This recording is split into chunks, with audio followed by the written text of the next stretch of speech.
Welcome back, ladies and gentlemen, to DreamLeague Season 27 already. My name is DK Truman, once again joined by the wonderful Bowie, and normally we go for our South American flair, but this time we're going Southeast Asia as we swap it up a little bit. Of course we do. It's always nice, you know, to have some diversity. What I am a little bit, I mean, not sad, but bumped out is that, you know, still have the same patch after TI. So, do you think we're gonna see a lot of changes compared to the meta?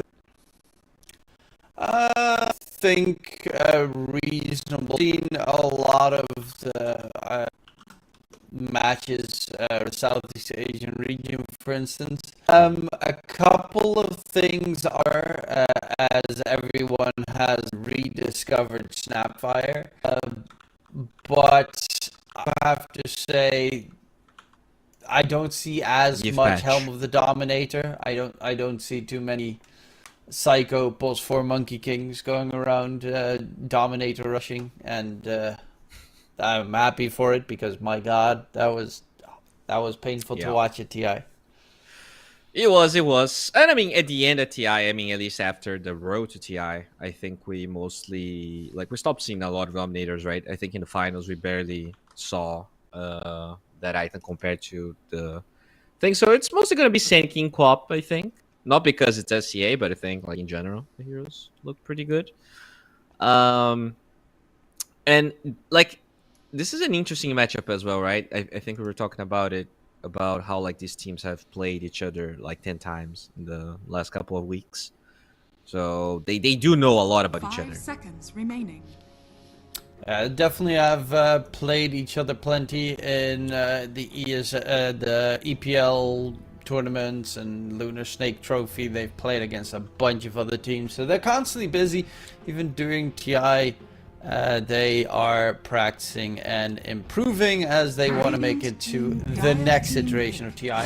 Looking at these picks so far, though, nothing too surprising. Quap Disruptor versus Sand King. Obviously, a little bit of flex potential with the Sand King. Quap tends to still be mid. I haven't seen too many safe lane Quaps or off lane Quaps anymore. So that's probably your mid matchup, which is about 50-50. 5 seconds remaining.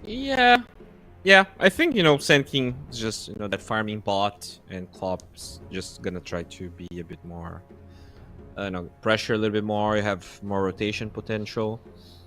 They do go for the Disruptor, which is a Quap counter, so I think you're just covering Quap here. Can also, if you're good at the Sand King, you can dodge Glimpse with Burrow Strike, which is pretty high. Disrupt in general is nice. It got played a lot at TI as well. All you need essentially is a blink and an Ags, and then you can turn any late game fight in your favor. Which is always Also nice. a Bane counter, right? Which is another very popular support. Was popular at TI.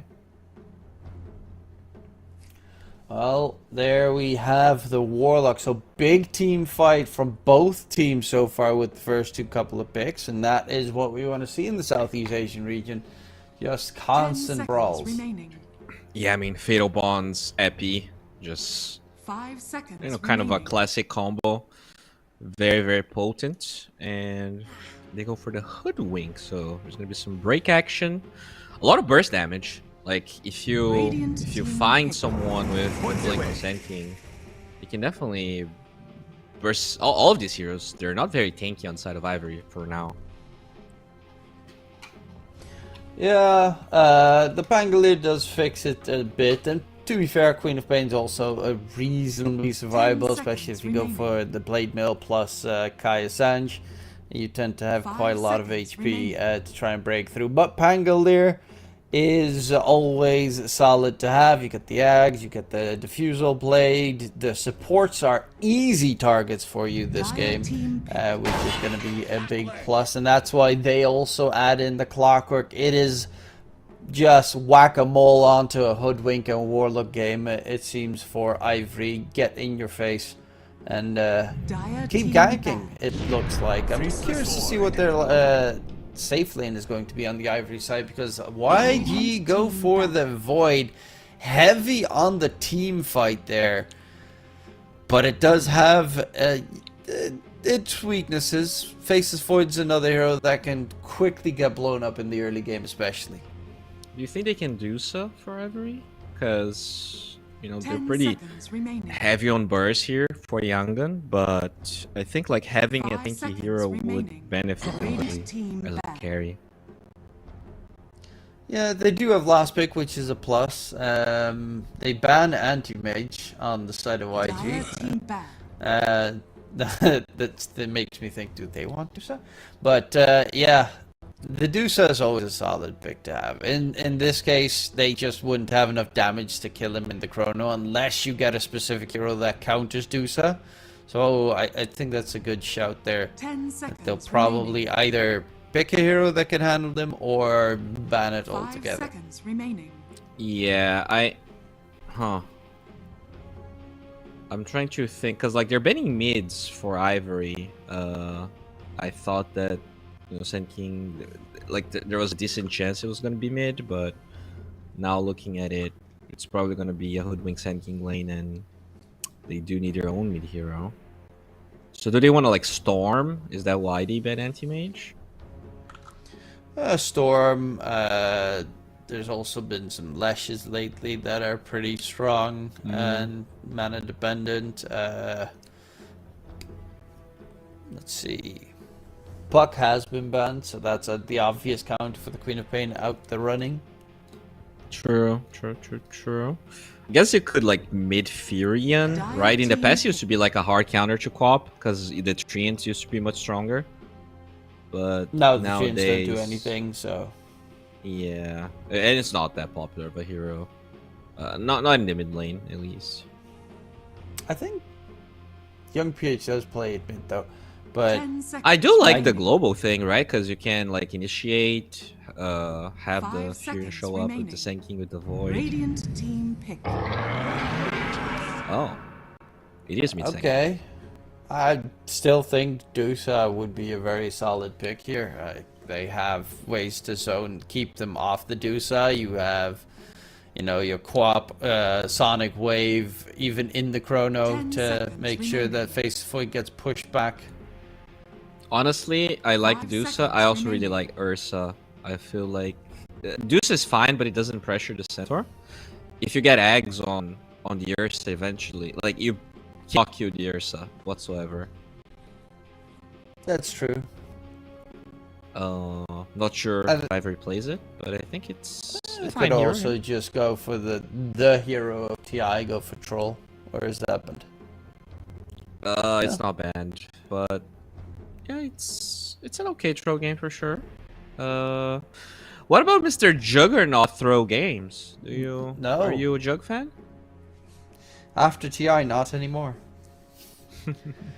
That grand finals. Oh, they have lost to a Dusa, of course. So just go Dusa. Yeah. Also, I think if this was Europe, TA would be an option, right? It's good against Centaur, gives you Roche, gives you like a pretty solid win condition.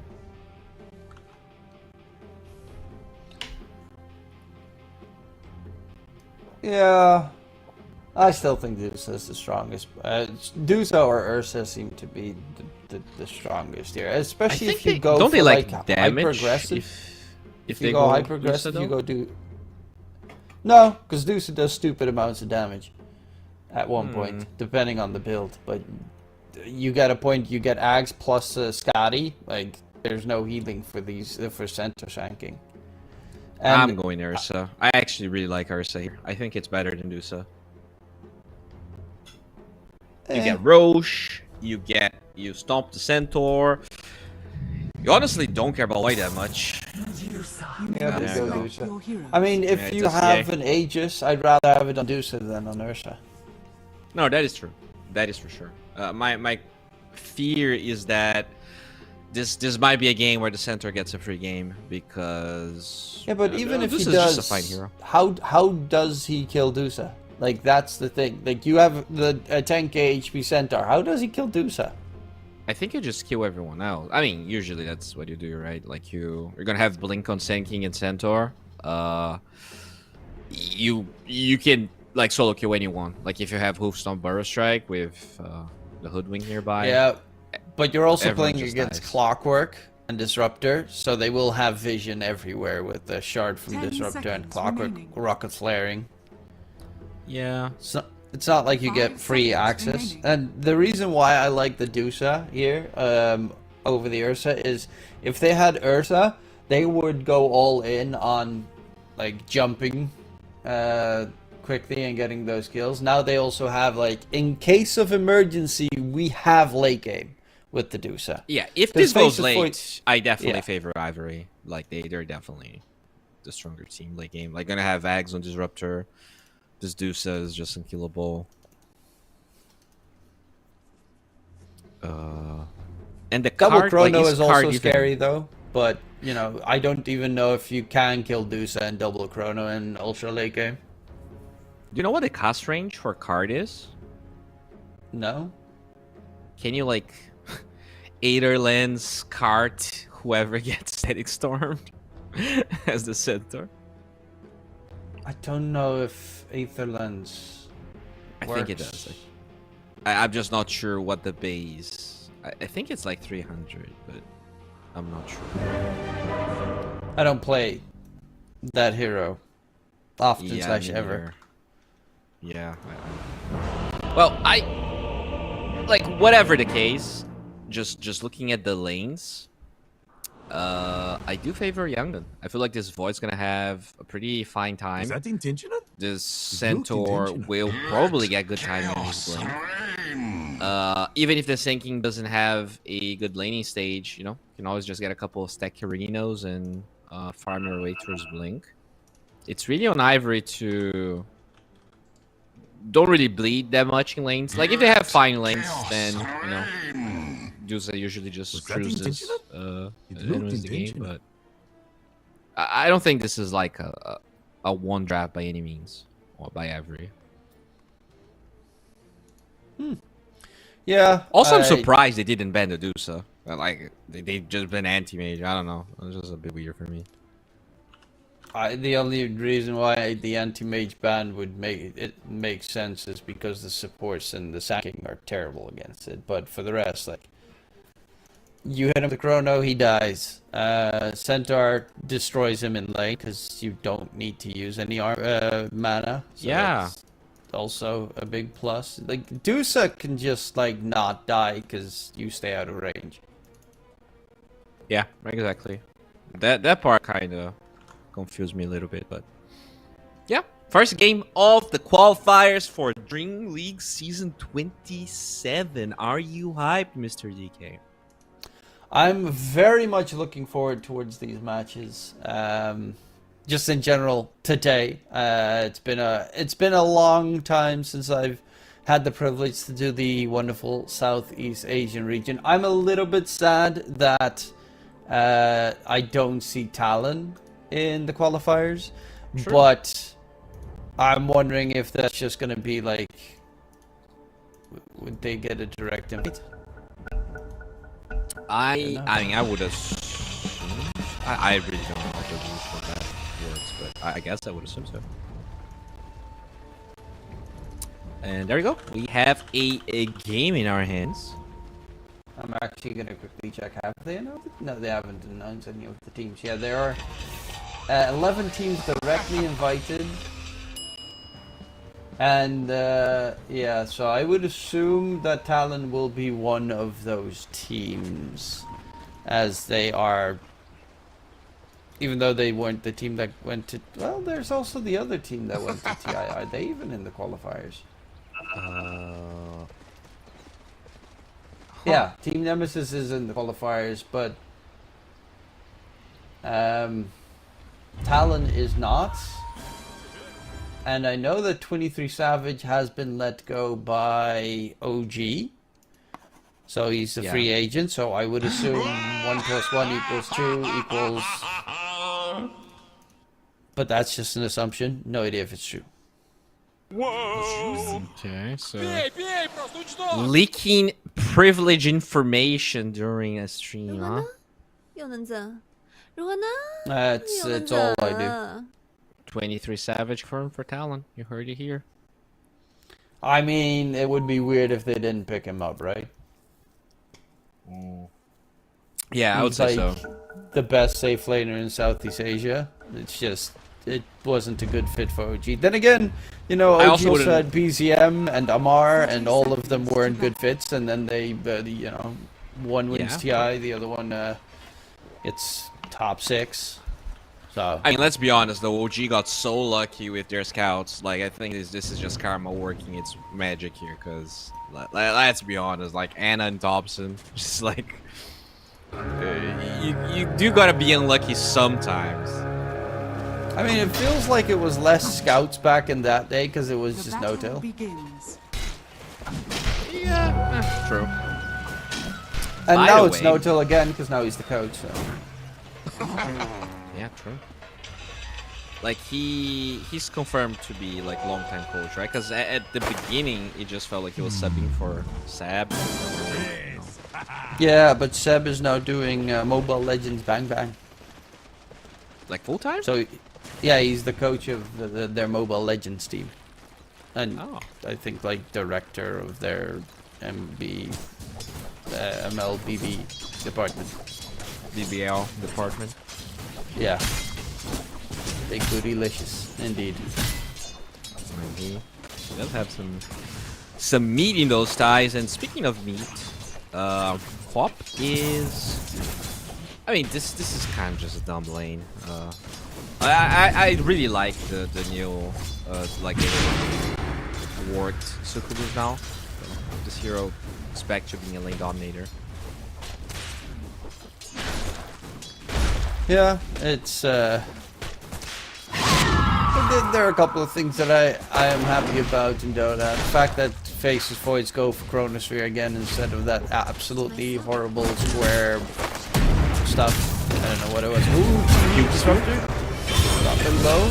He's gonna get taken down, but Aizen gets the counter kill. And he takes so much damage from the Centaur. But I mean, this is again first blood for the Centaur in a lane that we already said was going to be favorable for him. This, I mean, yeah, I do get your point. Like, it feels like Centaur, like it really needs a great lane, because when this hero doesn't have a great lane, I really feel like it can be very lackluster. So it will do, you know, whatever it's supposed to. As you said though, there is glimpse and Buckle to stop the initiation. Yeah, it's not gonna be the easiest, but it should be just fine for both. The kill threat on Deuce, especially with Mangoes involved, is minimal. Of course, Disruptor is easy to kill if you hit him with, indeed, that Bushwhack plus Centaur Stomp. It's a lot of damage. Yeah, classic. But did Snapfire get banned in this draft? Wait, what? Sorry? Did Snapfire get banned? I don't know. Oh, because yeah, we were talking about it. You know, there's a lot of arguments for, especially for JG. Like they pick Hoodwink, but if you wanted to go Void and you want to go good hero. Oh, speaking of center, kind of low heroes already, but good Bushwhack. Yeah, it's a Lotus fight here, but he can't get close, and they're gonna have to give away the Lotus skill late. Decent damage, but now you give a low healing loads to Medusa, who is very happy with the extra, essentially mango. Yeah, that's just like you lost your lane at this point. You just cannot produce this anymore. Just way too much HP. Well, Centaur is going for the Helm of the Dominator, so we're still in terrible, horrible patch.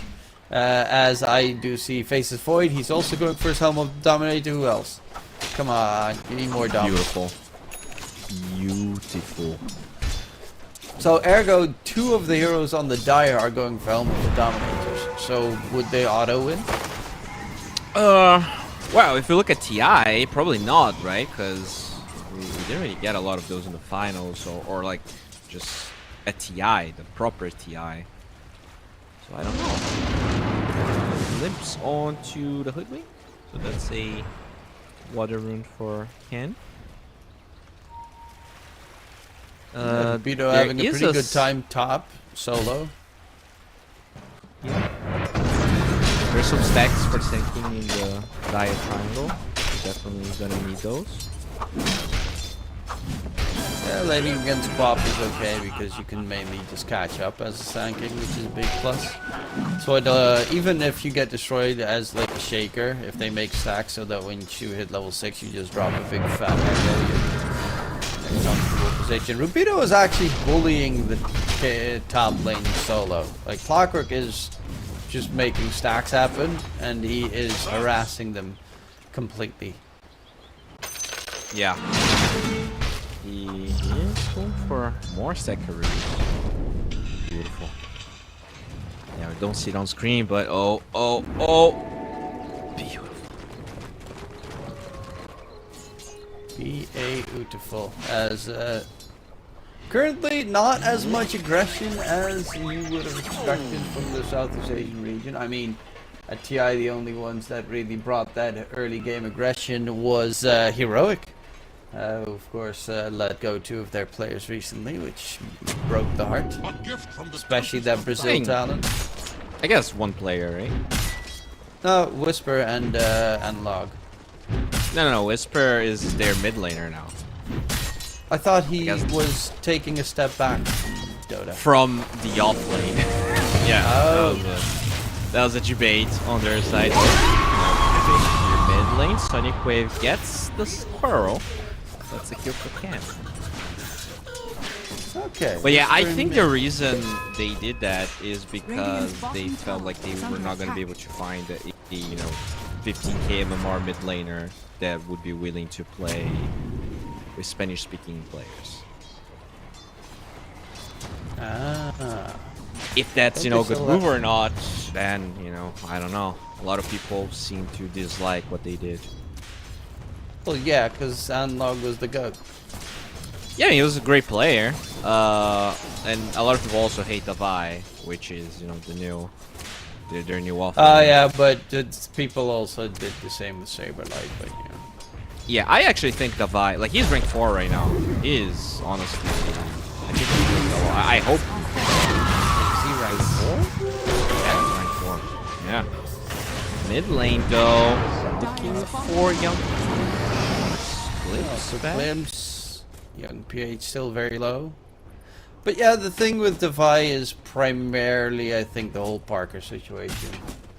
And you got so many Parker Glazers in the region. I think he actually got a lot of hate because of the whole Parker. Speaking of hate, Warlock is gonna get killed. Nice finisher for Ken.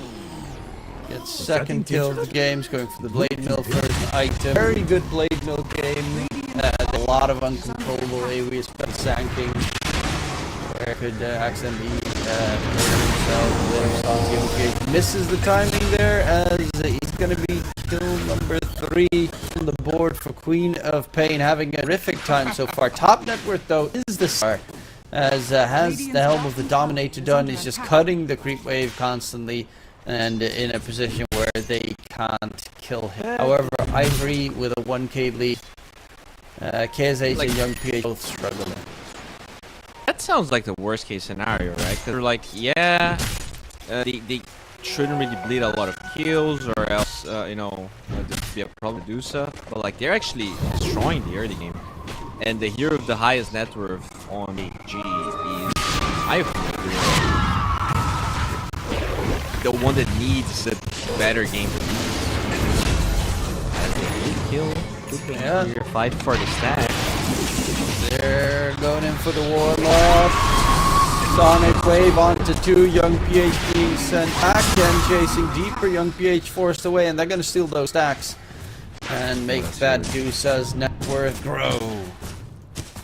They got their own huge stacks as well to clear up soon, so this is not looking good for YG. Well, Centaur though gets a tower, so I guess that is a little bit of pressure being relieved, but definitely not great. Yeah, it's pretty bad, pretty terrible. And like, what's your next move as JG, right? You don't have Blink Dagger because your Sand King is honestly very poor. Stacks got stolen. Your Centaur is stopping for Blade Mail before his Blink. So you don't really have any way of setting up this Chronosphere, which is your only like big team fighting spell at the moment. Yeah, he does have a Helm of the Dominator now on KSH, and they're gonna go for Rapido. Bangalore jumps to the side. The burrow gets missed. There is a Chrono available. Rolling Thunder gets thrown out, and Rapido just rolls it off. Epicenter gank fails miserably in the top lane. That is... Okay, that's a Vessel on the Pango already. Okay. They have a lot of healing with the Sand King and Centaur in the Roche pit. Skill Lay is very much stuck. And Ken now on a mega kill streak. Blade Mill is creeping closer. They should probably... Oh. Yeah, they're gonna get some nice stacks cleared up before it gets stolen by a random Sand King spotting it. And there's a... Yeah, I mean, huge stack here for Ken. I mean, Ken is just having the time of his life. His net worth isn't the highest, but he's been a part of 6 out of 7 kills. He definitely, like, considering his first pick as well, his job's done. Like, his team is fully enabled. Yeah, this is definitely not too shabby here for the side of Ivory, but it's still early game. We haven't seen a Chrono usage. Warlock doesn't have his level 6 yet. They, you know, Stampede, Sharpshooter, all these big magic damage spells will come into play. That's why I do like Rapido's build. He knows that they're going to have enough damage with the Queen of Pain Dusa. So all they need to do is just stay alive. And after the Spirit Vessel, he's going to go for that good old pipe to make sure that the hefty magic damage on the opposing side will not be too problematic. By the way, did you know that Vessel works on Time Walk? It does? Yeah, it's a heal. Which also means that when you go... what's the name? When you go Holy Locket, you actually heal more than you take from Time Walk with that item. What about if you get Ice Blasted? Yeah, you cannot from Ice Blast. Okay. Yeah, I have never paid that much attention to it. But so Rain Centaur is going to get caught. Yeah, the big downside of playing Centaur against Disruptor is you get Glimpse and you're useless. Yeah, that he tried to Blade Mail. stampede away. Oh, good hook shot here. That's a level 4 lock at 12, which is never great. And I mean, this Zeus is level 11, bro. This tower, like, it's not. This is honestly starting to look pretty grim. This East is pretty as well. rough, yeah. They have static storm. They have glimpse. If this void doesn't careful, he can definitely die. And they are sniffing his underwear. That's disgusting, but no, that's absolutely horrendous of a thought. I mean, if you think about the heroes in this game, which hero you think is the stinkiest one? Undying, no doubt. No. Out of this game, Oh, this game. Hoodwink. You know, That's she a might be weird question. Musky. But Yeah. I would say Centaur because he's half horse. True.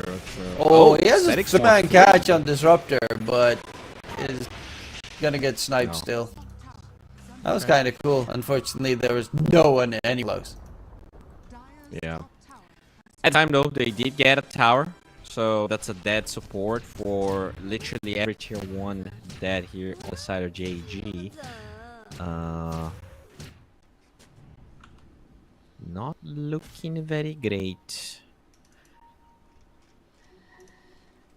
It's also not looking too shabby. 4K net worth, 3K net worth disadvantage isn't really that much considering how it feels like the game has been going. Oh, hookshot catch in onto the Sanking. He does pop his Epi, or tries to, but is going to get interrupted by the battery assault spam. Warlock still not level 6, so he can't drop the golem yet.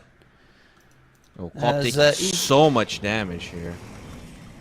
Rupido though coming in, going for skill lay, a lot of damage, Sonic Wave thrown out onto the Warlock, and the Warlock is dead, looking for more. They find a kill for Rupido, and that is 3 in the bottom area. Glimpse onto the Centaur. It's gonna Stampede, going for the Queen of Pain. That's a big kill though. That's an absolutely massive one. 8 kill streak picked up by Zarain. That is huge. Can he get away? There's a glimpse in 5 seconds. Do they have the damage behind it? Zankin comes in. Young PH misses the burrow. He's going to get hit by a stack some kinetic field. Rupido wants to get that kill. There's a chrono. Glimpse away. KSH. Young PH is going to stay alive. Rupido's on the run. They have the clockwork nearby with the hook shot potentially. He's going to go for the Sand King. Chrono gets thrown out. Sand King is caught inside the chrono. But Rupido is donezo. And now the clockwork will be next. And that net worth advantage they had just completely negated, essentially. Down to 2k. Aizen farming on the other side of the map is top net worth, but they do manage to get a couple of, especially that Queen of Pain was gigantic. What a weird fight. Like, when I saw the Miss Burrow strike, I definitely felt like JG was, you know, just gonna lose that fight straight up. But the Miss Burrow strike kind of baited Ivory into forcing that a little bit too hard. They end up in like a really weird position. Decent chronosphere from KSH. But yeah, as you said, the Deuce is still uncontested. And I do feel like Deuce had such a good early game that this could be a big problem. Yeah, it's not looking too shabby here on the dire side of things. Hookshot dodge there by Young PH, and make sure he doesn't get glimpsed by the Disruptor either, so good, solid disengage. Aizen is closing in on the Butterfly though. Already has the Eagle Song done, so that's... At that point you just go for like Roche and High Ground. Okay, SH. Static Storm, caught. Trying to go for the TP, but rooted immediately. Sonic Wave, but he gets the jump to the side. And they don't finish off the Faceless Void. He is running away, trying to go for the Gateway. Seems to be able to get away just in the nick of time, and out he goes. Static Storm, Stone Gaze, Sonic Wave, Hookshot, everything used, and he gets out. Very unlucky. They didn't have range for the glimpse there. Yeah, I mean, Void is definitely getting his fair share. I mean, you can't really expect a Void to farm as fast as a Dusa, so it will take time for him to get there, and usually you don't even need to be as farmed as the Dusa. Void definitely needs like less farm to feel as impactful. But the question is whether they're gonna have the burst damage to ever kill her. It's not whether you can kill the Void more than can they ever kill the Dusa. Yeah, that's eventually going to be the big problem here. If they have enough burst damage. Glimpse onto Zarain. Doesn't have Stampede for another 30. There is a Golem drop possible. Fatal Bond's already used. There's the Golem drop, and it's actually going to get another bounce onto the Centaur, who's going to lose his life. Hookshot on the backline. Warlock is caught. And that's going to be kill number 2. Plus the Golem money. They get 2 kills. And a very big team fight cooldown out of the running for another 140 seconds, which could open up Roche. Preferably you want to get rid of Chrono for the Roche. Oh, young PH. Pops the haste. And will quickly run away before he gets caught by that glimpse. Yeah, no vision. They could definitely try to Roche. The butterfly is ready for Aizen now. You have some minus armor coming from the Pangolier. 2 points already on Lucky Shot.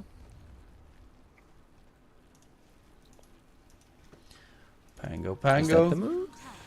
Zarain gets Glimpse back to spawn. And his Helm of the Dom creep gets killed off. For the clock. T1 tower will be taken here by Aizen. So yeah, I mean they're starting to put a lot of pressure here. 6k goal lead. Obviously, a lot of that is just the Dusa, but gonna have to start answering. Like 19-minute butterfly is a huge timing.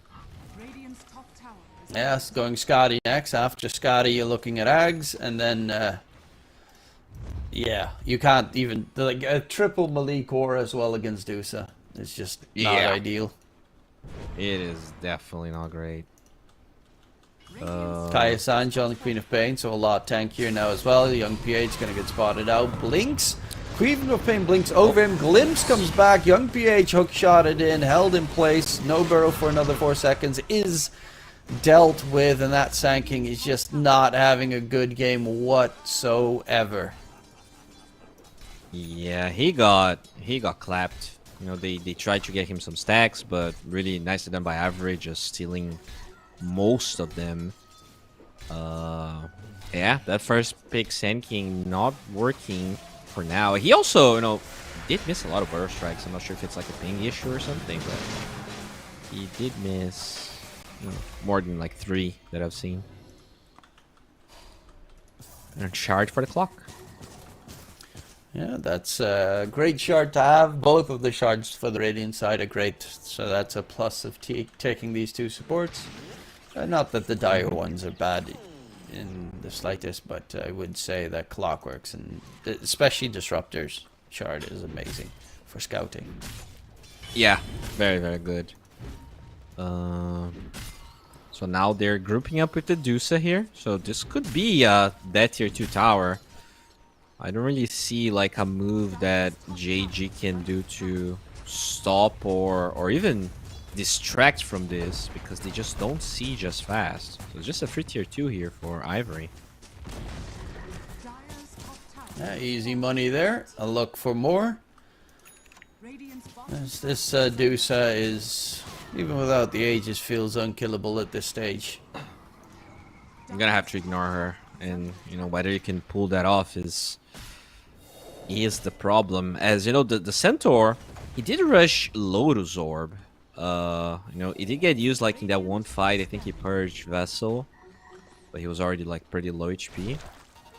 I wonder. I guess he's like extremely high armor, but a lot of the physical like a lot of damage on Ivory is not physical. Like the Deuce is starting to get stronger, but everything else there is magical. Pangolier is physical. Yeah. They are looking for a fight. Epicenter being repped the entire time. They know that they're on the high ground, smoked up, because young PH going in, but misses the burrow once again. My God, Rupido is so quick with it. Glimpse sends back the Sand King. Young PH held in place, quickly taken care of. And now they're looking for more. There is no Stampede. They're gonna chase for more. Can Rupido get anything done? There's a Chrono at the ready. As KSH going for the fight. Golden Drop gets used by the Warlock. The bashes onto the Pangolier. Are they going to be enough? KSH is just going to try and disengage as the rest of his team is getting mowed down. Chrono used to keep himself alive. Maybe get a kill onto the Disruptor on the side. Disruptor is going to get taken down, but he is dead as well. TP attempt. Centaur. Nope. No way, Jose. 5 for 1 right next to the Roche pit for Ivory. And an absolutely disastrous fight. Yeah, I mean, if you're first facing the Sand King, you gotta be landing those burrow strikes, right? Like, I mean, to be fair, that was a ungodly dodge. Like, that was so pixel perfect of a dodge. I've rarely seen something like it. That's the 4th one. He still needed to land like at least one of the other ones. It was definitely a good dodge, but I think the idea was correct there. You're baiting the Centaur. You just want them to dump a lot of stuff, you know, purge something for Lotus, get a good Chrono. They were patient, but this Zeus is just way too strong. Like, and that's the thing with the Centaur. Like, yeah, you got a free lane against the Dusa, but do you create enough space? I don't think they have a lot of synergy with Centaur. It's probably my point here. Like, yeah, he gets all of these items, and there is a lot of value in what he can provide. But I don't think the rest of the team, especially the Void, benefits from what the Centaur wants to do. Yeah.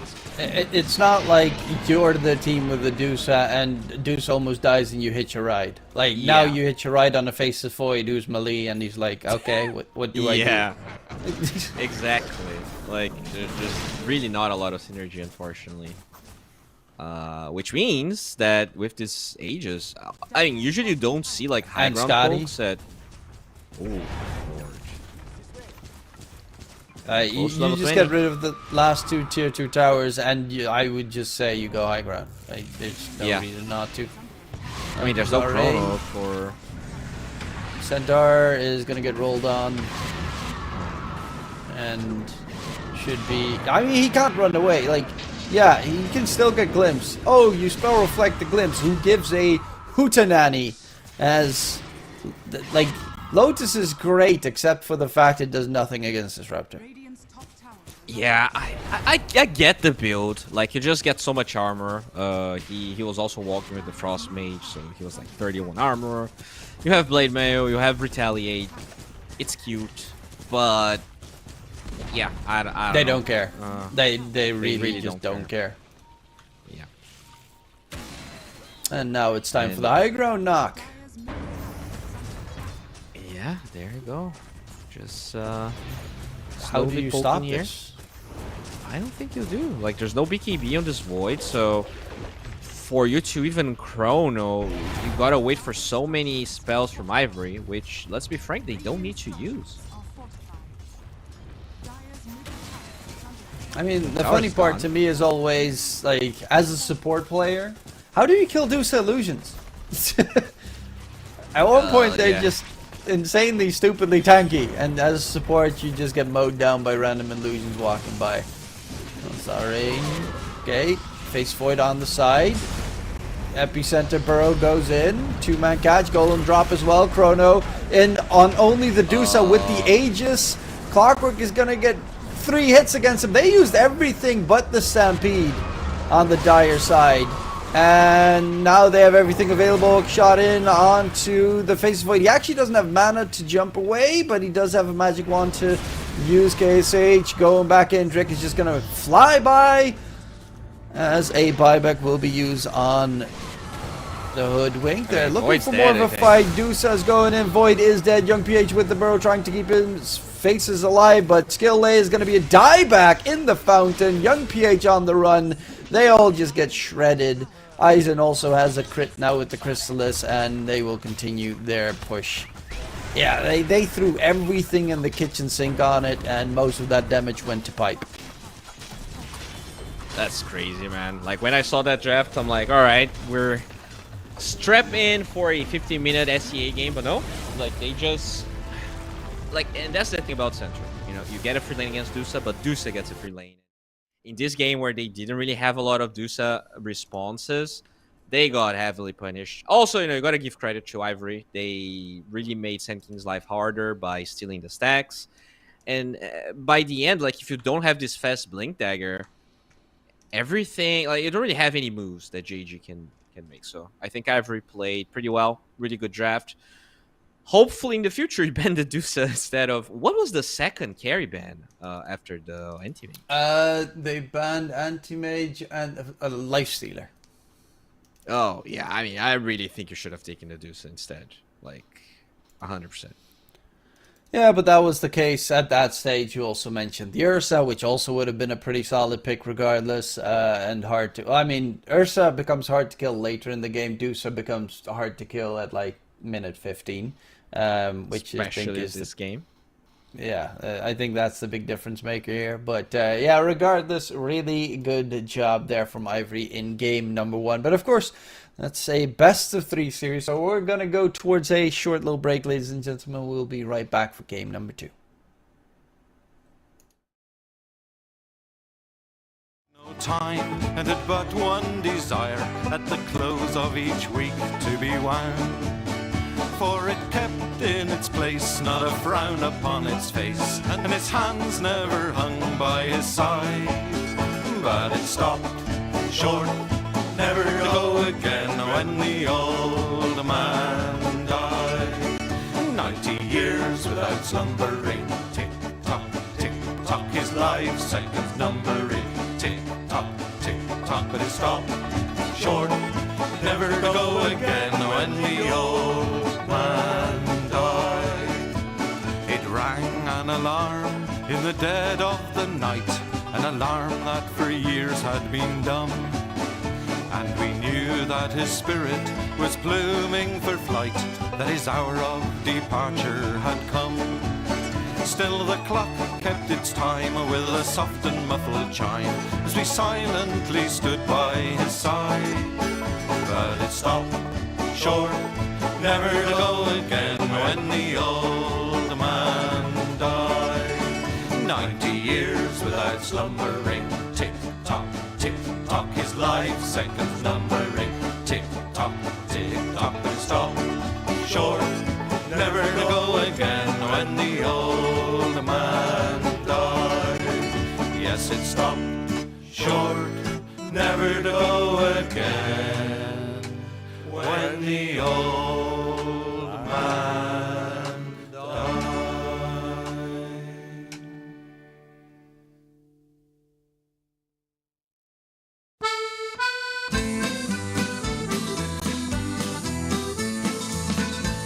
As I was going to Derby, 'twas on a market day, I spied the biggest rancer that ever was fed on hay. And indeed, lads, it's true, lads, I never was known to lie. If you'd have been in Derby, you'd have seen the same as I. This rammy had 4 hooves, sir, and on them he did stand, and every step he took, sir, it covered an acre of land. And indeed, lads, it's true, lads, I never was known to lie. If you'd have been in Derby, you'd have seen the same as I. The wool that grew upon him, sir, made 50 packs complete, and that was sent to Flanders to clothe the British fleet. And indeed, lads, it's true, lads, I never was known to lie. If you'd have been in Derby, you'd have seen the same as I. The tail was 50 yards, sir, as near as I can tell, and it was sent to Rome, sir, to ring St. Peter's bell. And indeed, lads, it's true, lads, I never was known to lie. If you'd have been in Derby, you'd have seen the same as I. This rammy had a head, sir, that reached up to the sky. The eagles built their nests in it, I heard the young ones cry. And indeed, lads, it's true, lads, I never was known to lie. If you'd have been in Derby, you'd have seen the same as I. This rammy had 2 horns, sir, that reached up to the moon. A man climbed up in January and didn't come down till June. And indeed, lads, it's true, lads, I never was known to lie. If you'd have been in Derby, you'd have seen the same as I.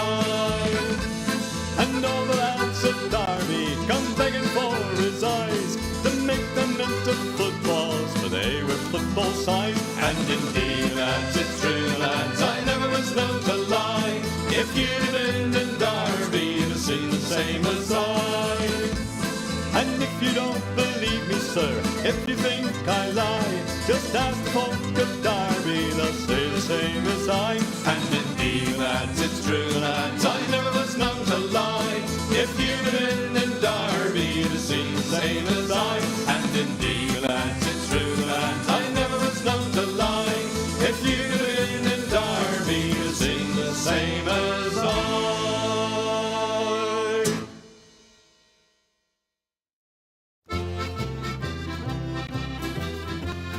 I's the boy that builds the boat, and I's the boy that sails her. I's the boy that catches the fish and brings them up to Liza. Hip your partner Sally Taboo, hip your partner Sally Brown. Fogo, Twillingate, Morton's Harbour, all around the circle. Sods and rind, a covey, a flake, cake and tea for supper. Codfish in the spring of the year, fried in maggoty butter. Hip your partner Sally Taboo, hip your partner Sally Brown. Fogo, Twillingate, Morton's Harbour, all around the circle. I don't want your maggoty fish, that's no good for winter. I can buy as good as that down in Bonavista. Hip your partner Sally Taboo, hip your partner Sally Brown. Fogo, Twillingate, Morton's Harbour, all around the circle. I took Liza to the dance, and faith but she could travel. Every step that she did take was up to her knees in gravel. Hip your partner Sally Taboo, hip your partner Sally Brown. Fogo, Twillingate, Morton's Harbour, all around the circle. Susan White, she's out of sight, her petticoat needs a border. Old Sam Oliver in the dark, he kissed her in the corner. Hip your partner Sally Taboo, hip your partner Sally Brown. Fogo, Twillingate, Morton's Harbour, all around the circle.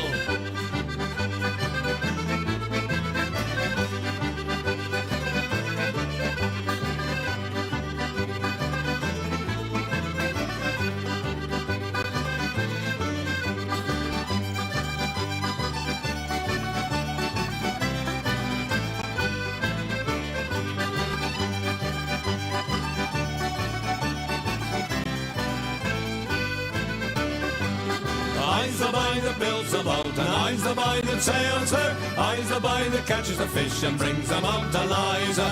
Hip your partner Sally Taboo, hip your partner Sally Brown. Fogo, Twillingate, Morton's Harbour, all around the circle. Hip your partner Sally Taboo, hip your partner Sally Brown. Fogo, Twillingate, Morton's Harbour, all around the circle.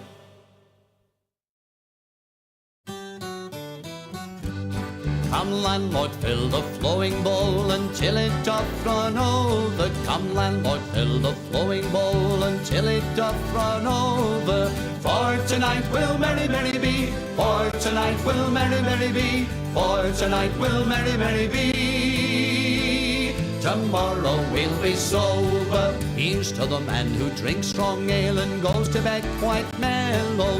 Here's to the man who drinks strong ale and goes to bed quite mellow. He lives as he ought to live. He lives as he ought to live. He lives as he ought to live.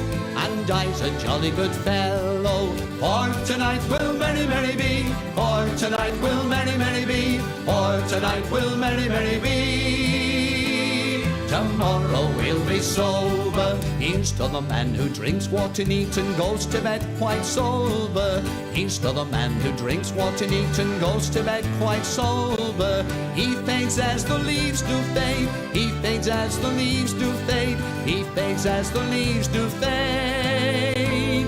That drop off in October. For tonight will merry, merry be. For tonight will merry, merry be. For tonight will merry, merry be.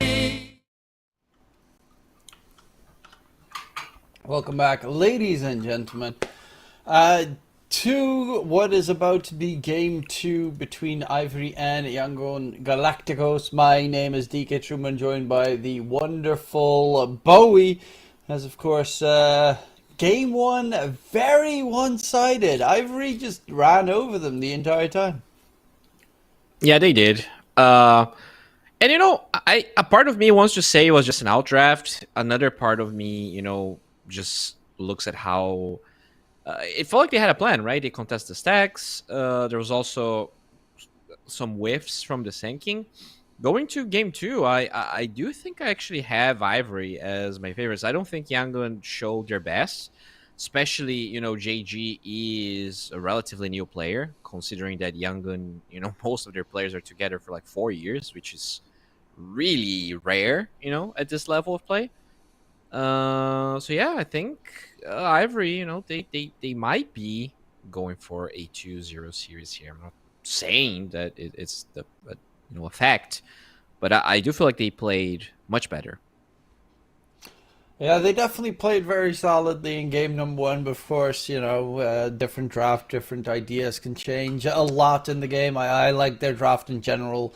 They had heavy catch with the clockwork and the disruptor. Like, there was no getting away that game unless you had like some shadow demon or something to keep someone from getting glimpsed back.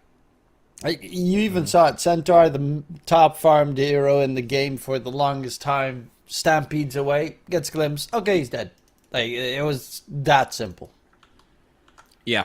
I do like how it seems that Ivory understands how powerful copy is at the moment, because they have first pick, but they do ban it, feeling like it's not good enough of a first pick, but definitely a good response to what they probably want to pick. Which I wonder if it's Sand King, because it is uncontested at the moment. Yeah, I have my slight doubts. Last time Puck got banned in the first phase. This time, so far, not yet. That's True. another hero that both these teams like to play quite a lot. It's going to be the Shake. Well, then you don't care if the enemy gets Puck, because you destroy Puck in lane. Yep, and Klopp would be kind of a problem, and it is dealt with. So I do like that. You could even potentially flex the Shaker to a different lane in case a huge count like some Husker shows up, which doesn't seem to be the case. I'm assuming DK is just going to be the straight up mid matchup here. Yeah, it also gets played quite a lot, the safe lane, obviously, in this patch, but I would assume as well that it's going to be the young PH mid pick against the Shaker. Shaker's got that like super good mid game timing, and also late game to a degree. Like, the biggest problem for Shaker is the enemy gets BKB, and half the time you're like, okay, that was it for my entire wombo combo. And DK, however, scales ridiculously well into the late game. So in that regard, you have to be very careful. The DK has a very weak mid game, I would say, because they go for like Blink Dagger first item, and then all you are is a stun. Yeah. That's about the entire extent of what you can do. They do ban the Dusa, and they steal the Disruptor. I do like this a lot from Yangon. Disruptor is very good against Shaker. And yeah, I think DK is a fine response. I would assume there are better ones, but I think it's okay. And now Ivory needs to find a way into this Disruptor bullshit. We saw a lot of Naga being picked into Disruptor, but that hero doesn't really seem to be interesting for our either team. Naga could be a solid choice. I've even seen some people play Naga safe lane again. Not successfully, but it has been ran that way. It's not great against Shaker, but as a possible flex. There's a hero that I did just mention against the Disruptor, very good, because you can just kind of save someone who is getting disrupted or glimpsed back. It's very confusing. So you can disrupt someone who is getting glimpsed by Disruptor. Yeah. To keep them alive. Very good. Also have a break for the DK on the Hoodwink, which is nice. Pretty solid here. You have some setup for the Fisher as well with Disruption if you want to. A lot of control again for Ivory, so bursting people down shouldn't be too much of a problem. How do you respond? You still need a support. So Snapfire is banned this time, but Bane is available, and you have Disruptor on your side, which means Bane could be okay, but then you have kind of like 2 5s. And they're gonna Oh. go for NP plus Mars. I would assume it's an NP plus 4 at the moment. Yeah. But I think the hero that at TI stood the most, like looked the most amazing at TI, and that has a lot to do with the person that played it. But it was the Mars, especially the Omar Mars with the refresher and the double arena catch that he did. Oh, that was so yeah. beautiful, and it's so good late game as well.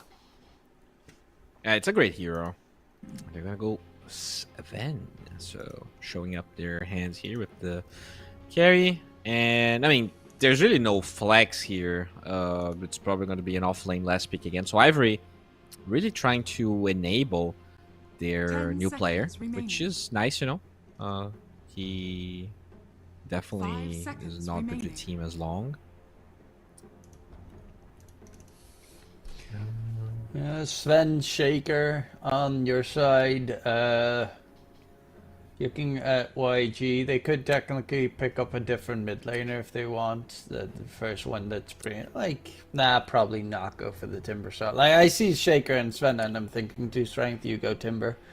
But Yeah, I mean, it's fun. I guess besides the break, it's a fine game. You could definitely annoy the Shaker in the mid lane. But then you would have to play, like, carry DK, right? For Younggun. yeah, I mean, it's not actually that bad of a carry DK game, but Lifestealer's probably a better choice then. Shadow Demon is annoying to Lifestealer. 10 seconds remaining. Yeah, but then you get Ags, and then you get 5 seconds Purged, and you remaining. jump in an enemy. True. They do bend the puck, expecting that to be a possibility. Dire So they're team expecting the DK safe, it seems. Mm-hmm. Which also, like, it's a pretty good DK game for DK safe, because you are very tanky against Sven, and you go for, like, Hurricane Pike, Blink Dagger, so you get out of Sven's range pretty easily. And you Yeah, should be able to you survive also- the Echo combo. You do the Fisher, right? You can go 5 through seconds Fisher as remaining. well. Most melee heroes kind of can struggle against that. Yeah, I do like the DK carry idea here. Which means that what else would you ban? Do you ban like Storm if you're Ivory? Is that hero even like? I mean, guess they as ban long as you Invoker. don't go for the weird Holy Locket Storm build that I saw at TI. Oh god, no. That was. I think that was Invoker could weird. be good for Younggun, right? They have Arena. Oh, you have yeah. Dragon Tail. You would struggle a lot in lane though. True. Yeah, it is a bit Radiant annoying. team But later down. on, it is like, yeah, maybe you struggle in the lane, but like, Yeah, if you get It is a really- Cataclysm, then you just go boom, and they'll die. yeah. Very squishy supports on Ivory as well. Like, as long as you get the Arena, 10 I guess you seconds can disrupt remaining. yourself, but that's about the extent of what you can do. 5 seconds remaining.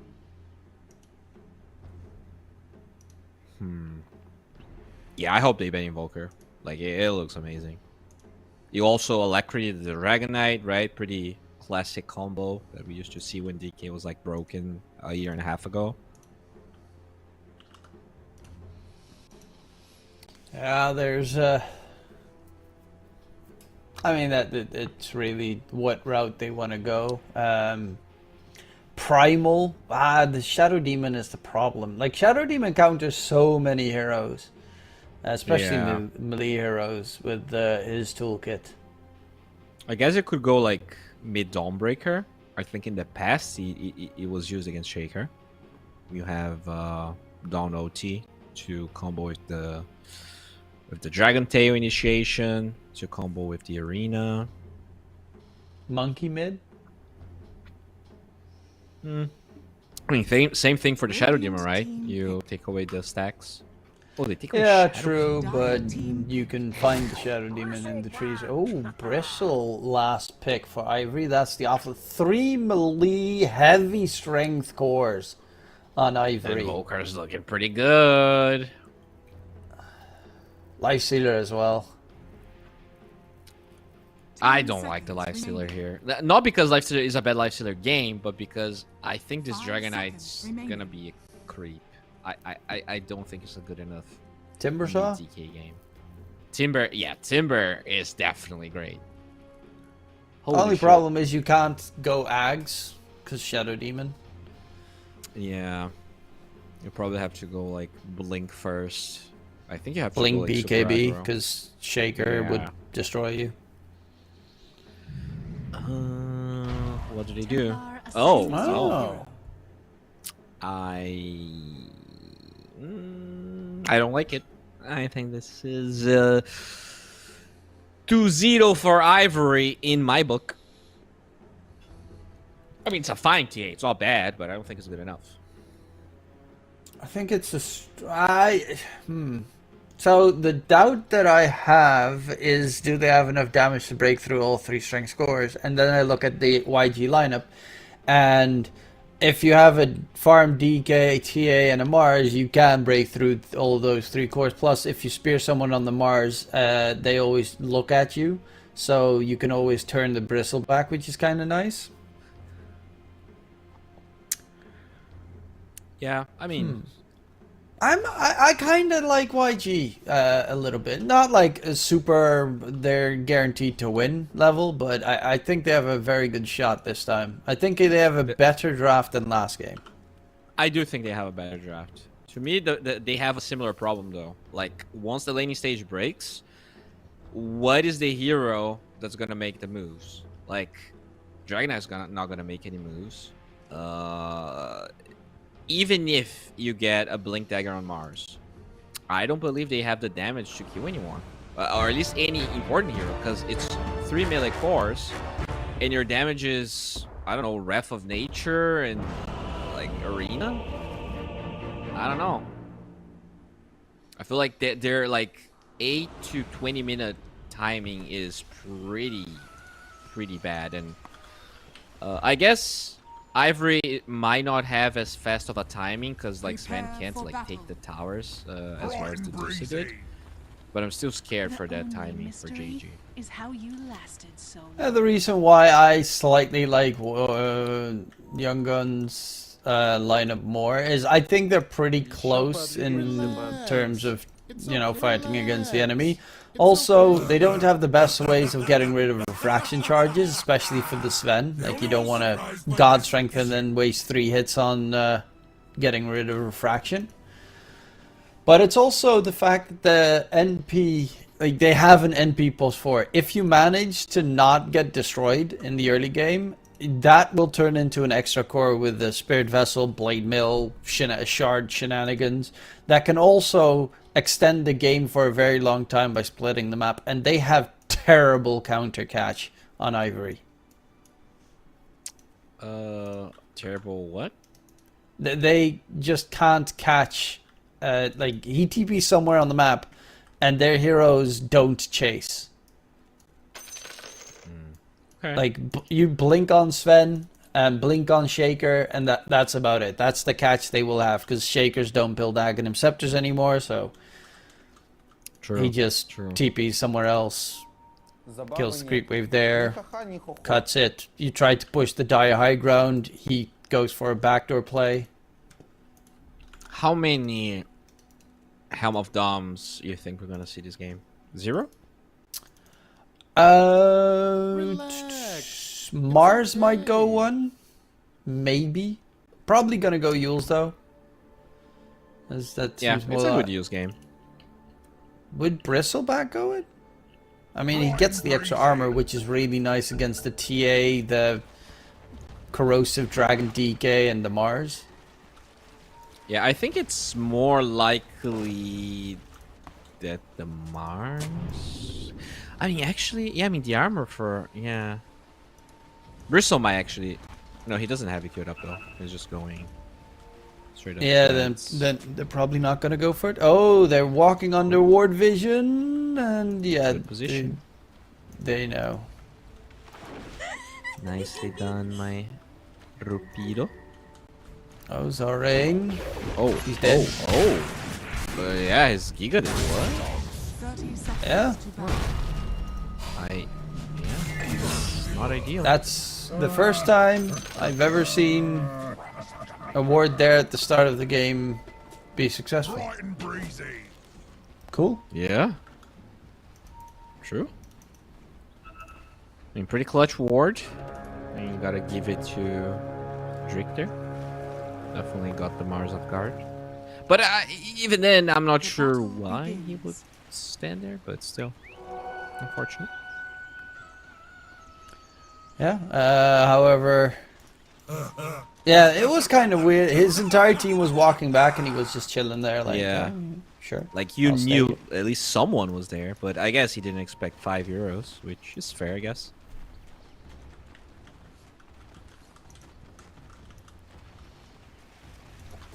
And looking at these three gorgeous lanes, where do you think most of the fun will happen? Probably top, right? You have this, like, hoodwing bristle. That's a very chaotic lane. There's a lot of button smashing and spamming.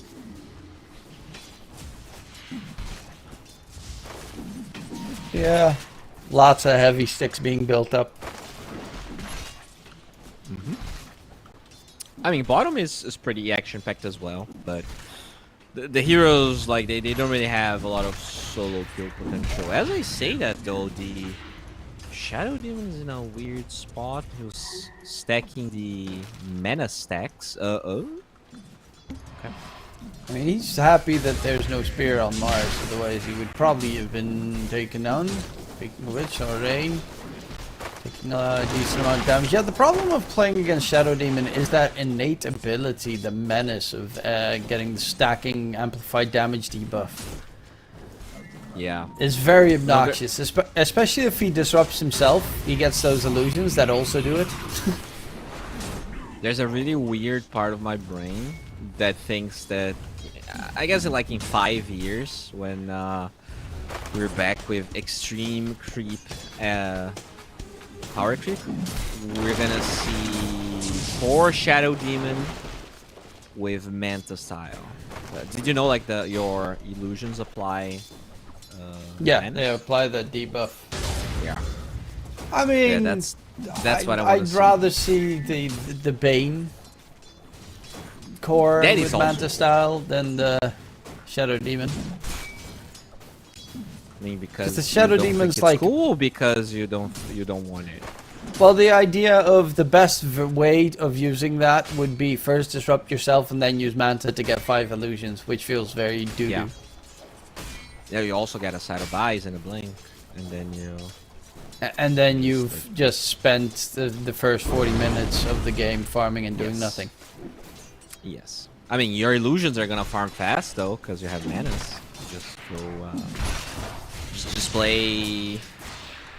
I guess you gotta change Shadow Demon to Aji. That's how you get this to work.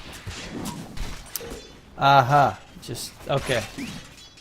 Just make it I mean, universal he has then. 2.2 agility. You gotta buff that probably.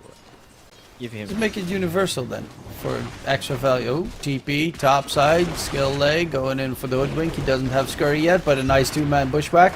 No points in glimpse on the disruptor, interestingly enough. And now they're gonna go for Repeato, Is under attack.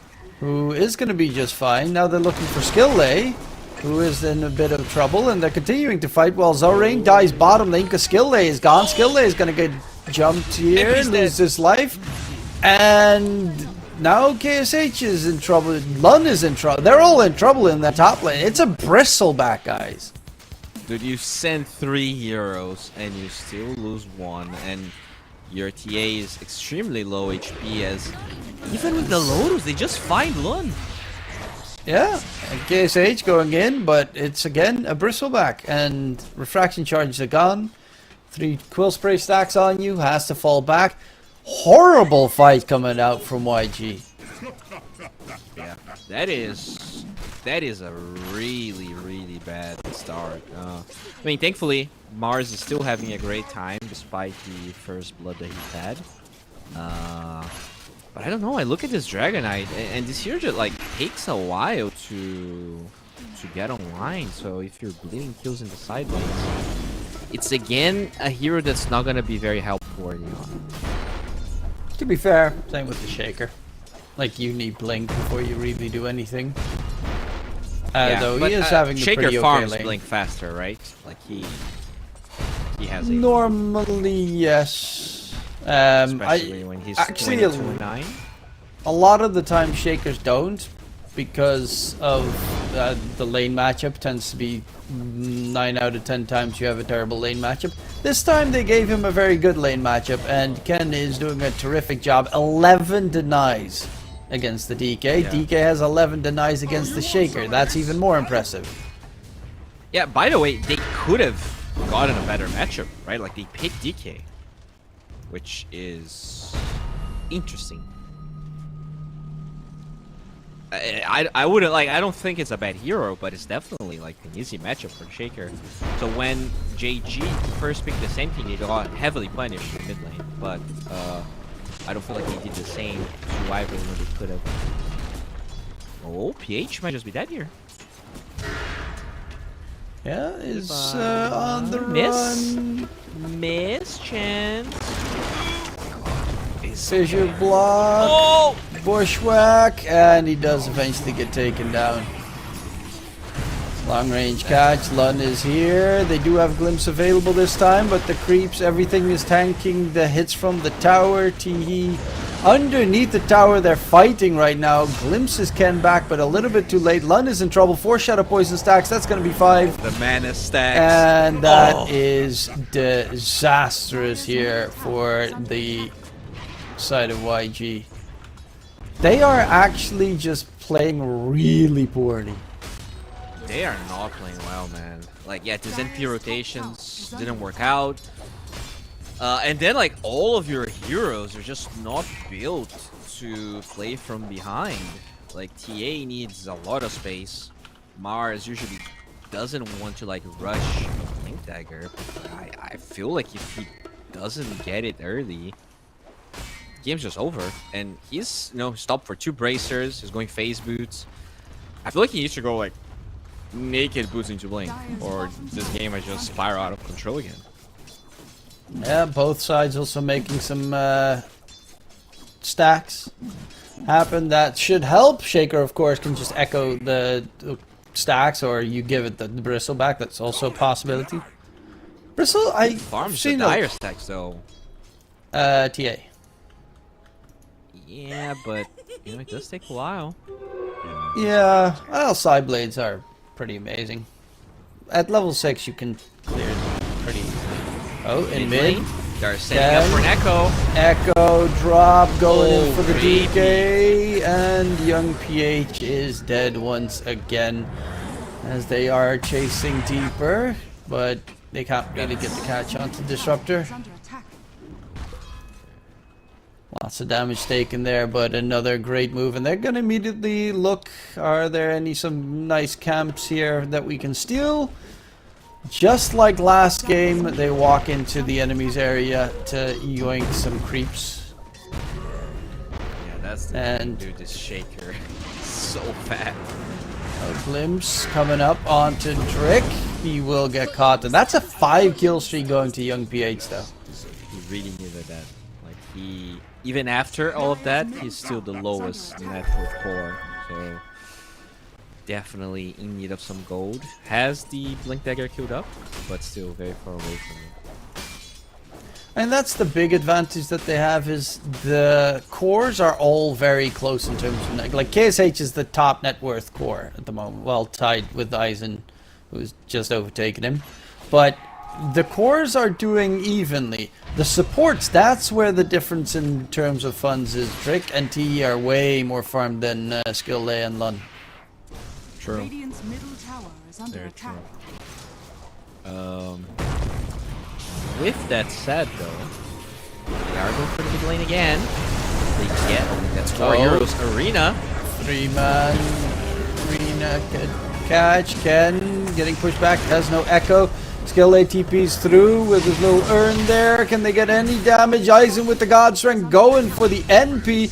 The only one dead so far is Arain. Throws the spear. Will find a kill, but can he run away? Fissure block. Fissure Drake block. is trying to chase him down. He actually does juke his way through, and they turn towards Drake.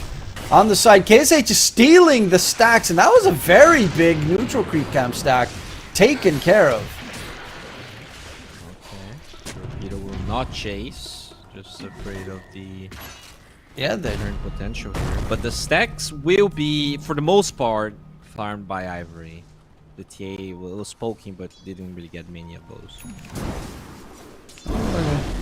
This game is a good recovery from YG so far. Looking like they're at least ready to keep fighting. Yeah. That Mars TP was really important. Really good arena.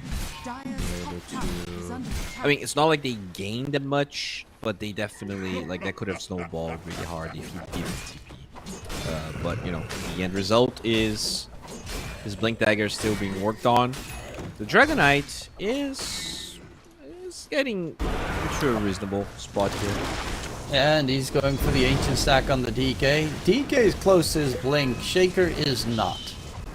I'm surprised. I mean, he did stop for a lot of intermediary items. I guess it is expected. Just trying some stacks on Ken. Stacks for YG as well.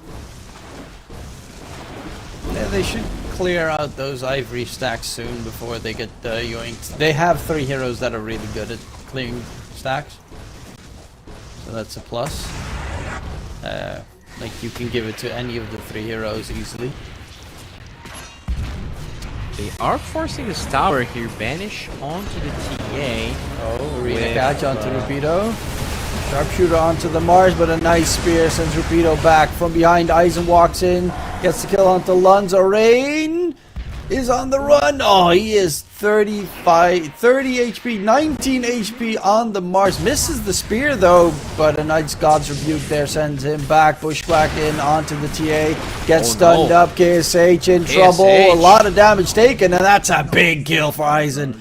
Now on a killing spree, and that is painful because that's the top net worth of the Dire team smacked down. Great rotation from Eisen. At the end of the day, they try to go for him, but the Kyokasui Getsu Genjutsu there just stopping Mars, just misses the spear, and that's not great. They broke lift this tower though, so I wonder if they feel like they can defend. I don't think they can. No, they don't have Arena. It's also going to be a first item Lotus for the Bristleback, it seems. Huh. I guess Spirit Vessel is annoying, but that's again just like it. That DK stun, maybe. Dispel the trap slow. Oh, Rapido gets stunned up. Turned his back in time though. That's the advantage, though. Taking a lot of damage to break onto the Mars. They do take him down as it is gonna be Rapido Shaker dropping dead. Yeah, Shaker still now finally has the money for his Blink Dagger. I guess he probably dropped the Echo on the Ancient stack because it died. Yeah. Does have that blink though. Will be ready for echoing 20. This is a huge timing. Ivory could definitely smoke. We're gonna have Sharpshooter as well. I think anyone could die. They don't really have any saves on JG. You're also getting a Blink Dagger soon on the top net worth Sven. He has his Mask of Madness Echo Saber already done, so those are his farming items at the ready. Skill lay. Got to be careful there. They're both under heavy ward vision. But they're gonna head towards bottom to look for the Mars catch here. Experience Shrine is almost up, and that's why they're headed here. Oh, if he gets the echo on those creeps, never mind, they're dead. But they will get the experience. Nah, okay.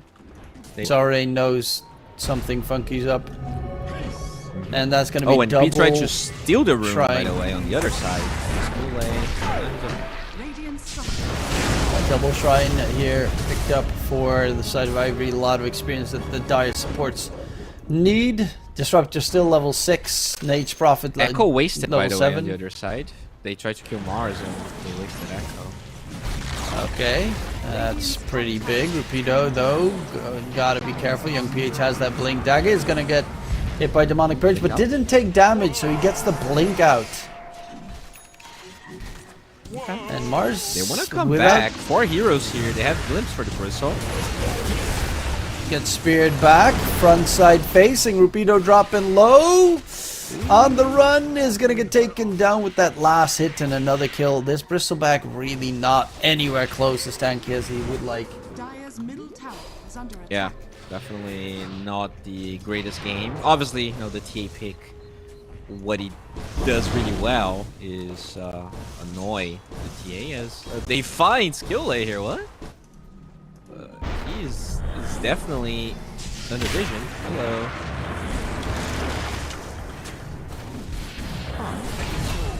He tried to place that ward, but there was already a ward. And no, I'm not even sure what happened, but somehow they knew he did it.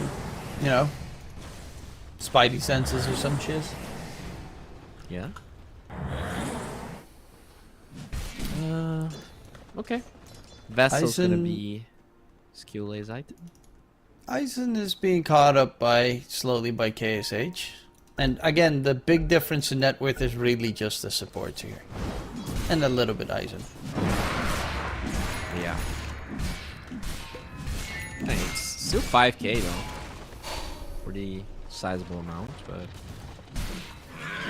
they do have the Not levels, at unbeatable. least on the supports. Are scattered. Having level 7 on Disruptor very big with the Glimpse and the LT.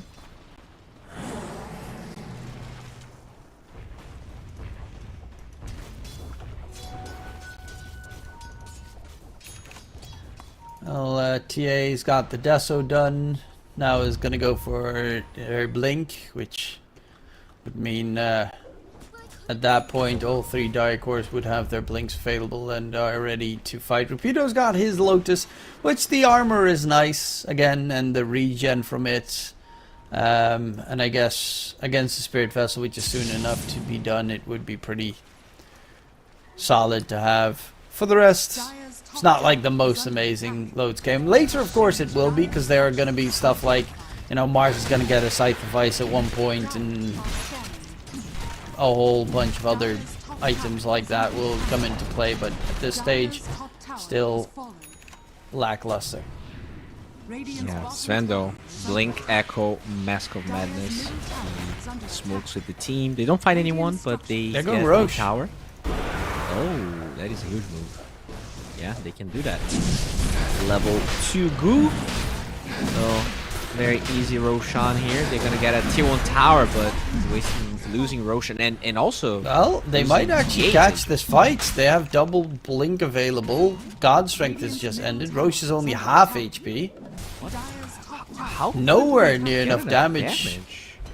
Yeah, Sven just should doesn't have the damage yet, even with God Strength. I think Verso wasn't tanking. Like, if Verso's tanking, they should have definitely have the damage. But I guess they didn't see Roche being Ken. low HP, but they get Ken. That's a big kill. Shaker dead, tier 1 tower secured.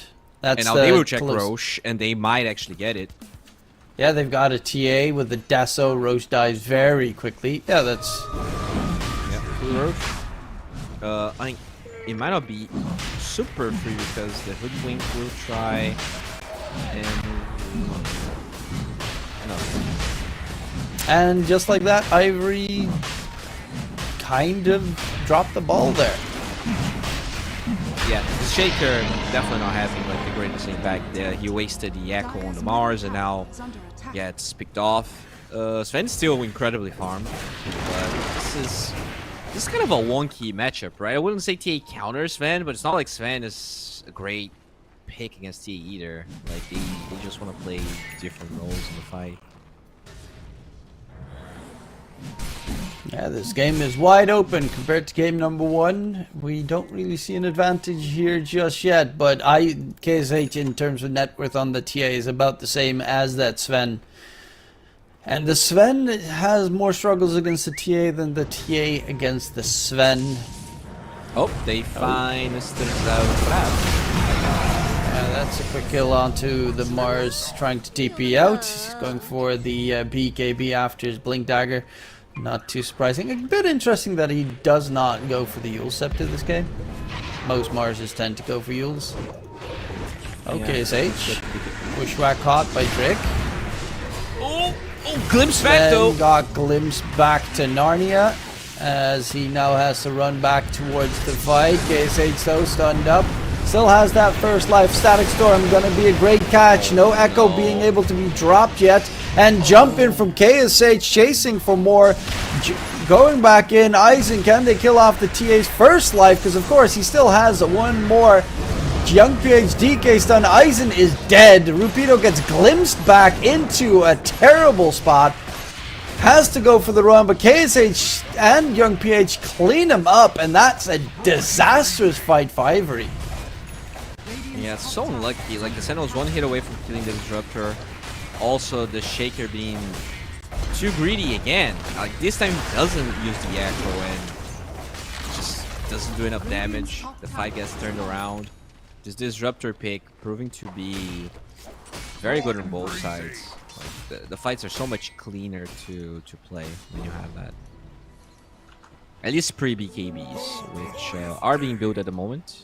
The Sven's already on his way, and even the Bristleback wants one.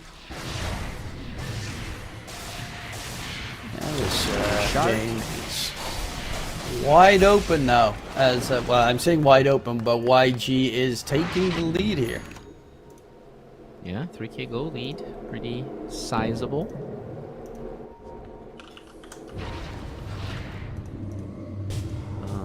Oh, this can. TP away. They were looking for something that they did not manage to gain. Young PH. No. Instead of stunning, he ulted first, which was not the play. Well, the Bristleback impact has been lacking. Is going for the BKB, and then afterwards the Crimson Guard. That might help out a little bit to try and keep himself alive, but the TA's damage output is immense, and he doesn't even have a crit yet. Rapido is gonna get stunned up. Front face, boom! That meld strike in the face, instantly dead. Catch onto the Shadow Demon, will get glimpsed back by the Disruptor, as it will be another kill coming in for YG, and they're on a wear and tear right now with the TA front line and center. Yeah, this Bristle definitely not working as well as they wanted. But you know, to be fair, I think the Bristle did get like heavily countered, considering how good of a lane Shaker had. I'm surprised they can manage to find better fights so far. He is lacking a lot, and this is another tier 2 here falling in. I think that's the thing. Like, if you said it, Dragon Knight scales very well later on. Because he just had like this free-ish mid-game, he is literally a second carry.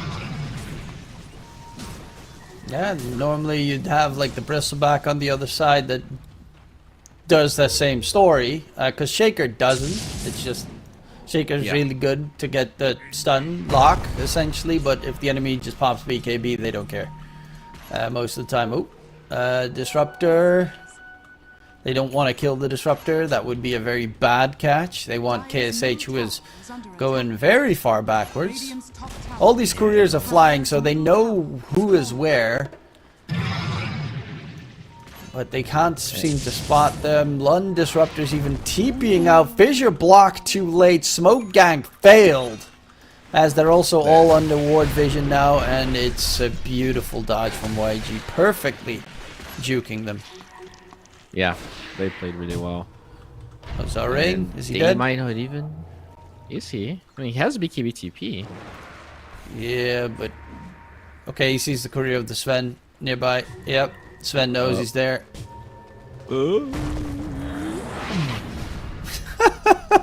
That gives me chills all over.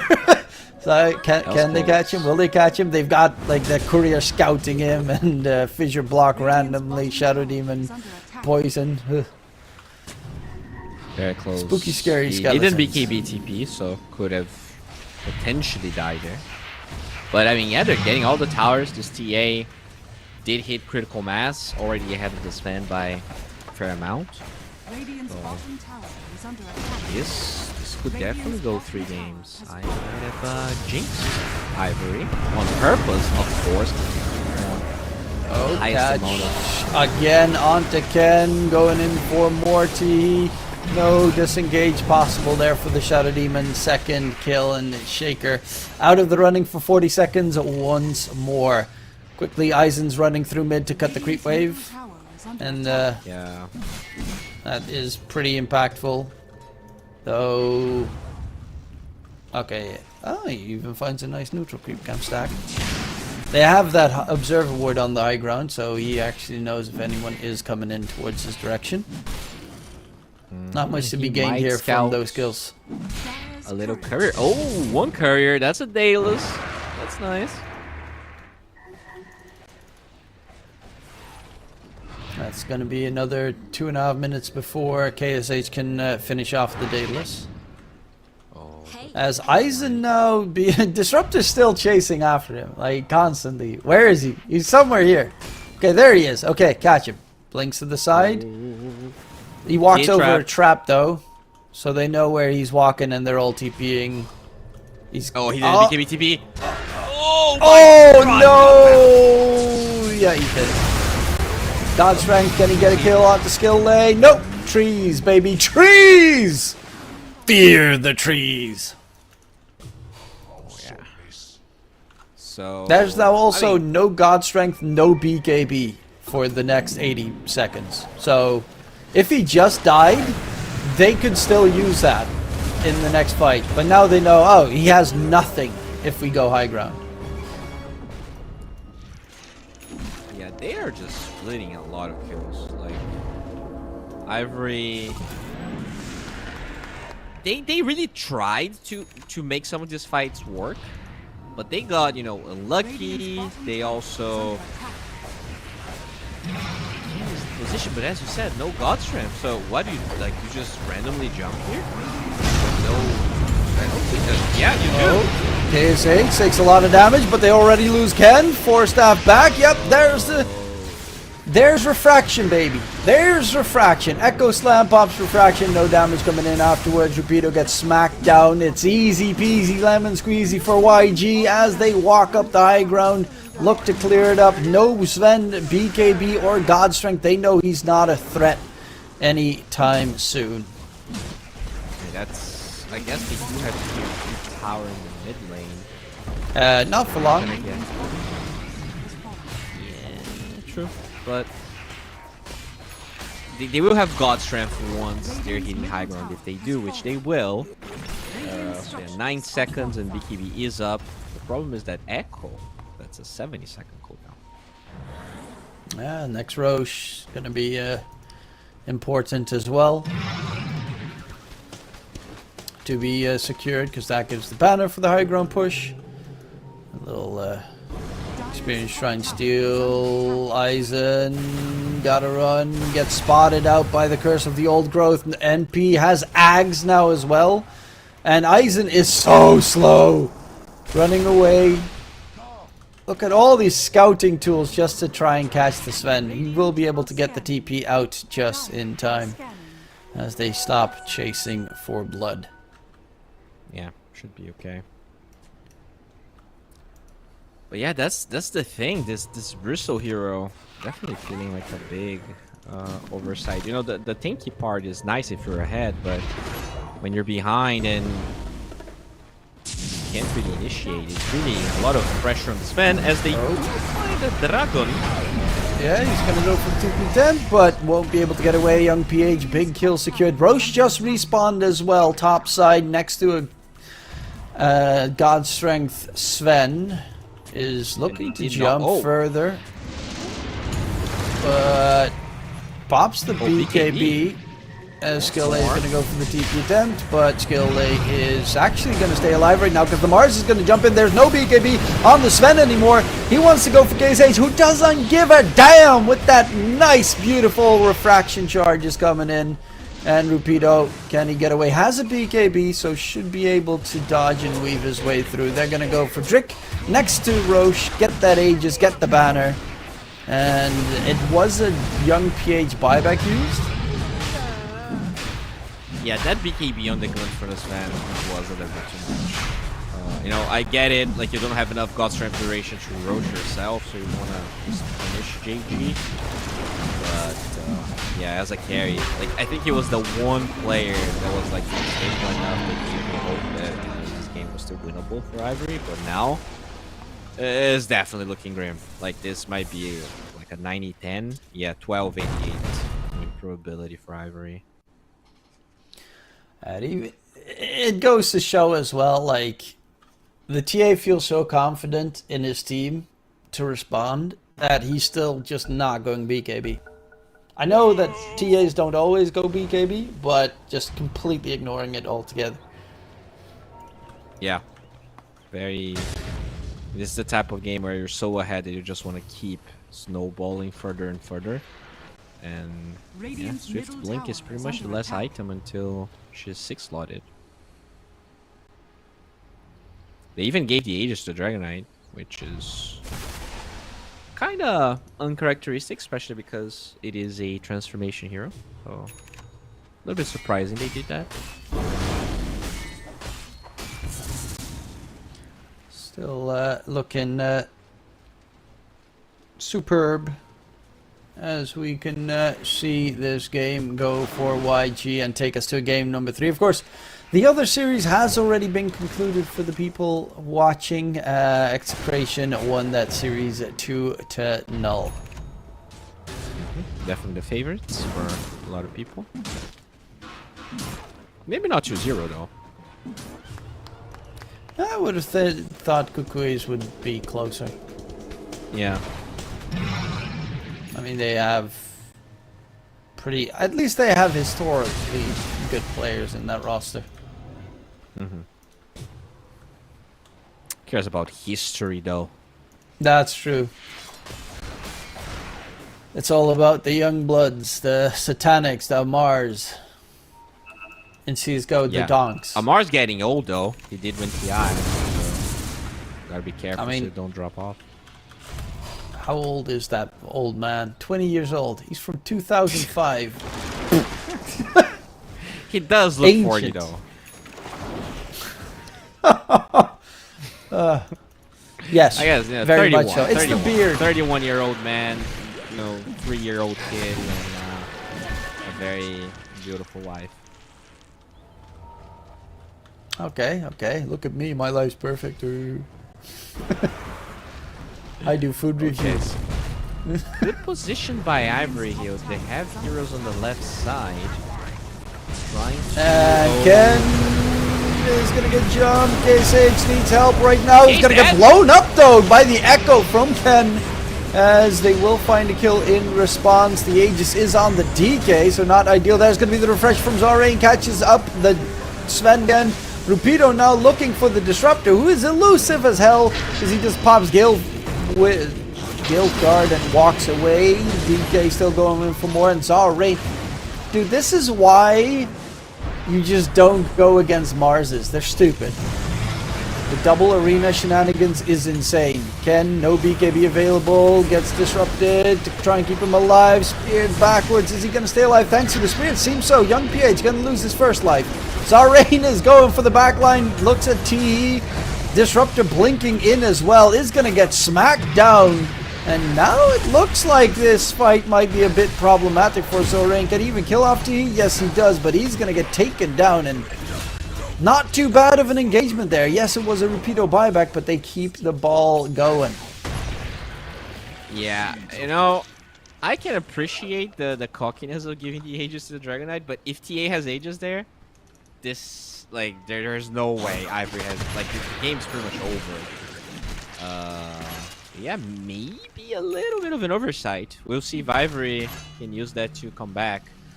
Although, you know, as we saw, this Dragon Knight's already doing so much damage. I would also argue JG has the better late game. This is not going to be easy if Ivory is, you know, to take this game. The part that I just find hilarious is, oh, TA dies from Echo Slam. Okay, I'm a get BKB. Welcome to the world of carries, my friend. How long can I play this game without going for a BKB? Yep, okay. That was the max duration.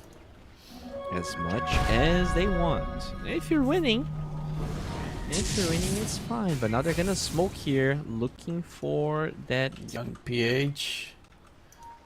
the dragon. Smoke broke Yeah, on good the position. Sven, so that's a good move there from Lund. Well, KSH is, yeah, he's just, they don't want to do anything until he gets his BKB.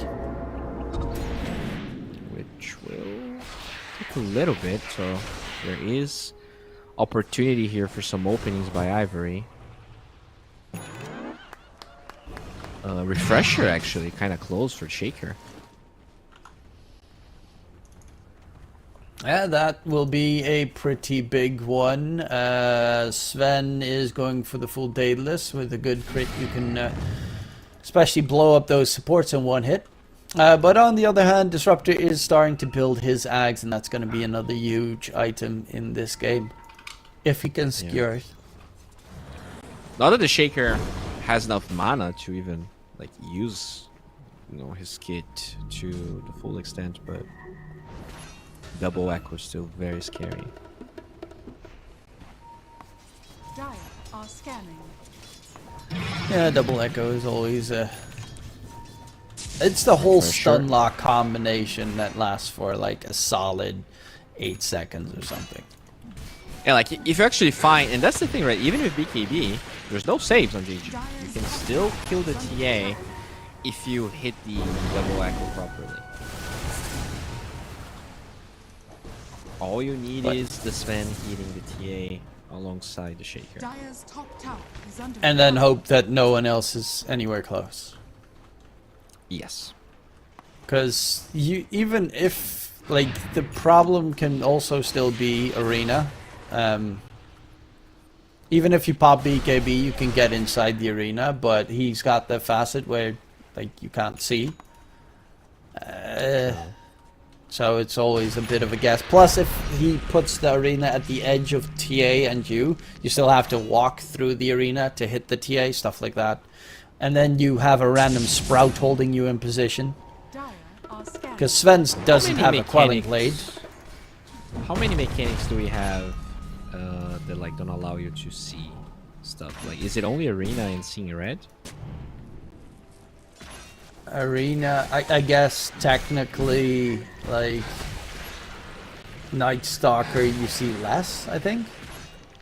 What if there was an item that is like glasses, and if you have it, like, you don't get affected by that? I mean, I think if someone pops BKB inside the arena, you can still see them. I am not sure. Because that's the only moment I ever see my teammates when they're in arena with this facet, is when like Lifestealer pops in rage, you can see Lifestealer in the arena. Yeah, but that's not for Night Stalker, right? Yeah, no, not my. But I was just thinking about like a way to see in the darkness or whatever, the void. Getting close to Roche spawn timing here, and we are, you know, this is getting later and later. The refresher did get revealed, but the Shaker did buy 3 mangoes, so he does have a way to utilize the refresher combo now. Dude, my client is so laggy. I'm not sure if like it's the same for you. Like I'm watching on slideshow here. I don't have that issue. Get good? You are Maybe? 20,000 kilometers away from me. So that's probably why. Yes, but are you close? You're probably closer to Southeast Asia than I am. No way. It's like an 18-hour flight for me, I think. The other way around? Wait, so Brazil, Philippines. Radiant's middle tower is under attack. It's 18,000 kilometers from me. What's your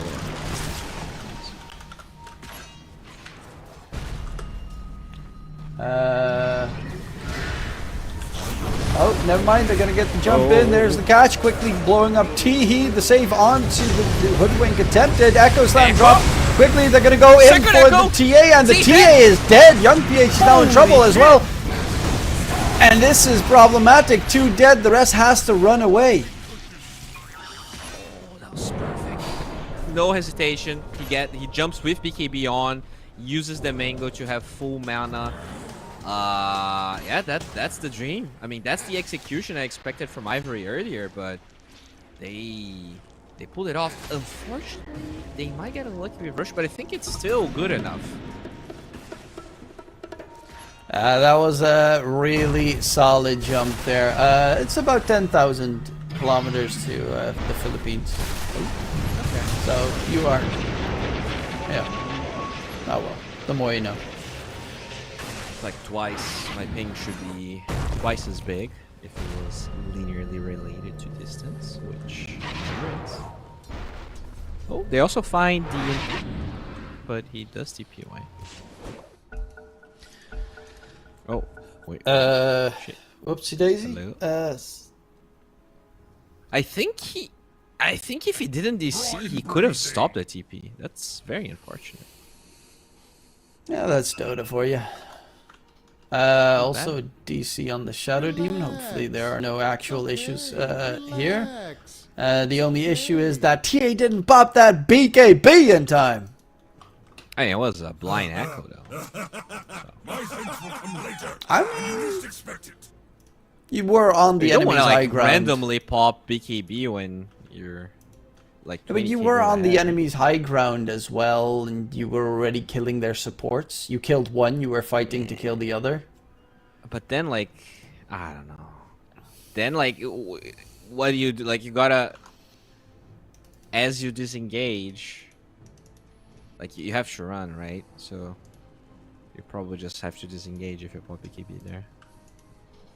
Yeah. But then you'd probably have wasted, like, Echo and their God Strength or something as well, so you can walk away. Yeah, but they might not jump if they see your BKB, right? Yeah, then you just hit the tier 3 tower until it drops, maybe the range racks, and walk away in 9 seconds. No, but then he echoes. But not, you just go away before the BKB ends. Yeah, well.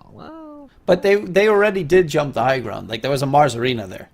And then after the Mars Arena was gone, then came the Echo. And, you know, once the arena's gone, that's normally when you jump. Yeah. I don't know if they were smoked when they jumped, but they do not have any more smokes on Ivory, apparently. And by the way, Hoodwink has an axe. She's been getting pretty fat. Yeah, saw that in that previous fight. He popped his decoy ability inside the arena after being disruption saved, and that kept him alive. This Axe, though, is pretty much done for the disruptor, which is the scary part of this game. yeah. They're looking for Roche soon to be. It is up right now, so it is gonna get spotted by both teams. That it is up, and in the pit they go. Don't think they can. Yeah, they can definitely not respond in time. I mean, the Yeah, disruptor he's is going, though. nearby, but he doesn't have. Well, are they gonna attempt it? They should block. No, they're gonna. Well, Zalrain is walking. No, too late. That's a refresher shard now as well for the Sven. NP is going in for the fight. Arena catch. Eisen pops the BKB, goes for the TP immediately, as they are gonna spot themselves at least a kill on the disengage. But BKBs are now used. They do have the refresher. Sven's God Strength is also used. Bristleback's BKB is also used. And Earthshaker's got BKB. They have no BKBs on Ivory. Yeah. Do you force this? Apparently, Radiant's maybe. top tower is under attack. I mean, this is as good as any. DK Still can just hit it Echo, from though. solid range. Yeah. How long till God Strength? Oh, he did pop the refresher on Sven. So he has BKB and God Strength available. There's There you going to go. be the jump. Young PH pops nothing. He's just straight up dead. Skill Lay on the run now as well. Going for the TP away. Zarain. There's going to be Echo the refresh first. from Ken. Takes a lot of damage though. Gets the straight save by the disruption. Eisen's going for the fight against KSH. Walks away. Arena catch. Gets the dodge there with the neutral Outworld staff. Zarain on the run as KSH is going to get stunned up. No BKB available for the TA, and KSH is dead. 100 seconds and no buyback available for the TA, and this might be their shot for Ivory. They still have the Aegis available. I mean, you Young PH bought back on the DK as well. You gotta give it to them, right? Like, you want to exploit all of those BKBs being down, but it's still a refresher Echo. Are fortified. You cannot underestimate how strong that is. And yeah, I feel like they overplayed their hand. And the Shaker, like, that was the one BKB that didn't get used, and that's the one you Oh no, he need did. to He get. popped refresher. He dropped Echo refresher BKB. I see. So they weren't fast enough. Yeah. And No buyback on TA either. I guess they do have tier 2, so this might just be a lane of barracks. this probably is a lane of racks. They can't get more than that, so I just say let them have the mid set of racks. But complete disaster here for YG. I mean, they pushed the high ground and then lost the DK. And then on the disengage went for the re-engage, but DK was just too far away to rejoin the fight. No damage came out from the Dragon Knight whatsoever that engagement. TA almost got the kill onto the Sven. Like, very close to pop that first life, but not good enough. Oh, Young PH going in for the stun. Onto the Sven. There's actually a lot of damage taken. Arena dropped. The Sven losing his first life. Rupido pops the BKB. Zarain now on the run. Can he get away? Sven is going to be held in position. Zarain, though, on the side is going to get sniped down. Has a buyback. Shaking so far away from him. I don't know why he wasn't, but still, after all of that, they will get lane. Yeah, they popped the Aegis. That's it. That's all they managed to gain. Yeah. Still tier 2s on the side. Rupido. Back. Mars buyback as well. There's going to be a jump in onto Young PH on the side. Eisen caught inside the trees. And they want to re-engage. Ags from NP coming in. He tries to dodge it, but there's going to be the finisher block. Jump in from Ken. Rupido drop in low. The Bristleback is dead, but there's Eisen still with the God Strength running. Going for the fight, chasing in for more. Wants to go for KSH, who is going to get broken. Is going to get Demonic Purge, and KSH is dead. Buyback is available if he wants to try and re-engage, but now it's going to be 3 dead. And KSH comes back, but it might be just a little bit too late. No, Young PH jump in onto Drick. The hoodwink disruption saved once more. Zarain is nearby. Sure. Drick will die as Lun is going to jump in aggressively, chasing the back line. Zarain Mars is chasing for more. Has another arena catch available. Is going to pop it. Hold them in position. Eisen staying alive so well thanks to the Outworld staff. Echo dropped by Ken. Trying to keep KSH alive, who's turning his attention towards Ken. The Shaker is going to be able to finally drop as KSH gets himself back to the fountain. What a crazy fight there. The Eggs debut on Disrupt was so close to being enough, but they just powered through it. The TA wasn't there. Oh, Rupido. Time. Rupido needs to be careful. He doesn't have a buyback. That's a dieback if they catch him. Pops the BKB on the run. Has the TP in 5 seconds 5. for the TP. Should be fine. Should be fine. Dire are scanning. Aizen has a BKB God Strength though, and KSH walking in, doesn't have a buyback available. There's going to be the arena catch. He didn't pop the BKB in time on the Sven, but can he keep on going? He's going to chase KSH, needs those refractions. He's going to get the blink away. Lund Disruptor is left behind. Will get taken down. Zarain also no buyback available, has an arena in 5 seconds. TP Can he either. try and get out? Blink to the side. It seems he should be able to get out in the nick of time, but somehow... Oh, wow, there was still a banner standing in mid. Has fallen. Somehow they stay alive on YG.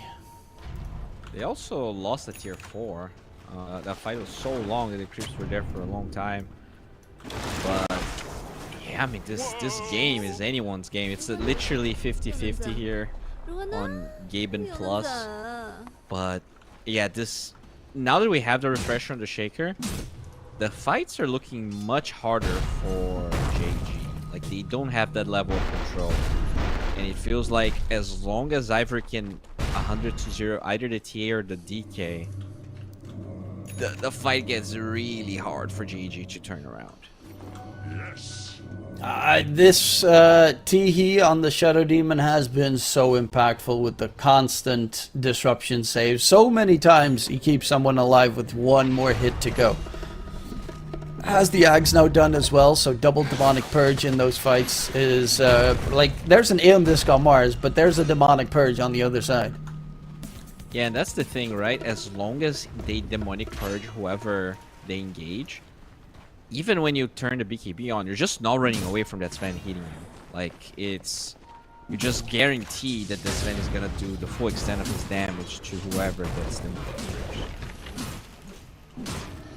Even that... That's a 5 on the Shaker as well. Let's see, what does the DK have? Worm's Wrath effect during Elder Dragon form. Doesn't that just do a little bit more damage? Yeah. What? Like, it's a little bit minus armor. It's like 1.5 minus armor more. Or It's incredible. how much does it become stronger in his Elder Dragon form? And it's 15 more damage per second. Holy moly. Yeah, but is that in his Elder Dragon form or? I think so. Dire's top tower. Oh, Wormwrath It's bonus. He gets range. 90% bonus in Wormwrath, so you get 50% on the 90%. So that's like you do an extra 3 armor reduction. I mean, 12 Dragon Blood HP regen and especially 12 armor against the Sven. It does get broken every single time though. Yeah, they have raid, so I think that's why. I think usually that's the benefit for sure.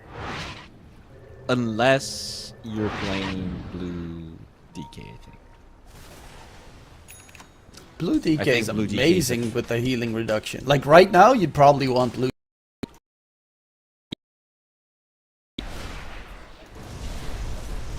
So Roshana is getting pretty close. Do we have any new refreshers here? Mars does have his, but it's been there for a while. He's going Side of Vice, but Scythe on the NP. Now you have Disruptor with the Ags ready. yeah, NP's really fat. Like he's actually more farmed than Young PH. And Zorain and Rupido and close to Ken. God, he's fat. But his item, I mean, Vlad's is nice to have, and he has Octarine Core. And that's the great. reason they lost those tier 4s, right? You're just shoving all of the waves all the time, like with this Octarine Core as well. So, and even the level 20 talent, it's very hard for, like, Ivory needs to be careful. They don't have a global hero to push the waves as well. They also don't have a Helm of the Dominator. That bottom lane is going to be a constant problem they have to account for. Bright and breezy. Yeah, especially once NP gets his level 25. So you can constantly keep TPing in, out, in, out, in, out. Also, we didn't get a Helm of the Dominator this game.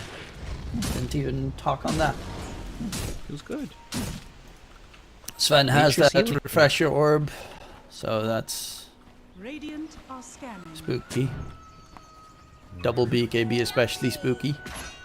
They don't So really have possible. any BKB piercing tools except for level 30 TA with the Melted Bash. But he needs to a level and a half to reach it.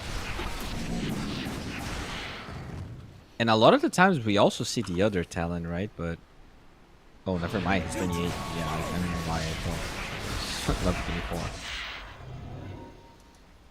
Free shard for the disruptor. I mean, might as well. Well, it's fine. Are we missing any shards? Shadow Demon doesn't have. DK has none. Fireball, so good this game. I mean, everything helps. Radiant's middle barracks But the Shadow are Demon under one attack. is surprising that he doesn't have it, considering he has Ag, so he gets 2 charges of the Demonic Cleanse as well. I agree. There's like a fair amount of stuff to dispel too, Radiant's top like tower. Thunderstrike and Radiant's the middle curse barracks and are the under TA attack. traps. Meld minus armor. They are camping Roche here, and it did spawn. They didn't check in time. I mean, they checked a little bit too early, and now they're gonna have to respawn. Yeah, because they're otherwise gonna get Rax. Oh, Blink look away out. by Young PH. And they're gonna immediately TP for Roche. Yeah. You have to smoke. You have to smoke instantly. Do they have one? They do not have one. I guess it's just Roche for Dire then? TA has a trap in the pit. I don't, you know, that's why. You can't look in the pit anymore. Fight in the pit though. Yeah, but they're not gonna get a fight against them because it looks like they get a free Roche. They're walking now, but they're slow. So And they're are gonna they get spotted finally out. gonna give TA an Aegis here? No. What? Interesting. There's still a banner. I mean, I understand that the DK is the one, you know, hitting aggro, but I still feel like if they just 100% the TA, like the DK is gonna come back with no Dragon Form, right? Like, shouldn't you just give Mars the Aegis at this point, or even like the Disruptor? I don't know. DK is not scary at all. Like, he just gets bullied in all It's of these kind of fights. scary, but like his second life is meaningless. I I guess mean, it has a refresher charge. I guess. Sven and Bristleback both kill him. Yeah. So then I don't really find him that terrifying. If 2 of your cores kill him and the third one... Okay, the third one has a bit of a problem against you, but if he drops a double echo on your face while you're next to creeps, you still die. Because 3.6k HP is not a lot for a DK. Not really. Actually, most of these heroes have around 3k. Sven has 4k. That's the highest HP hero this game. Bristleback is going Battle Fury. What? That's awesome. Yeah, for the Quelling Blade, I think. She's like, I'm carrying this freaking Quelling Blade for my Sven. Like, he's been cutting a lot of sprouts in the fights. So, yes, he feels like that's how he can do more damage and still, like, keep the Quelling Blade. And the Shadow Demon also still has a Quelling Blade. Yeah. 如果呢？又能怎？ A gift from the 如果呢？ tempest of battle. 又能怎？ I think, yeah, Case queued up that he wants to go for the Rapier. And he's gonna get a bottle with the amplified Rapier no damage rune. Aegis. Pretty cocky. Young PH, okay, so Young PH has the Refresher Shard as well, so if he dies the first time, he comes back with the second round of BKB Elder Dragon form. That's at least something. We are approaching minute 60 items here. Could be pretty high. Mars has gold for Vice, but they are smoking without buying it just because his buyback timer is starting to approach, so could be game losing to Bias out of Bias, but it could also be game winning.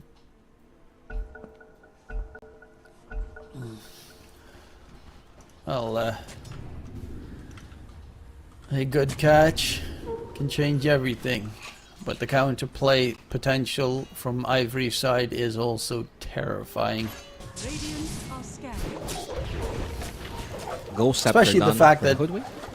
Everyone, okay, DK in about 25 gold. Everyone now has a buyback available, so you're gonna have to deal with multitudes of multitudes. Nice TP there from the NP.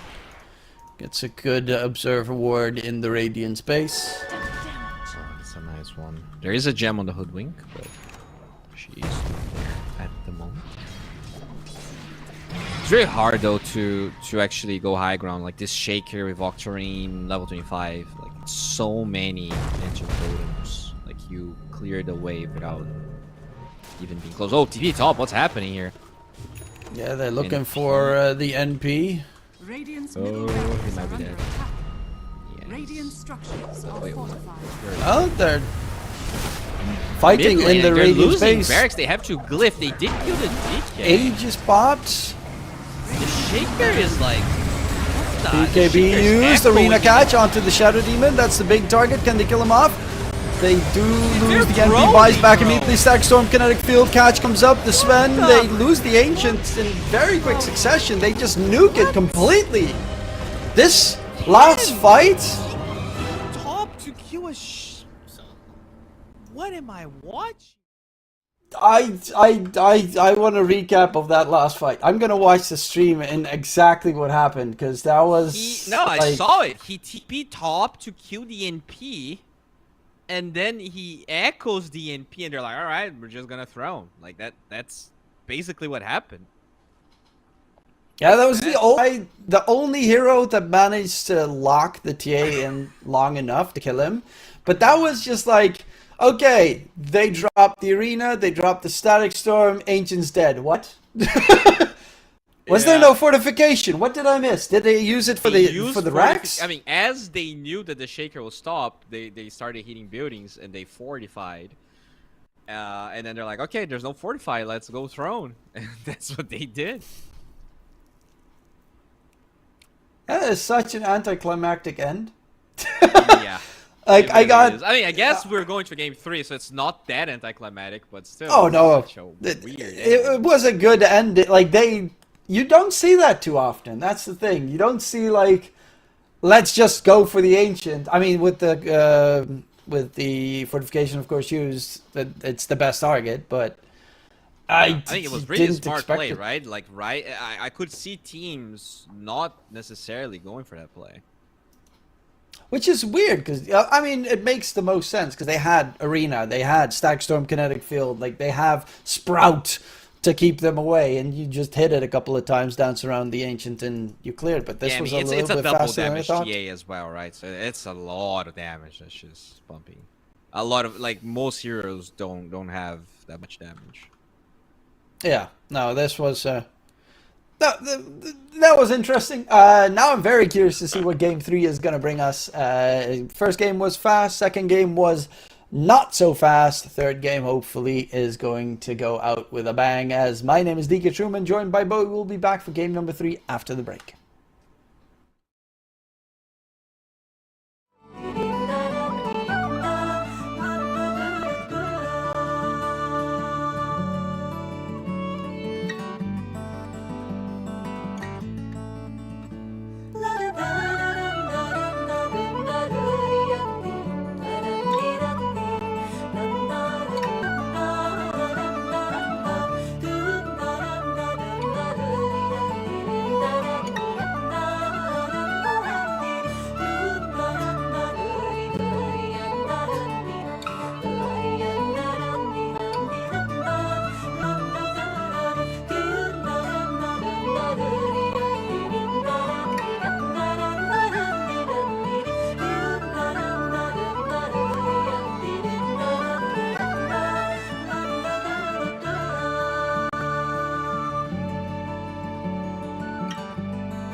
Laudes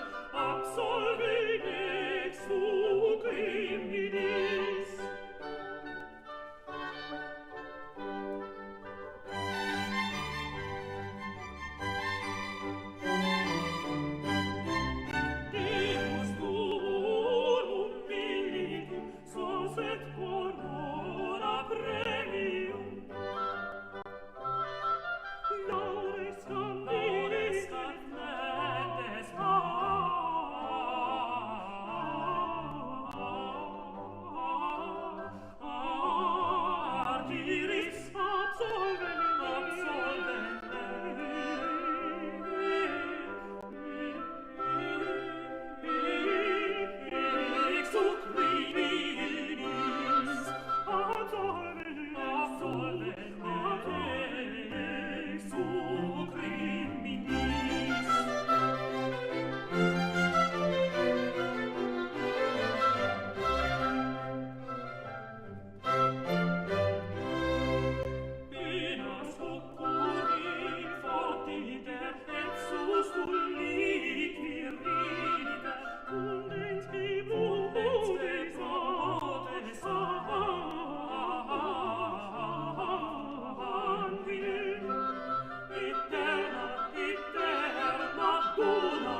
Radiant team pick. Dire team pick. Dragon Knight.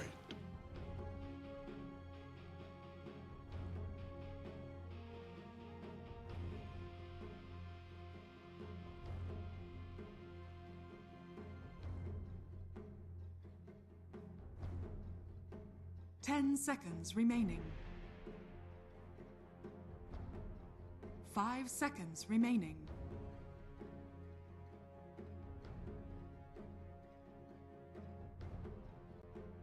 Radiant team banned.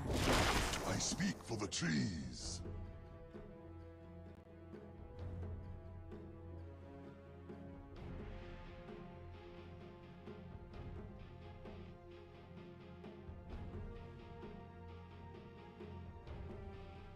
Ten seconds remaining.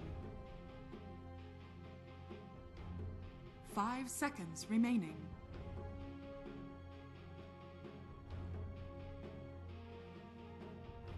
Radiant team ban.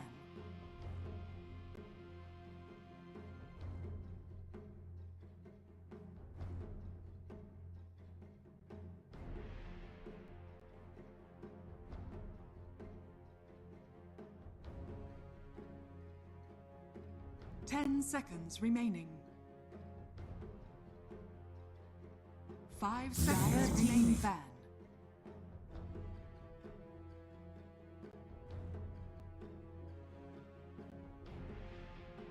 Dire team pick. Radiant team pick. Disruptor.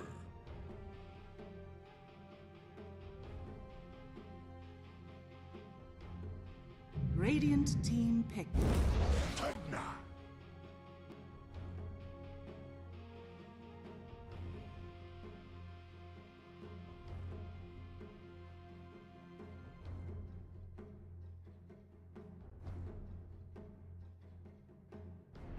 Ten seconds remaining. 5 seconds remaining.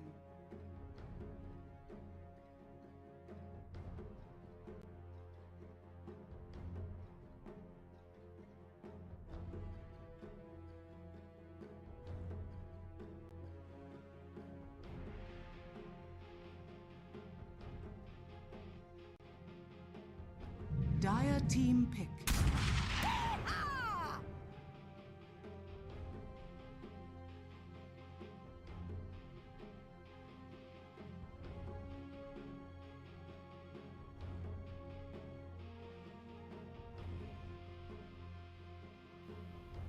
And then also the life drain on top of it. Lots of magic damage between the two. Snapfire, even though slightly, also adds in a little bit of extra tower push with the little shredder.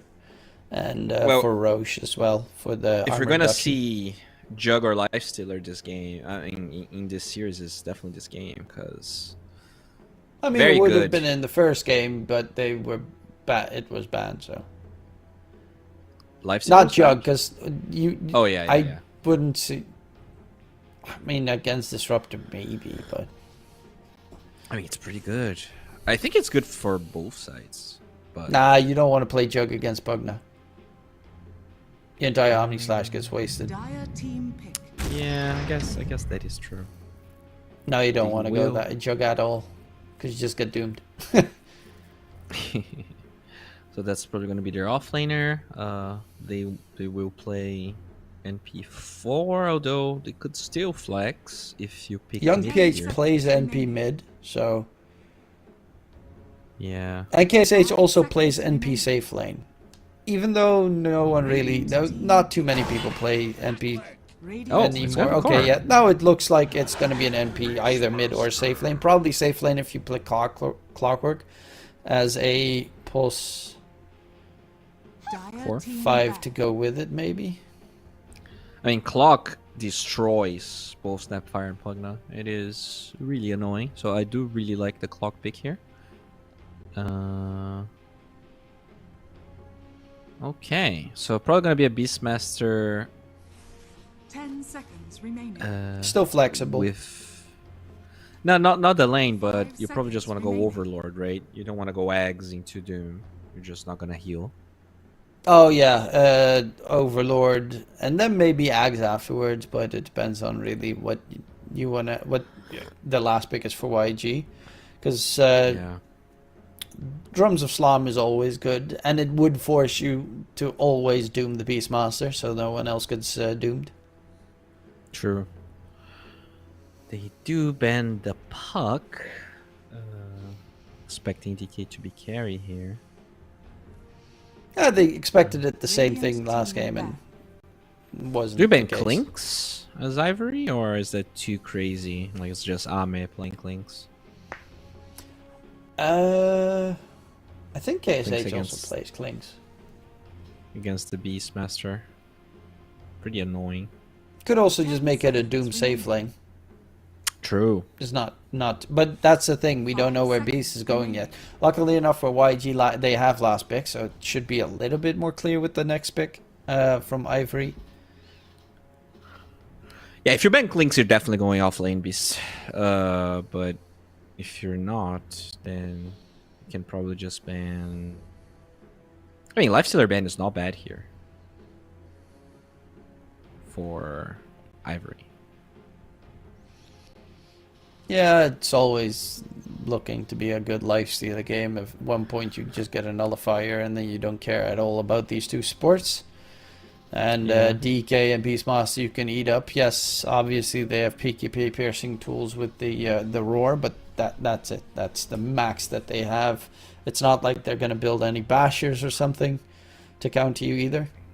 Yeah, every other stun is dodgeable, so should be relatively Radiant easy here. team pick Dire I'll team take pick to Shaker out. The spirit.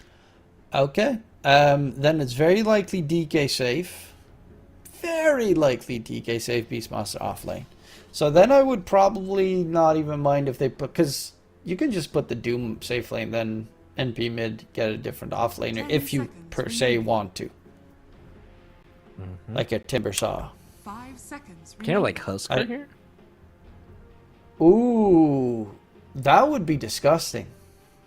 Right? Like It's such a good You have- Huskar game. magic resistance against the Puggin and the Snapfire. You have a Dispel for the Decrepify.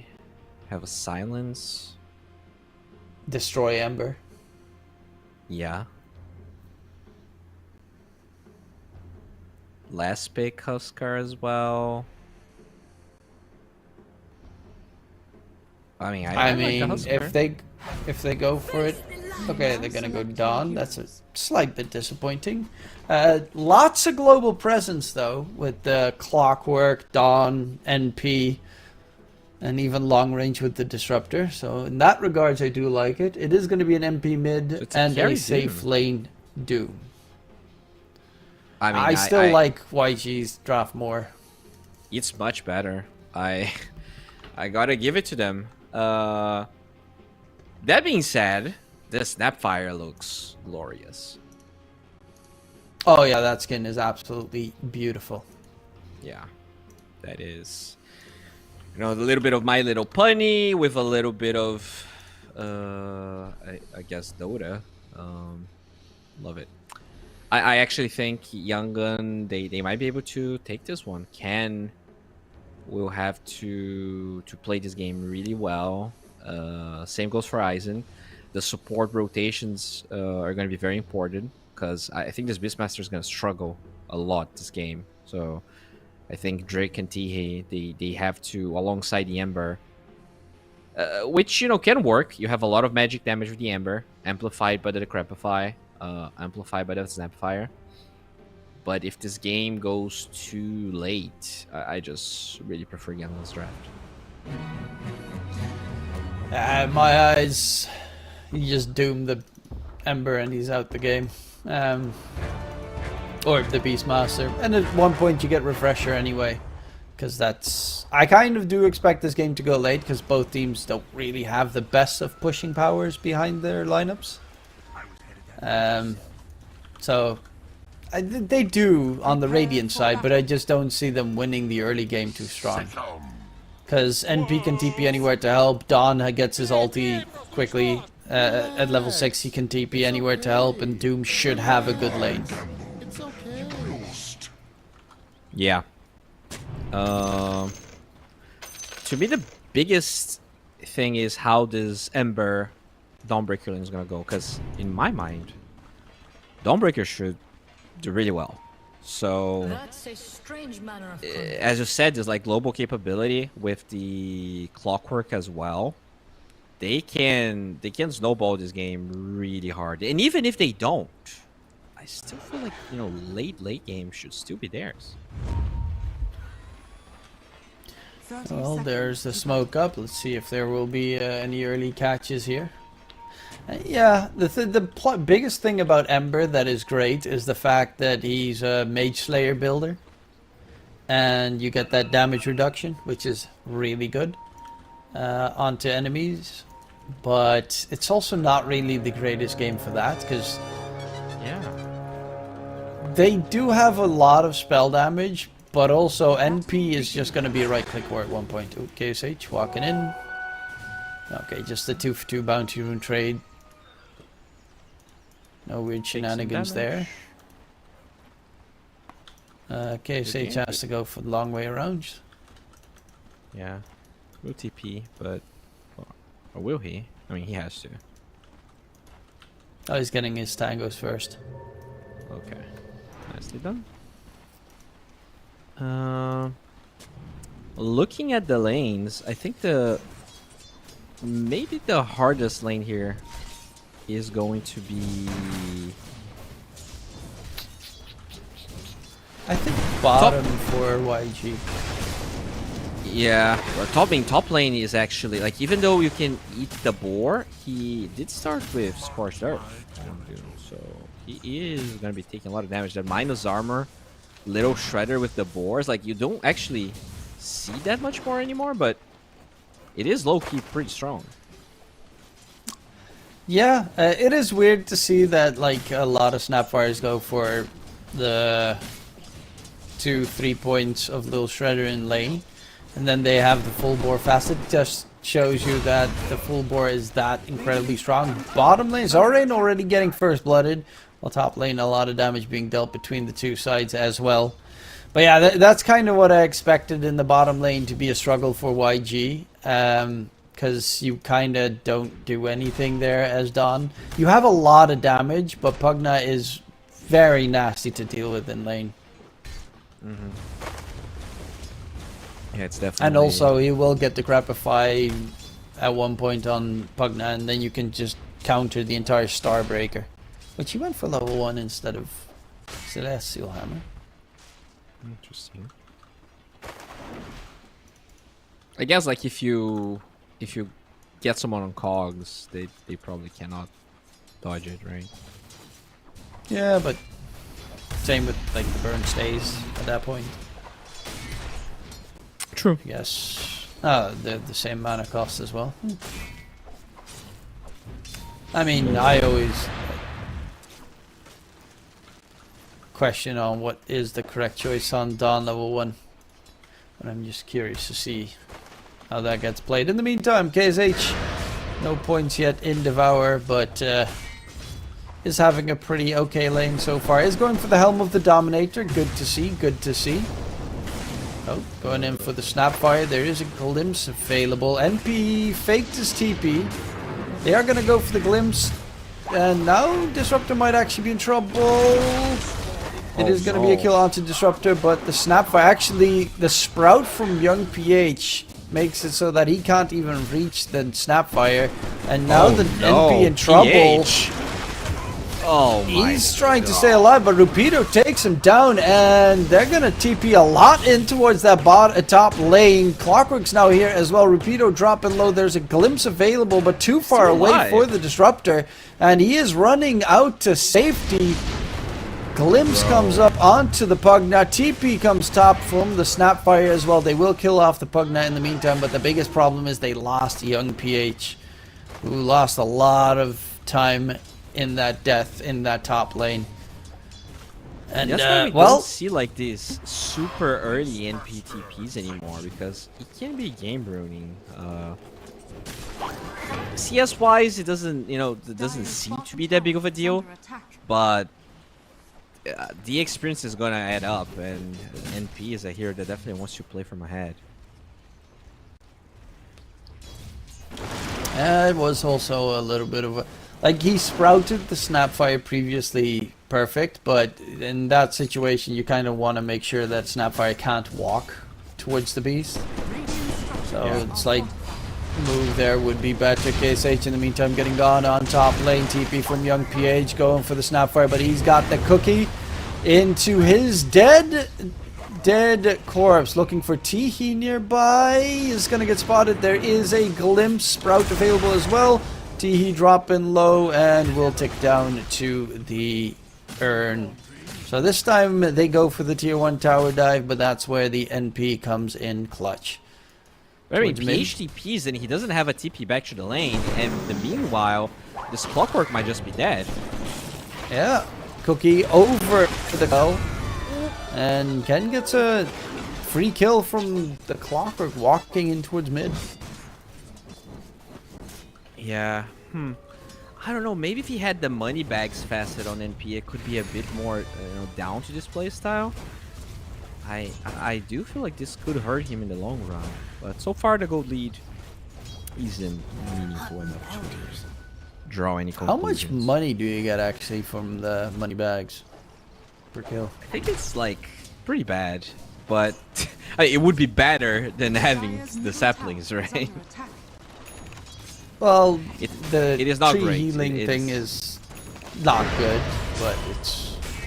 I mean, they're both meh. Yeah, I guess like you can heal your allies after a game, but it just feels... Oh, Rupido gonna get gone on. They are very aggressive here. He doesn't have a quelling blade on Rupido. Again, another TP from Young PH. No TP back. December is just... like, he's actually behind the NP, but my point is that he would be much more behind because NP is supposed to win that matchup. Yeah, but Young PH is making sure that KSH has had lane top, so that's the trade-off that you make. As Yeah. the Helm of the Dominator is almost done on the Doom as well. Bottom lane in the meantime, Don, that's the only one that is struggling, that actually needs help, but you can't NPTP on a DK to kill him, because that just does nothing. In the meantime, Young PH is going to get caught in towards his tier 2 tower area by a gank, and once again the NP falls. Not great.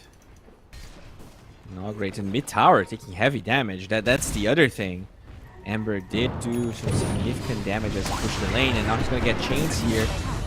Glimpse doesn't matter, and they get another kill with the tower on top of it. Yep, that's the tier 1 tower in mid secured against the NP. You don't see too often. NP TP bottom, they're gonna go for the DK. Can they take him down? He is held in the sprout, in the cogs, in the kill, and they find the biggest target on the map taken care of. Ken is the most farmed on that Ember Spirit. He's actually really farmed at the moment. Does he have... Okay, he's going for the phase boots. But MP is closing in on the Spirit Vessel, and that should help a lot as well in the earlier parts of this game.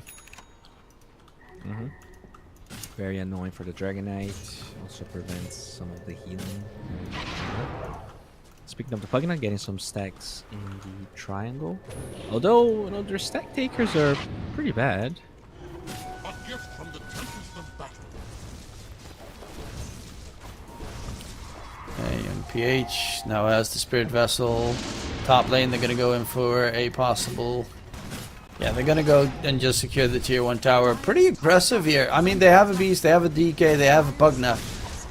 And even the Snapfire, they have 4 heroes that are pretty okay at taking down structures. And they'll try and get as much of an early game advantage by clearing up the map. But you're playing against a lineup that has global range. So do they really care that much that their buildings are gone? They can TP anywhere, essentially. Yeah, but if you are together, that's when the global doesn't mean as much, right? Because it's still a 5-5. We will find Pugna Good bit prep though, buying some time here.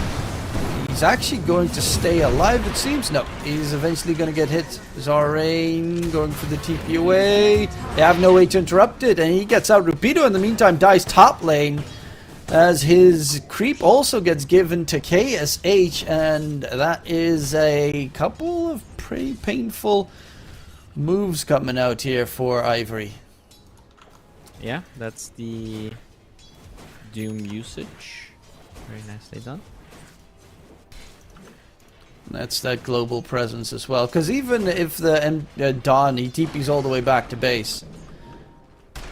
Like, the moment he TPs back, he could just ulti back in a fight. So you're same with MP. If he TPs normally back to base, then he can just TP with his teleportation spell into the fight. And you're constantly thinking about, oh, we can get outnumbered quickly.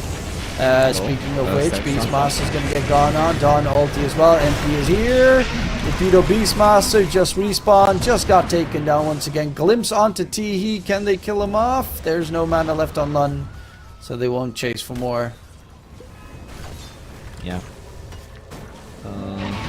Try to take the tower, but with the Ember TP, should be good enough. A lot of pressure. It gets used. Stealing some stacks. Oh, but he might be in trouble.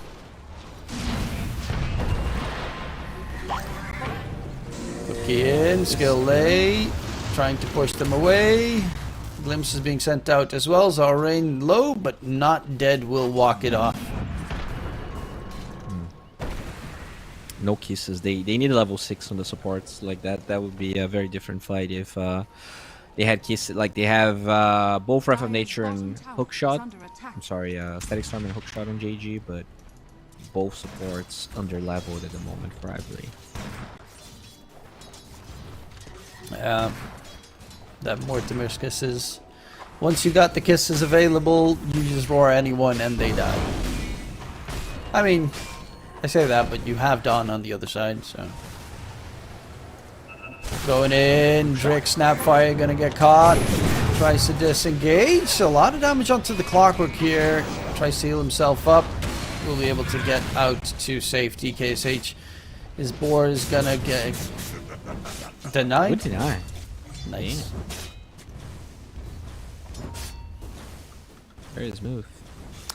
But yeah, the Beastmaster working towards the Helm of the Overlord, already relatively close to it. The DK just farming it up. But it is looking again like JG. No, despite some of those struggles on the NP early, he is already has Vessel going towards the Maelstrom, having a fine time. Yeah, Doom is going for the Radiance this game. So is going to go for the heavy farm build this time around.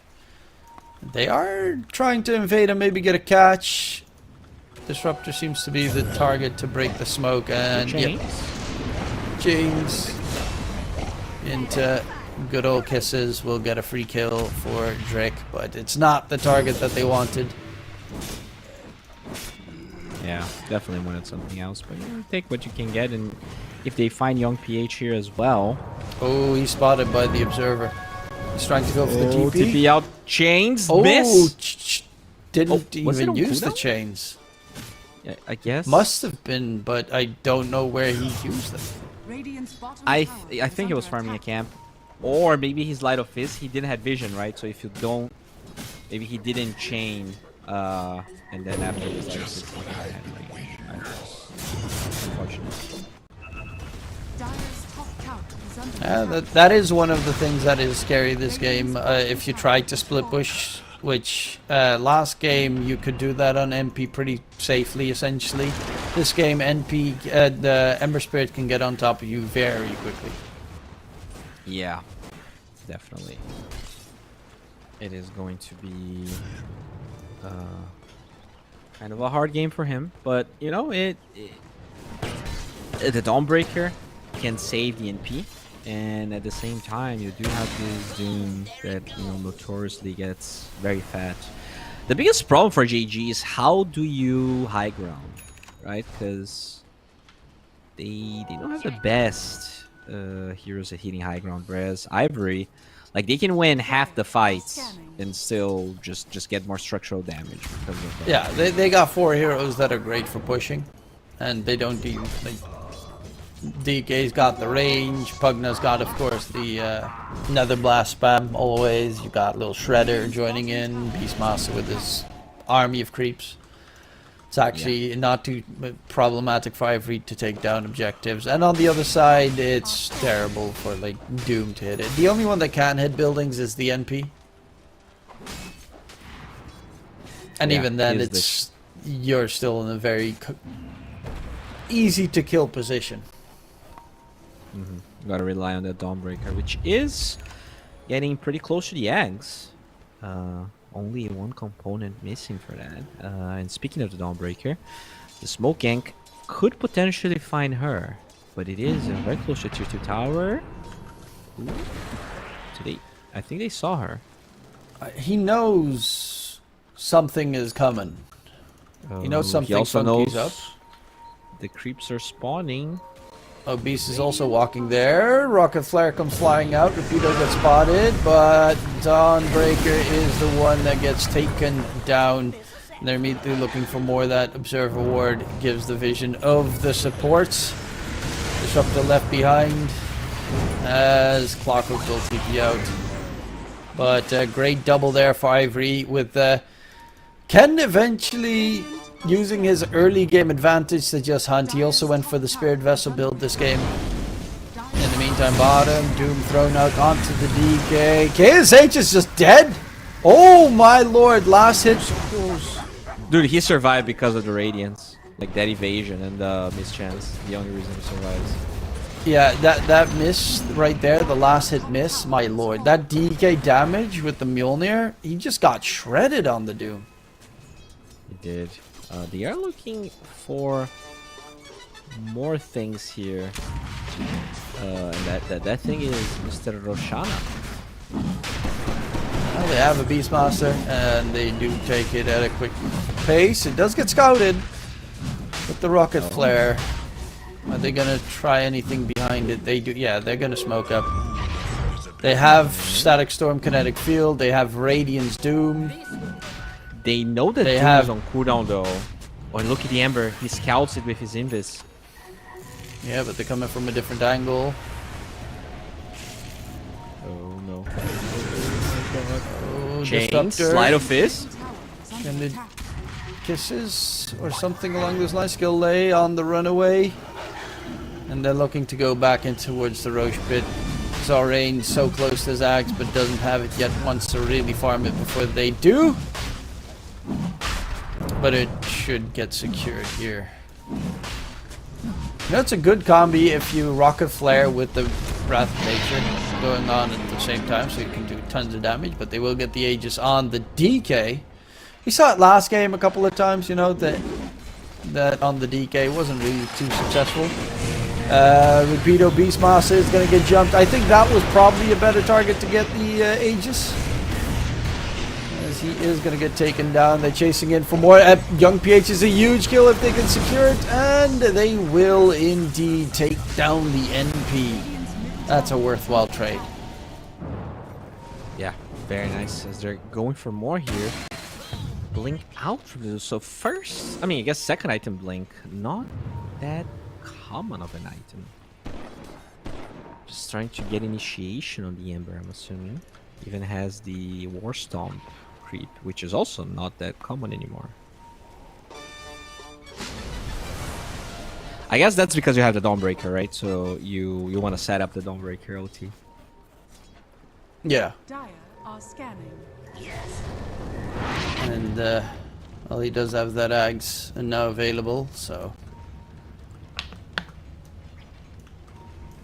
Ready to Dragonitis. get that jump in and keep his teammates alive and also crush someone else. Ken, in the meantime, what is he building next? I'm curious. Is he... Okay, he's going Kaya Sanj. More sustain, but also a decent amount of damage. Zorain taking some damage. No kisses available though. Is gonna go for the TP. Back to base he goes, jumping from KSH. Gets the Doom off onto Ken. They're trying to get the kill. He is secured. KSH still being healed up in the meantime. They're gonna focus down the Beastmaster. Dropping low. Static Storm Kinetic Field comes out. As Ken, the Doom has ended. He's looking for KSH right now. Taken down by that pesky Ancient Thunderhide in the middle of the fight. Here. Got taken down, and with the DK joining the fray, Young PH is dead once again. Disruptor losing his life. Skill Lane now has to run away. And another big fight, this time in Ivory's favor.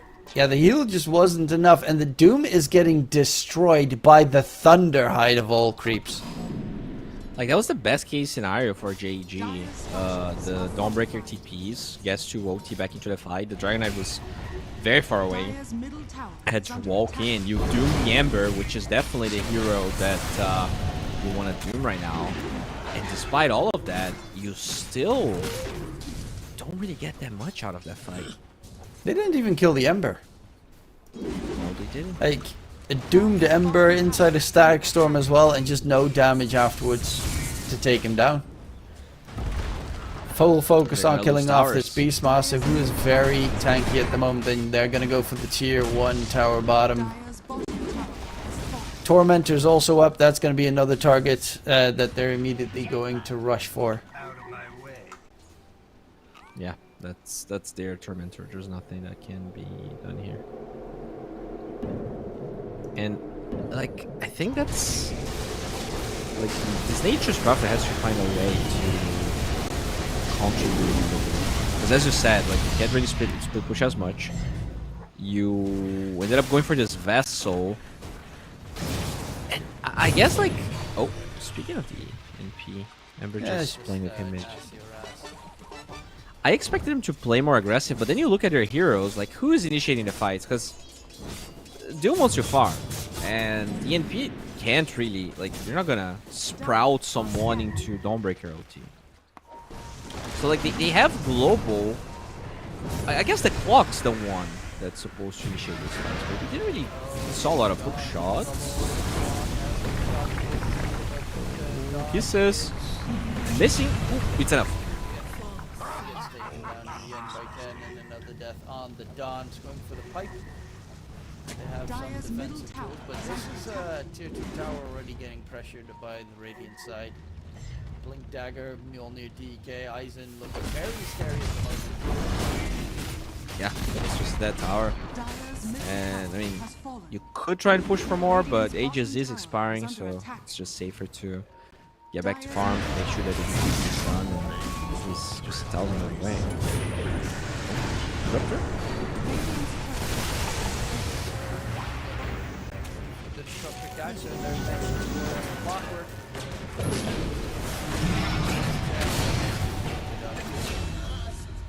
Well, they're Damn. immediately looking for a kill in mid. KSH is farming in that area.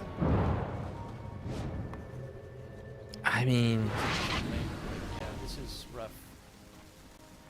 such a fast tempo early game from JG, and it feels like they're just being run at the whole time, and they never really find, like, and I guess that's how you counter this global draft, right? You just group up, and I don't think JG found a way yet.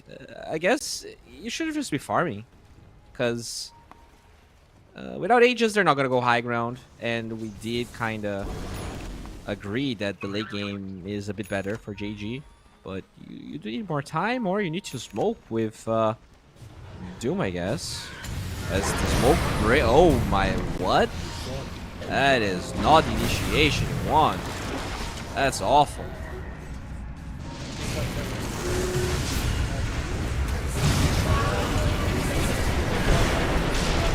Nice on all comes in. Eisen dropped the low, taken down. As successful. Hard on the beast. Not sure if it's hard. Just trying to get much more by very late. Right. And they turn this one back in their favor. We Omega jinxed them. Like Radiant's the middle Doom tower is under literally wasted every spell. Oh, okay, good. Nice Slide dodge for there. dodge. Yeah. 又能 Doom wastes every spell. The Sprout actually blocks Radiant's the middle Beastmaster on the wrong path, and they still lose the fight somehow here at the end. Kill the thing. 怎？ That's pretty bad. Honestly, everything changed Radiant's for the middle Dooms, tower like is how under good attack. damage once he got that back leaders, aura, and critical lightning. The wolf. I think for that fight he still had the other one though. I think this is a recent purchase, but regard. It picked it up No, he before. missed the stun. Like he missed the stun in that fight. Oh yeah. Yeah, and And I have no idea how they lost that fight. I think they got baited into going back, and as they re-engaged, the Dragon Knight. I think the Dragon Knight didn't have BKB also, right? Is this a fresh? Yeah, it's a fresh BKB on the DK. If he No, had it he for did that use fight. it. Oh, He okay did then, use never it. He got mind. hit by the Donald. Oh, okay. Don now has the fight finished up, so a lot of the Ember Spirit's damage is going to be nullified significantly, and the supports as well. Yeah, that is one problem for Ivory. Like a lot of the damage is over time, and with all of those healings and auras, this Doom is just not easy to bring down. Well, as I say that, am I jinxing someone again? Holy moly! Yeah. Fight wasn't close enough to help him down. Doom was quite a heap of damage there, getting exploded, and Spirit Vessel as well to try and keep get him back up in terms of healing. But the next Roshan Radiant is already are up, so scanning. that's an Aegis Plus banner available for whoever might take it. Dire side's not the fastest in taking it, but they do have one big advantage now, and that is Nate's Prophet also has the BKB. And the double They need BKBs to. are pretty important for them. They need to kill someone to go Roshan JG. For Ivory. Oh.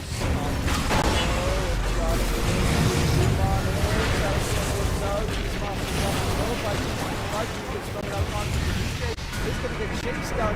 Donald as well. They're going deep for that DK. His BKB is about to end. Can they catch up to him? He's got the pop. They have the catch. They have the kill. As Where was the he's Ember? going to kill on the disruptor on the back line. He's actually making a lot of that, trying to run away. Holy Shit! sh! Low, but my lord, that NP damage coming in with the ulti. They smack him dead, and then some. Zalrain chasing after the pug now, but that is just a distraction, but a huge fight. Yes, they lose KSH at the very end, but look at that 4.6k damage dealt by the Doom. The hell? Did the Ember get hit? Like, was it the edge of the Starbreaker that did so much damage, or was that just like one Breath of Nature? Like, I think he was half HP and then he was 10%. Holy shit! I think he just got rashed down. Just that wrath of nature, and all his HP just flew off. That was a really weird fight. Like they go in and the Ember, engaged from the weirdest angle possible. He wasn't nearby. The Dragon Knight just he got run down like for 15 seconds. Like that was kind of hard to watch. No one to help him. I do like Yags though on the Snapfire, having the save for the Doom.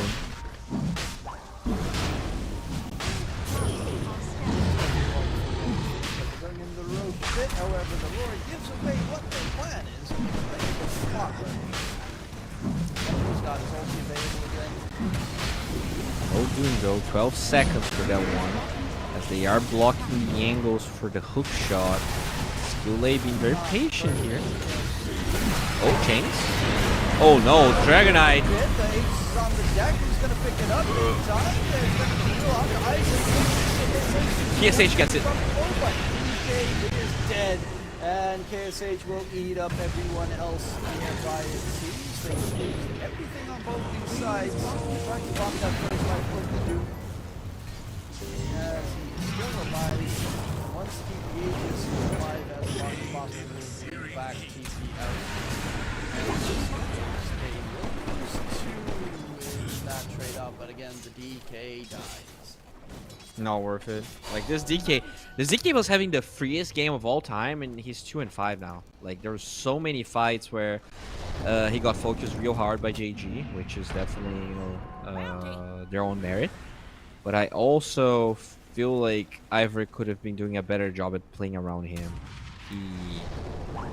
He had some crazy timings, and he's just pretty poor. Yeah. Young PH did die pretty quickly in that fight, but I guess he was surrounded by an entire army hitting away at him. KSH in the meantime. Can he do anything against Ken? Ken doesn't have BKB yet. Disruptor is close with the Static Storm, but yeah, they're not going to be able to get any early catches coming in. Don's going for the Lotus, Spell Reflect. Very good Lotus. Finally, we have a solid Lotus game. Oh, where it's not just one DK stun return. He does have Fire Remnant down, but he's not going to be able to get away. Don ulti used unnecessarily there, because he was 100% dead regardless. But still, big kill on the Ember, who he was top net worth after the laning stage on the Ember, and it's just completely vanished.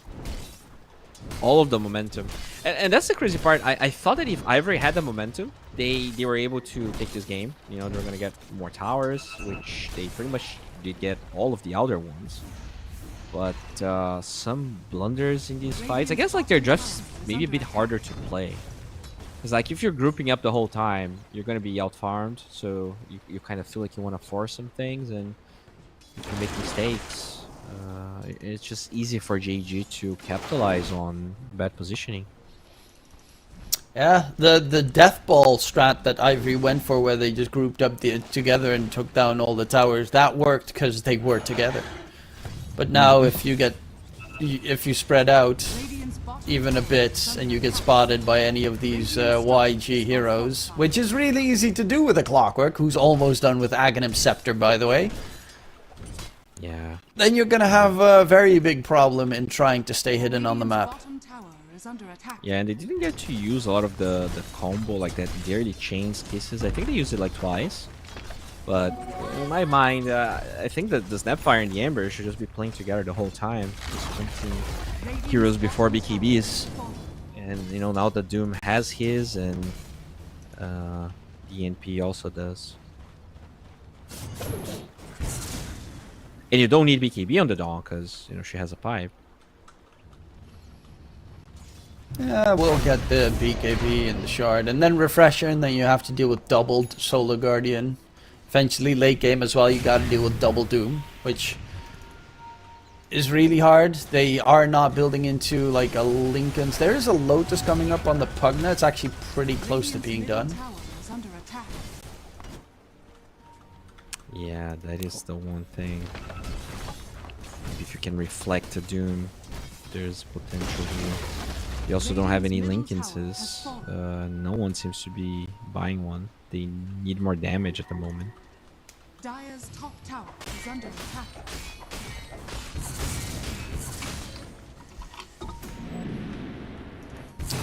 Well, there is the Aghanim Scepter flying in for Clockwork. So now you got overclocking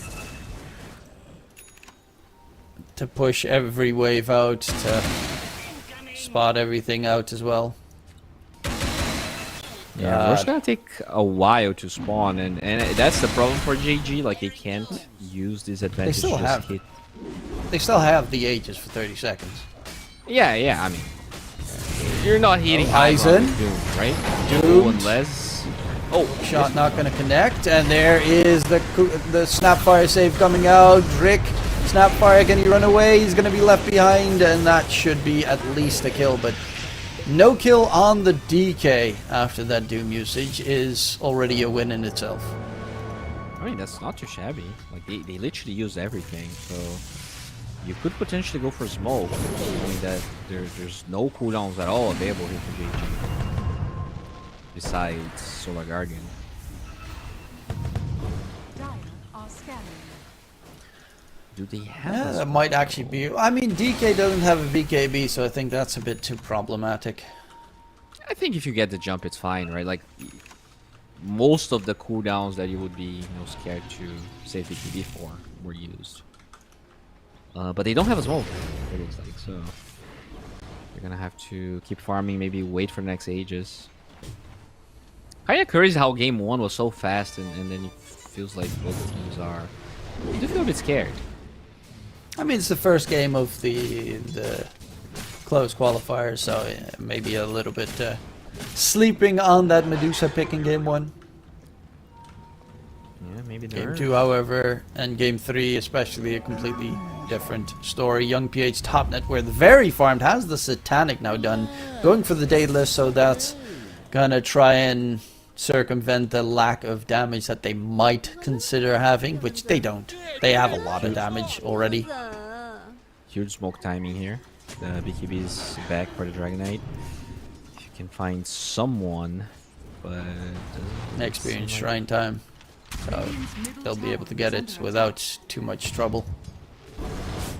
And that's another game where, like, this NP just spamming OT the whole time. It feels like Ivory struggles so much to land those smokes because the waves are always pushed. So easy for JG to read how Ivory wants to position around the map.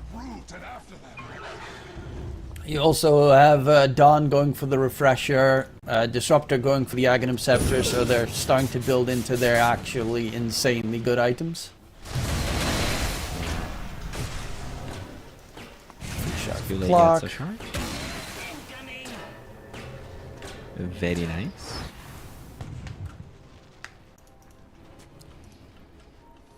I wish they would stop nerfing Pugna. I love playing Pugna, but the fact that you can't life drain to get mana back or give mana to allies, and the fact that your life drain doesn't one-shot illusions anymore, makes the hero very meh.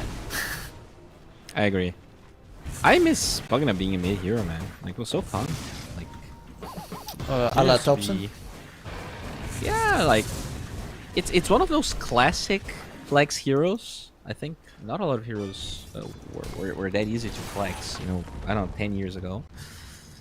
And I feel like they try to give him some life with that the other Pugna facet, the one where you get more amp damage with towers falling. Yeah, that one's terrible. Yeah. It's a good idea, but I think the execution, they need to like change the numbers or something. It's like, what, 2.5% per tower or I something? think it's 2%, right? I think you get like 10 after every tower, every other 12 after every other tower. 12% is quite a lot, but still the other one gives you like bursts of HP and mana during a fight, which is amazing. Yeah, I mean, conditional facets are always kind of hard to make work, because what if you have a shitty early game? Like, then you're playing with like a 75% of a hero. They get a good stun on the Dawnbreaker. That's the one you want. But Doom thrown out onto the DK in response. A roar on the Doom as well. Okay. They look like they want to go back in. Amber's chasing deeper, but no one to be caught there. Yeah. And young had PH vision. already went away to farm. They're just getting out farmed so much. Like, this Doom is yoinking creeps non-stop, and he's just ulting waves. Dawnbreaker can be whatever she wants. The clock with Ags. Like, this game seems really hard. Like, their only catch is Dragon Knight, and you don't necessarily want to initiate with that hero this game, just because he's gonna get doomed, and that's all of your deep, like, your burst damage, right? Ember does a lot of damage, but you're not gonna kill anyone. Yeah, it's a lot of slow tickling, Spirit Vessel, keep them low, keep them low, keep them low, and then hopefully the DK finishes the job. Who is currently building a MKB against that nasty Radiance Mist, but yeah, the fact that Beastmaster at this stage in the game doesn't have a blink yet is very problematic for them. Walking into Roar is not ideal. I feel like this master, like he's going for this aura style. I don't know if the aura's doing anything. I guess they wanted to like group up and just try and like end the game with the second Aegis, but the fact that they didn't pick it up, maybe that was the plan, and now they're in this position where they have to find a way to make things work. Speed my return. Well, there's KSH has a refresher, so double Doom. Double Dawn ulti is almost done as well. I mean, he has a refresher. Yeah, so now you have double Doom and double Solar Guardian. And NP has... what did he buy? Oh, he's going Bloodthorn. He bought the Orchid. Yeah, the double solar is definitely... like, they're already lacking so much damage on Ivory. Like, if you have double solar, I have no idea how you're supposed to win a fight. They need to clutch these Aegis out. And, like, even if they do, and even if you give the Aegis to the Dragon Knight, it's a transformation hero. So maybe you're better off giving it to Ember, I don't know. It is the third Roche, so you the refresher cheese. I mean, Dire doesn't even need the refresher necessarily, so... yeah, you can get both Aegis and refresher, that is true. It is swapping, so like the entirety of Ivory is grouping up towards top, but Roche is just slowly walking towards bottom, where the entirety of YG is waiting. Yeah. And they have to walk into them. Are smoked up. And Smoke breaks. Jump in. Snapfire is the first target because he's got the save. They are going to glimpse back Ken. Stackstorm Kinetic Field doesn't have a BKB on the Ember. Dawn ulti goes for the backline. Beastmaster dropping low. We have a pause from the DK at a very interesting moment. Sheesh. Indeed. Okay, so who... I mean, this is still looking pretty good for JG, right? They waste the Static Storm, but like there's still a Solar Guardian left. Doom... Double Doom is available. Didn't cast a single spell. Can he even double Doom? No, he cannot. Yeah, that's what I guess he can double Doom if he doesn't use anything else. Right? It's like... yeah. 5, So you can... 6, 8. Well, there's Doom number 1. And refresher use. Eisen dropping low. There's going to be Dawn ulti once again coming in with the heavy damage. Snapfire trying to disengage. Quickly to the side. Doom gets thrown out once again. That's a dieback on the Ember. Double doomed. Both instances taken down. Ultra kill for Young PH, and they can just walk up the high ground now with no buybacks available on anyone on the Radiant side.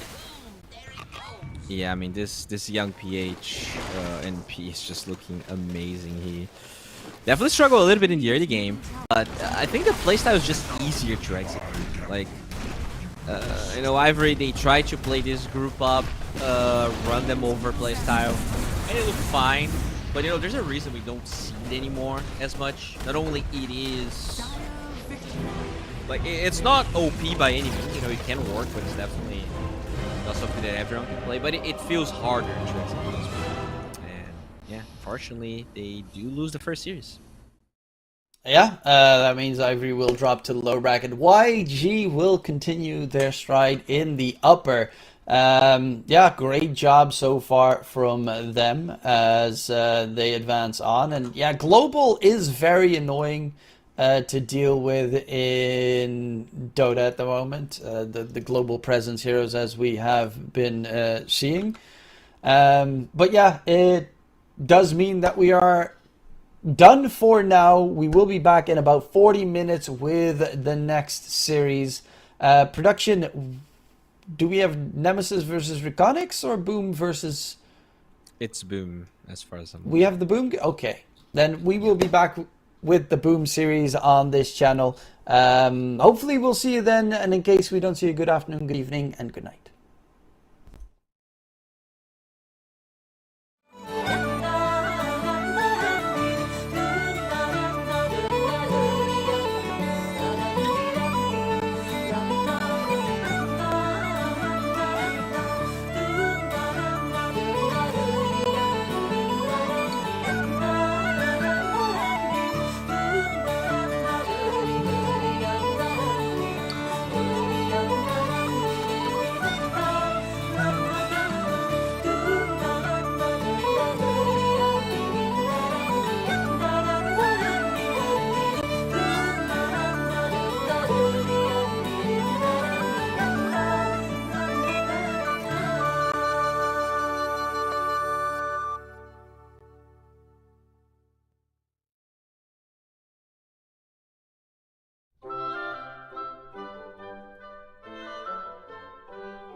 These melting tones which soothe my soul,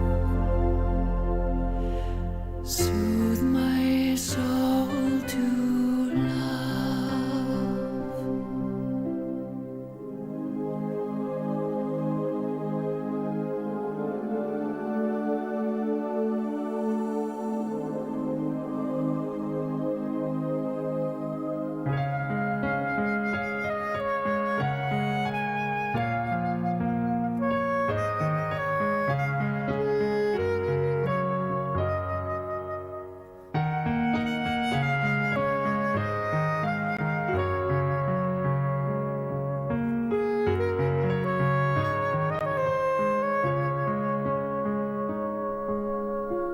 Alive with passions from his breath that flow, healed your music when his breeze to blow.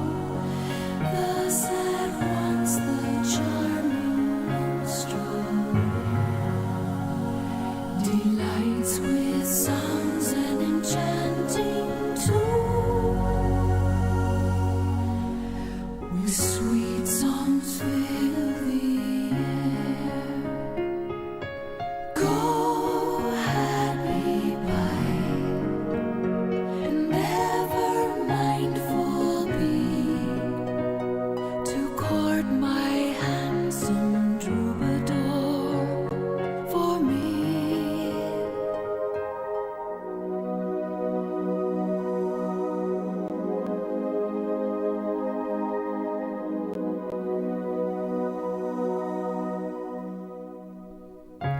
Tell him of all I feel, repeat my love at each melting touch, since to him my loyalty assign.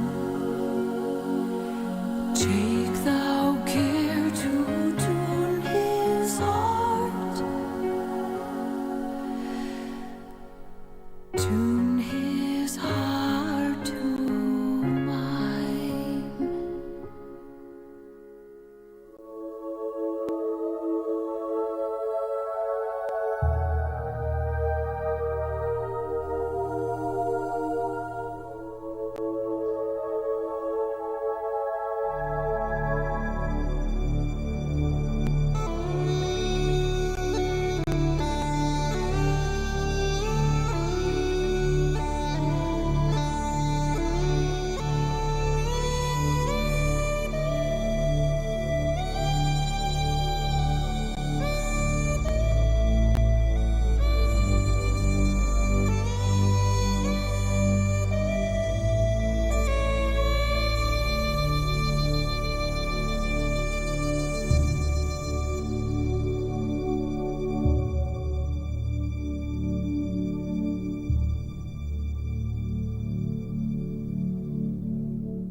once was lost, but now I'm found. I was blind, but now I see. Was grace that full my heart to fear, and grace my fears relieve. How precious did that grace appear the hour I first believed.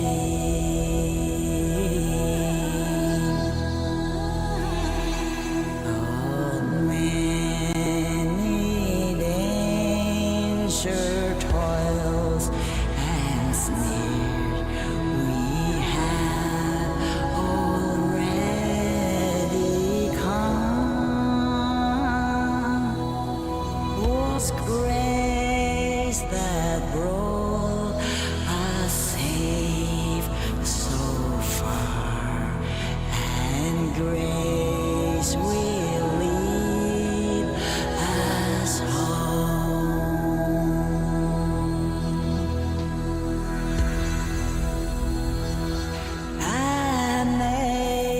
Amazing grace, amazing grace, amazing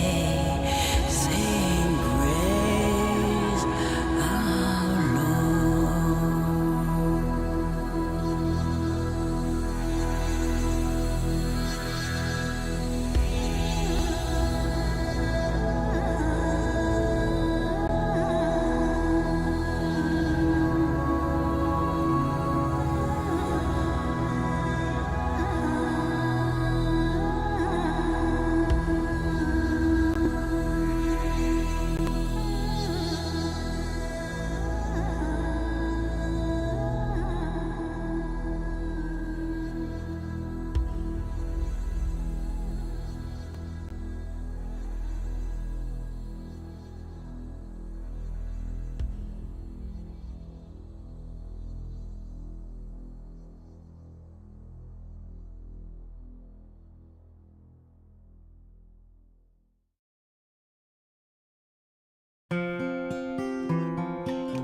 Should old acquaintance be forgot and never brought to mind? Should old acquaintance be forgot and old lang syne? For old lang syne, my Joe, for old lang syne, we'll take a cup o' kindness yet for old lang syne. We twa hae paddled in the burn fae morning sun till dine. We've wandered mony a weary fit sin old lang syne. For old lang syne, my Joe, for old lang syne, we'll take a cup o' kindness yet for old lang syne. We twa hae rin aboot the braes and pooed the gowans fine, but seas between us braid hae rolled sin old lang syne. For old lang syne, my Joe, for old lang syne, we'll take a cup o' kindness yet for old lang syne.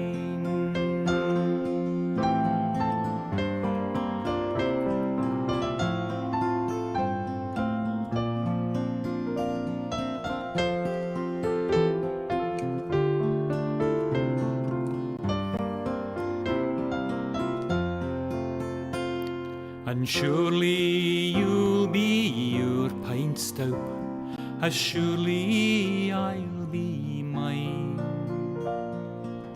We'll tak a recht good wally wacht for old lang syne, for old lang syne, my Joe, for old lang syne. We'll tak a cup o' kindness yet for old lang syne.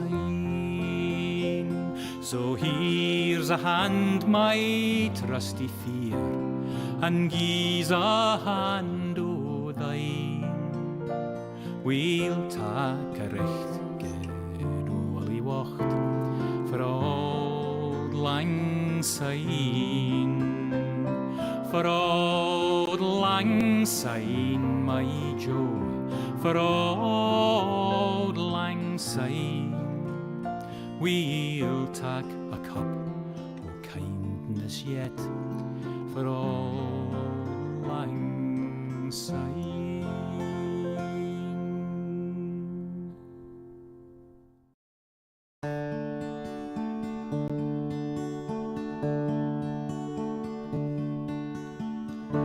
A fond kiss, and then we sever. A farewell, and then forever. Deep in hair-wrung tears, I'll pledge thee. Warring sighs and groans, I'll wage thee.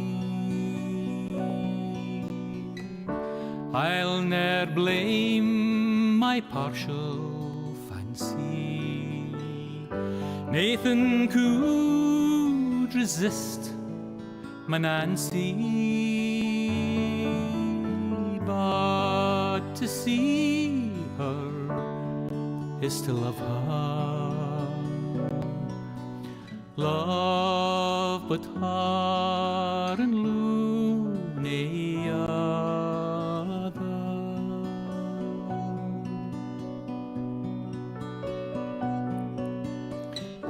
Who shall say that fortune grieves him, while the star of hope she leaves him? Meany cheer for twinkle lights me, dark despair around benight me.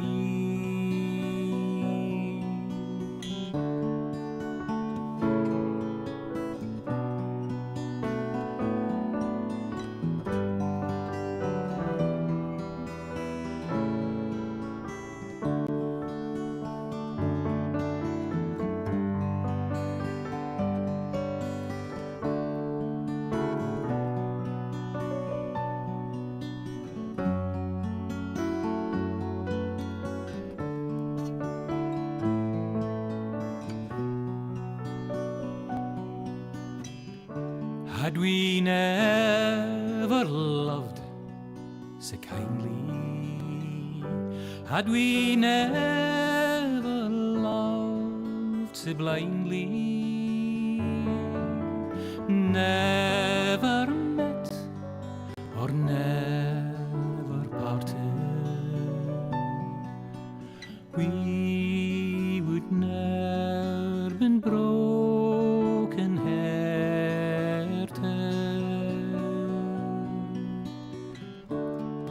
Fare thee weel, thou first and fairest.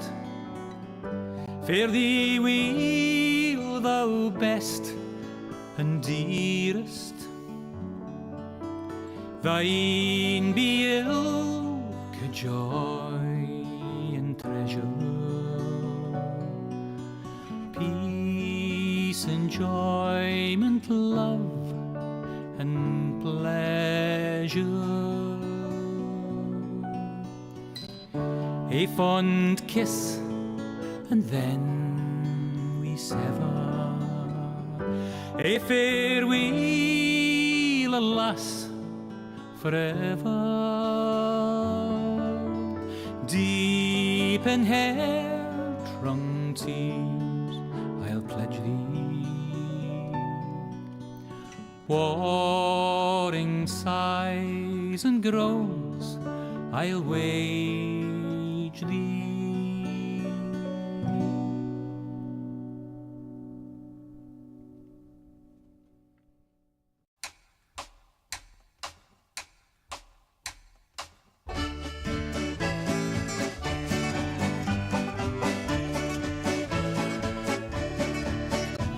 My grandfather's clock was too large for the shelf, so it stood 90 years on the floor. It was taller by half than the old man himself, though it weighed not a pennyweight more. It was bought on the morn of the day that he was born. It was always his treasure and pride, but it stopped short, never to go again when the old man died. 90 years without slumbering, tick-tock, tick-tock, his life seconds numbering, tick-tock, tick-tock, but it stopped short, never to go again when the old man died. In watching its pendulum swing to and fro, many hours had he spent while a boy. And in childhood and manhood the clock seemed to know, and to share both his grief and his joy. For it struck 24 when he entered in the door with a blooming and beautiful bride. But it stopped short, never to go again when the old man died. 90 years without slumbering, tick-tock, tick-tock, his life seconds numbering, tick-tock, tick-tock, but it stopped short, never to go again when the old man died. My grandfather said that of those he could hire, not a servant so faithful he found. For it wasted no time, and had but one desire, at the close of each week to be wound. For it kept in its place, not a frown upon its face, and its hands never hung by his side. But it stopped short, never to go again when the old man died. 90 years without slumbering, tick-tock, tick-tock, his life seconds numbering, tick-tock, tick-tock, but it stopped short, never to go again when the old man died. It rang an alarm in the dead of the night, an alarm that for years had been dumb. And we knew that his spirit was pluming for flight, that his hour of departure had come. Still the clock kept its time with a soft and muffled chime, as we silently stood by his side.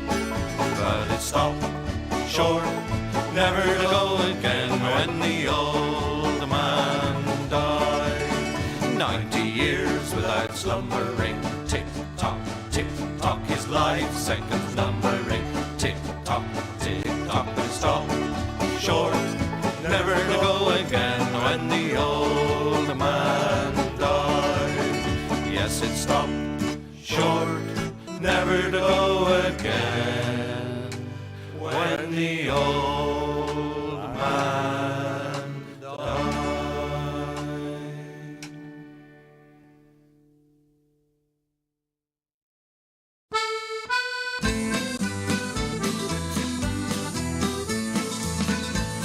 As I was going to Derby, 'twas on a market day, I spied the biggest rancer that ever was fed on hay. And indeed, lads, it's true, lads, I never was known to lie. If you'd have been in Derby, you'd have seen the same as I.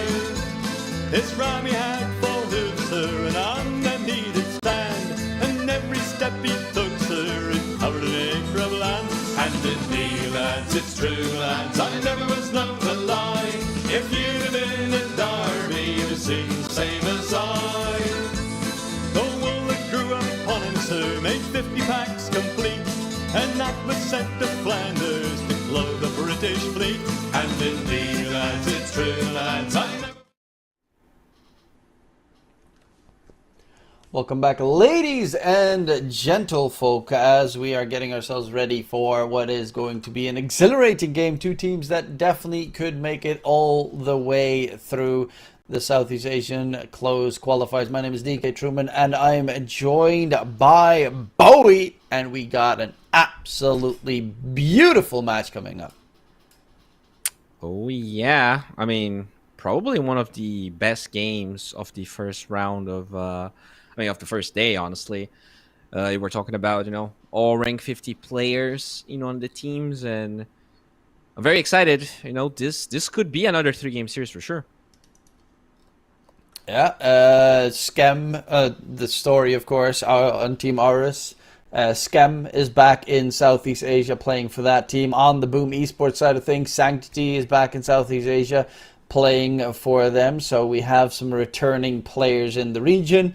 Obviously Yopaj is my idol, so looking forward to seeing what they can do. But yeah, it is very interesting to see. On one side we have a mixed stack as well. The Boom Esports, almost all different nationalities, only two of the same ones are Sanctity and Norman. And on Team Aurus it is just full Filipino pride coming in. Yeah, I don't necessarily know. I would probably go with Team Aurus. Really? Just off. Yeah, I think them returning is looking really good. Boom, I also checked their recent games, which the last games they played were September 6th. The TI qualifiers, obviously they didn't make it through. The TI shenanigans, they looked kind of...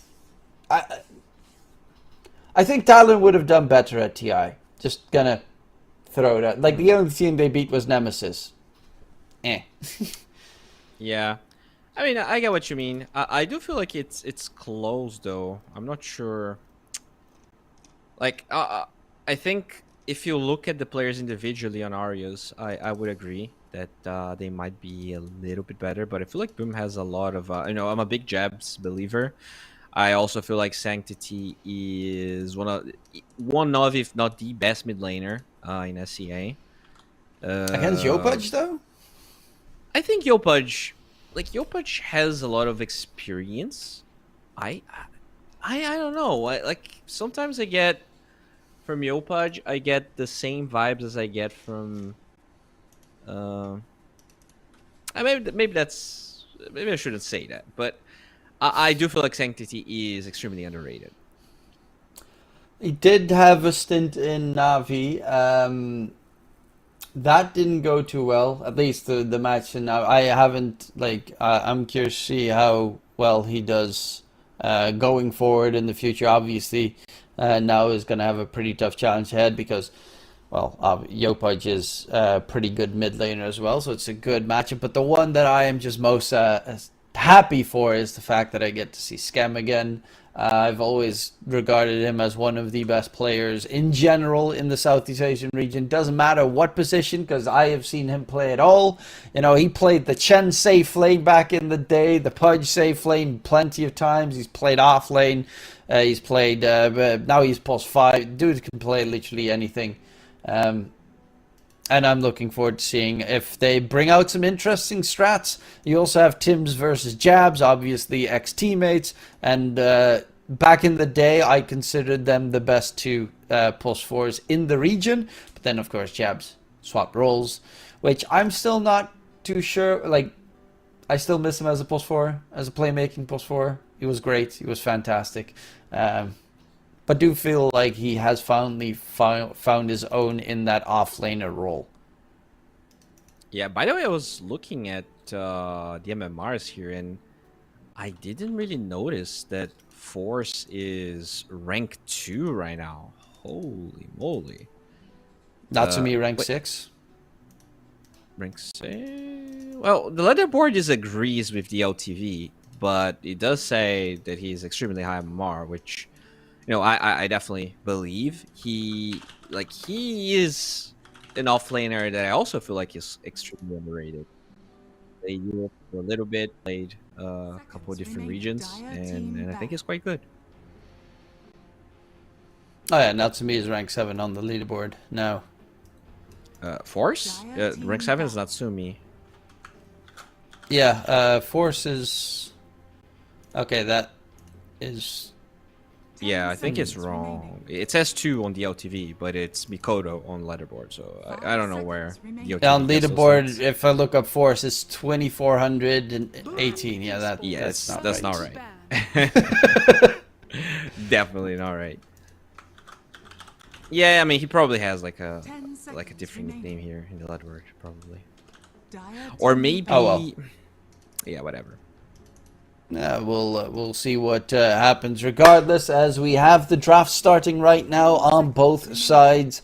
Boom Esports removing 2 mid laners out the gate. Aurus getting rid of Snappy and Labat. Snapfire, we only saw it being picked in the last game, previous series, for game 1 and 2. I think it was completely ignored. Maybe it was banned, but... He was banned game 2, and I think Ignore game 1. Ah, okay. Was pretty effective. Unfortunately for them, it wasn't effective enough, as Aurus get rid of some more like a lot of tank heroes already taken out of the game. I'm surprised we saw that much Dragonite in the first series, right? I think it was picked every single game. Maybe it was banned game 1, but it was definitely not, the most popular hero at TI. It was kind of popular, but also not a hero I associate with SEA that much. So I'm curious to see if it's gonna be, picked as much. Well, with Puck showing up, maybe that's exactly what Art is gonna pick here.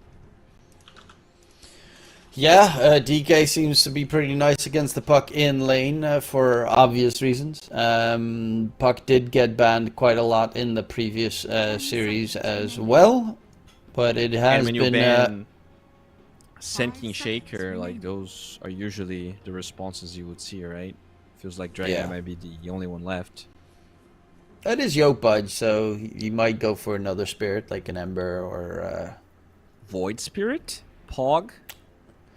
Preferably Earth Spirit, because that's what the cool kids would go for. No Bring back analog here, so yeah. I mean, Yoke Budge is also a really good Earth Spirit player. They are taking their time though. I wonder actually if they don't pick DK here, or like a Puck response for that matter, if they would ban the DK in the second phase. Well, they do get a Puck response, which is kind of a response. Like, it's good, but it's also... Really, right? Yeah.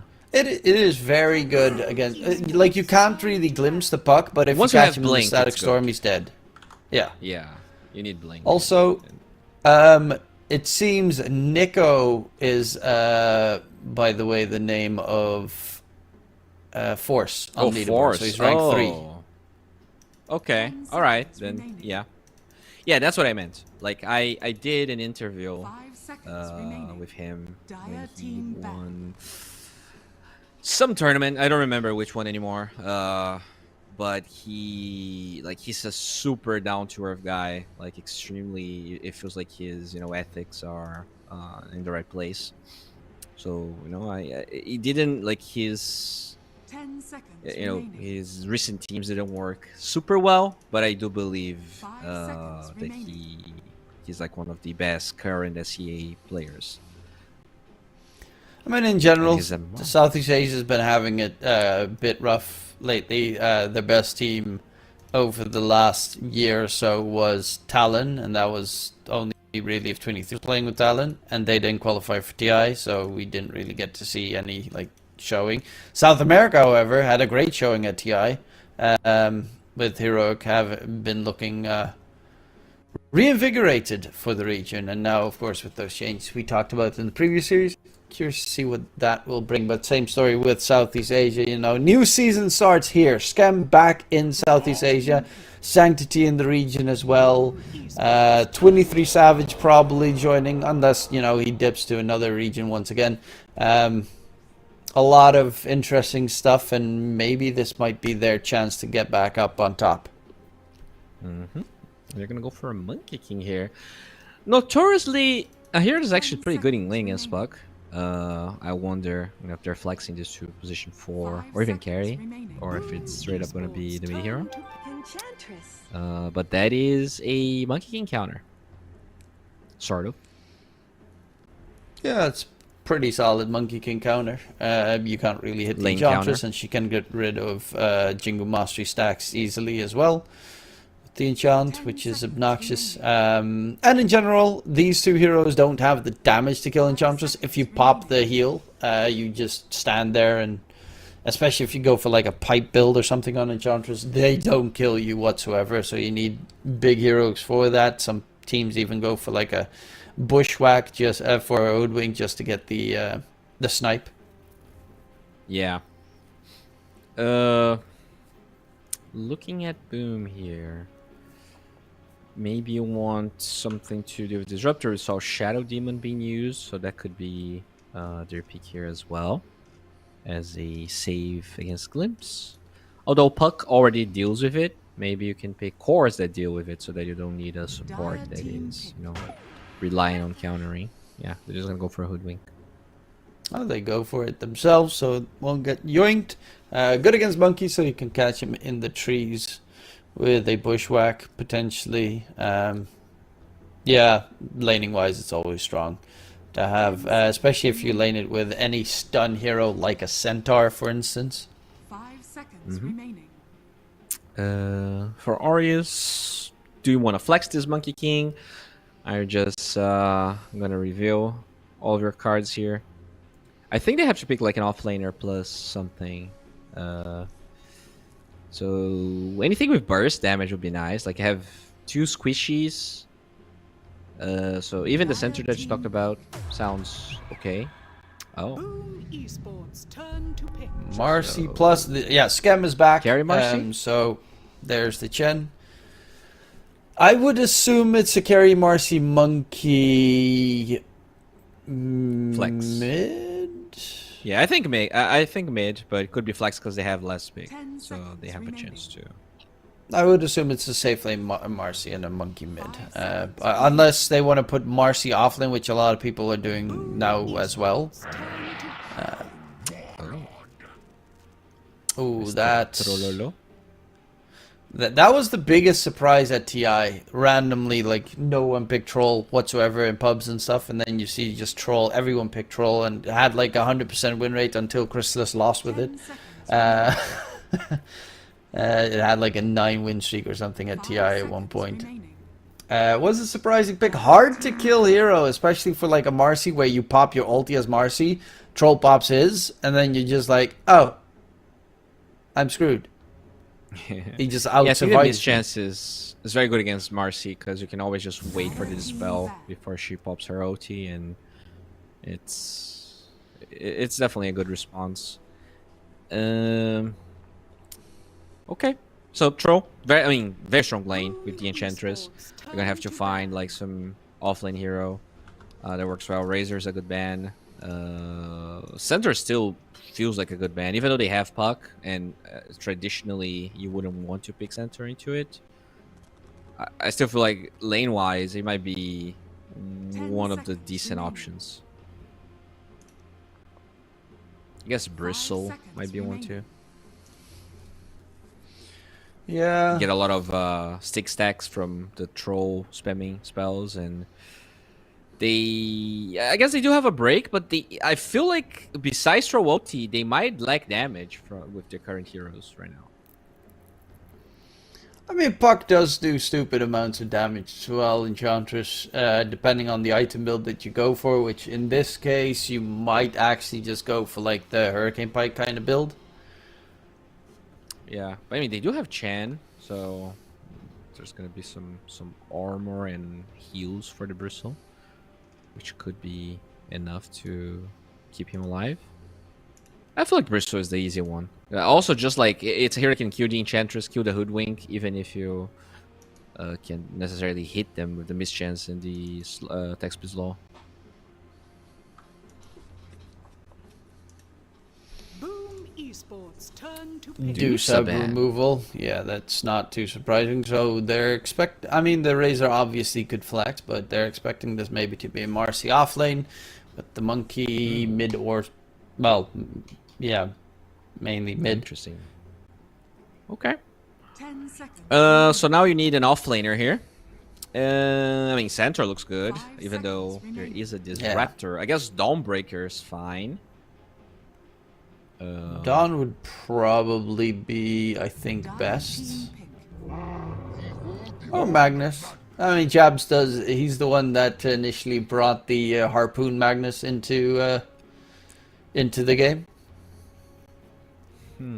So what do you do here? You could pick Dawn yourself, still play Marcy carry. 10 seconds remaining. Right? 5 seconds remaining. Yeah. Doom. Yeah, it's a pretty decent Doom game. Throw a Doom on a puck, throw a Doom on a troll.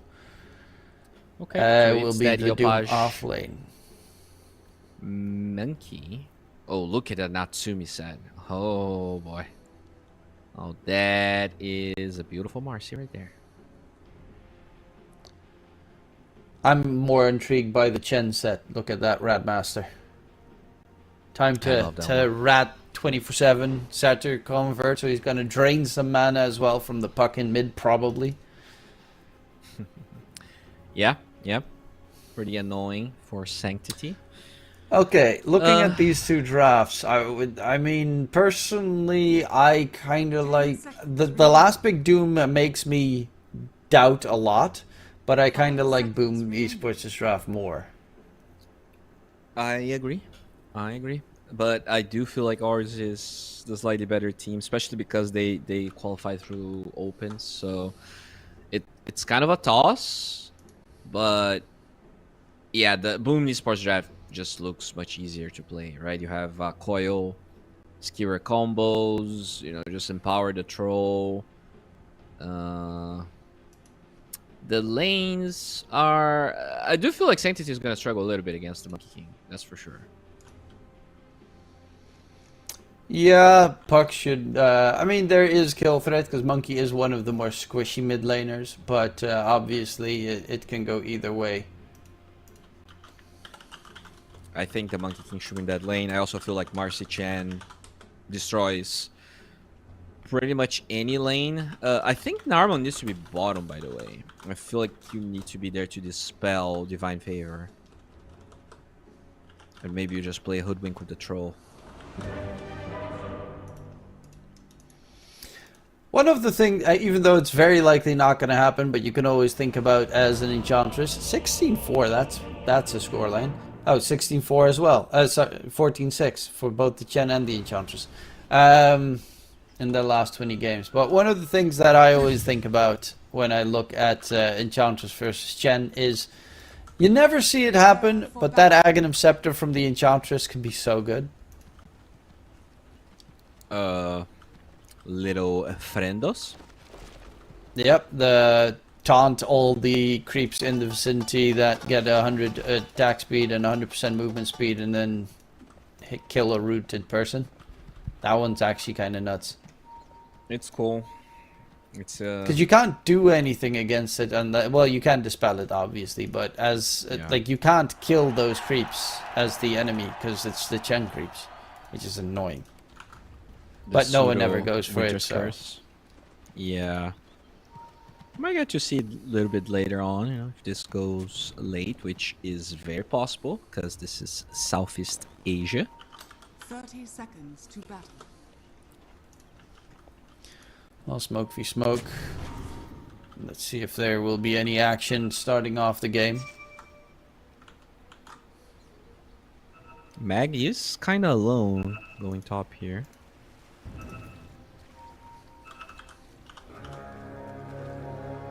Should be okay though. The battle begins. And it will be a straightforward 2-for-2 bounty rune trade. Well, we got, of course, 3 interesting lanes. Good old Bowie, where should the camera eye be trained at?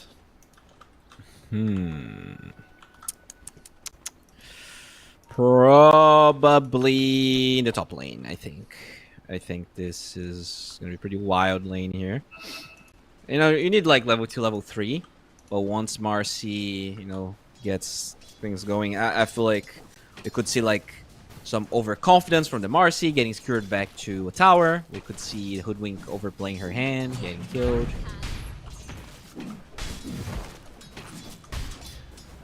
Yeah, there's definitely a kill threat between the two, and yep, Scam has the Satar Mindstealer in mid, draining the mana away from Sanctity. It's already like 30% mana, man. So Yeah, that's the beauty of Chen supports, just not ever having to need the creep nearby. yeah, you know, these are the days. Remember when you would block level 1 camp so Chen wouldn't get the creep he wanted? Yeah, now that doesn't even help you anymore. It just destroys it for yourself. Back in my day. Well, currently Yopudge in that mid matchup, 5 denies already so far, but the bottle is about to be done to be delivered to Sanctity. That should recoup quite a lot, because of course the Monkey King is not a hero that builds into bottle. So you won't have that use of it. Topside. Scam summoning the Satar Mindstealer. They're going to go in onto Jabs. He got tossed back. He doesn't have his level 2 yet, so doesn't have the skewer. And first blood for Scam comes up. Just so very close. He was 4 experience away from getting skewer. I mean, they played so well there. Yeah, that is rough. And that is a Magnus that did go for internal empowerment, which means might not get to... I mean, eventually when you get the levels of empower, you can farm a little bit, but usually if you're gonna have a bad lane, it's much better to have, you know, the other passive.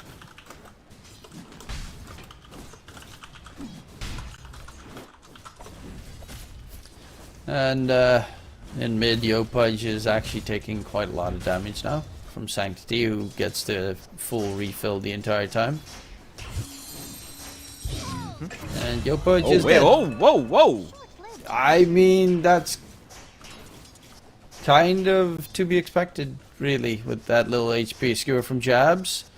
So that they managed to get the Healing Lotus. Natsumi chasing in after Jabs, trying to get the kill once again. But should not be happening. Yokam will lose quite a lot of HP. The mana burn from the Satar Tormentors the entire time. Yeah, it's pretty annoying that it's not a fixed damage rate. So intelligent heroes suffer a little bit more as the Hoodwink is pounced. I mean, the lanes are pretty even, right? Like there's a really big difference between a really small difference between the CS of most players. It's currently pretty close, but that was kind of to be expected. There aren't any massively dominant lanes one to the other. Sanctity is really doing a very good job in mid. Had a pretty tough early game, but recouped neatly. We'll get the bottle refill, and we'll constantly have enough HP to continue. Yopudge, this does definitely look like a... By the way, is my mic better for you? Because I think on VMix it's the right one, but maybe it changed for Discord. On Monkey, it's a lot tougher right now. He does finally get... Oh, no, he doesn't get Jingu Mastery. So, yeah, if he doesn't get Jingu Mastery, he doesn't get any of the regen that he so desperately needs against Sanctity, who has his number at the moment, laning-wise. Yeah. Overall, though, I mean, very small margin difference between the CS in the mid lane, and because he got that kill, I think this should be a pretty decent track for this game. So, the one that is top lane. slightly struggling is Jabs. Gets the drag back. Natsumi will get the toss over. Do they have the damage to kill him off? There's no mana for the Chain Lightning, so they will not even dive further. In the meantime, Jabs is going for the Helm of the Dominator. Natsumi is going for the Helm of the Dominator, so 2 in the top lane. Bottom, I'm wondering if there might be one for the Doom. Bro, this is such a nasty combo, right? Like, when you have max penitence with this Marcy, the amount of damage you're gonna dish out, like, just... People don't talk about the attack range bonus on itself, right? Marcy's gonna have 350 attack range bonus with 80 attack speed on whoever she goes for. I guess, I mean, on the penitence target at least. I mean, that doesn't... Isn't that only for the Chen? You should have stuck with singing to rabbits. Fighting's not your thing. Because it's self attack range bonus, not because you can't get a melee hero that hits from 350 away. It's 80 bonus attacks. Well, yeah, but Marcy doesn't really need attack speed with this unleash. So. I mean, you don't. I mean, yeah, it's a long cooldown, right? Like, whenever you go, it's still gonna be. You also have to rebound into a couple of hits. Yeah. The Monkey King really does love Such it, a though. down. Speaking of which, Such a down. I am a Debbie Downer. Yo, Pudge. Needs to be careful. Dreamcoil comes out. Wukong thrown out as well. Yokam dropping low, but gets the magic stick charge in time. And they do get the kill onto Yokam there. As it will be a 1-for-1 Shrine of Wisdom trade. Jack Boys and Norman tried to get the catch. Nico actually walking in. They're going to go for the Enchantress. There's a glimpse available as well. And Enchantress should drop. Because, yeah, that glimpse drags him back. God, that stupid hero is tanky. Yeah, they get the kill. And this is, you know, still a Troll that's having a perfect game, pretty much tied with the Marcy. So both carriers having a very even start. But as we already talked about, Troll probably has the edge in that matchup. Yeah, but if he gets doomed, it's a whole different story. Speaking of Doom, he actually did go for the Gluttony facet instead of the Hanamitis sell item facet. So double charges for eating creeps. Guess against the Enchantress in lane. Yeah, or maybe he feels like, you know, Boom is all creeps. Doom almost threw out the his ulti on Troll Warlord. Radiant's Yeah, bottom I And think they're it's looking actually to better catch that him. he didn't use it, Yeah, and because he if was not gonna Disruptor have- had the glimpse there, yeah, he's still looking for him. Oh. And This this, could yeah, he doesn't have Infernal Blade, so he doesn't have a way to hold him in place. Speaking of which, Tim's is nearby. But he can't do anything without... Oh, actually Jackboy's walking in. He is close to level 6. Very close to level 6. Not close enough to level 6, though. Needs a creep to die so he can get his ulti. Glimpse back. Slowly killed off. Narman now nearby. There's a Doom still available, but he's keeping it because he feels he can kill the enemies off without it. But they're going to go for Tim's on one end. On the other, on the Doom. Nico is now on the run. Is very fast. Has that Helm of the Iron Will as well, so he is fairly tanky. Will be able to disengage. Well, in the meantime, the top tier 1 tower is getting besieged. Okay. So, I mean, they force a lot of TPs. They're still farming with the Marcy. They take the top tower. They have this huge army that the Chen's going to bring to the mid lane now. This is looking very good for Arius. And not a bad start on their part. 2k net with lead. They're rotating into Sanctity, trying to get the catch. He dodges the jump. Nice little bushwhack there from Yokam. Sanctity does have a Dream Call available, but their focus is the tier 1 tower in mid with that creep army, all those skeletons pushing forward. They will not chase in for more, but not a bad start here for Team Aris. Scam again, very farmed. He already has the drums of endurance done on Chen. No bottom. Now they're gonna throw Doom onto the troll, try and kill him off in time, and he won't be able to get the ulti off either. So another kill on troll. Very quick succession where he dies twice. And Narman will be another kill in for Team Aris, who are just running their opponents down. Yeah, this is looking pretty bad. This is a 3k goal lead. I mean, Troll's supposed to have the power comeback mechanic, which is level 4, so Jab's, you know, sacrificing a lot of his early mid game to, you know, I mean, he has that facet, the empower. No, facet, exactly. so I mean, exactly. But you know, he could he's have gonna picked the be other just a facet. farmer. Huh? Yeah, true. He's just gonna be an extra carry this game. Yes, but they are 4k gold. That's, you know, my point. They are already pretty far behind, and you don't want to be far behind when you have that facet. To a degree, because this also gets you to farm faster and try and catch back up. But the biggest net worth difference is, again, the supports. Yeah, Natsumi and Nico are both top net worth. Natsumi is problematic. The Doom is to be expected because he has that double devour gold shenanigan, so it's a little bit conflated.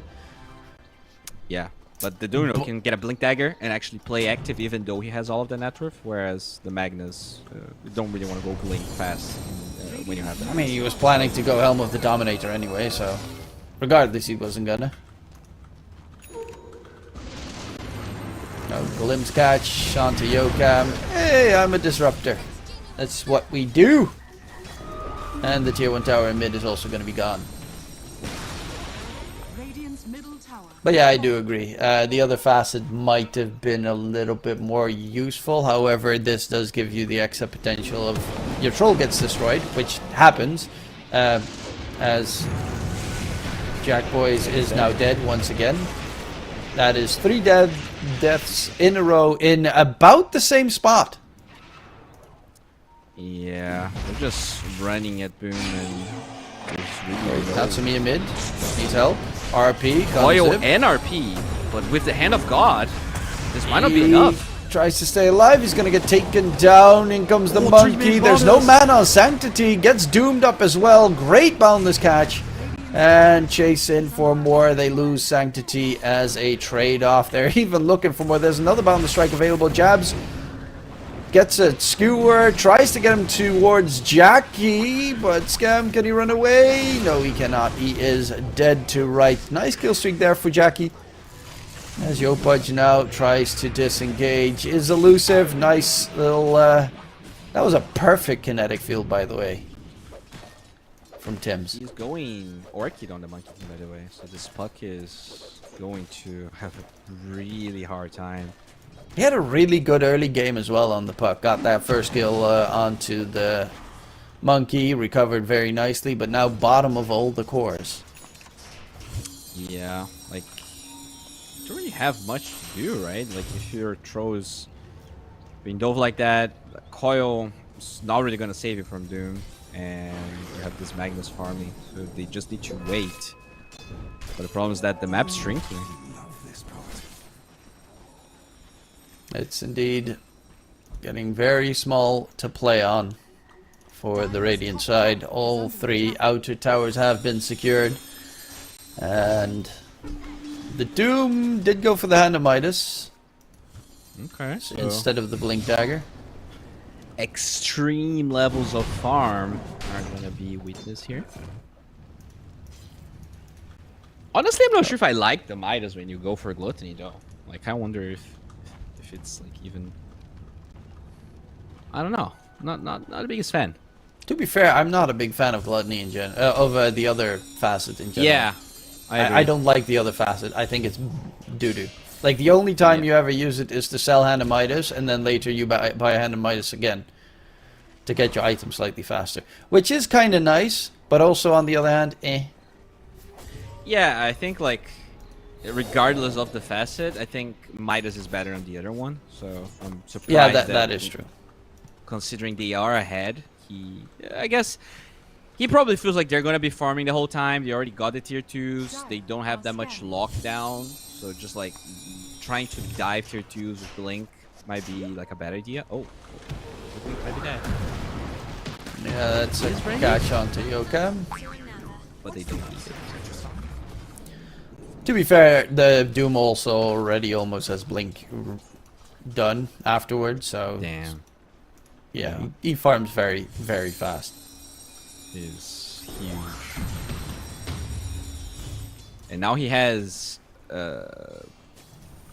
Tomato and Alpha Wolfora. Hog.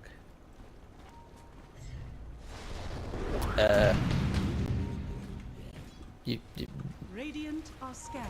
You should only have the one. Well, the wolf is No, pretty no, nice. he has an oh, Alpha Wolf. oh, okay, yes. Why did like he's using it to farm a random creep camp miles away? Yeah, I know, but he does have the. Okay. I mean, if he micros it, he does have the wall. Oh, Scam gets Okay, that dragged is back. the Static Storm. And there's a Dream Coil coming up, snaps it on Tim's. He whiffed his glimpse attempt there to possibly get the catch onto Jabs. So a bit of a jump the gun, didn't count to 4. That was an interesting play. He had vision of the mag coming in, and he tried to Static Storm before the skewer, but he was like half a second too late. Couldn't really stop the skewer back. But yeah, I mean, I really like that Jabs bought Blink. Like, I thought maybe he was gonna go for like some even greedier build, but they do need more. They need to make plays. Yeah. Because Scam is getting okay, pretty Puck. fat as well. That is an Orchid debut. He is. Okay. Jabs is gonna get caught. Skewer back. Does have the RP. Hold him in place. Can Scam do anything to hold Jabs away? Sanctity dies in the meantime towards the bottom side as Jabs walks it off, but Natsumi did pop his ulti. Yeah, the very elusive Puck is not as elusive as he'd like against an Orchid. Yeah, that is gonna be a really hard game. Like, he didn't really queued up the use after. He's just going Blink, but you can always just like Boundless from Fog into Orchid. It's very scary for the Puck to play this game, and they don't really have any saves.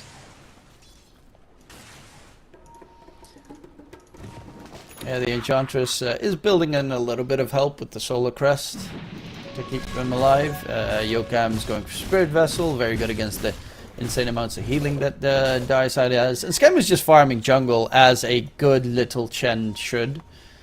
Easily getting fat and chasing Sanctity's net worth. Puck got really lucky with his neutral. Drops the Essence Ring, so it will be a little bit harder to kill. There's a lot of Essence Rings this game. Anch has one, Chen has one. Is it 3? 4. Yeah. Mag. Mag has one?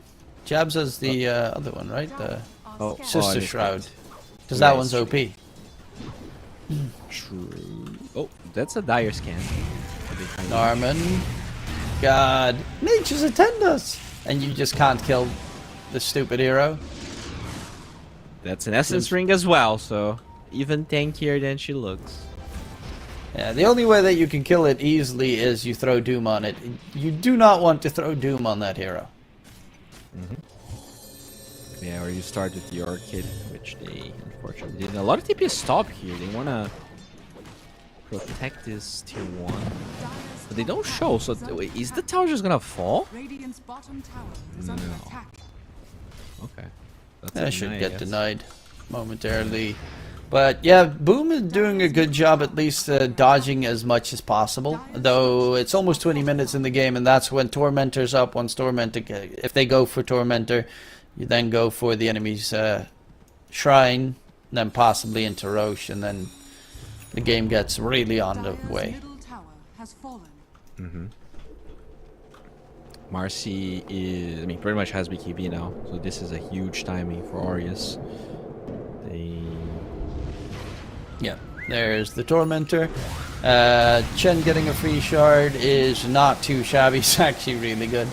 You get all those ancient creeps all over the place. Let's see who's gonna have it. Yep, he does. Of course he does. Damn. I mean, that's huge. That's definitely the best case scenario here.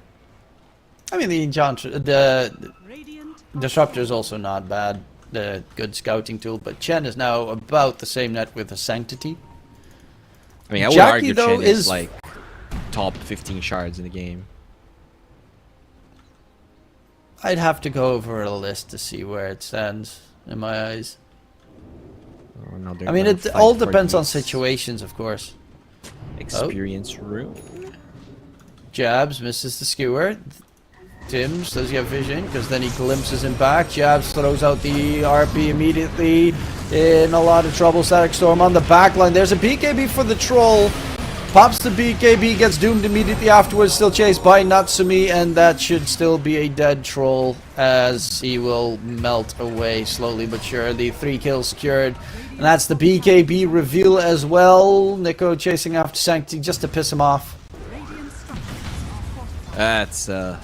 That's a giga stomp. They're just, Radiant I mean, they have all. Look at this from the double croaker as well from the Yeah. Chen. Exactly. Those technically aren't ancient creeps yet. The upgraded version becomes them. fallen. Oh my god, man. Yeah, this is not looking good. I mean, what is? I'm trying to think of like you just need some like coils into skewers. I guess like they have to. Magnus has to play with the puck, and I guess the hoodwink, and that's potentially how you can kill heroes here.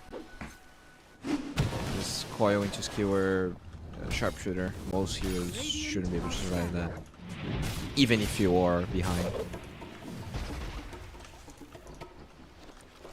Well, 11k net worth lead now for Team Aris.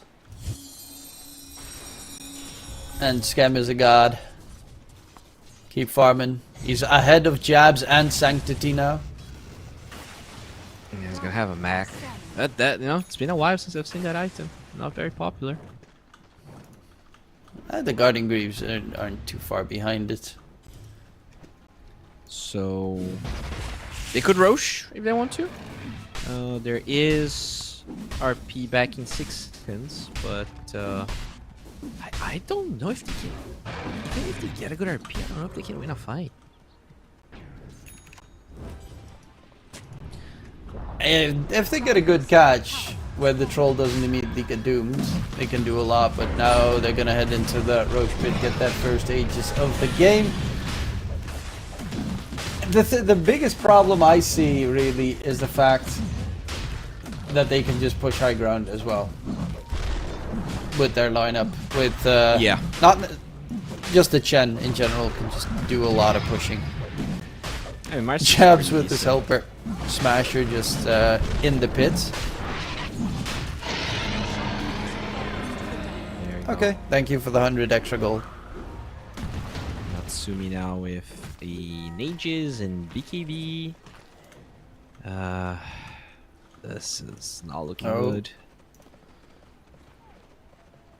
Tim's dodging the sharpshooter, has that blink dagger reveal now as well. 12k net worth advantage. Yopudge is dominating because, of course, Yopudge is our idol. What a tough game here for Boom. Yeah, I mean, you're just gonna need this throw to pop off. Like, you need that big RP into a high ground. Yeah, it's an a high OT. ground defense situation. Jabs is also almost done with the PKB, so all you have to do is get a nice 5-man RP, Dream Coil, snap it, and then Troll also hit people at the same time with the Battle Fury, and then you're Gucci. Yeah. Problem is, what if they don't go high ground, right? They can still keep farming, which I guess, you know, Boom is okay at farming, but when you have no towers, you're just not gonna farm as fast, even if you have throwing power. I guess the Puck is the one that can like split push and get a little bit of an edge that way.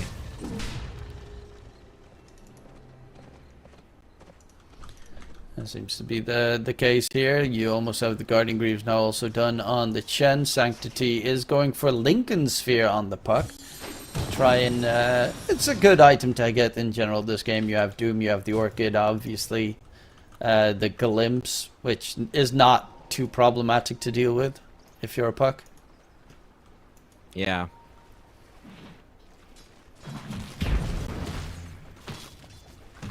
Damn, just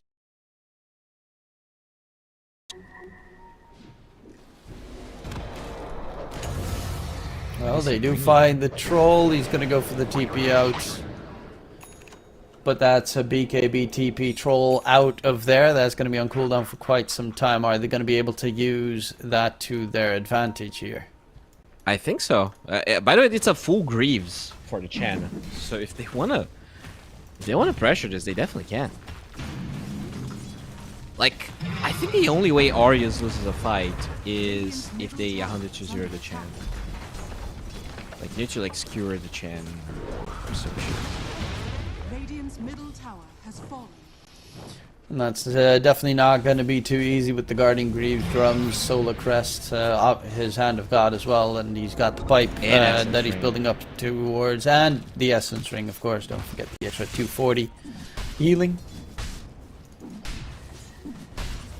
Net worth wise, oh, Tim's is going to get spotted top side. Hand of God doesn't keep him alive. Bushwhack in the end will finish him off.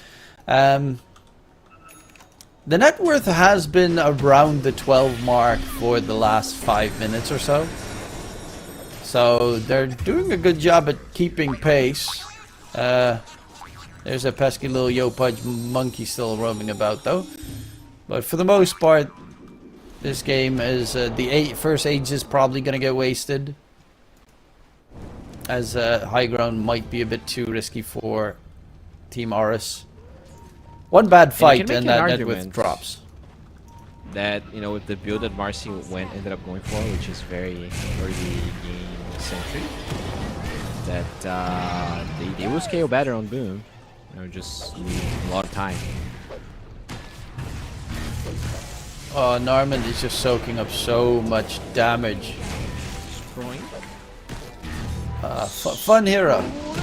Fun hero. Yeah, I mean, this is a 12k goal lead, by the way. Just want to let you know. That's a against the 6k gold Enchantress. That's how long it took them. Against 3 heroes. That's so sad. I mean, it could be a lot easier if you just doom him, but again, don't really want to do that. Feels like quite a waste. Puck's just cutting waves and farming jungle in the top side. That's all they can do. They gotta wait the Aegis out, which they did a decent... They didn't really bleed that many kills ever since the Aegis was picked up. And it's not like the net worth advantage increased that much, maybe like 2k ever since they won that big fight.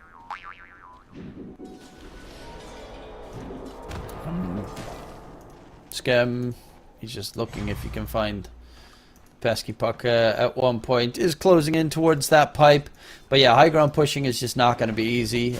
Monkey King is going for the Axe. That actually does help a lot with high ground pushing, because you can just have those little stone remnants nearby and you just walk back a little bit. But also, one very important factor is at one point Monkey will hit level 25 and you can push high ground safely. Yeah. Oh, that was in the edge.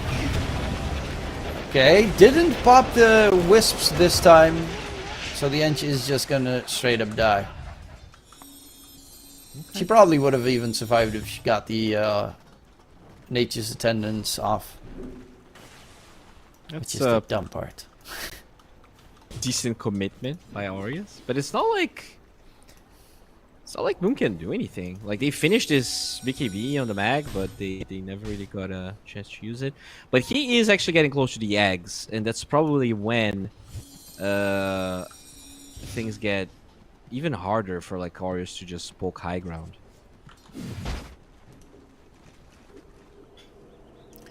It's already not easy to poke that high ground for Aris, and once Mag gets, as you said, that Ags, it becomes a lot harder, but they are going to spot out Jabs. He gets the blink. Skewer, he's in Narnia, he has a BKB even if they catch him with the glimpse. But they're going to turn their attention towards that Tormentor. Another free shard for the Dire side, and who's it going to be? It's a Doom shard, which is very Yeah. I mean, his controlled units get 60% of the damage value. He has Elm of the Dominator. Hey, a win's a win. Double. Damn. Insane value right there. 60%? I mean, how much does it do 60% as well on creeps? Because then it can be a lot. What do you mean? Like, normally you have reduced healing when you... Because essentially it's a sort of lifesteal from his spell. Normally you have reduced it for creeps. Yeah. This time it seems not. Yo Budge pops the BKB. Is in a lot of trouble. They're going to go for the kill attempt. Scam has Hand of God available. Troll is going in onto the Monkey King. They do manage to find the kill onto Yo Budge. Marcy in a bit of trouble as well. Saxon going to feel onto two. Doom gets thrown out onto the Troll. The Troll is dead. Now Natsumi needs to be careful now because the puck is still pumping out damage. Skewer comes up back. They take down Natsumi. Two very important cores dead. And Sanctity can chase after the rest here, as they don't have too much to work with. Yokam is dodging his way right through the entire engagement. Skemskill still has his army of creeps chasing for more, but needs to back off, and they don't even focus down this Chen. Jabs, is he gonna get taken down? Penitence dropping low. Take him, take him. Yes, he does drop. Sanctity now going for the man fight. Scam, you're the hero here. You're the real carry. Go for the man fight. Take down Sanctity. You got this. We believe. Sanctity going in for the damage. Scam, can he keep himself alive? Has Guardian Greaves, has the pipe available as well. Sanctity's going to jump in aggressively right in front of him. Burn, baby, burn. Sanctity has to run away. Chen is the king here. Throws down the banner. Knows who's the top dog in this fight. And Sanctity is just trying to clear up anything, but Guardian Greaves heals up the creeps. Thank you very much. Goodbye. That was still like the best case scenario. The Troll was able to withstand the Marcy for so long.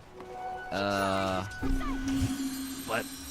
like, you don't actually win the fight, and because they spend RP, now they can actually get Roshan for free on Aureus. Yeah, that was very problematic there, as indeed the monkey not being able to get a single real spell off cost him dearly. Jump in, stun on Sanctity, and he doesn't have a save. Yeah, that was Lincoln, but not gonna help you against static. And that's Roche number 2. yeah, and now they're gonna have the freaking flag, so it's a bit harder here to stop the high ground push from Aureus, which I think. I mean, you're still against Ags on the mag, so you probably want to at least get like a pick off or something.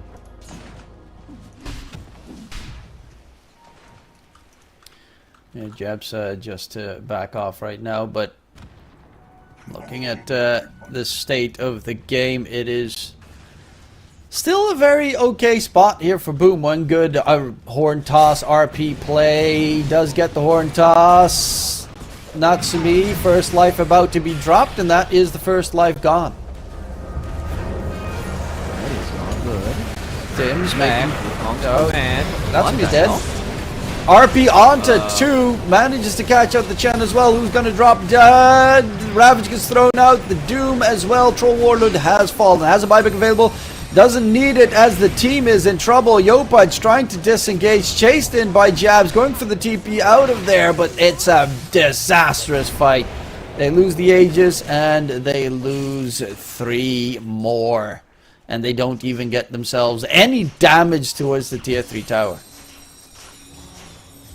It took them so long to just doom the troll. Like, both of these fights, the troll got to lifesteal off his the entire OT. Like, yeah, it feels bad to OT a troll that already ulted, but if he doesn't lifesteal, like, he just dies afterwards. And I really, I don't know, just really weird engagement. Oh, really rough. I think it's still worth no. it to doom the battle trance troll. Oh, Sanctity. Okay, now they're not gonna go through the gateway just yet. They know from each other that they're on the other side. As Jabs and Yokam nearby, this is a Yopaj very quickly caught, dragged back in trouble, is dead. Perfectly done. And this game is all of a sudden very winnable for Boom. They are crumbling. They are crumbling really. I mean, if I'm scanning this game, I'm not gonna be happy. Like, he's been owning so hard. He's ahead of He's ahead of his Yopaj. Monkey King, by the way. Yeah. Yeah. That's crazy. He's the same level as the Midas Doom. He's the king, but unfortunately the king has no army right now. As same with Natsumi, like, he jumps into the fight and gets blown up without even being able to do anything. Same with the monkey. Yeah. Like, it's such a fast kill with the RP plays, and he's close to the refresher as well on Magnus, so Jabs will have that double RP coming in soon. Tim's went for the Glimmer Cape, so his Ags is going to take quite a while. Yeah.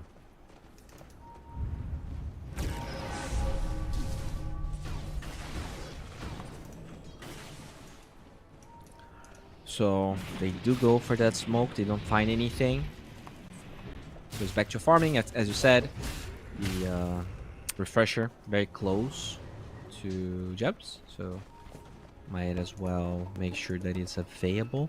I think, like, at this point you might need to either initiate dooming the Magnus or you gotta doom the troll. Like, I feel like the dooms have been way too late in most of these fights from Nico. He's about the last one that joins the fight most of the time, which is not ideal. Also, currently the puck is about to be done with the Aghanim Scepter, so you're going to have a lot more outgoing damage from the puck in the next fight. Yeah, that's definitely, and you know, that's an empowered puck as well. They are, I mean, it's a 7k goal lead, but honestly, it feels like the game's even.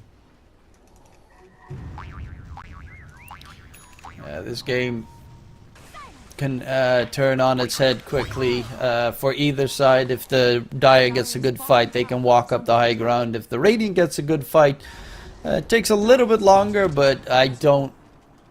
If Team Aras falls behind, I think it might be problematic to try and get any recovery in towards this game, because the Chen is a great hero for that early mid game and also potentially like late game ish, but it has its limits, as we are starting to see here in the game so far. Split pushing is the best of its abilities at one point.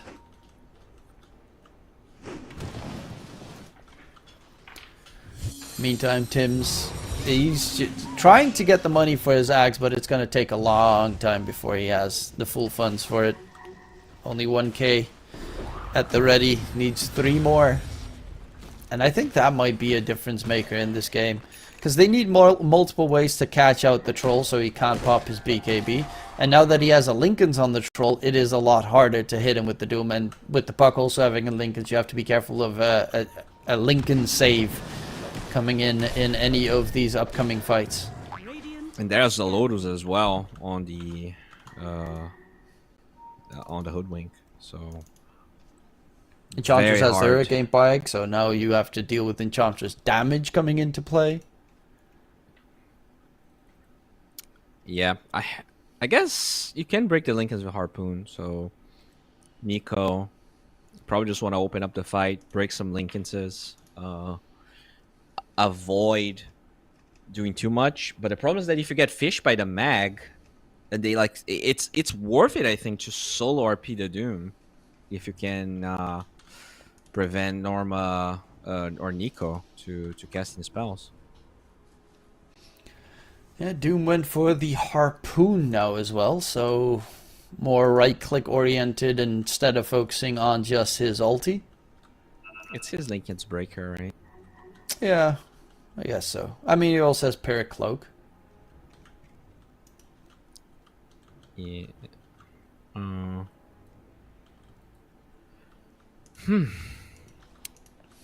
But, well, he is currently gone on Nico and the rest of the team. What do we have? Tim's is still farming it up on the Radiant side. Puck is going Nullifier against the Chen. That counters quite a couple of tools from the Chen. Plus, I think his ulti also does healing over time, right? Yeah, heal per second. Yeah. Yeah, there's so much. You take Solar Crest, the heal over time, the Hand of God, Divine Favor, Jingu. I'm reading the Aghanim Scepter effect on Chen. That's weird. Yeah. Allied units become debuff immune. Yeah, it's really weird. I have not seen that. Okay. Natsumi caught. RP gets thrown out onto 2. They didn't get the Doom cast off, and there is going to be RP number 2. Natsumi going to get himself away. He's going in for jabs. Marcy trying to go forward. The Doom does get thrown out on the troll. He is dead. Nico needs to be taken down. Impetus blasting through, but Nico is not fallen. Sanctity is chasing. Nico's dodging and weaving. The Dream Coil whiffs completely. And, oi, Philippines, woo! As Sanctity is being forced back, but Marcy surviving because of tier 4 items right there. Outworld Staff kept the Marcy alive. That's crazy. I mean, not only that, but the Chen. I mean, Chen used literally everything on the Marcy, and then once she comes back and able to lifesteal. Okay, jabs. Double buyback with the Skewer. Gets a drag back onto Natsumi. That's going to be the target here. Nico doesn't have a Doom available. But it was, as you said, double buyback, break, and lots of damage onto Natsumi. Nico drop in low. Yopaj joins the fun, but a Boundless Strike is all he can toss in to the mix, and they will back off. But it was a double buyback force out, which could be very impactful for the upcoming Roche. Which is Roche number 3, gets the refresher. That's the one that Doom wants. Kind of crazy that they won that fight when they like 5k gold ahead, and they lost multiple 15k gold lead fights. But yeah, Roche is going to be the next point of contention here. Arya is, unfortunately, as we said, really hard for them to go high ground. But if Boom somehow gets it, like they might be able to get barracks or even like end the game depending on the state. Like this troll just gonna destroy buildings. Yeah, I'm surprised that the troll didn't destroy anyone in that fight. Like, they were on top of each other, so he has the Battle Fury cleave, and he popped his ulti, and like Doom was okay. I think he needs a blink. Like they got double RP, but troll wasn't hitting in the beginning, so like you get the RPs, but not a lot of follow-up damage. Like Hoodwink and Ench, they do like okay damage. But it's not like overwhelming, especially considering like there's so much sustain coming from the Chen. Yeah, Chen is king. Schem is king. He's like, just amongst one of the cores is what I find so beautiful about this. He's just like chilling. Yeah, I'm slightly below Sanctity, who's almost. He's ahead of a refresher Magnus. Like, it's just. Honestly, and he is like literally tied with the puck, so yeah, well, he can't really go anything. Like, he can upgrade the drums to boots of bearing. That's about it. Yeah, and Ags. You know what I think's happening this game? I think they're intentionally delaying this game on Aureus because for the first time, they will try to use the 25 on Chen to dispel RP with the 25 talent. That is true. That level 25 is I also a have big one for the Chen. Never seen that being used in a game. I have Like a before. professional game, like a game that I cast. Not that I cast it, but they are going to go in onto Jackie, pops the BKB. No, no. And Jabs gets a catch onto Natsumi. RP comes up. Natsumi does have his little outworld staff. And Jackie... Natsumi just jumps away. Jackie is out of his ulti. Wukongs gets thrown now. Boundless Strike misses. And a couple of whiffs here. As Yopaj is going to try and run away. Sancti, no Dream Coil available. And he leaves all those Stone Remnants along the line as well while disengaging. But no one dying there is very, very surprising. Oh wait, sorry. I've missed the Disruptor dying in mid. Yeah, but I mean, Marcy starting to get tanky at a level. I mean, it's just so many buffs. If the puck's not there to nullify, you know, take away the Solar Crest, take away the Divine Favor, you're not going to be able to get this 3k HP Marcy. Well, Nico's got Scythe of Ice now. Pushes up, gets scouted by Boom. Nico broke open his Octarine to get a Scythe of Ice. Wow. That's... I mean, I am not against that, actually. Because you can, like... He just has a 3k soul booster chilling in his backpack. Yeah. If he had the other facet now, he could sell it easy. True. Oh, Jabs misses because he jumps in aggressively already. Jabs has an RP possibly available, but Yopa jumping in. Dreamcoil does get thrown out. Fakes the Wukongs. Narman's going to be taken down. That's Enchantress dead. No buyback available. Natsumi going for the fight. Jackie does still have that Lincoln's on him. It's going to get popped. They're looking for the Doom. They get it off. Jackie does get his ulti off, but it's going to be waiting until the end. Actually, Nico will die in the meantime. Jump back in aggressively. Static Storm Connect field onto the puck. He doesn't have a BKB. He doesn't have anything. As they do take him down. TP out just in the nick of time on one, but it's Jabs on the other. Has a refresher. Is going to pop it. RP used. Going for the TP attempt. Will he be able to get away? Yes, he will. Disengage just in the nick of time, but that is refresher used. There is an amplified damage in front of the Roche pit that they can walk to.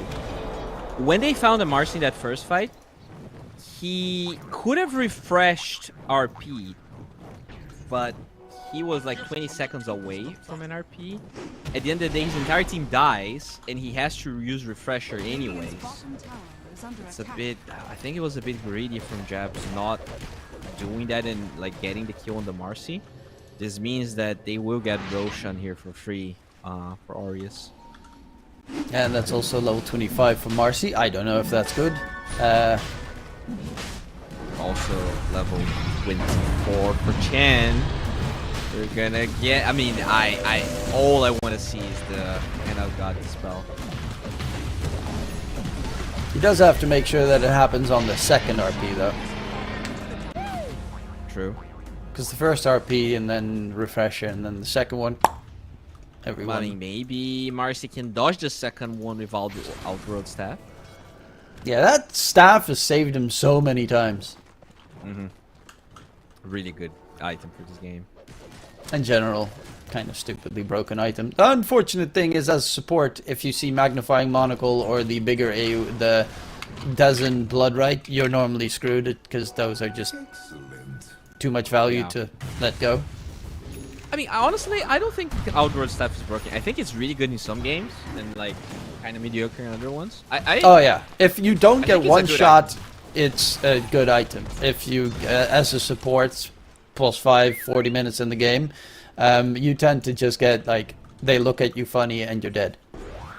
Yeah, like you're not gonna pick that against like a Sand King plus, I don't know, Puck, because you're probably not gonna dodge most of the spells. But you know, against a Sven or against this like easy to, not easy, but like reactive spells, it's definitely great. Oh, it's great. Looking at this Chen catching up to Jackie as well. He's ahead of Sanctity now. By the way, there's still a soul booster into Doom's backpack. I guess, you know, you can split it open, right? Can you? I assume so. Then he can. Don't think you can. Because if he can, then he can just get the end disc.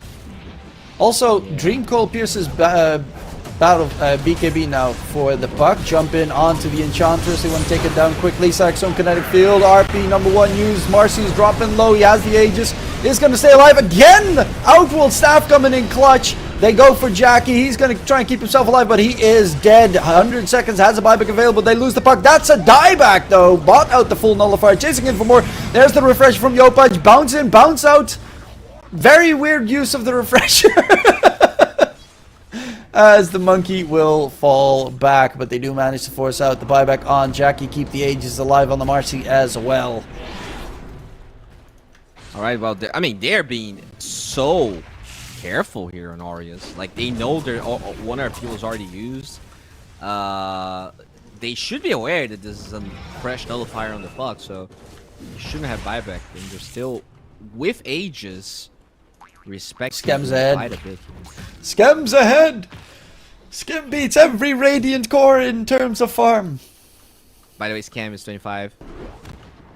Oh yeah. Oh no, you can just go high ground. Bait out the RP. And we can literally just break the coil, Hand of God OT. Like, you don't care about breaking the coil anymore. Yopaj also 25, so you do have the Wukong's second ring shenanigans. Magnus has his 25. RP stunned. Like, you just get refresher. That, yeah, actually, you probably should. Right? That's like, so cool. I don't think there's a better item when you have that talent.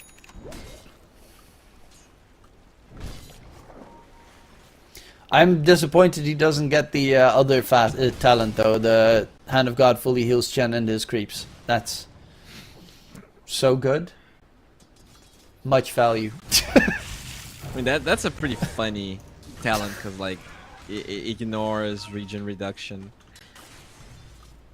Yeah. But one's actually ridiculously OP. Scam is gonna grab. Oh wait, Disruptor also has level 25, so he has the Static Storm radius 150 bigger. He's got the Desert Blood Right as well. That Static Storm is huge. Yeah, and he did finish his axe, so this is a. I mean, they still have a fair amount of Aegis duration, but I'm really surprised Aureus is giving them so much respect. I think after that small little throw, they're feeling like, guys, we were winning this game. Especially with Jackie not having a buyback. I mean, to be fair, Yopaj doesn't have one, Tim's neither, and Nico. So they're missing a couple of buybacks on the dire side as well.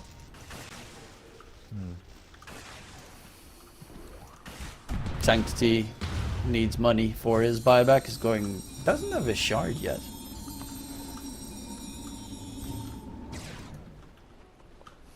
He's also going for a refresher. Nico's going for the Silver Edge. He does have a refresher orb now on the Doom, so he just sold the item.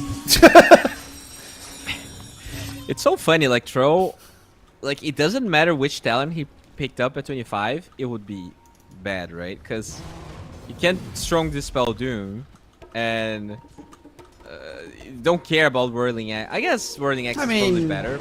Especially if you get Ags, it's pretty nice to have. Skewer, drag back onto Natsumi, pops the BKB, jabs, has the RP usage there. But that is, yeah, Natsumi doesn't really care. They have that big ring Wukong's command as well. And with the army of Chen pushing in, they finally get the tier 3 towers. Skewer, drag back from jabs onto Scam. No! Not the Chen! Get him away! He's trying to run out. God, he's tanky! And they jump in, jump out, swing it all about. No one has died through this entire ordeal just yet. He's holding the Hand of God. We need to see the dispel. He didn't use it for the first RP because he just wasn't afraid. He got dragged in onto a puck and a troll, and they just could not. He didn't lose HP. Nullifier even thrown on him. He just walked away. He has the He's same got HP as the 3.2. Monkey King. God, this is so cool to see. And Refresher is queued up, baby. We're gonna get there. I mean, I guess you're gonna have to sell something. So if you sell Solar Crest, you probably can finish that. True, but then he drops in net worth and he gets closer to Jabs. That would be humiliating. Radiant's middle tower. You can't have that. You gotta show dominance by being just the fattest of them all.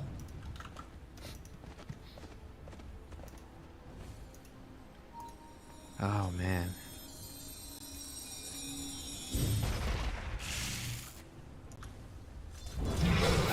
Oh, Yopaj going for the Bloodthorn. As he has to get something at this point, right? Like, yeah, at this point you're like, yeah, I got the Orchid, might as well upgrade it. What else to do get? have little Paul's Reno. What weathermancery is this? What weathermancery is this? Well, there's the refresher on the gen he sold, the Vlads. Okay. So now you can just absorb a double RP play coming in from the Radiant side. That would be so funny if you get to see that. Like he can play from the base. Like he can literally. I feel like if you have the power to strong dispel AoE RP twice, it might be. I mean, he doesn't need because he's like extremely tanky, and they're like 30k gold ahead. But if this game was even, like this is like arguably better than Global Silence. Yes. Right? I mean, Global Silence, you can normally just dispel it by getting a Lotus or something. You cannot dispel the dispel. Yeah, this is actually just like perfect. Is this like top 5 talents in the game? 25 talents? I mean, 25 talents tend to break the game in general on a lot of heroes.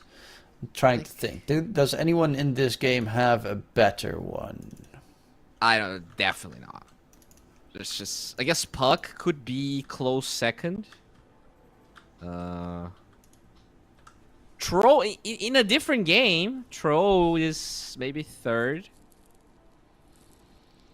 Yeah, the Wukong's command second ring is like insane though. Yeah, but I don't think it's better than either Pucks or Trolls. I think it's better than Trolls. Really? Yeah, it's because at that point in the game, you normally just pop the Wukongs on the enemy high ground and you get a free set of racks. Yeah. I guess. And level, like, the initial one ring Wukong's command is so tiny that they just look in a direction and they're outside of the ring. Kind of funny that Doom applies mute. He's a talent, a 25 talent when he used to be just normal Doom. Yeah, but this one's cooler. Yeah. The no healing is nuts. Yeah, that is true. That is true. I mean, it is. Doom is arguably better level 6 with that than it used to be with. Yeah, because normally level 6 right now is you just kill someone. Yeah. You're level 6, oh, free kill. And otherwise it was level 6 and they just TP back to base. Yeah. Use wand. Marcy didn't have shard yet? What? Yeah, that's crazy.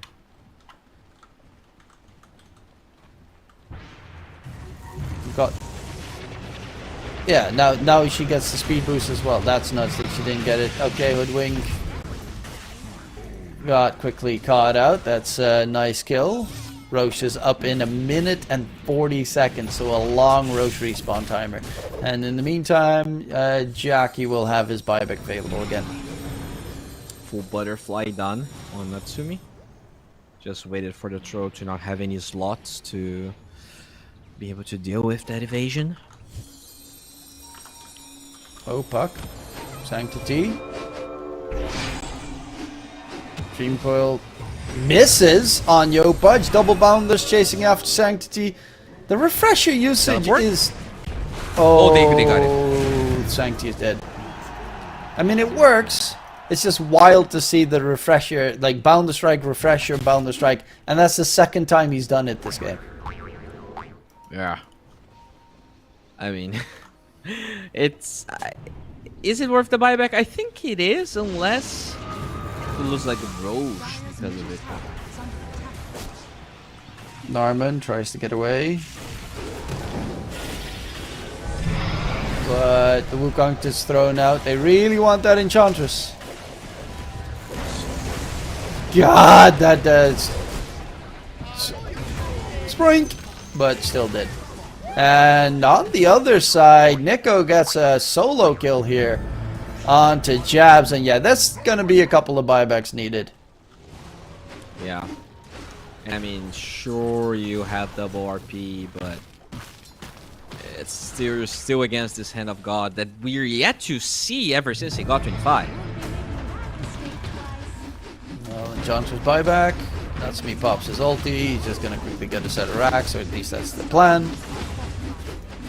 Joe Pudge is ready for Enly RP plays. Jump in. Oh, Abyssal instantly onto Jabs. Tims throws out a massive static storm, going for the Enchantress. Got to be careful. You're standing next to the Roach pit. Sorry, the fountain. So you don't want to get dragged in there. Tims has the gem. Is going to get stunned up. Can they get him out of there? Tim's dropping low. He is going to lose his life, and that's going to be the gem drop. But they do get a full set of racks, and probably the next Roche. Just gotta make sure that they don't lose that Roche, because only one lane fell. Like, there is a chance that they could smoke here. In fact, they have a smoke on the Enchantress. They're going to cruise the map towards the left side here. They could potentially sneak Roche and boom if they're fast enough. Arius is gonna smoke as well. Oh, they're in the pit, but he gets scanned. They know. Okay. Yeah, they do. And it isn't as fast as they would have liked. Yeah, they're gonna get the jump in. Natsumi doesn't have a BKB available. RP gets used. Scam pops his ulti, and there's gonna be the attempt. Jack Boys is dropping low. Is he gonna get taken down? The Wukong's command is huge, though. They can't find here, as they do find themselves two, including Jackie. They did lose two of their own cores, but they know there's no jabs coming in forward. Yopudge is going to chase for more. Nullifier gets used, and the Monkey is trying to disengage from this fight. Jackie bought back for this, so they really want to go for that Roche fight. Skem is still stupidly tanky, though. And this gets popped, he runs away, they're going to go for the Disruptor, but the focus is going to be the puck, and Sanctity, that's a dieback. No, he didn't have a buyback used previously. But it's two buybacks used on the die side. Yokam in the trees is very scared right now, as they will go for Roche and secure that Aegis. And Refresh. And Doom. I think that's gonna happen, but I mean, with the Magnus dead for 70, they could potentially, they can definitely get Magnus. Yeah, Magnus is the only one that actually is scary. Like, Troll is scary only because Magnus. Also, what I love to see is Troll has Refresher Orb, but if he's doomed, he still can't use it. Oh, Sanctity! And the pug's dead. That's a dieback. Wukong's command gets thrown out in towards the Radiance Fountain. Glimpse back Jackie. He pops his ulti. He's trying to go ham, but he is just surrounded on every angle. And will he get the second off? Yes, he does. Nico's dropping low. Natsumi as well. This could actually be pretty big. Jackie will eventually get taken down, though, as it's going to be a little bit too late. And the Ancient is going to be the target before the Magnus is back up. GG is going to get cold regardless, as it will be Team Horus taking game number 1 after almost an hour of Dota. Yeah, pretty back and forth, but you know, Aureus, they did play better, but there were a couple of hiccups there. Like, this could have been a 30-minute game if they played a bit tighter. So there's definitely a chance that we see Boom bouncing back. To me, the biggest problem this game is that the Chen, like, you just gotta bend that Chen, bro. Like, not only Scam, it's probably one of Scam's best heroes, but Chen is just insane. I think you just take that one out.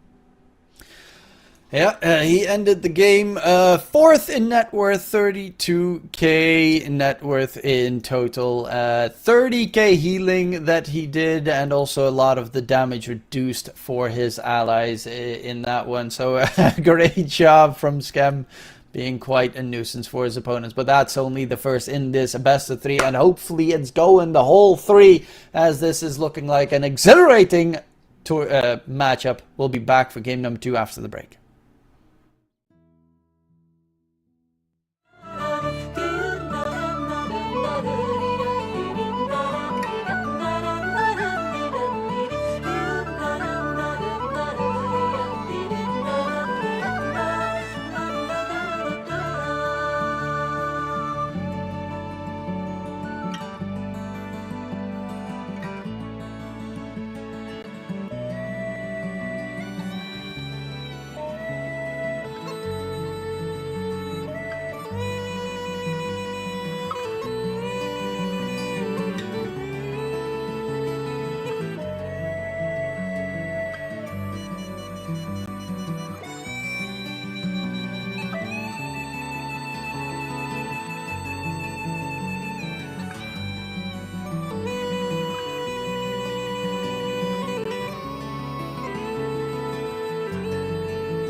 Welcome back, ladies and gentlemen. We are getting ourselves ready for game number 2, map number 2 between these two teams, Boom and Aris. My name is DK Truman, joined by the wonderful Bowie, as we of course are having a fantastic showing in that first game. Almost a full hour being played there.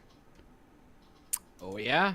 I mean, I guess I kind of expected. I kind of expected Arius to win that one, but the way that it happened was definitely not the way I envisioned. A lot of entertaining plays. Boom though. I really like their draft. I'm surprised that they struggled after that one throw from, big mistake from Arias, let's say. I felt like after that one, they were going to be able to grind their way back into that game. Yeah, I thought as well. Like, it looked very tough, but I think the big difference maker in the end was just that Chen. I mean, you saw no one was killable at that stage in the game, and he just gets himself that level 25. RP, pops ulti, RP again, pops ulti, keeps everyone alive and kicking, and great job on their part. But of course, new round, new chances, new heroes, as I don't see the Chen banned just yet, but I definitely expect it soon. There we go. There we go. And I mean, they have first pick, right? So it just goes to show that they might not be as confident playing the hero as Arius is. So this is already a victory in itself. Boom Esports turn to And ban. they do get that puck away. The puck was pretty nasty in the previous game. Got caught, unfortunately for him, because Tim's played a really good disruptor game, but also Yopaj was very greedy with the catches, with the Boundless Strike, Refresher, Boundless Strike. Yeah, even the early Arcade, right? Also got some kills. It was definitely a hard game for Sanctity. Yeah, he only had a Lincoln's as a defensive. He didn't have a Yules, he didn't have a BKB. It was just Lincoln's that was supposed to keep him alive. Well, in this case, that was not the case. Naga Siren first pick coming up for Boom. I do like that one, though. I think it's very good against the Disruptor, which they left open. Having the reset for the fight is always nice. Yeah, this is good. This is, in the first series, we didn't really see either of the teams interested, but we're gonna go Shaker. Oh, that's a good counter towards it. Also, Yopaj hero. Tim's could also play it, obviously, so it still has that flex behind it, but you're playing against Naga. There's a potential Even Nico, that it's a knock. Plays the Shaker. Oh, in the offlane. Yeah. Not that common, but, can be played against a relatively easy matchup. There's also, of course, the possibility that they would go for a Naga safe lane. It is Jackie. Doubtful, because no one really plays Naga safe at the moment, but now with the Shaker picked up, definitely no one plays the Naga. Yeah. So they do ban a Disruptor regardless, which is interesting. Maybe they're just going for some Spirit elusive type hero that you still wouldn't want to play against Disruptor.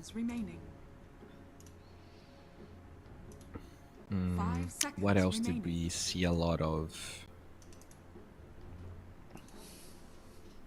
We saw Fury a lot in the first series, right? Ignored in game 1. Yeah. I think they're more team fight oriented teams here. Well, Jackie, I think, plays Nage Prophet. I mean, probably Scam as well. Wouldn't put it past him. He definitely plays it. He definitely plays it. I think he plays everything. He's played every single role on the field professionally.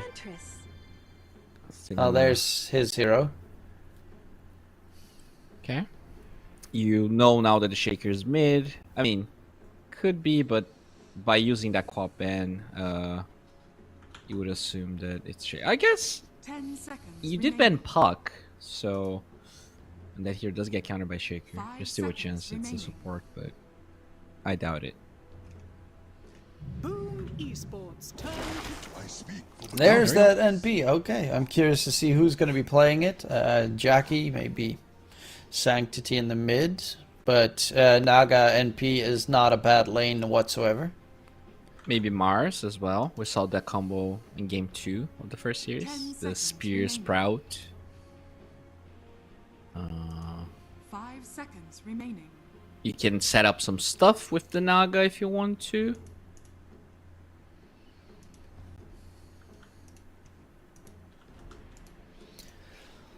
Good against Ench. Has a lot of magical... I guess just like burst damage for the Ench. Yeah, but if Ench gets like a pipe glimmer, then only you already survive it. Spirit Vessel Builder, that's a very important one against the Ench. They didn't have one last game, so the Ench just ran away. Core NP then, or Naga. Very likely Core NP. Doubt that they'll go for the Naga play. But Tusk coming in, a good save against the possible Shaker combination. 10 seconds remaining. Struggles with getting a Aura Sponge on the Enchantress though. 5 seconds remaining. So, what can you pick here?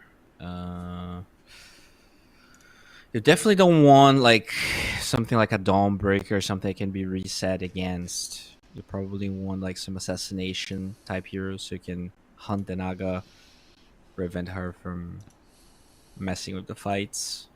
I guess Shaker as a core does that. Yeah, I think that's primarily the route that they'll very likely be headed. Could go like some Abaddon, which we did see a lot of at TI, but not as much. I guess it was mostly during the not the qualifiers, the group stage. I'm gonna go Bristle. Pretty tinky lineup. Yeah, Spirit Vessel does wonders though against them. All three heroes. Break is also really kind of important to have against the Enchantress Bristle. Even against the Shaker, it's not bad. Huge Timber game again. I think most games at the moment are great Timber games. Wind Ranger? What the? It's This is like +4 Wind Ranger? Yeah, should be. Unless we're gonna get to see some like Yopaj mid Timber. Ranger, but should be +4 Bristleback off lane, Inch 5, and the Shaker for Yopaj. 5 seconds. Alright. Obviously, Bristle has a great time against Naga Siren, core or support, because it's just free money if he summons illusions. Yeah. Boom Esports turn They're gonna get a Dawnbreaker, so they do have that set up now with the song. Overall, helps against the Shaker, so you can protect whoever gets initiated. They have 3 heroes that heal now on the side of Boom. True. 10 seconds remaining. And you have 2 global heroes as well. 5 seconds remaining.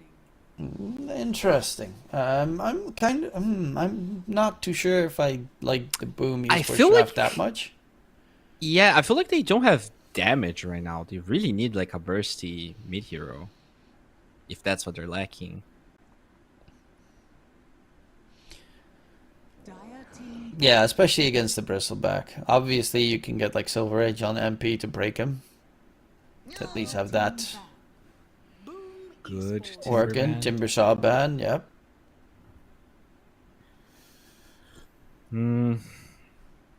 So it's probably offlane Dawn. Probably want to ban. What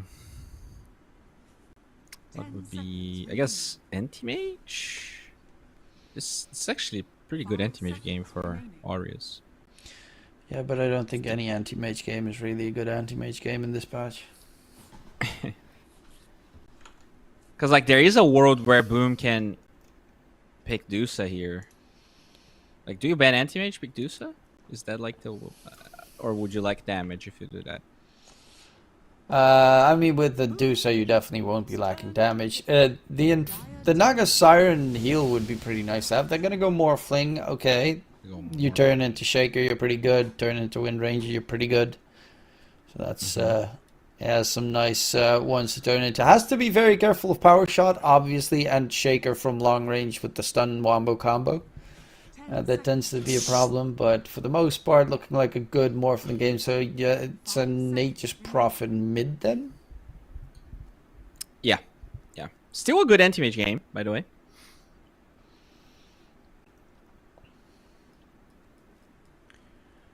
What else? You don't want to go Void. You probably don't want to go Dusa. Don't want to go Troll. Can you go like Dragonite? Yeah, Dragonite's not too bad. You just go for super ultra tanky lineup. Oh, you could go Pudge Carry. Timber's banned. Just go for the anti-heal. It's a very good Pudge Carry game, and I mean Scam can play it. I don't know if Natsumi plays Pudge safe. Yeah, it's such a good Pudge game. Like, you destroy Dawn, Morphling can't heal, you're extremely tanky.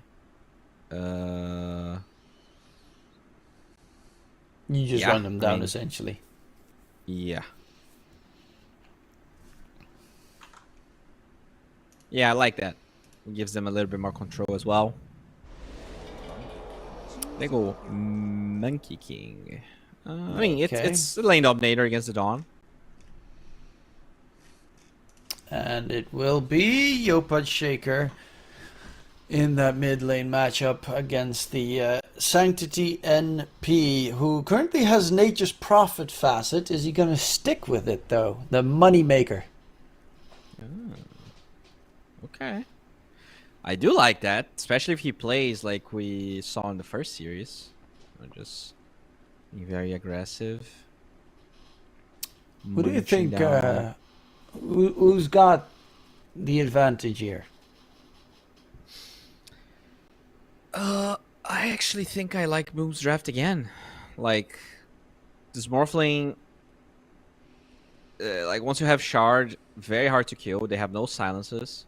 You have Dawnbreaker protection. I feel like Morphling scales a bit more than Monkey, and just Song in general, so annoying. Like, they might actually run out of damage as long as, like, if this goes late enough, that, in my opinion, Boom is definitely the better draft.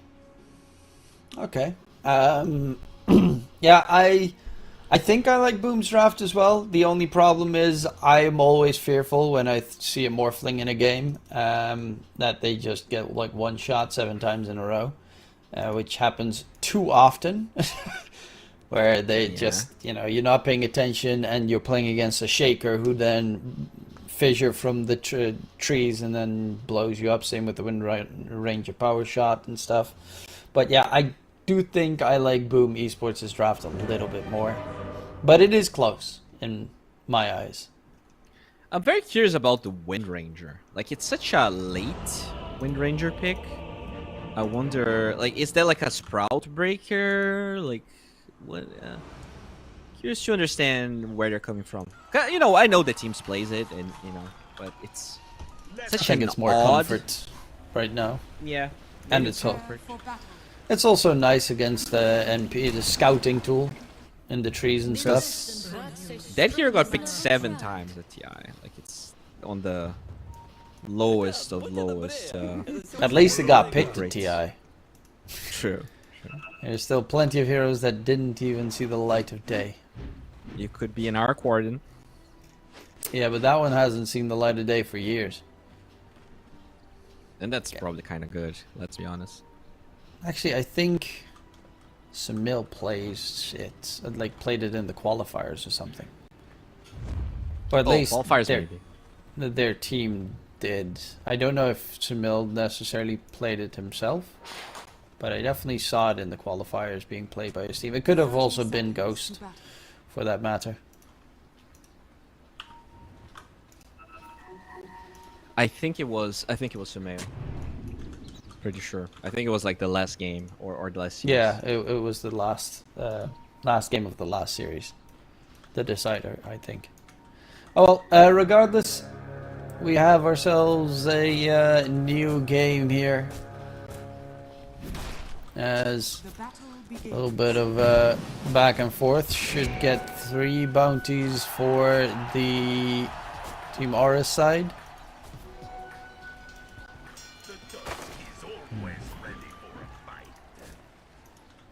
Okay, so looks like Nico already going for the creep block in the bottom side.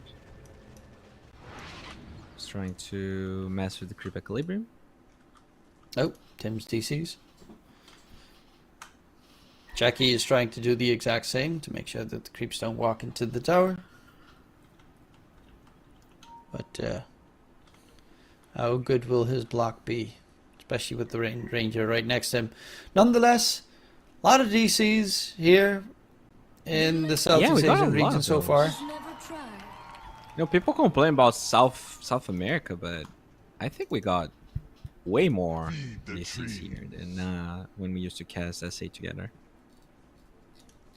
I think so as well. They also, I think, use the VPN. I don't know if they use the same one, but they said in the previous game, like, VPN issues.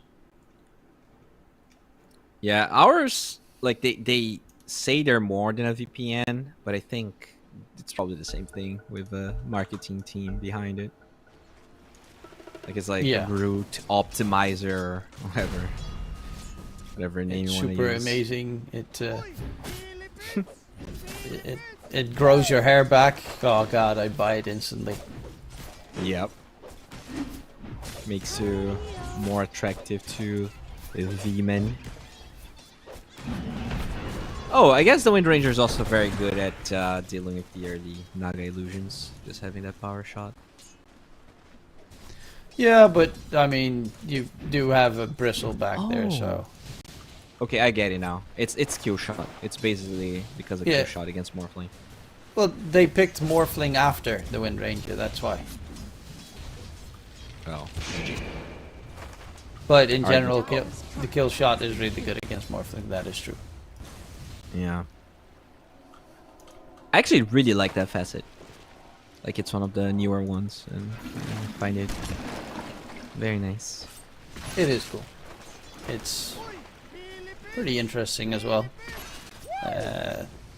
They get all those big fat shields on them, and then they still die because they just hit the percentage marker. Essentially AA. Doing. Yeah. Could go for like AA, Wind Ranger, Zeus lineup. Add in an NP for the ulti with the Zeus ult. Spectre. I remember when Spectre was global. I do. Well, he still is with an axe. Remember Haunt? Yeah. It was so much cooler though. But it was busted. Now you at least can buy a Lincoln Sphere on the support, which you probably shouldn't. But you can buy Lincolns to try and stay alive against it. Until he gets his Ags, and then he still haunts you and you're still dead. It was a 3-minute cooldown. I mean, not that the Eggs isn't a 3-minute cooldown, but... I mean, haunt's like 40 seconds, so... It's very annoying. The Shadow Step. Nah. Yes. That one.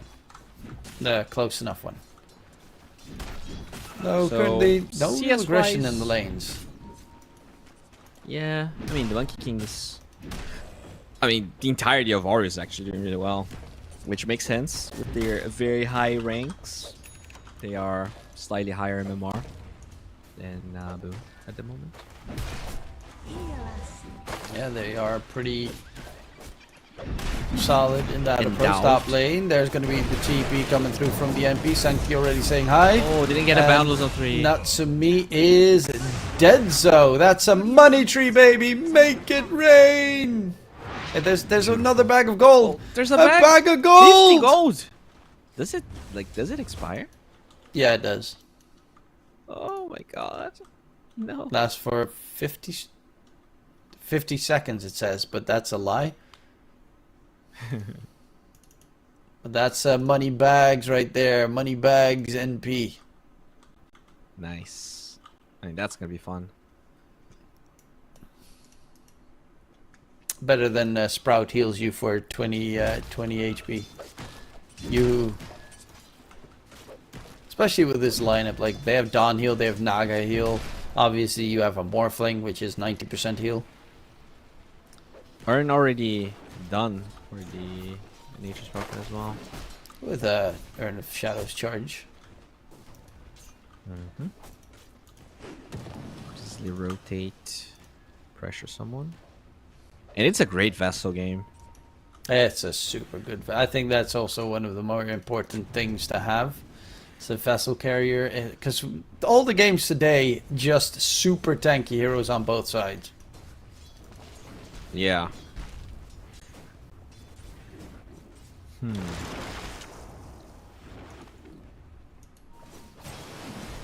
Overall, though, it doesn't really change the fact that this Shaker, you have a really good time. You also have the Wind Ranger stacking. I guess that's another reason to pick the Wind Ranger. She's very good at stacking. High attack range, high move speed with Wind Run.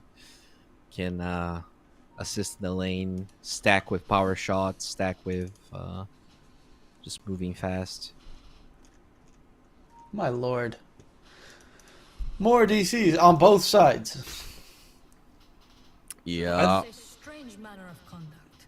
I'm wondering is it just like a ping issue, or are the servers, because Southeast Asia is large, I don't know like where are the servers even located? They're in the computer. They're inside the computer. So Singapore probably, right? Yeah, I would assume so. Yeah. Have And you then- watched Zoolander? Yes. Okay. Just making sure you got the reference. Yeah. Yeah. You're not a fan? You're not a fan? I am a fan. I've seen both the Zoolander movies. They're really funny. I was just thinking about what the quote was exactly. It's inside the computer, and then he just breaks the... Oh yeah, and then he throws it. Yeah. Yeah. Yeah, now I remember that scene. I'm really bad with references because I have a brain that just is a melting pot of I don't everything. have a brain. Yeah, exactly. That's to the degree that I am currently at. But we are back into the game as NP is actually. I mean, he did get that assist topside and got that money bags going on, but Yopaj, I would have expected him to do a little bit better in that mid lane, considering Shaker is a very strong laner against heroes like NP. Yeah, I mean, considering they're like 1 CS difference. Wouldn't expect that with the NP teleporting. Naga did find the stacks and also blocking it with the illusions so that the stacks don't go through. Very nice. Well, yeah, it's pretty nicely done. Yokam, Tusk. There is an Echo available on the Shaker. They're going to go for Tim's. There's no ensnare, but he's being slowed down. Body block as well. Perfect on the mark. And Sanctity gets that. Where's the money bags? Is under attack. Doesn't he? I think he needs to be like close enough, right? Whenever yeah, Nate's Prophet 750. kills an enemy hero or one dies within 750 radius. He was definitely within 750 radius. Are scanning. Maybe. I mean, it doesn't say that he needs to actually have done damage, right? Just needs to be nearby. Oh. Well, yeah, but also he killed him. So. Oh yeah, well. I don't know. The money bag just vanished. Okay. That's weird. But he does have Spirit Vessel done in right about now. 6 minutes. Crazy timing. You also have level 6 Dawn, so you've got the double global ready on the Radiant side. Pretty clutch timings here. Shaker is having a good game though. Already sending the phase boots.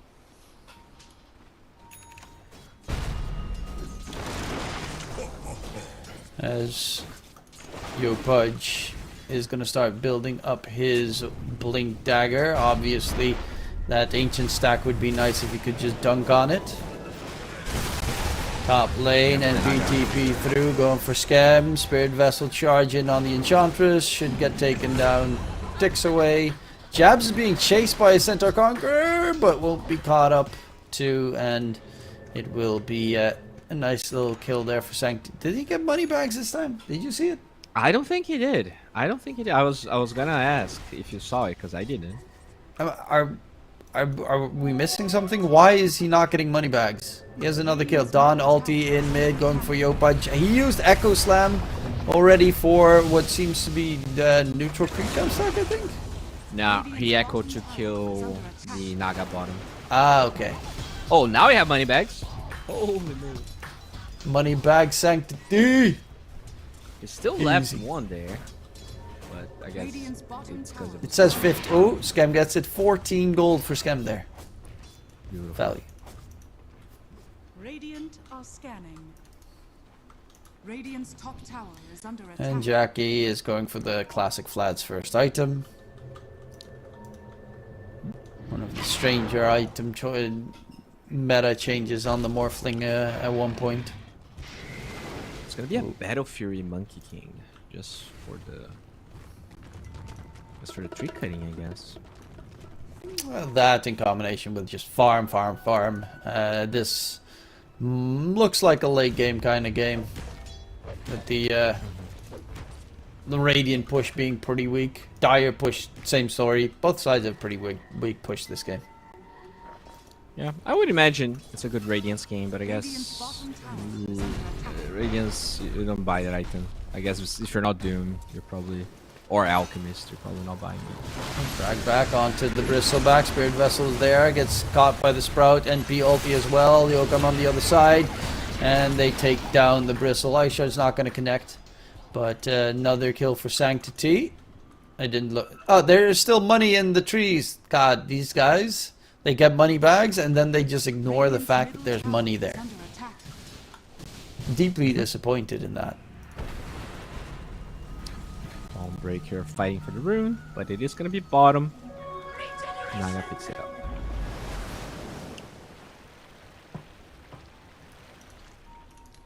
Morphling's farm is top net worth, Sanctity second. So great start so far for the side of Boom in trying to recoup this series in their favor. Yeah. The Naga is constantly just scouting it with one illusion, by the way. They're going for Witchblade on NP. It's been a really long time since I've seen that. Wow. Yeah. That's such an old school build. Especially in a game where you're up against like a Bristle Shaker. It feels like the, Spirit Vessel Blade Mill would be the more... Yeah, they don't even have that much logical like one. Magical damage to amplify with upgrading Witchblade later. Maybe he changes his mind. TP's through. They're gonna go in for Scam. Enchantress on the run, and does get smacked down by Sanctity, dominating the money. The money bags. Okay, now they're gonna get it. Two more to the low ground. Oh wait, they're TPing towards bottom. Yeah. And Dawn ulti onto the Bristle, hold him in place. Sanctity is also here because money bags. Where's the money bags? Huh. It's so weird. Like, I think there's something wrong with the coding of this. He's literally standing next to the guy. Yeah. Like, do you need to have trees close to? A tree duration. Every tick. I don't know. What is tree spawn delay? No idea. Absolutely no idea. That sort of stuff. I couldn't even say. I mean, it's within 10 minutes. That's all I can say. Because it destroys my wards every once in a while. Yep. Alright, so looking at this game, it feels like this game's gonna be really long, because, like, yeah, you have the ability of this Nature's Prophet to join fights, but until this Morphling is ready to hit buildings, I don't think they're gonna pressure that much, and there's already Blink available for the Shaker. So, you know, hitting buildings as Morphling as Shaker, never a happy activity. No, definitely not the most easy objective to do in a game. As the Morphling is going to go for that Manta stop. But yeah, currently, I mean, Boom is the only one that has been really aggressing, and that the problem is mainly you are up against a Dawn and an H Prophet. So if you ever try to go in on Morphling, for instance, unless you get that Blink Dagger Echo Slam, you will stay alive. Speaking of which, they did just smoke up. Yopaj has the Blink Dagger and Echo Slam available. So if Jackie is not aware of it, might get blown up. He did swap to a decent amount of strength, so 1500 HP. In that bottom side, there's a Naga song nearby in case they go for Fat Echo on his face. In the meantime, they steal the Shrine of Wisdom on the back end. You need to find a Naga. Like, that song is really gonna be your bane. Not only the healing, but just breaking the combo. Oh, they're going for Jackie here. But yeah, the Naga nearby is problematic. They do have the Watcher in their favor, so they spot the Naga. But this is all wasted time from the Dire side. Smoke Gang completely whiffed. Yopaj in that entire duration hasn't gotten any farm in the meantime. Jabs is closing in towards his Aghanim Scepter. Once he's got it, they have a good counter for the Echo Slam, as that drop down is fast. Yeah. Well, pretty slow game, and I still feel like this is just gonna favor Boom more and more. Like, this Morphling still feels like the strongest hero in the game. You can buy Scotty to deal, I mean, to even deal with these region tanky heroes even harder. You're gonna get a Blink Dagger on the Naga eventually, so you need like BKB on the Shaker to even do anything. But they're keeping the net worth pretty close. Natsumi has the Battle Fury done, and he's getting some more farm going. As Yokam's walking in, they're gonna look to get a catch here onto Tim's. Can they take him down? NP ulti does connect. Turn their attention towards Nico. There's the TP from NP on the other side. Sanctity misses the Sprout in its entirety as Nico just walks past him. Philippines! They want to kill off this Bristle. It's going to be held in place. But there's Natsumi with the Wukong's Echo Slam drop onto the Nature's Prophet. Sanctity is dead. Song comes out. Dawn ulti is going to land. No Wukong's comes down. They're going to be held into position here. The Bristleback just turning his back towards the enemies. They're going to turn their attention towards Skemwald. Narman is the target. Yopaj smacks him down. And the Lotus Orb Spell Reflect keeps him alive. Nico is going to go for the fight here. The Bristleback reveal. Waveform forward by Jackie. He's going to go for the Skem Enchantress, but he's healing too much. Nico is still not dead. Jabs can't reach him. The Bristle is dancing around him as they go in for the Morphling. This is disastrous here coming in for Boom. That's crazy. And even the song not being up, and yeah, this is gonna be a pretty big boost of confidence for Arius, because now this Bristow has the Lotus Orb, so it doesn't care about the vessel anymore. You have a way to deal with the Snare. This is big timing. These, you know, these early Lotuses can prove to be very problematic. This definitely was a very problematic, at least, engagement on their part, as they are now. I mean, Jackie is still top net worth. That's one big saving grace, but that Bristleback stayed alive for so long. And the Lotus Orb reveal as well against the Snowball really caught them off guard. Snowball spell reflect into Bristleback still being alive there. painful. Yeah. Radiant's bottom tower has fallen. So, Monte's done for the Morphling. He's just going straight up Butterfly. Just feeling like if he can deal with the Monkey King damage, he has the Naga for the disengage of the Echo. Shouldn't really care about anything else. It's a pretty greedy build, but Radiant's bottom you know, tower if the is Naga, attacked. plays well, he can pay off. Yeah, the Naga, but not only the Naga, you have the Dawn now with the Aghanim Scepter. There's a little bit of a miscommunication in that fight as well. Song of the Siren, Dawn ulti, combo, drop. But luckily enough, it didn't hurt too much in the end. Yoka doesn't get the catch in time. There's a nice TP out from Tim's. Will keep them occupied. While actually Sanctity goes for Natsumi. Dawn ulti comes in and they catch the monkey. But massive TPs on the other side. Yopaj is going to get interrupted here by Yokam to make sure he doesn't get the Blink Echo. Does have the combo available right now as they need to back off on Boom, Yeah, but a nice kill onto the big fat monkey. However, I do think that the Bristle is the scariest hero this game.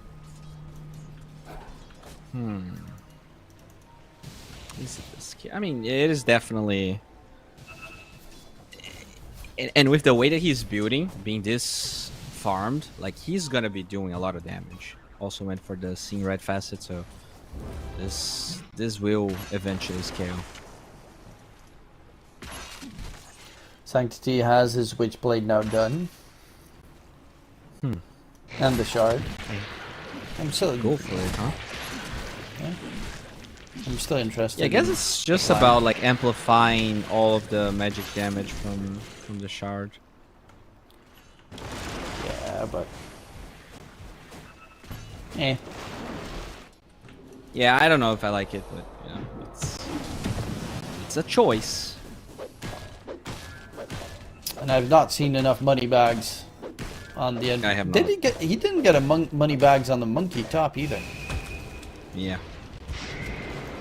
Does he only get it on assists or something? I think it's bugged. It says kill. Yeah, he just doesn't get it. Like, heals an enemy or one dies with him. Like, he doesn't even need to kill. Echo drop coming in. Dawn ulti in response, keeping them alive. NP from behind. Yopa dropping low. The Shaker is dead. NP chases for more. Tim's is going to be the second one. Dead in the dumps. Money bags. McGee. Song of the Siren holds the rest in place. They're going to turn their attention towards the Enchanter. Smack him down quickly so that they can then focus onto the solo Dolo Bristle. Look at that money. Look at the money! Sanctity is turning around. Oh, money! But no new money tree spawning right. Oh, yes, there is. There is. Oh, he has to. Money! Okay, I think I got it. Like, he needs to walk towards where the enemy was. Like. Oh, he's going for Natsumi. He's soloing. I guess that's why he went for the Witchblade. He wants to solo him. Almost dies. And now they're looking to go for Sanctity. I mean, really? I was already confused. Like, Natsumi's got no HP. That's suicide. Yeah, they gave up. Well, with that Tormentor as well going to Yokam. Now you got the fat slow from the Ice Shards. Radiant are scanning. That's annoying for the Bristle. He's gonna hate that. Cannot dispel that slow. Seeds of fortune. SNY doesn't give slow reduction, right? Oh, it does give slow resistance. Okay, never mind. Yeah. At least that helps a bit. It's better than nothing.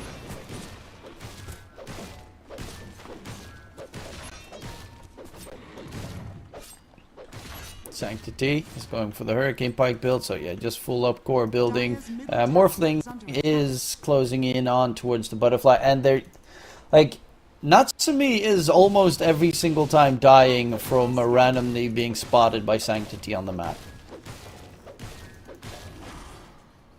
He sucks against the Witchblade. I guess that's the reason why he went Witchblade. Yeah.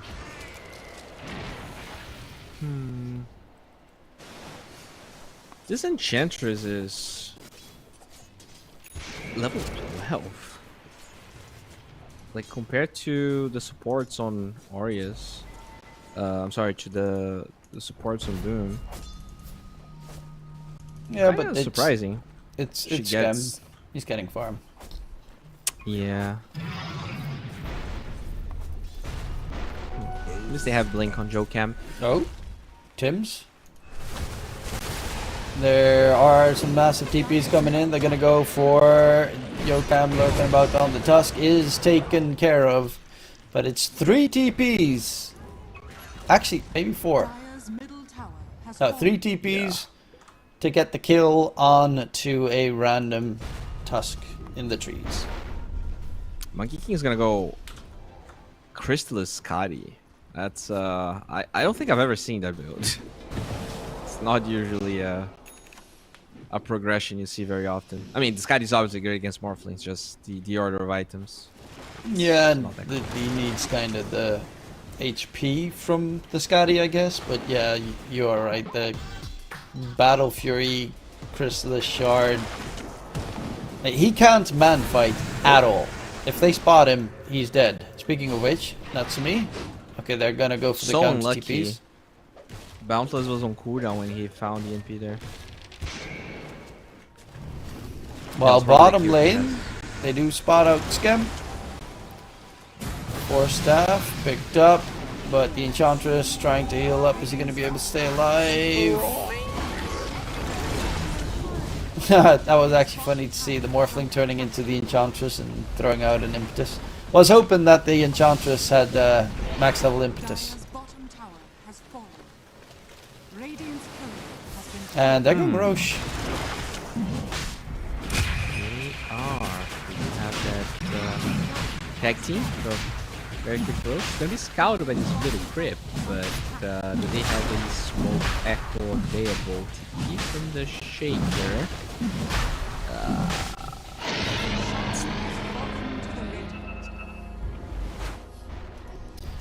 Well, Aegis there for I Jackie. don't know.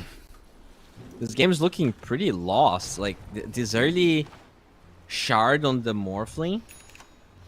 I'm not sure. I'm not sure they can ever kill this Morphling.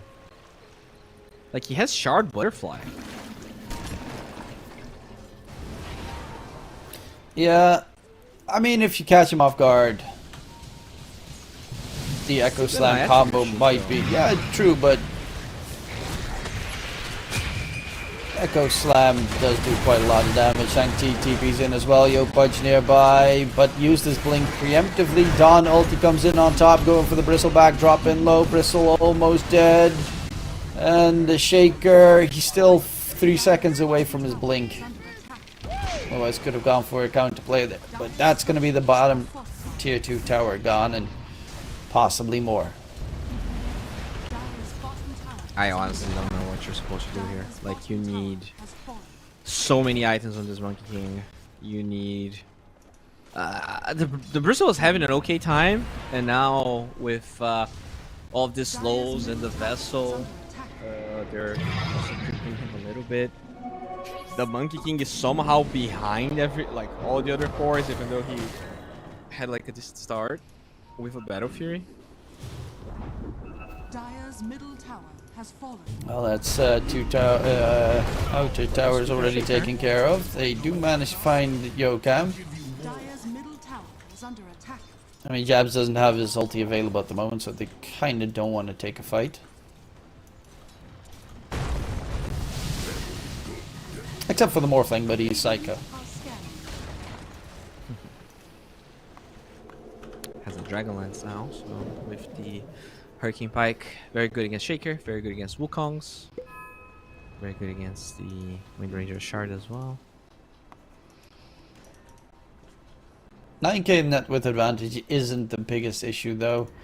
Definitely beatable. I mean, the Bristleback, it takes them still a very long time to actually kill him. But they need to combo some stuff together. That fight bottom at the tier 2 could have gone wrong if the Blink Dagger was off cooldown from the Shaker. But he just couldn't get close for the Echo. Yeah, but there's still the Naga, right? Like, that Naga is such a pain. That is true. The Naga is indeed a very big pain for them. As Natsumi is once again taken down. Moneybags, 36 per thingy. How many were there? 10? Just going high ground here. Like that's. Dire's top tower is It's falling. like a barracks. It looks like. The level 15 talent for NP is +1 nature They actually profit cut away. gold bags per tick. Rip. Morph. First life. Huh? Nice. Power shot. Power shot. Fissure wombo combo. Top barracks has fallen. And he gets away. Dire are Doesn't scanning. matter. Still gets the barracks. They will at least live to fight another day here. Yeah, they got what they came for, and that's what matters. Aegis did get popped, of course. They got a... Monkey is still dead. Like right now, the Battle Fury Safe Lane Monkey last pick. It was last pick, yeah, right? Yeah. That is bottom of all the cores, and Narman is even catching up on that Nagasarian. Has the shard, has the blink, has the solar crest. And he didn't even get a free shard from Tormentor. That one went to the Tusk. Oh, Yopaj on the side. Gonna go for the drag on the Enchantress. There's the Fissure block. Yokum tries to get the jump in, but there's gonna be the Dawn ulti onto Natsumi inside the Wukong command. A lot of damage being dealt. Natsumi didn't jump away with his Boundless Strike. He's gonna get taken care of. 1-for-1 trade. TP out immediately. Song of the Siren comes out. Look at the money though. Look at the bags of gold. That's 36 gold per bag. That's like 360 gold lying on the floor there. Oh, the pain. Narman in a bit of trouble. Nico's trying to chase, but he's perfectly rooted. Shackle shotted by Jackie. And Nico Bristleback is dead. Sanctity gets a mega kill streak. And again, the bags of gold are being left behind. They're trying to go for Jackie, but he stays alive. Wind run forward on towards Yopaj. Can he get the catch? Narman doesn't have the root range. They missed two full bags though. Yeah, that's the important part. Not the fact that they're gonna lose another lane of barracks here. 100%. It's all about the money bags. Dude, this game's over. Not gonna lie. I honestly think it's impossible. Yeah, 2 full sets of racks against an NP. It's not ideal. So Jackie's playing really well in the Morphling. They're trying really hard to go for just like poke from afar into power shot, Q shot play. It's just not working out. On the side. Oh no, not again, Natsumi. Well, Sanctity. Oh, money, money, money, money. 6 deaths on the monkey. 60 seconds, no buyback available. They only need 1 more set of racks. They're going to go for the shaker. There is the refresher used. 2 kills quickly for jabs. Buyback. Double buyback on the die side. They're quickly collecting all the money. My money! It's a dangerous position to walk into, but they want that money. Fissure block. Yokam is on the other side. Has the snowball. Is going to keep it distracted for a little bit. The ancients are secured. Lotus Orb, Spell Reflect onto the Bristle. And Nico is now pulled out of the base. Walrus Punch up in the sky. Down below. Dropping slow. Down he goes. Bye-bye. It is going to be a buyback for Nico, but it is a painful one for Team Eurus. Yeah. GG. Yeah. I mean, this game was a massacre. Like, I don't even know what to say. It feels like past minute 15, like game's already over. Like, if you don't force a Naga to use Song, the Shaker's useless, and this NP was getting kills everywhere. I mean, yeah, incredible NP game from Boom.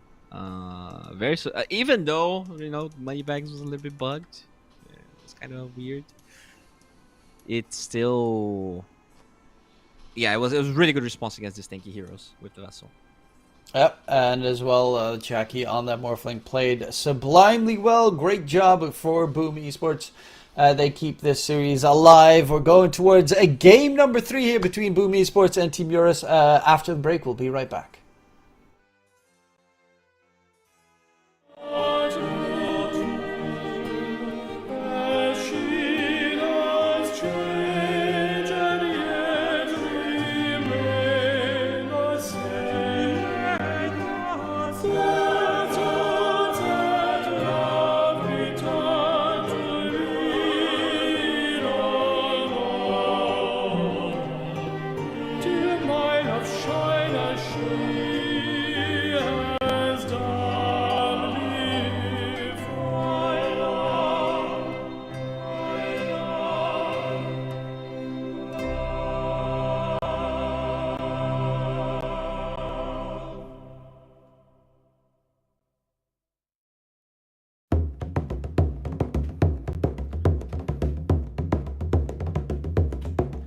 As I went down to Galway town to seek for recreation, on the 17th of August, me mind being elevated. There's multitudes assembled there with tickets at the station, and me eyes began to dazzle. I'm going to see the races with me whack, fall the tittery and dame. There's passengers from Limerick and there's more from Tipperary. There's lads from Connemara and a flare of married ladies, and people from Cork City who are true and loyal and faithful, who brought home the Fenian prisoners from dying in foreign nations. With me whack, fall the tittery and dame. And it's there you'll see the pipers and the fiddlers competing, the nimble-footed dancers a tripping o'er the daisies. There's others crying cigars and likes and bills for all the races, with the colours of the jockeys and the price and horses' ages. Me whack, fall the tittery and dame. And it's there you'll see the jockeys and they're mounted out so stately, the pink, the blue, the orange and green, the emblem of our nation. When the bell was rung for starting, all the horses seemed impatient. I thought they never stood in ground, their speed was so amazing. With me whack, fall the tittery and dame. 500,000 people there of all denominations. There's Catholics, there's Protestants and Jews and Presbyterians. There's yet no animosity, no matter what persuasions, but sportsman's hospitality, those induce fresh acquaintance. With me whack, fall the tittery and day. August fire Marish and Krushki in the speak Shelan.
Welcome back, ladies and gentlemen. We are getting ourselves ready for game number 3 in this series. Of course, we have been fortunate enough for both our matches for the day to be absolutely fantastic and going all the way. The other series has been concluded ages ago, where Reconyx took down Nemesis 2-0.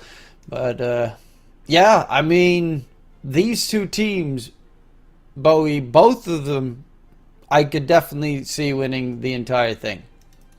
Yeah. I definitely think there's like 3 teams for me that I think are my favorites, and 2 of them are playing this series. So definitely a very important one, right? Because you do want to keep having that I guess get out of jail card in case you lose a series moving forward. But this is a series that deserves all 3 games, and that's why we are now getting closer to this draft, which I still feel like we're gonna see the Chen banned. I do want to see Aureus addressing this NP, because that was just a show from Sanctity. Like, he played like a beast. Yeah, didn't even get the full money bags from it either, because it bugged out sometimes. I still don't know why. Nonetheless, they are starting the drafting, and we already got a little quick peek at the Chen that gets removed by Boom Esports. No surprise, you mentioned it. It's if they want to win, they need to make sure that Scam doesn't play Chen. 5 seconds remaining. It is definitely a hero that can bring a lot of challenges, and it's just easier to remove that hero. Just way too strong at the moment. Aureus, though, banning the Dawnbreaker. 10 seconds. Understandable after the last game with Jabs getting that quick ags and then the refresher, so he had double ulti. Just constantly there whenever his team needed him to be, and it also, the global tactic that all these teams are running at the moment needs to be slowed down with that ban, because it works so well if you have anything else global that joins it, like the NP, for instance. Yeah, I guess if you banning either one of the 2 global heroes makes the other one weaker, so maybe they feel like the Dawnbreaker is a bit more versatile. Boom Esports turn Here's the Beast. That one was banned in the previous first phase. Gets let through for Team Aureus. Flexible, of course. Primarily safe or the mid or the off lane. Some people go for its safe lane as a surprise pick. 5 seconds remaining. Okay, so Ench is available if you wanna have that counter. Saw Doom being picked up. There's always Clinks, but they just get in P. Yeah, they get MP once again, and possible another Sanctity pick, or maybe they flex it to one of their other heroes. Plenty of people that are capable of playing it, obviously. But we saw last game how effective it was on Sanctity, so it wouldn't be too surprising if they put it in the same role again. Yeah, honestly, I don't want to see the Wind Ranger again. I think I got what the point was. Like, I just wanted to, like, Fisher, power shot, explode the Morphling, but I think it's a bit hard. It's very hard to execute, so I would just like to see teams play something else. And other bans, well, obviously the pesky Marcy also out of the running. We're probably gonna see Disruptor then, because no one, like the hero's good enough to be picked every game, not good enough to be banned. They get banned last game. Tim's played a really good Disruptor in the first game in this series. Unfortunately, they do not have the next pick, so Boom could potentially snatch the Disruptor here if they want to. Very good pick against the Nate's Prophet. Oh, it's gonna be that Boom Esports NP Disruptor combination. It is sort of global because Disruptor can cancel TPs and send you somewhere else, but the catch is immense because you have to deal with the kinetic field, but also with the Sprout catch. So it's too many circles obstructing pathing. 5 seconds remaining. Hard to deal with. So do you go Shadow Demon? Do you go Naga? Oh, Naga is banned. Do you go? Okay. Go Hoodwink. I mean, I do like this in the sense that it's just like a gazillion damage, right? You don't care about Glimpse if you're just exploding people. And I mean, they just have an obnoxious amount of damage here. Yeah, roar into Kisses is a kill. Roar into the sharpshooter is a kill. So it's good setups already, and it possibly opens up the path. Not that it's guaranteed, but to pick up the Faceless Void in case it's needed as a last pick potential. Yeah, with no song as well, definitely makes it easier to play. Probably want some sort of damage here, and Warlock will be helping with that for sure. Upheaval, Wrath of Nature is nice. The laning stage is going to be relatively easy with the Shadow Ward. Could still play Doom, could still play Clinks against the Beast, although it could be mid as you said. Yeah, that Beast is still widely flexible in its approach. We didn't see him, like it was only played in the offlane so far though, right? Today. Today, yes, but I've seen like the qualifiers the last couple of days, a lot of mid Beastmasters. I've seen some safe lane Beastmasters as well. Yep.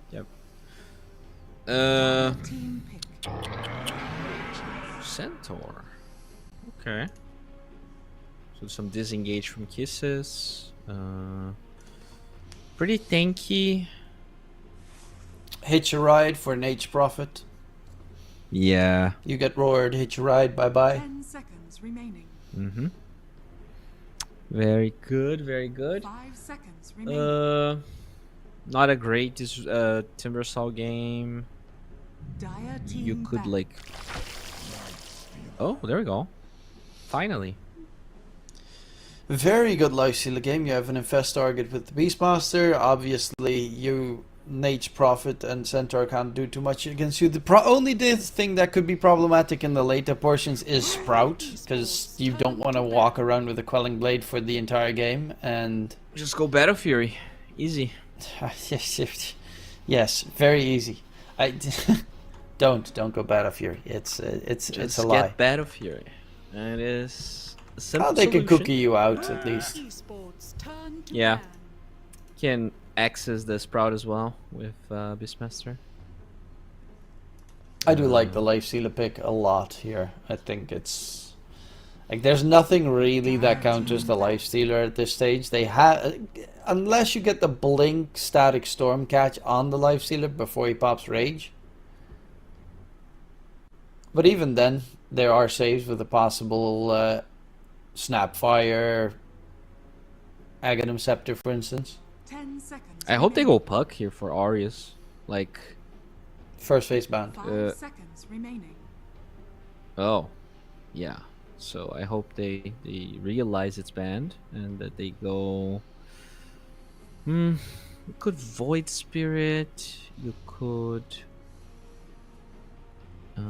Dire team pick. You could Ember, right? Like, lasso into Kisses, lasso into Wow. Okay, I haven't seen that one in a while, but it makes a lot of sense. You're playing against Centaur and NP, and they have Disruptor, so you go for the anti-Disruptor.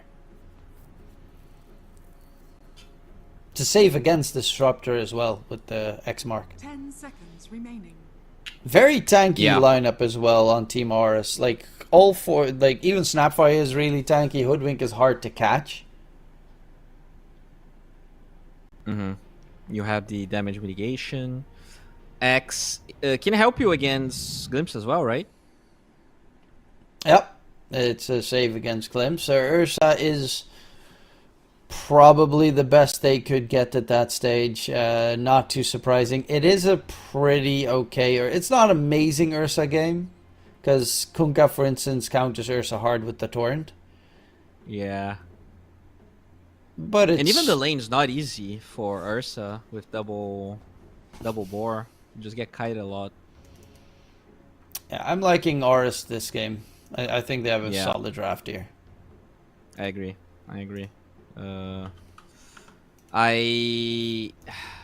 want to be convinced by Centaur in SCA, but performances have not been up to par. And I hope this is also a Radiance game for Lifestealer. I know it's not that popular of a good anymore, but I think Radiance is really good this game. Yeah, yeah, it's probably going to be a Radiance game. Yeah, Radiance, and for Kunkka, I don't know, maybe like Vessel into something? Like Vessel Eggs? Blade Mill. Yeah. It's definitely a Blade Mill game for the Kunkka against a NP, Ursa, hell, even Centaur. They blow themselves up by just hitting the rum buffed Kunkka running around. Another problem though is the lack of siege on both sides. It feels to me like this game could take an hour. Just because both teams, I guess Lifestealer is slightly better at going high ground, but in general, pretty mediocre siege on both sides. Yeah, I can definitely see that as well. It's a possible lengthy one here between the two sides. Does look like it. We'll see. You know, stomps always happen though. Just like game number 2 was a little bit of a stompy stomp. Well, let's see if we'll get any early aggression, at least from these two sides, as slightly delayed smoke will come out. Level 1 fights against Warlock with Fatal Bonds aren't ideal, so that's always careful. Yeah, they're just gonna see if they can maybe get the sentry placed, and that's about it. Creep in, maybe steal the bounty room from behind if they're all distracted. Yeah, smoke will break, but I don't think they can really fight for this. They are sticking around. The battle begins.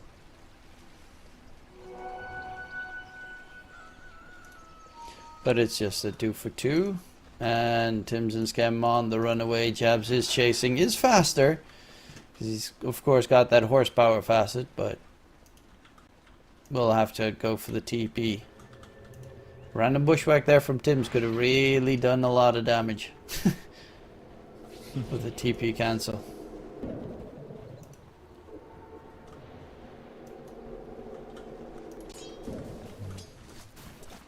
But now Scam is playing a non-micro based hero with the Snapfire. So they at least managed to nerf Scam. Yep. We'll see if he can deliver with a different hero. In general, he can.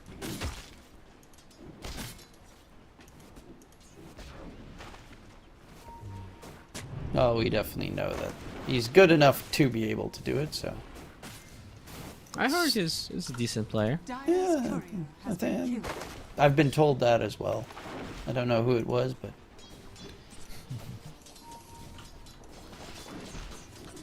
And Yo Like, Pudge in it's mid. Up something against- with my audio here, and it feels like you're casting from like a mountain.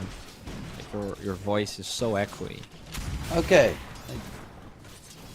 Interesting.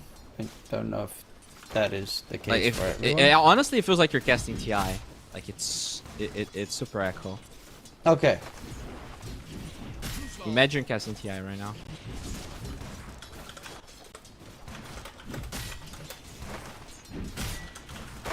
Well, hopefully that is not on my end, but No, I don't think it is. okay. Regardless, First Blood almost secured onto Yokem, does barely stay alive. But yeah, the I like the fact that every life sealer these days just goes for the Gore Storm facet, because the other one is just so weak, essentially. Yeah. That's pretty nice. As Oh, Yokem yeah, gets gets first blasted by Skem the King. Huh. There we go. If you had any doubts he was gonna be able to deliver? Ah, no, never a doubt when it comes to Skem. Beautiful stuff right there. We did say that their draft was a very convincing for us. jabs. Look at that. Jabs, another hit. Oh, the attack speed's low off the Thunderstrike. And now Skem is the one dead instead. Wow. A lot of damage dealt though. He was probably dead there if the last hit did go through. Yeah, that he was 100% dead on jabs, because he had the armor reduction as well from Lil Shredder. True. So he would have like almost no armor. And Centaur's going for the Helm of the Dominator. Beast is going for, obviously, the Helm of the Dominator. Are we gonna get to see like some weird Kunkka? No. Sancti is just gonna go for that Spirit Vessel once again, like last game. I'm wondering if this game, because last game it had, obviously it was good against Monkey, but it was also very good against the Wind Ranger for that True Strike hit of the Witchblade. I don't think he's gonna go for another Witchblade game this time around, because the Life Stealer doesn't care. I agree. I don't think it's the way for this game. Probably something like a Mjolnir BKB or Maelstrom Hurricane Pike, something. Yeah, that seems to be the more solid approach. As bottom lane, Fatal Bonds, Jackie is going in, NP Sanctity TPing through, Nico dropping low, Jackie is being healed up, and Nico is dead. Sanctity gets that kill, and that's the money! Money trees! There's still a bag of gold lurking. Oh, two bags of gold! I'm so disappointed with how, you know, the pro players, so min-maxing is the most important thing. Don't see that. Is that a visual bug for us? Like, because they've done that so much. I think they just feel so rich that they don't need any more money in the world. That kill was all they needed.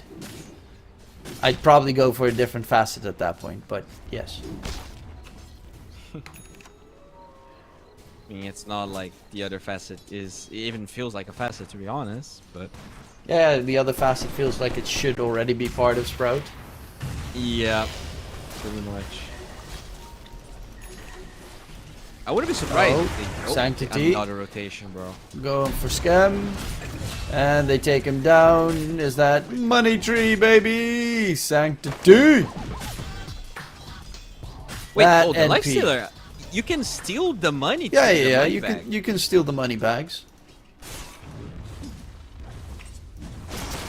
With So that it- said, it is a level 6 Kunkka here doing some tower damage. Structures are fortified.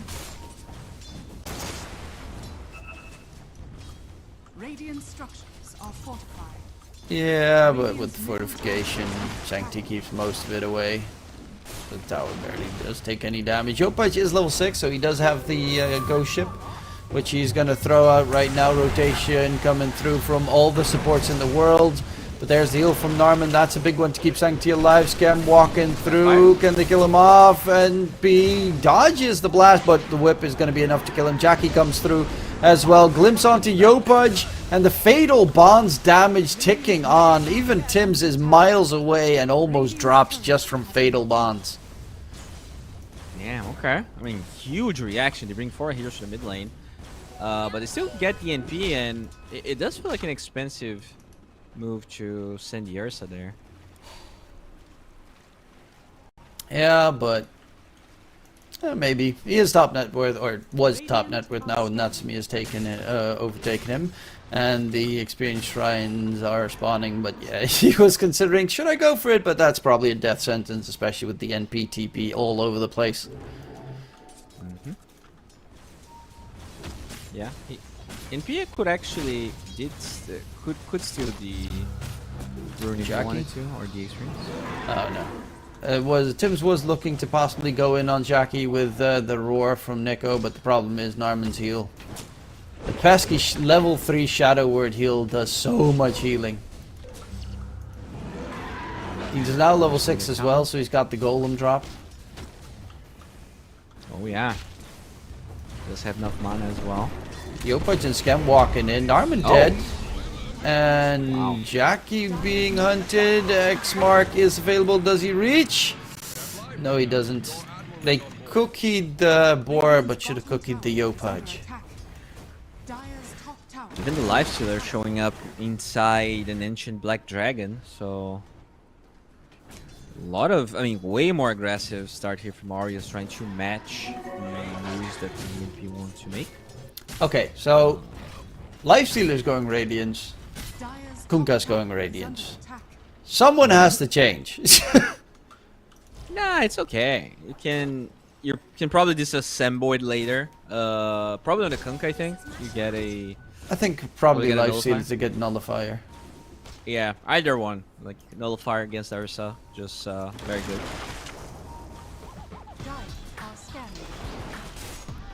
T1 tower mid taking a lot of damage. Yeah. But there is a smoke rotation, and they have Golem. Plus level 3 Glimpse. So they do manage to walk away without being caught on the dire side. 1k net with advantage. After the fight top and the fact that Sanctity got the money bags, I'm surprised that he is bottom of the course by a lot. Yeah. I mean, he did die once, and some of those TPs, he couldn't like instantly go back to the lane. Kunkka just shoves the wave so fast that the creeps die under tower. He's TPing bottom though. Yokam dropping low. Oh, he's just dead. Scam blows him up with the little shredder level 2. And they even drop a golem as a counter for, I mean, just to kill off a Snapfire. Yeah. Hey, like at least Norman will get some far. Ooh, he'll steal some stacks, or at least a stack. That's pretty nice. If he could also get a Fatal Bonds on the Ancient stack, he might be able to clean up quite a decent amount of them. Okay, so I don't know. They do get the little stack of root. Time for the rune. NP cannot fight the Kunkka for that one, so he has to pray it's on the opposite side, and it is. X mark counter to the Glimpse. Great job there from Yopaj. Keeps Tims alive, and PTP's through. And another wasted TP from Sanctity. Oh my lord. That MP is just not getting anything out of this game. Does have Vessel though, so besides the Lifestealer, everyone else will not be happy when that is applied to them. But this is a smoke gank. Yeah, they're looking for the Ursa. Jackie is trying to build up the Battle Fury. They don't have the Snapfire ulti, and Yopaj couldn't reach, so with the center Stampede used. Great job there though by Jabs to make sure that he quickly stampedes him out of there. Speaking of Jabs, he is going for a pipe here. A lot of magic damage between the Kisses and the sharpshooter. And it looks like they are actually going for the double Radiance build, because Lifesteal is almost done with the Sacred Relic, but Kunkka even went so far as to get the Talisman of Evasion at the start. But he has queued up that he wants to get a Nullifier after his BKB, so I guess that's the main goal. Use it to farm for the foreseeable future and breaks it open later. Yeah, I think it's fine, honestly. I really don't have any problem with it. You can dispel Shadow Ward.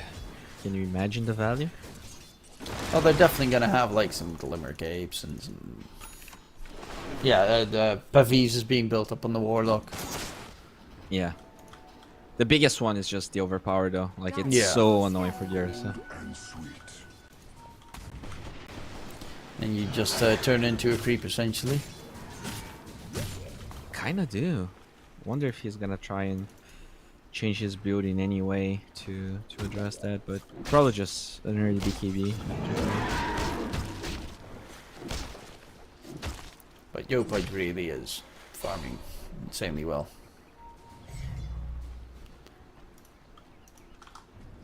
Yeah, I mean, free lane, lots of stacks. Bottom rotation here for smoke. We're gonna find his Snapfire. And that's going to be a nice little freebie kill secured. Beastmaster gets the TP away before he gets caught. Has the Helm of the Overlord now. That's a fast Overlord. Did your crash? No? Oh. I thought it Did you crash? Yeah. Oh well, there's not too much happening right now. They're just focusing on farming. NP is trying to get his Maelstrom or Mjolnir, which is going to take even longer. But Nico is, yeah, they do have the ancient creep now to work with. Lifestealer Radiance is close to being done. Kumkaz is slightly further away. But both sides just content with farming at this stage of the game, which is not too surprising. They're doing a good job at it. It's a 50-50. They are smoking now with the Overlord and Kisses, so I'm assuming whoever gets found dies, and if it's the Ursa, oh. That's the Warlock. And they don't use Roar though, which means they can either get a tower or another kill. Radiant's middle tower is under attack. Yeah, they get the tower to boot, so doubled it up. In terms of value, Natsumi is getting his Radiance delivered. Yopaj is getting his Radiance delivered, so they'll have significantly faster farming speed. Same with Jackie, he has the Battle Fury done. Jabs is close to his pipe. Radiant's top tower is under attack. Dire's bottom tower is under attack. And the farming just Radiant's top tower is continues. under attack. This might be the slowest game we've had yet. And it's not anywhere close to like TI level where you had like 18 minutes in 2 kills. That was nuts. Some of the Chinese teams was just like, I don't want to fight. I'll just buy Helm, cut waves forever.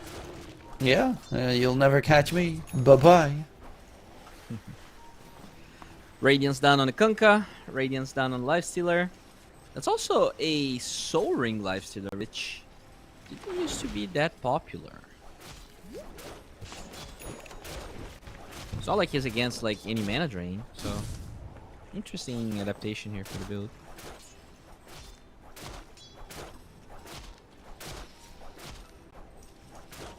And Yopaj going for the BKB Nullifier next, as previously mentioned. Lifesteal is going for the Manta, as the Warlock debuffs are pretty obnoxious. Sorry for that weird noise. I didn't hear it, so. Okay, that's Like they got a doorbell notification and it automatically started playing. Oh. Radiant's top tower. That's Static Storm on Course Camp. Oh, he does. Yeah, he's on the run, but there's Jackie, gets the kill. Dominating streak now for the Ursa, top net worth of the game. But yeah, Sanctity is still far behind. It is an Aegis Prophet, so eventually he will farm fast. He is actually going for the Witchblade Radiant's top tower instead of is under going attack. for the Maelstrom. Interesting. Indeed. Interesting. And he wasn't there for the fight, so he doesn't get the money bags. Dire's bottom tower is under attack. They're trying to catch up to Tim's. Stampede as well. But he, Oh, he didn't do it misses right. the sharpshooter. Ooh. Yeah. And it should be closer to the cliffside. Radiant's top tower is under attack. As that happens, the Ursa TP's away. And finishes. I mean, he already had Blink, but he's already halfway towards BKB.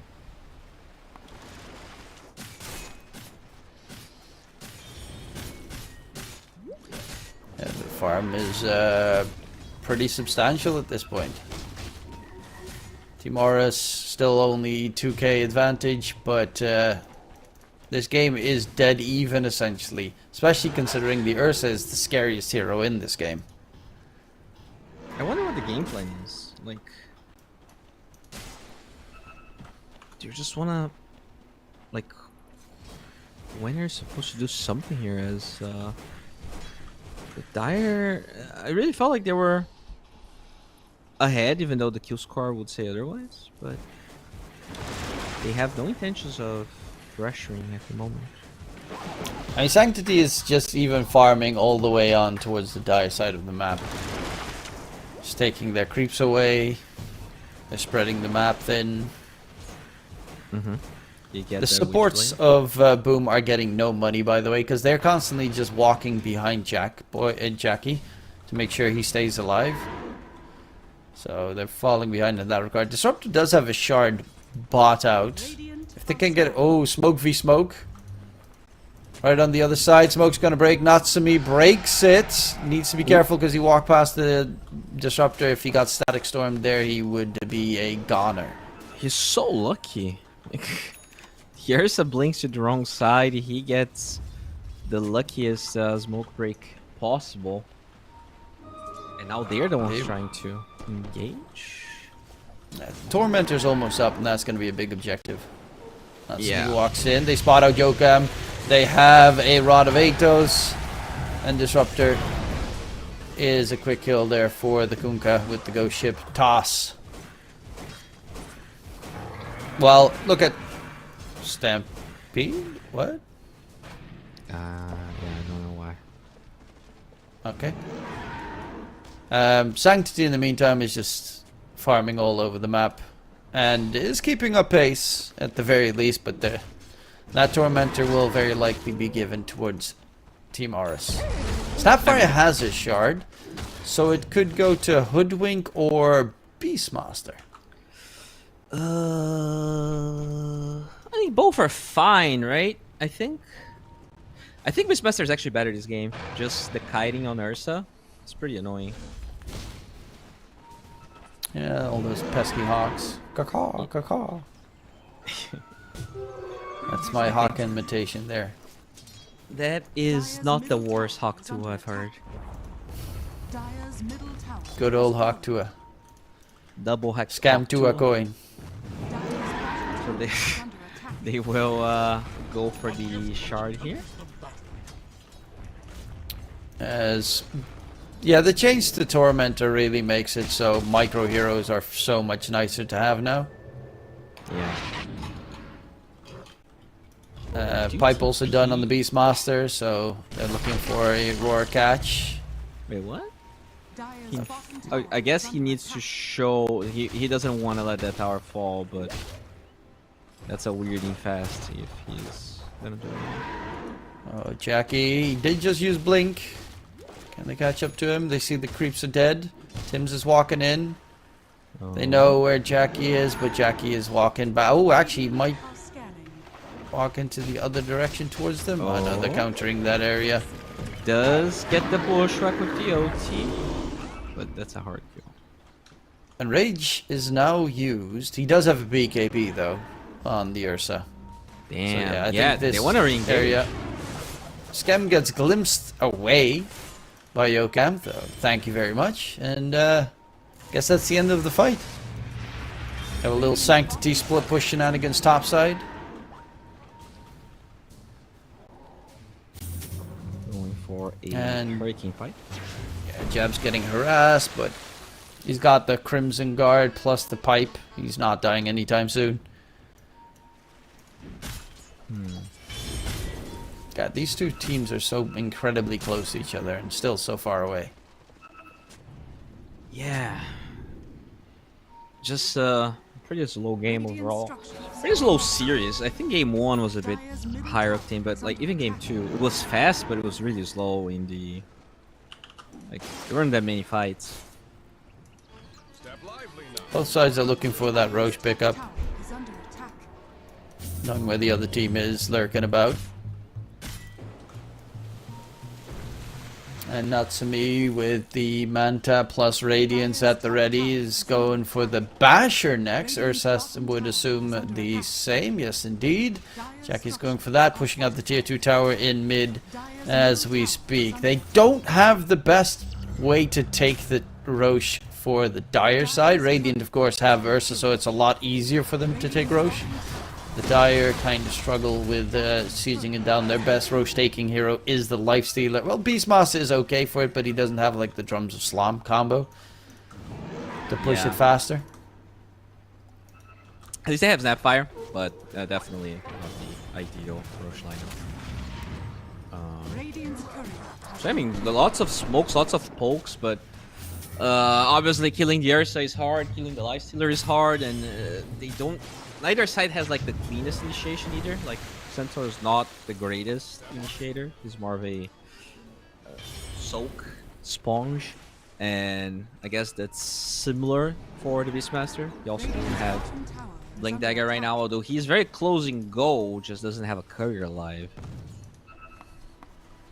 Yeah, that's the weird part about this game is that we have 0 Blink Daggers. Yeah.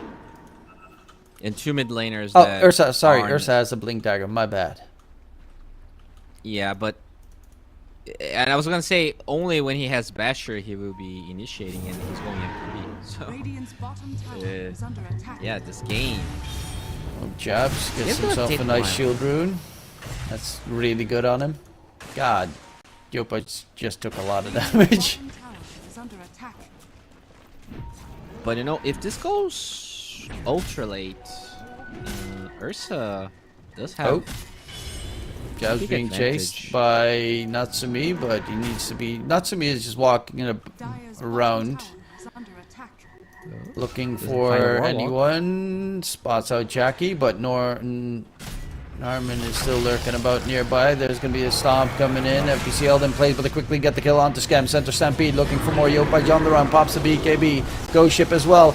Gets the torrent lift up on 2. Can he get himself away? Sanctity on the side is going to get caught out. The roar gets thrown out.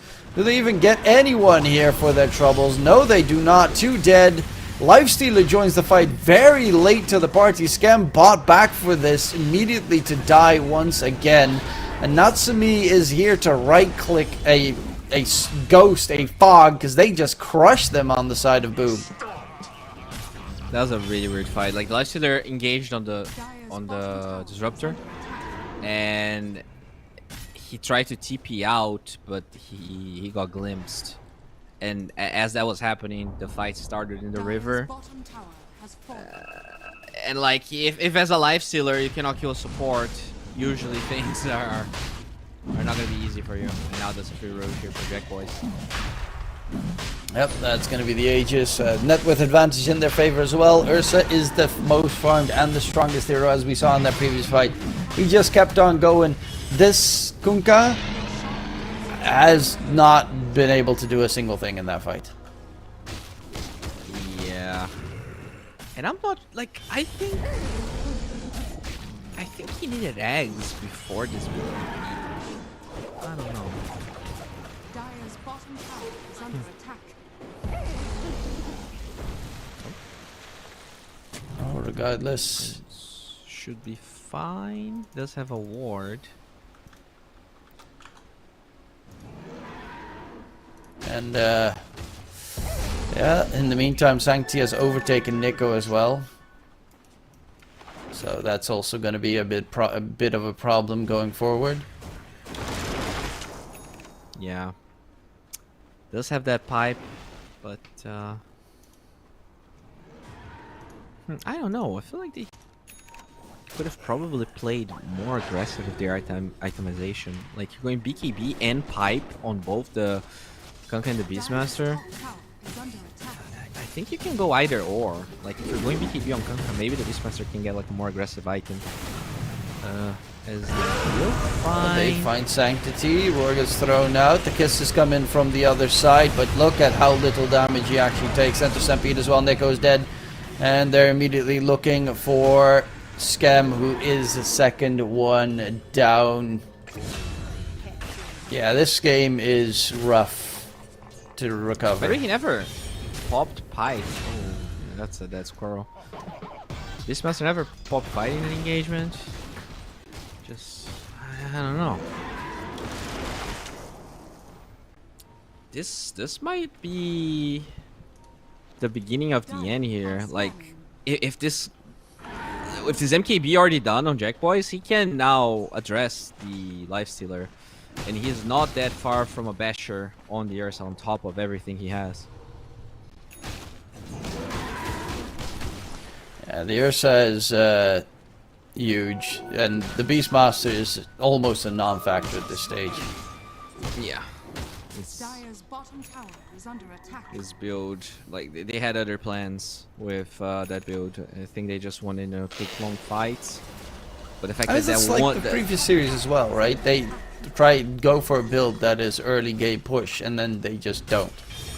Like you get two Radiances on your two main cores. And oh, he's got the Ag, so he went for the cart. Hit your right. They still doesn't have Stampede available. Throws out the Sun in response. There is a lot of damage. They lose Scam once again, and Natsumi just doesn't deal damage here. Sanctity is surviving. Center Stampede going in for Tim's on the back line. Yopaj is infested, but the Lifestealer it does nothing. He's gonna get the Kunkka glimpse back. Will X mark himself to stay alive, but this is over. Yeah, Yopaj gets 4 hits. 4 hits and a Kunkka 3k HP mid is dead. Oh, card time!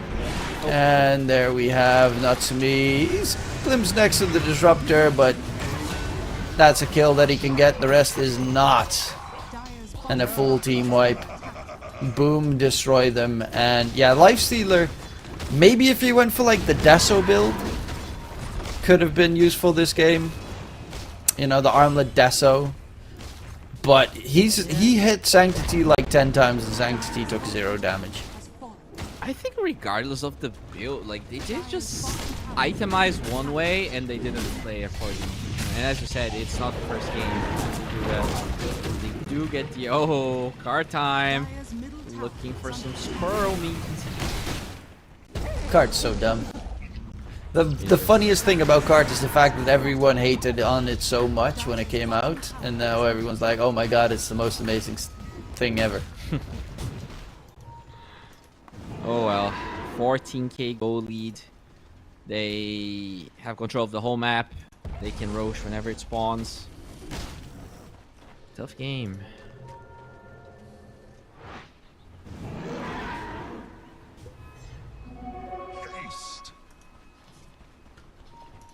Well, Scam not anywhere close as farmed as in game 1.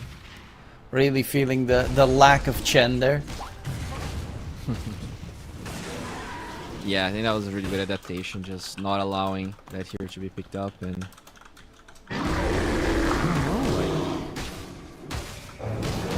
your item builds are over the place here. Like you have this pipe, but it's like you can't take fights, and you also cannot initiate fights because your only initiation is well, it's nothing now because Yeah, they're gonna stand B. They do lose Yokam to Natsumi, but will there be any? No, jump in, and Lifestealer's dead.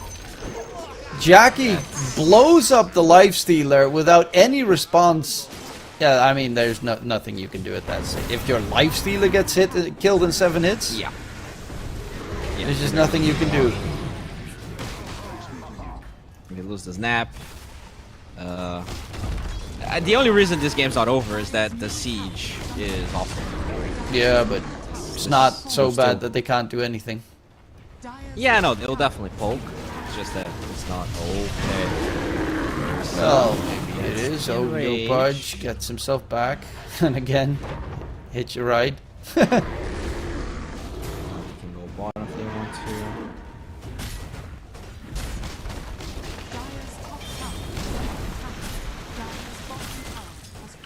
Yeah, I mean, this seems kind of over, not gonna lie. Can they throw anything against it? Yopaj has a nullifier now. But Ursa still has that 8-second BKB as well. That is a full set of racks picked up. There's no reason for them to stop either. 22k net with advantage. Sanctity has Ags now, so they have the global route. Warlock has Ags. Double golem drop. Okay. Norman, didn't know you were that fat. It's very fat. He's even has more farm than the Disruptor. Which is also... Is this a full Ags? This... I mean, this is over. Blink, Ags, 33 minutes on the Disruptor. Yeah, and Shard for the extra scouting tool. They're trying to find some farm on the map as best they can, but there is nothing that the Beastmaster can do to help. Like, you can roar the Ursa, I guess, and then he gets hit your right saved. Yeah. Same with the the NP has 3.2k HP with 23 armor. 25, sorry. So he barely takes any damage as well from the Lifestealer. And the Ursa kills Lifestealer in 7 hits. Maybe 6? Maybe 6 on a good day.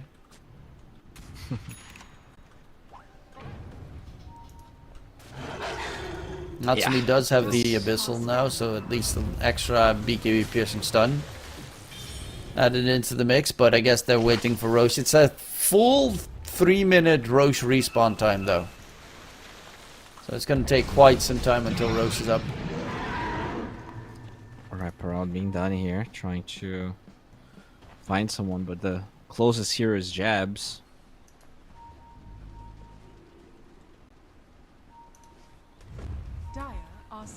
Smoked up.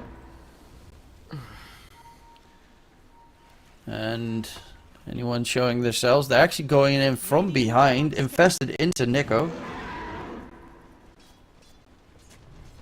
Forced back into their own base. Oh. And the jump from behind. Fine Jack boys. Does get the enrage off. And he just goes ham and they're both dead. Okay, that's game. 3 dead, Yeah. Jack Boys looks for more. Won't be able to get himself the rampage because Sanctity took 1 kill. But an ultra kill, he'll take that one and he'll take it all the way to the next round in the upper bracket. As a Boom does take down Team Aris. Alright, I mean, it was such a convincing game 1. I mean, was it the same for the first years as well? Like, very convincing game 1 from one team and then they get swept? It was, right? Ivory won the first... Yeah, but that was an outdraft, kind of. This was... Game 1 was not necessarily... We actually liked the Boom Esports draft a bit more on Game 1. But it was the whole... play style. Yeah, play style of catching the puck and stuff. But yeah, regardless, still great stuff coming out. of both these teams, though Team Aurus will go through the lower bracket, and Boom Esports will continue on to face on Reconics, who of course took down TI contending Team Nemesis. Yes, they got 2-0'd earlier today as well. So that means that there are 2 matches in the lower brackets that we will be covering soon enough. Actually, I say that. No, we're doing upper bracket next. Never mind. We're doing upper bracket next today, I think. And that would mean Boom versus Reconics and Excretion versus YG. And I think we are going for Boom. Yes. Very likely. As we will be going towards a break, ladies and gentlemen. We'll be back after in 38 minutes for the last series of the day. See you then.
As I went down to Galway town to seek for recreation, on the 17th of August, me mind being elevated. There's multitudes assembled there with tickets at the station. Me eyes began to dazzle, I'm going to see the races with me whack, ball the two, ball the tittery item day.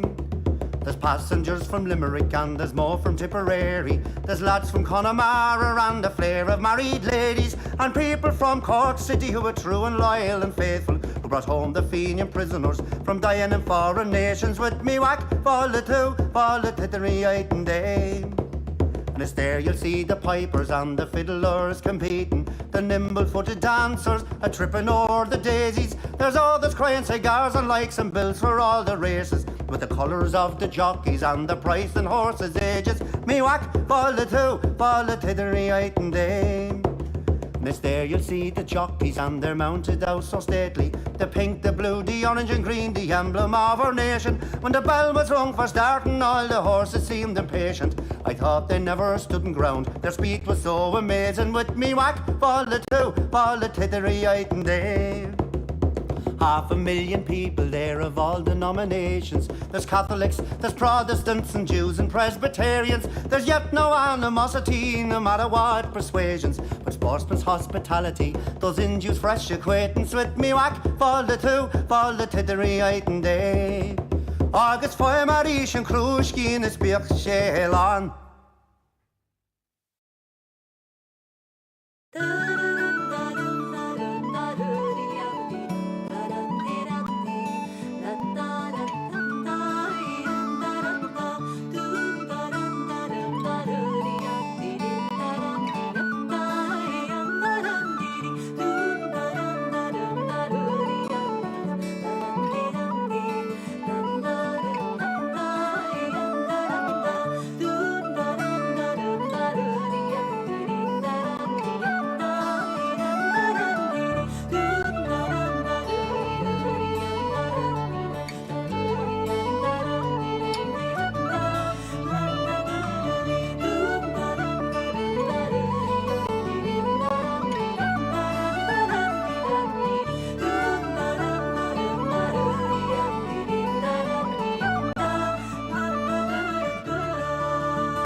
Nights with songs and enchanting tune,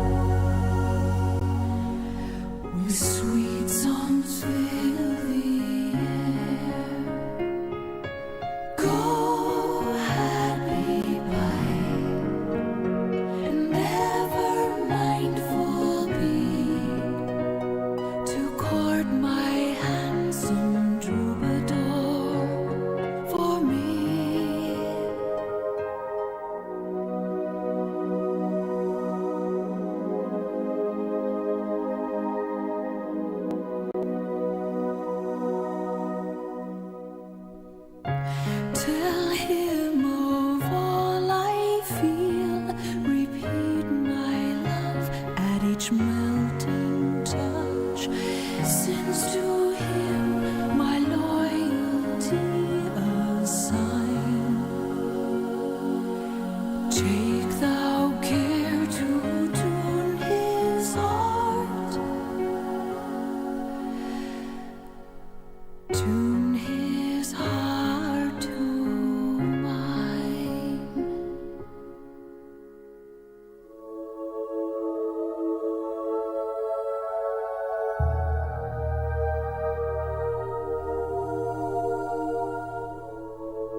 Welcome back, ladies and gentlemen, to the third series of the day. My name is DK Truman and Bowie, and yeah, this third series we already saw one of the two teams that are going to be competing today, but they look good, didn't they? Yeah, and you know, I gotta tell you something. Out of the Nemesis versus Reckonix matchup, I wouldn't necessarily expect Reckonix to take that 2-0. Just looking at Nemesis, I think they have some pretty good players. So this is gonna be an interesting one. Boom. Would you say they clutched the last series? It felt like past game 1 they just played better. Yeah, I think especially game 3 they played better. Game 2, I quickly have to jog my memory what the lineups were. I mean, it was the Morphling. Yeah, game so 2. Boring. Not gonna lie, they were. Yeah, they played better. They just played better. But on the other hand, like looking at that was a top 50 team all around. That got beaten. Right now we have another team that is a top 60 team because everyone on the Reconnix roster is a top 60 player. And they're all Indonesian, which is very impressive to get all from the same country and then also all in the at least top 100 in that, like Jikroy, In Your Dream, FBZ, Verizon Delul. I mean, it's more than that, right? You have your 1 and 2 being top 4, top 6 leaderboard right now. Like it is definitely, Reconnix, MMR wise, they are all locked in, and the question is whether they're gonna perform here, because Boom, maybe they don't have the highest MMRs, like even when they were playing their first series, they have like a rank 300 player. They did seem to draft really well. I really like their drafts. Yeah, their rank 300 player is Jabs, so does the guy actually still have to play pubs? Yeah. At one point, you have that much seniority. It's just you play pubs for the heck of it and not to show everyone that you can play the game. But of course, on the other side, we got legendary In Your Dream in that mid lane position up against Sanctity. Sanctity struggled in that game number 1 on the puck because he got caught quite a lot of times. But afterward, well, okay, game 2, 3 as well. But game 2, he was really good on the NP. Yeah, and remember, the reason he played so well game 2 and 3 is they actually allowed the Nature's Prophet to go through twice, and he delivered. So, yeah, I'm curious to see how things are going to pan out, because I do feel like his puck was fine, but definitely not the same level as the puck. The NP, sorry. Yeah, I think that is especially an interesting point. The NP really did feel like it wasn't activated. Like his team as well was searching for those kills. Game 3, they weren't, but both sides were just content with farming. This time around, though, he is going to be playing on the puck once again. He did get first blood, I remember it. Or not first blood, but the 1v1 kill against the monkey in that game 1 that they did eventually lose. So still pretty effective at the laning part, but eventually just fell behind, didn't have enough saves. Disruptor was the big problem for him there. I'm curious if they're going to pick it on the Reconnix side. By the way, of did things. Disruptor win the last game as well? I think yes. Yes, it did. I think that hero didn't lose a single game today. No. From the ones that we cast, at least. I think in the first series it got picked up 3 times. So, yeah, first series it got picked up 3 times, won every game. Second series it got picked up twice, won both those games. So use that information however you want. Also, Reconnix played it in their first series against Team Nemesis, and they also won with it. So there we have it. Reconnix is winning game 1. All right, guys, thank you so much for being here. We're going to be ending the stream right now. Disruptor, obviously, as you can see, was picked on the side of Reconnix, which means it's over. The fate sealed. 10 seconds remaining. It's all over now. There's nothing you can do. It's written in the stars already. I wonder, like, what happened. I guess like there hasn't been like a lot of clockworks. There was maybe one clock, but I think it was in the same team as the disruptor, if I'm not mistaken. Yes, it It was. game. Radiant Yeah, right. Game team 1 banned. was game 1, and game 3. So yeah, that used to be like a standard counter to disruptor, something like a I don't know, like some jump kill disruptor type hero. Puck can be that hero if he's ahead, but it can also not be that hero if you're behind and he just gets a blink dagger. Yeah, that's the big problem. Is Puck doesn't want to buy it. Like Yules can be actually cancelled by Glimpse, which is the problem. And the only thing that you can really buy is BKB until Disruptor gets Ags, and then you're just dead. Yeah. Like he catches you, you're dead, and that's the big issue of Puck play. Because when you think about Puck versus Disruptor, you can't glimpse a Puck. That's just impossible. But it's the Static Storm AoE effect is just too good. So they pick Lash here, probably gonna be the mid hero, although it is a hero that has some flexes 10 seconds possible. remaining. 5 seconds remaining. What else did we see today? We saw a lot of Ench, but it is banned today. Hoodwink plus something, probably. Esports turn to Oh! The Chen, Hello. well, you know, that one was banned 2 games in a row previous series. This time it is going to get picked up by Boom Esports, so that's probably your post 5. Those Chen creeps do get eaten up easily by the Lesh, but in general it is, I mean, we saw the level 25 Chen go wild when Skem played it. I mean, whatever right click carry you pick up here, he's gonna be so happy. Like Penitence with tag team, sheesh. That's 10 seconds you remaining. probably want some sort of defensive dispel here to be able 5 to seconds deal with remaining. that. So I wouldn't discount something like Lifestealer, or even Jug for that matter. But it is too early.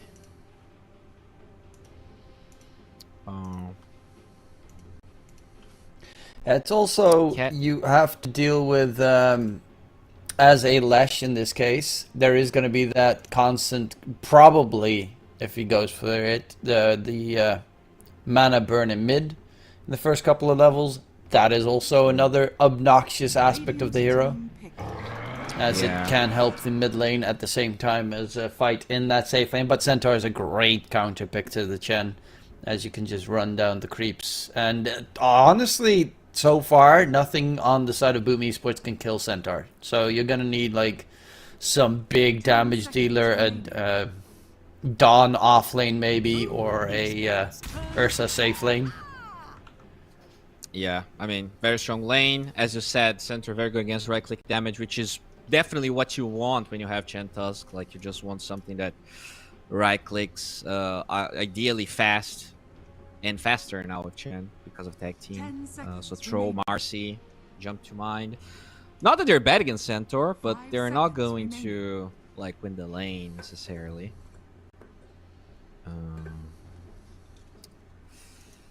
What else could you pick here? Troll. Maybe. I think Anti-Mage is not bad. But it gets destroyed in lane. Against the Centaur and you have a Snapfire with Lil Shredder. Yeah, that is true. That is true. Yeah, you just get absolute. And if you get caught by the same Disruptor, catches you, Static Storm Connect Field, you're dead. I think you just go Marcy then. Oh, or Ursa. Or Ursa. Like, Ursa is solid. Always, Yeah, really, like in you this don't match. care about Lash. You can just OT. You can jump kill Disruptor. Like, even if he glimpses you, very often you can just kill him after you have Blink Dagger. Radiant team banned. So you ban carries now. What's another good matchup against Ursa? I mean, Beastmaster, but Can you Void if you're Reconyx? Like you have remaining. Snap? I 5 seconds remaining. mean, you do have a lot of damage for it. I would rather them go full. I mean, even Dusa's weak against Ursa. That's the issue. Because I was thinking, oh, you can just Centaur. You know, he gets the hitch a ride, takes you with. But no, stupid, annoying Ursa can just. He's great against hero. 10 seconds. Yeah, I wouldn't go Dusa. I think TA. I mean, you have overall last pick, so it could be a good TA game depending I on wouldn't what they mind pick off. Sven. Like, it's not Don't you great get against Kaito, though? Ursa, but it's literally only the Ursa. I mean, it's all good against Puck. They don't have catch for Puck besides Disruptor. I would like something else that can. Oh, plus the potentially stun. deal with it. Remaining. Like, Yeah, but it's very easy to 5 dodge. seconds remaining. Lash gets a Scythe of Ice at one point, Centaur Stomp, Snapfire Cookie. Yeah. I like Void here, but I also wouldn't mind something like a. What is it that I'm looking for? It's not an easy carry game here, to be completely honest.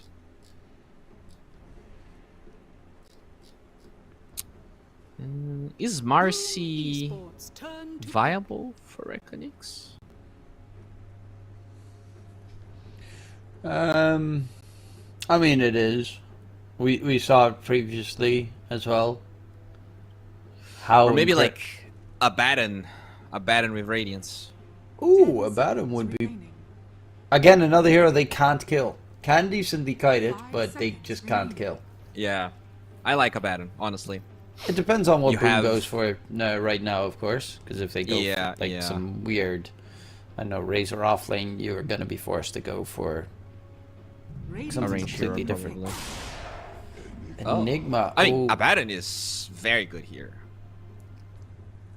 Abaddon, Monkey King is another one that a lot of people go for against Enigma. Enigma. 10 seconds. What remaining. about a Bristleback? 5 Bristle, seconds but remaining. yeah, that's actually not too bad. I like it. Very tanky lineup then on the Reconic side. And they don't have a Vessel hero either. Like Tusk can go for one, but you know it's gonna take a while. Puck definitely doesn't want to buy it. Enigma, I guess he can buy it, but it feels awful. It's probably gonna be unless they get something that counters Enigma. Like they don't have any BKB piercing stun or interrupt on the Enigma, which is the only downside that they have.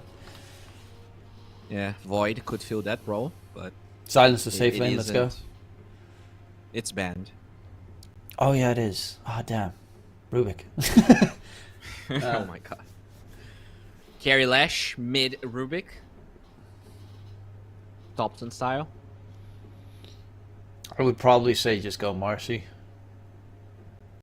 Marcy is good. Oh, banned. Yeah, Oh. my bad.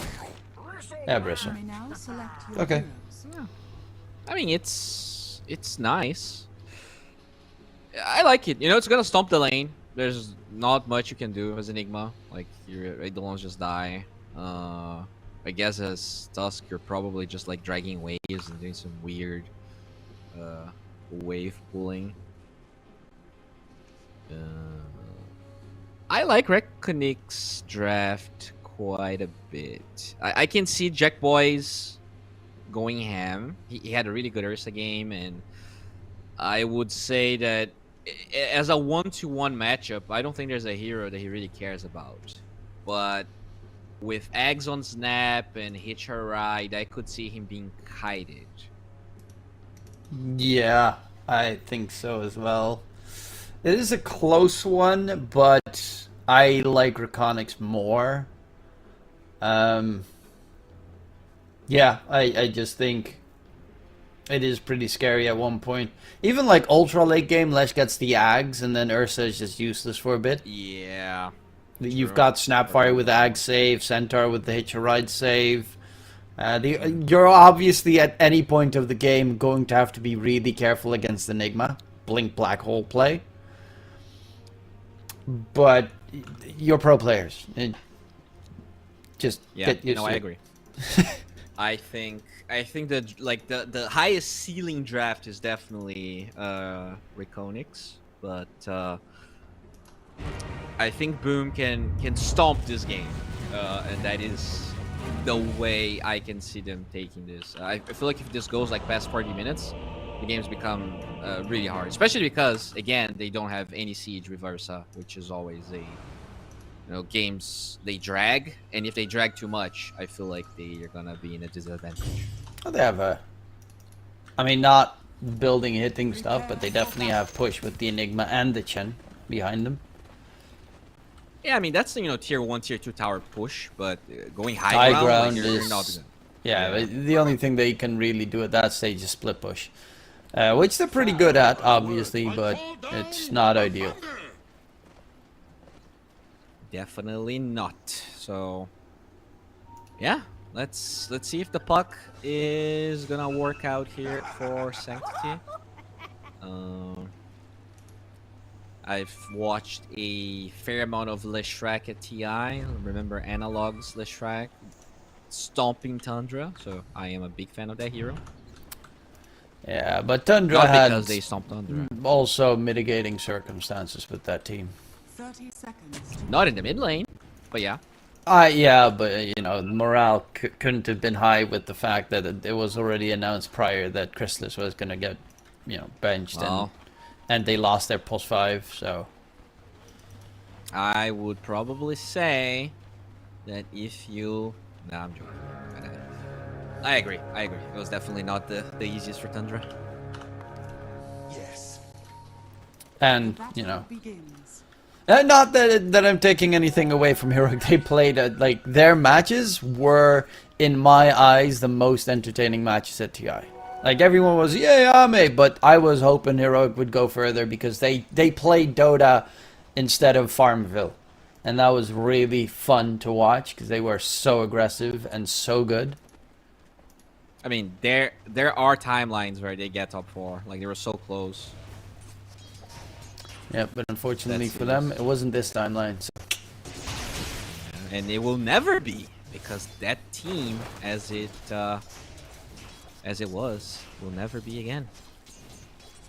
Yeah, but I'm curious to see on Whisper mid. I remember the Whisper offlane Rubik be carrying games, so now he can play mid, which is value. I actually hope he does. Yeah, I mean, it's kind of crazy, right? He plays Kato, plays Rubik, plays Puck, plays like Leshrac. He plays mid Mars, plays Tiny. Radiant's courier has been Now just practice the Voker Plays and Tinker. Gucci.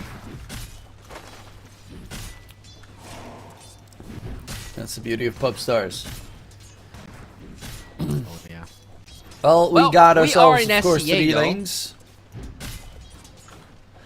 They actually have a player in this series that was very back in the day. Remember the Mineski days? Jabs used to play +4 for the team, and they had Moon in the mid lane. But when they picked Meepo, Jabs was playing mid, and Moon played the +4 role because Jabs was a really good Meepo player. That is like the most amazing thing that I've ever seen, that your +4 just takes the mid lane because he's an expert on a hero. You remember when No Tail would play support Meepo? In the very old days. Mm-hmm. Who was it again that had to like play a game of TA to get the all hero challenge? Was it Kuro? I can't remember. It might have been Kuro. Can't remember. I remember who it like was. he would play the weirdest shit. And he played every role as well in the Yeah. meantime. But there was someone in a tournament that only needed a TA or something in a professional game to have played every Or single solo. hero. I think it's like a very old, because that's old news. I don't think it was solo. Really? Think Wasn't the VP that like played pretty much every single hero in every single series? Like a different hero? I mean, maybe? That's all long ago. I have a memory of old man. I am extremely tired and I'm old, so I cannot. Why are you tired? It's only it's early in the morning. It's so early. It's 9 a.m. Can you hear the birds chirping outside? Yeah. Actually, 9 a.m. is a lot earlier than I expected. Like later. Yeah, well. Radiant's courier. I slept 2 hours yesterday, so. You got the entire day today to sleep. After all the coffee that I took, though, maybe I might still be awake by the time I got a cast tomorrow or today, depending on your time zone. Yeah, I did. I was thinking when I woke up, I'm gonna take an energy drink, and then I thought, no, that's a terrible thing to do. So I only took one at the right before this series started. Yeah. As if I do it in the beginning, I'm going to crash hard at one point. Yeah, maybe that was my mistake. By the way, Bristle is doing very well against the Enigma as we expected. The Centaur, though, is doing very well, although it does get harder past level 4. Yeah, it's not currently ideal. Ursa is Radiant structures are fortified. getting okay farm. The mid lane is the interesting one though, because of course there shouldn't be a kill, but if a puck makes a misplay, yeah, and gets caught by the Diabolic Edict, yeah, then it's easy money. Especially once you have boots on the track, because generally pucks, they don't buy boots early because they don't need it. So once you finish boots, you can run down the puck.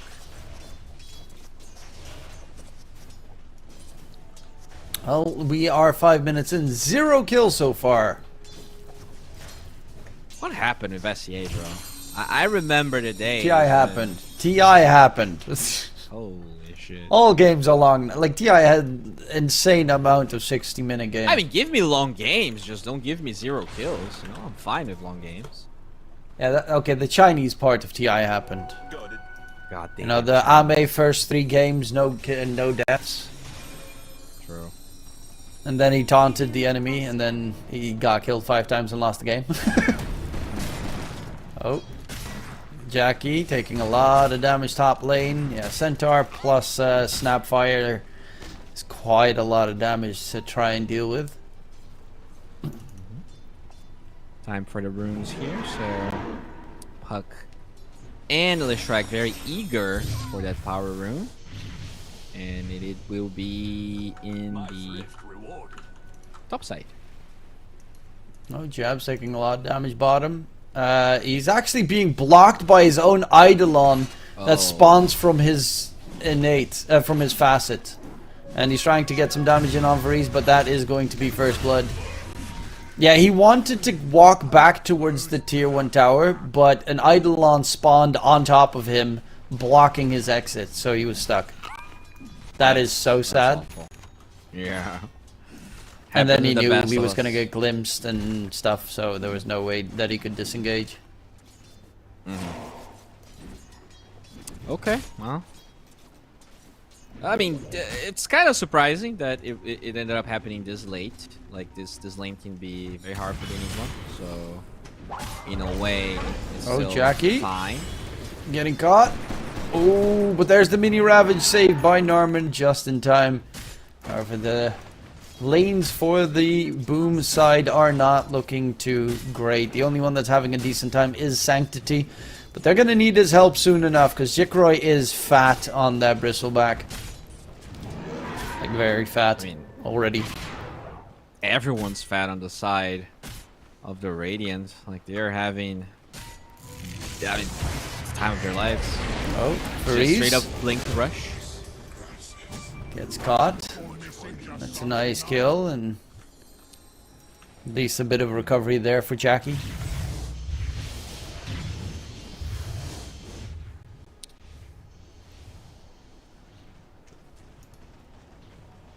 Looking for more. Currently in your dream is going for the Bling Dagger first item. That is always an interesting one, because some Lashes do go for the Bling Dagger fast, some don't, or don't even get it for like the first 4 items. But it is, especially if you're up against like an Enigma or the Chen, you just jump on him with all his creeps and you melt everything.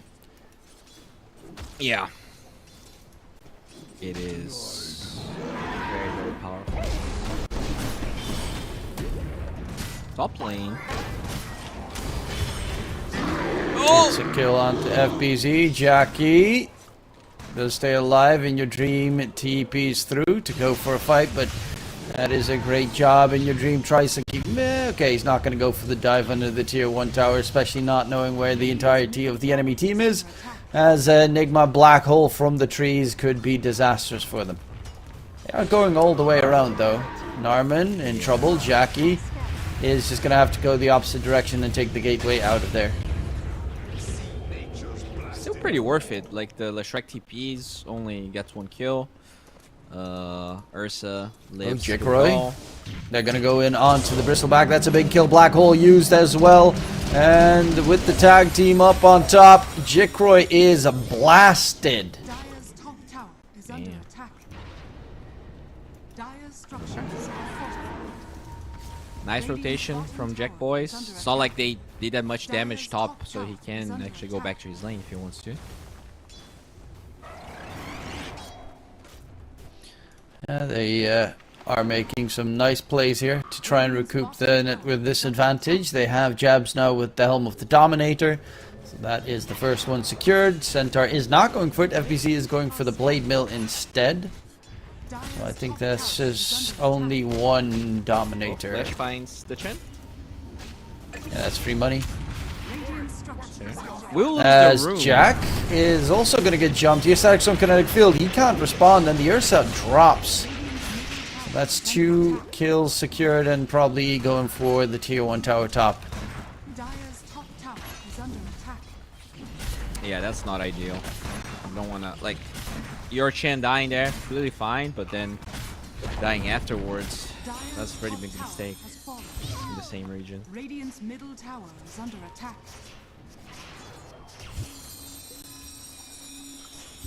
Well, Sanctity, he's going for the Witch Blade, no surprise there, and then the Blink Dagger afterwards.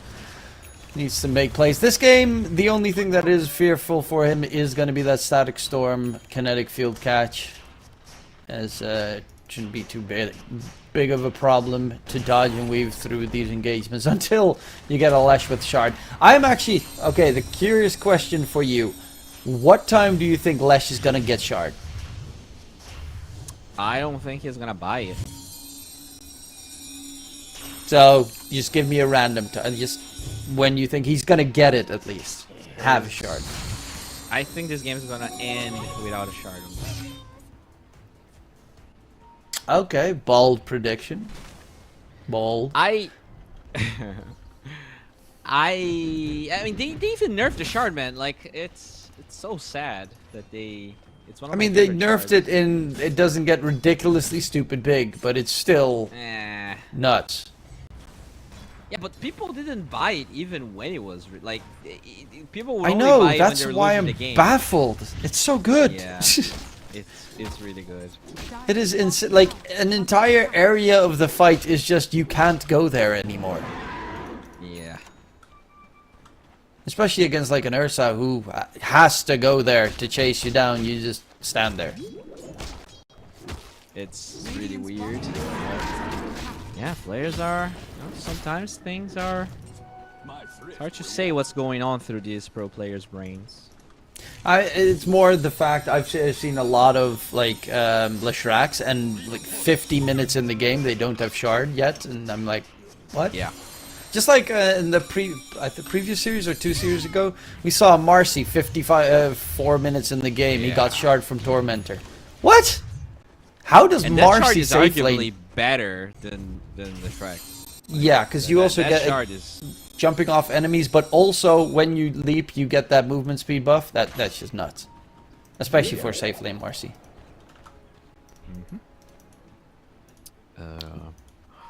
Again, a very slow game. Enigma's just farming Ancients. Ursa about to finish Battle Fury. So we... oh, they find a Tusk, so... And they're trying to kill off that said Tusk. Do they have the damage to take him down? No, the heals from Norman. Mech plus Hand of God, full HP again, and Chikroy can't even kill off the Sator Tormentor there. So whiffed gank attempt coming out from the Radiant Interesting side. item, right? You don't usually see mech first on Chen, but I think that's a response to the AoE damage. So they feel like the AoE heal is going to be a good response to that. Radiant are scanning. Well, they are currently showing us why, as he does keep all alive. I mean, that's also the thing with Lash. It's that very fast burst that you need in the fight before you run out of mana. And if you keep him alive with like the Guarding Greaves pipe shenanigans, then it also makes it so that the Enigma can go for the Blink BKB, which he's got queued up. So it's more aggressive Enigma compared to a lot of Enigmas in this patch that are go for, you know, drums, flads, pipe. I think especially pipe is just important to have against Lesh later down the line, and the Snapfires, Mortimer's kisses. Okay, Yokam so trying to catch. Oh, Varize. Blood Granada. Send back. But within your dream here, they're just gonna eat up the Norman creeps. Ursa's got Battle Fury done, is going for the Blink Dagger next. Chikroy is still top net worth. And even if this game goes very late, there's one thing that you always have to fear, and that's just BKB Black Hole, because they have no way of interrupting it unless you get an Abyssal Blade. Somehow, on a range hero. Basher Snapfire? Yeah, actually, Snapfire with Basher, Lil Shredder, that might be the play at one point. Yeah. I mean, you do have the card though, right? Yeah, but I don't think you would reach. Especially if you get to the point of the game where Enigma gets... Because you're playing against a very tanky lineup, you get Ags on Enigma. So you get the Black Hole with percentage-based damage, but it also drags you in from the edge. Then you can't really cart someone out of there. True. Well, I mean, the game's still going to be slow until the center finishes his Blink, which is getting close. Also, Leshrac did finish his Kaya and Blink. So they're probably just waiting for the center timing to start pressuring things a bit more.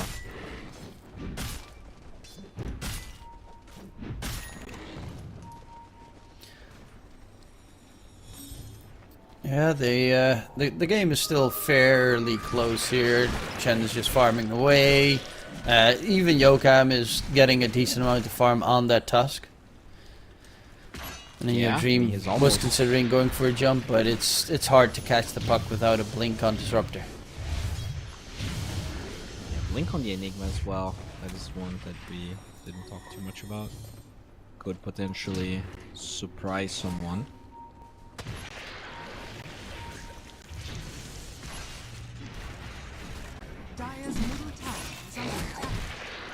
Top side FBZ, he's going for a Blink into the Crimson card, so he's also building defensive tools. Probably a pipe soon afterwards. Taking the gateway, jabs, and Yokam, maybe they can get a catch, they hope. FBZ would be a nice target, or at least any target at this point in the game would be nice, because you got that big Black Hole, you've only used it one time I think this game, 17 minutes into it.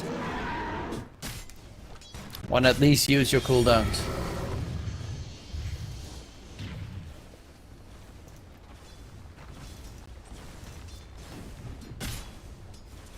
And that's the thing with...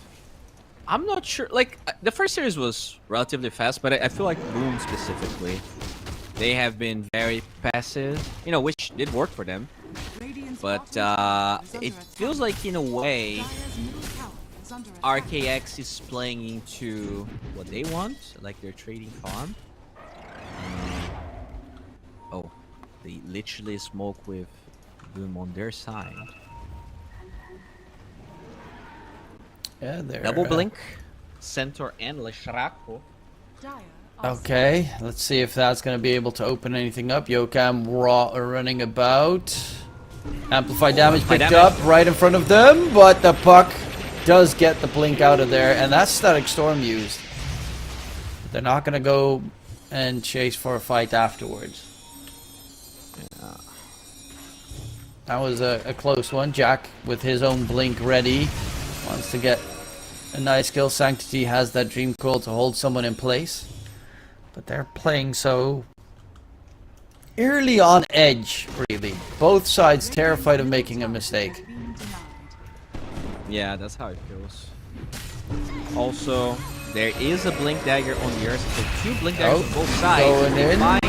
FBZ is dead, looking for more. Snap the coil onto the Bristle. Back black hole on the back line. Bristle is going to be held in position. Mortimiscus comes flying out, but they have no way of interrupting it. Finally, they do with the long duration glimpse cast. Jack, though, almost drops to the In Your Dream damage. Yeah, it's so scary for the Dire side to fight without BKBs.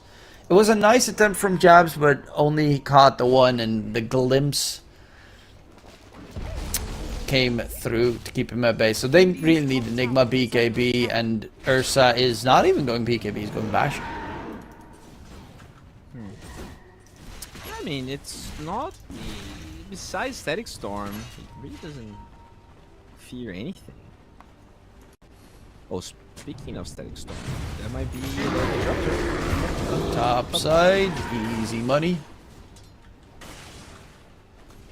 Torment is also up in 20 seconds, so that's very important for the Ursa to be in that area to quickly steal it or pick it up, as of course it is on his side of the map currently.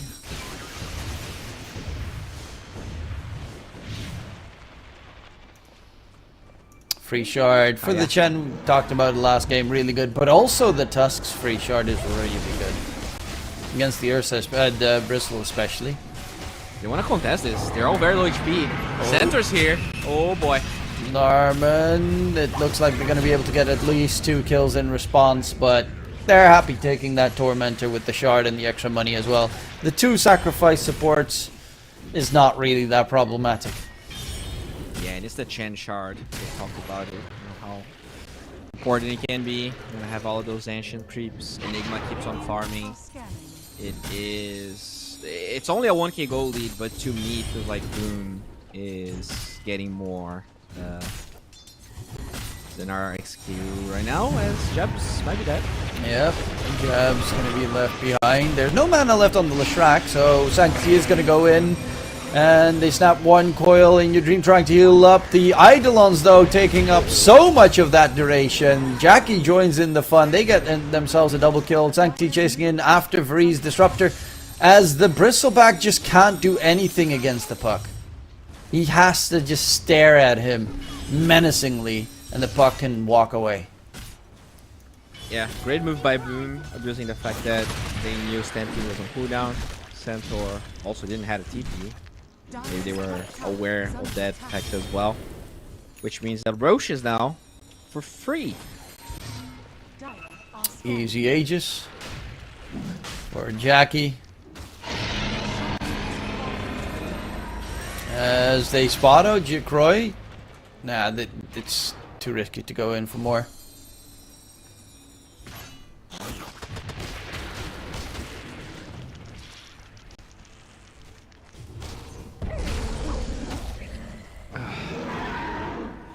Damn, I mean, this Ursa.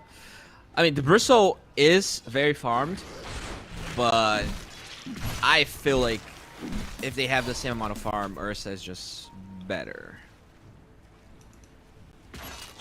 Especially when you have Black Hole on your side and not a lot of ways to deal with it.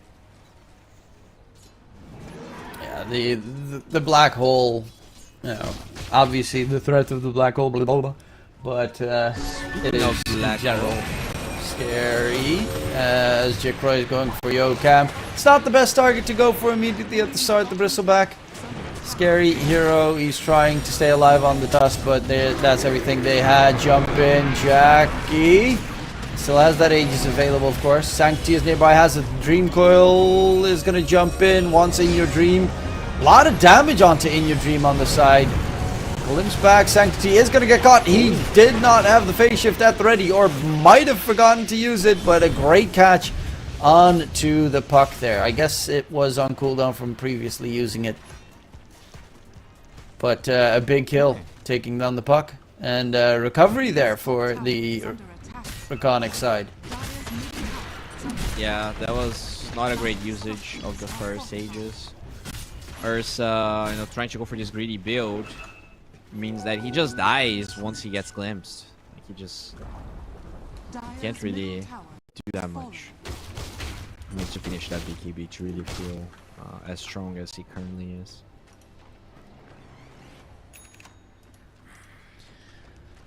Yeah, Fear on the bristleback. Jump in, quickly catch on Freeze, but two-man stomp coming out from FBZ. Cookie on top. Is it going to be enough to turn these two into money? Jackie actually going in for the low. Stays alive. No! Go Scepter, not going to keep you alive.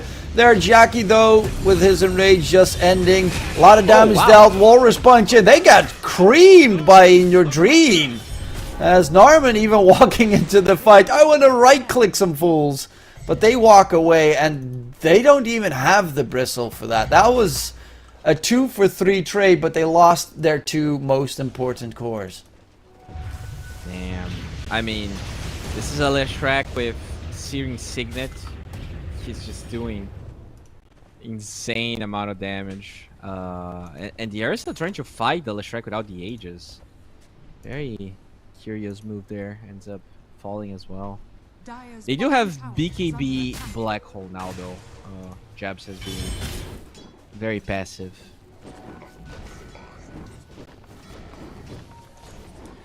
Yeah, this game. I mean, I don't know who we give them. Eventually, I would assume Boom wins the late game, but that was a fight without the Bristleback, and they got destroyed. Bristle has a Lotus, and he is going a Lincoln's. What? That is a build, yeah. That is one of the builds. I honestly don't understand. Like, that can't be real. Does he use the ultimate orb for something else? Scotty, Overlord. No. Nah. Huh. Like, also the Lincolns, what is it supposed to reflect? Walrus Punch? Yeah, Walrus Punch probably. Penitence? Poggers? Malefice. Yeah. I mean, these are terrible spells to try and get rid of, or it's block. really weird. I guess like he just wants to be able to farm whatever lane without like. And then he just gets BKB Black Hole and he's dead. He could potentially be BKB Black Hole. In fact, he is diving tier 2s right now. Yeah, and the next item for Jabs that he's building is Ags. So at that point, you got the BKB Black Hole.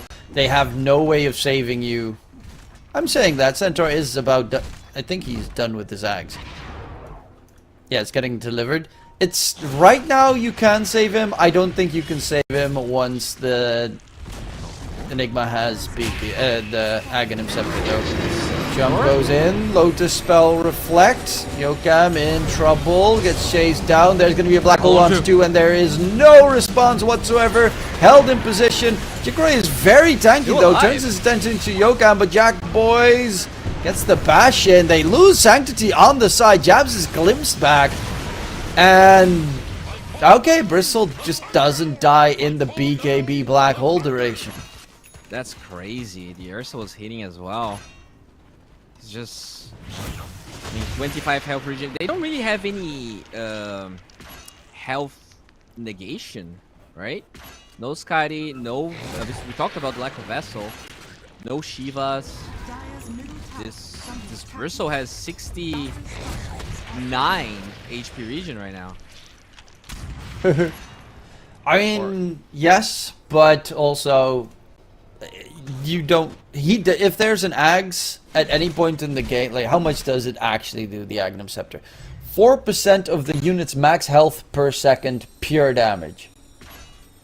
Yeah. So how long does Black Hole last? 4 seconds. So that is 16% of his HP is just guaranteed gone. On top of the also 200 damage per second, which is also pure. That's another 800. Then if you have spell amplification, it also ups those values. So then you're looking at like at least half your HP without anyone hitting you. Available. The workhorse will save the Bristle. Yeah, I don't think you can get him out of a Aghanim Scepter Black Hole because you'll get dragged in yourself. Lands. Get your enchantment ready. Does it really work that way? It does. It does. It definitely does.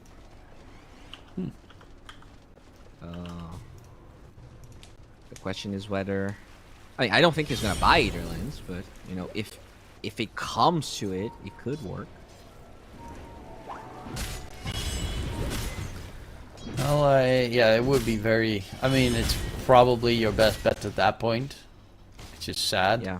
That's It's your that best bet or at that point. Snap Or Fire lose. Eggs, right?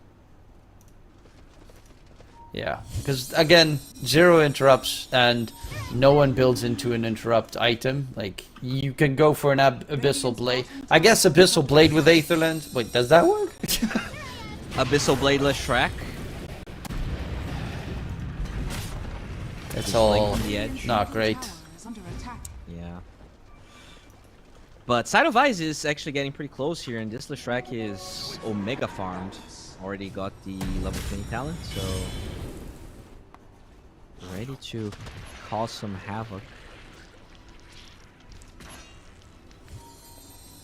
There's quite a lot of havoc caused already in this game. And yeah, that puck in trouble, gets the blink out in time. Sanctity has to be is going for the BKB and desperately needs it, as we've seen a couple of times already this game. That was kind of crazy. Like, he blinked out of puck, out of the Leshrac stuff, but he had the animation on him afterwards. A visual bug, or like. I guess the final tick. Yeah. The damage tick. It's like when you get hit by a Spirit Vessel, you can get the blink off because the damage tick is not there. Yeah, probably. Nullifier on the Ursa. They do have Snapfire with the Ghost Scepter. That's kept him alive a couple of times as he heals on the Disruptor to keep himself alive. It also gets rid of Crimson Guard, which is kind of neat. Does mean he doesn't have BKB though. Yeah, but Ursa does have BKB. Or... Oh, never mind. Never mind. Okay, use it once. Yeah, not all our games. Oh, look at that. That's a delivery here for Mr. Custom. Yeah. It's a weird combination, but Yokam dies. They pop the ulti on Shen. That's so weird. But why though? In the meantime, Jabs has the money in 40 gold for his Ags. And now high ground pushing is really, really hard. For if you're the Radiant side, one good Black Hole and you're done. I mean, still, if it's only the Bristle that gets picked off by the Black Hole, like I think he's the only one that counts. I don't think you care about the rest really. If you're Ursa especially. Doing a lot of damage. Like he has. Yeah, the Lesh, but like Ursa doesn't care about Lesh if he's got a BK in the Enrage or the BKB. Yeah, but I think the Lesh ignores the Ursa as well. Like he just goes for the supports first. And they're gonna get free Aegis here unless this smoke connects fast enough. Well, they are not next to the pit. Smoke breaks. Yokam. They're not going to the pit easily. Puck gets found. Puck Roche is dropping. Roche is dead. And will they go in for more? Now you have to be careful because, of course, that Aegis means you can't just black hole the Bristle. Split Earth. Catch onto Jabs. The Enigma pops the BKB and he is dead to rights. He actually bought Refresher instead of the Aghanim Scepter. I just realized. On Jabs. That's a puck BKB that also got used. So Enigma no buy and BKB is galore on cooldown. Okay, that's a whole shebang of stuff happening that is not too ideal for Boom Esports. Yeah, I would say that is definitely not great. I mean, the center got the clutch initiation there. Like, he was able to stun the puck. Not easy to do. Yeah, this means high ground pushing is a possibility. I guess with the Refresher, you can now black hole the Bristle. He comes back alive. You black hole him again. That's a plus, I guess. But you're gonna need Jabs to farm up an entire Aghanim Scepter once again. He's being farming quite a bit. They're gonna go for another smoke. No BKB on the Enigma for 20 seconds. Like, if the smoke connects too fast, you could instantly lose the fight. Well, they find a quick kill. And in comes Jacroy. Glimpse onto Yokam. He has nowhere to go. And he is just very dead. Center Stomp comes in onto the Ursa. Bash quickly. And they're trying to run away. Keep it occupied. Enigma gets the black hole onto 2. Jump in from the Ursa. What the? Still find the double kill there regardless. And it's going to be the Bristle running after the Chen. Can the Chen keep himself alive? There's the Ice Shards block. There's the lockdown. Centaur is too far away for that stomp. That's the first life gone. And Jabs is ready for black hole number 2. He wasted the card. I mean, Jick Roy is just straight up dead. There's no response. Oh, he got stuck. Really. Yep. They don't even use that second black hole. Jabs is going to keep that one in the bag. As a huge team fight victory comes in. Great catch. The 2 on the back line. They're from Jabs. Taking down the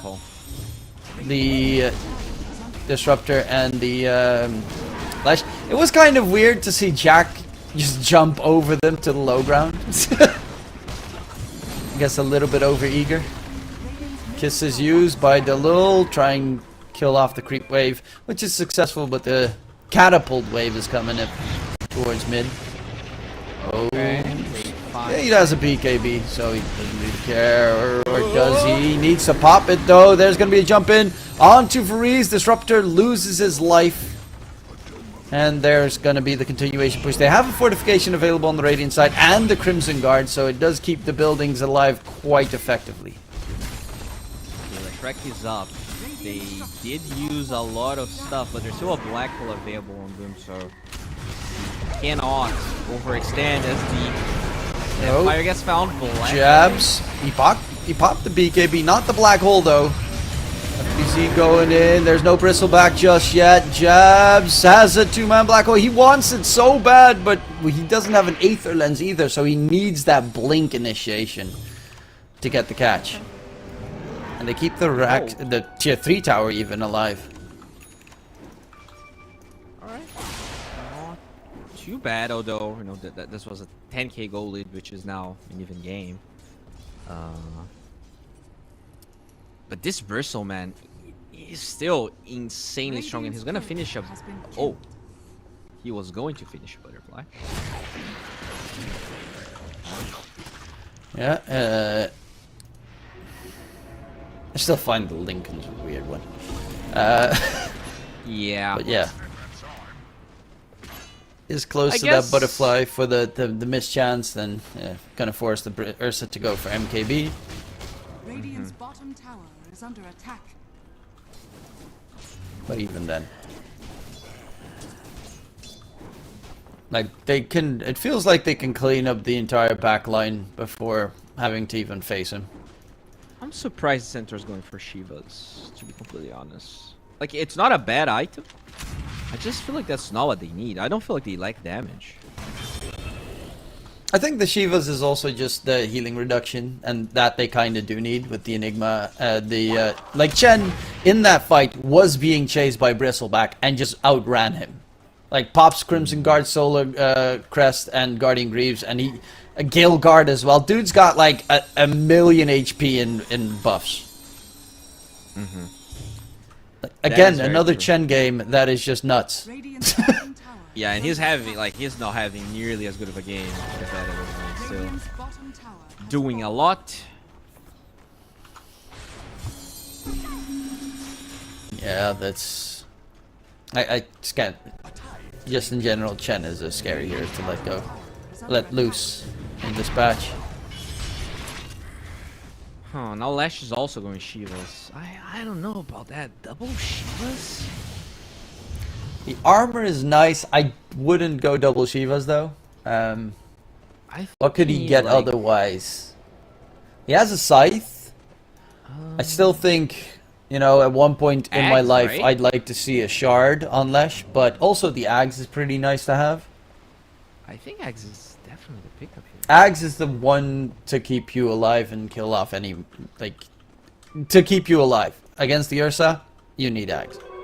Yeah, and you can save your teammates as well, because it's almost as if you have like an aggressive V-Blade. Because Axe is good. Okay. They find Jack boys. There is double black hole with Aghanim Scepter right now, and Roche is approaching. Yeah, still a long time until it's up. Minute left until we know how long it's going to take until it's back up. But the big threat is of course black hole ×2 with the Aghanim Scepter. And by the way, And no way to interrupt it. Disruptor is 1,000 gold away from his Aghanim Scepter, and he does have Blink, so it means that if you do find that Enigma early on, that's definitely the hero you have to kill, right? It's either it has to be Enigma, like even Yeah, without a doubt, important. it's the Enigma. But even then, Chen nearby can keep the Enigma alive for probably the entire duration, because they don't have burst really on the Radiant side. They don't. Lesh's damage output has dropped off a cliff, because that's how Lesh late game works. Bristleback, He needs a Blink. yeah, he doesn't read. He does do solid right click damage, but if you're up against a Crimson Guard, Solar Crest, Guardian Greaves, and then also a Greater Healing Lotus plus Hand of God combination Yeah, to no, work he with, needs it a takes a Blink long dagger. time. He needs to initiate instantly with the Lash, so he will eventually. Okay, Yokan was lurking about top for quite some time, so a nice freebie. They're gonna head towards the Tormentor. That's a good pickup, as their supports both don't have a shard. Snapfire doesn't have shard yet. That is interesting. That is But I mean, very she is greedy. going Ags, so that I do appreciate. Yeah, that is a way to save against the black hole. It's still not easy, because you're gonna need to get an Aether Lens regardless. Because otherwise, I don't think you just don't have the range. And even then, you probably save your ally by killing yourself. Because there's a very decent chance if you try to save with the black hole against the black hole, you eat someone in the black hole, and then you get dragged into it at the same time, so you both end up in the black hole. Oh, Roche is up. Yeah. Very fast Roche respawn. Yeah, and it is very close to Boom, but they have not checked it yet. That's sad, you know, the gold advantage keeps on piling here. Feels like ever since Boom got a good fight, they are playing together quite a bit, so they are being slightly outfarmed. Obviously, at 40 minutes it doesn't matter as much, but if it continues to go this way...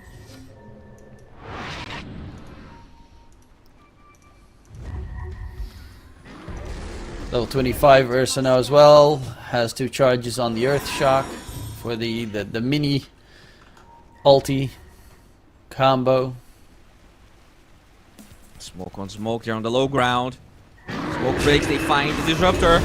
And can they get the kill quickly? Yes, Varize is dead. FBZ a little bit late to the party with the drag back. But 2 BKBs were used for that kill. That's the Aghanim Scepter Disruptor dead for 40 seconds, so that should mean just straight up Roche. I don't think they can contest. Yeah, very important. Wouldn't even use Scepter himself against the Nullifier. So... Free Roche. They are nearby, but it is going to get secured. There's a refresher in the pit as well. I don't think that's a bad position. Like, this is not a bad position if you are RKX, because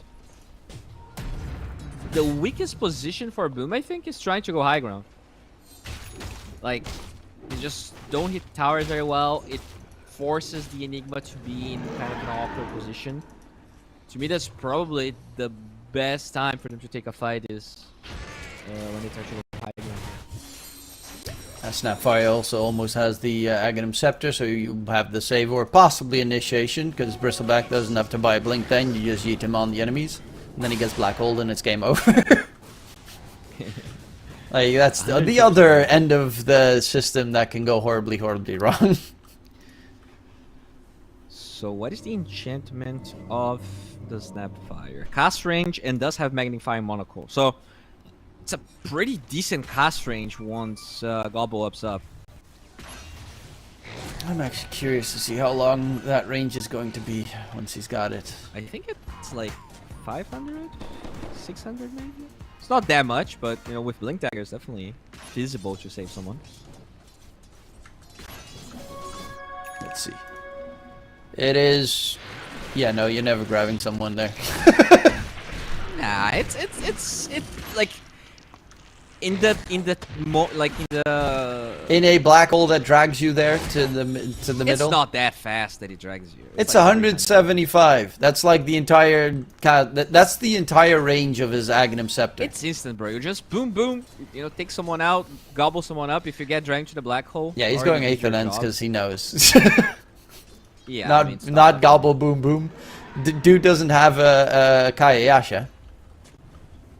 I He's not wish the Rubik. center bought Aether Lens. Not gonna lie.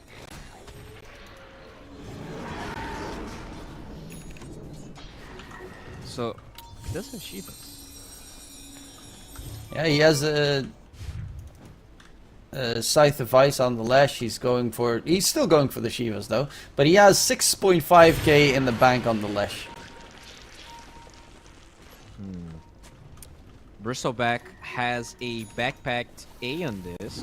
Very interesting. Just making sure. Against the double black hole potentially. I Jacroy. mean, against the Nullifier jump. though, so it is a bit of a weird option. As the backline jump comes in, snowball save is there, and jabs black hole number 1 onto FBZ, and did he get the save? look at that! He got caught inside of it. Oh, they will no, he get did. their double. Oh Man. my lord! The little does he actually get away?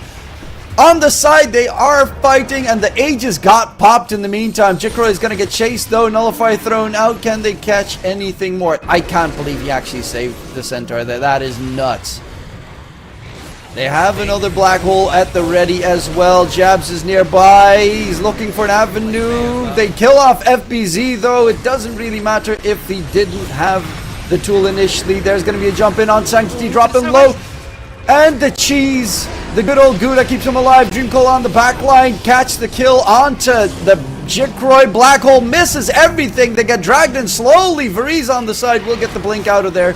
But a full whiff. He waited 20 freaking minutes for that black hole, and then it was a complete dud from Jabs. That's actually hilarious. That's such a weird. Did they actually gave a cheese to the fuck? Because he was vised. He didn't use the cheese, right?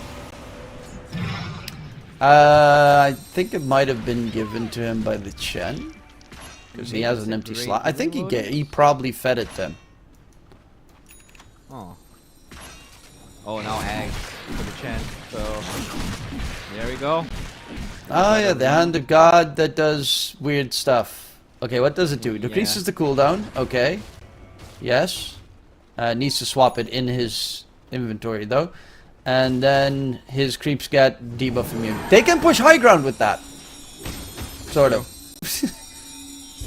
I mean, once he's 25, that reduced cooldown feels pretty good.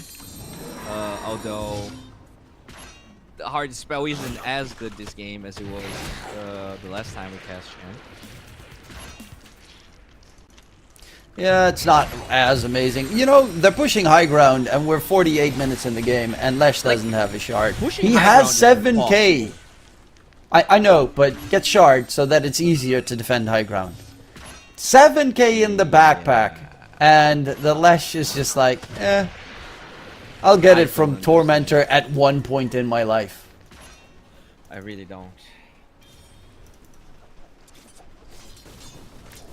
Radiant's turret. I bought the full Shivas on the Lesh. Yeah. Center going for a refresher now. So he can double not grab someone in his ulti. Did you see him grabbing anyone this entire game? I don't think I have. Snapfire once, and then Snapfire cookied him. No. And yeah, that was it. I guess they have similar number of legs, so it makes sense that they would befriend each other.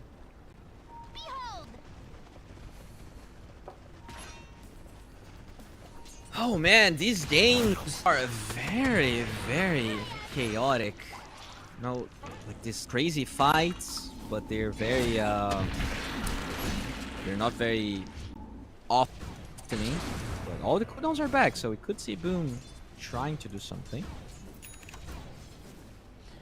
Yeah, this opportunity is here. I guess they are probably going to wait for the next Roche. Net worth wise, they have significantly grown in terms of their net worth this game.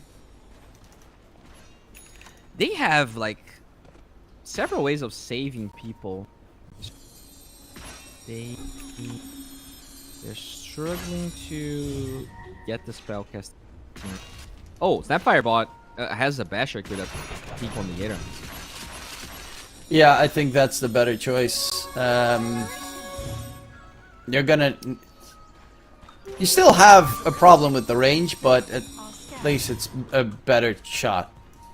Because that last jump, he was nowhere close to getting the save. He got the save eventually, but that was for a whole different reason. They get the jump in onto Yokam. Tusk is dead. Gem is dropped.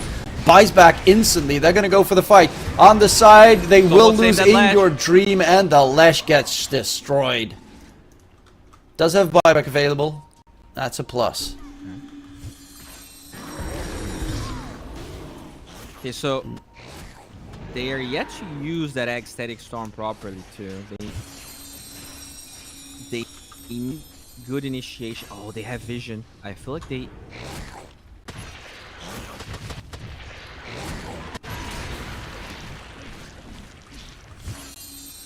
Roche is up in 35 seconds. Will you go high ground? Well, they have the banner down, so I would assume so. As FBZ is going to get jumped here. Goes for his little hitch a ride. Walks away, and Jikroy quickly gets rid of the banner. As glimpse onto Jack, boys, but pretty tanky himself. Actually, Ursa takes a heap of damage there from the Bristleback. He might have actually been able to kill him. Unfortunately, there are multitudes of saves behind them on the other side. I mean, Narman didn't even use anything there. Jump goes in onto Jikroy. There's going to be the BKB Black Hole onto 3. They're all trying to run away. There's the refresher coming out from Jam. He gets another cast. The hitch ride is successful. The Bristleback is hitting people, but eventually is out of it. Bristleback doesn't have a buyback. He's going to go in for the fight. Triple buyback used on the Radiant side, and they lose 2. Can the rest of the team get out? Nope. Narman gets a glimpse right in front of the enemy's tier 3 tower will be taken down. Look how stupidly tanky he is. But it is going to be a possibility for them to grab Roche here with the Aegis Cheese Refresher. That would be a very big pickup for them. But it's 4 buybacks used. And the only one that didn't die in that fight is the Bristle. And I saw the most... Oh. Sancti going to TP out of there. I saw like one of the most beautiful plays I've ever seen. the I was watching a slideshow, not gonna lie. I have 379 ping, so I saw everything. Centaur, hit your black right. hole and then like half of the buybacks were used. Jikroy had Enigma really kind of needs an Aether Lens there. If he had one, I think that was a full team wipe, like a second time. But it was kind of hilarious to see because Hitch a Ride actually worked. Jikroy got dragged into the Hitch a Ride, and the fun part was FBZ turned his back to the enemy, so technically he was in the black hole, but Jikroy wasn't. So he was hitting from outside the black hole on the bristleback onto this Ursa. Look at that bristleback goal. Yeah, he's just mowing down those buildings. Magdalena Barracks here, and it goes to show how Ursa drafts can struggle. Like they are ahead for the past 25 minutes and just finishing the game so hard. And just like that, this game is very doable. Granted, they have 0 buybacks on the Radiant side, and the Dire has 3, with Narman just being too broke for a buyback. But he's also getting close to his level 25. Yeah, Hand of God applies Strong Dispel, always nice, I guess. It's not really a great game for it. Also, Lesh has the shard now, because finally, cool. Value. I was wrong. Just took Abyssal Blade. 15 minutes. And Dalil has that Basher on the Snapfire. You've got the Abyssal Blade on the Bristleback, who's close to level 30. Lesh is going Windbreaker against the Nullifier, which I mean, it keeps you alive, maybe, in a black hole for a little bit. That is true. That is true.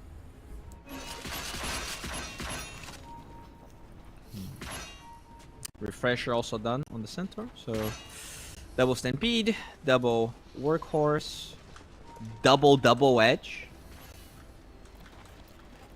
Well, they're smoked up, looking for any catches here, but they're walking in the wrong direction. As they haven't broken the base yet either on the side of Boom, but if you get one decent fight now, there's 0 buybacks, and they have 3 to work with. Oh, there's 1 buyback available on Jikroy. They know where the enemy is at the moment because they just took the Tormentor, so that's a straight line down towards the bottom side.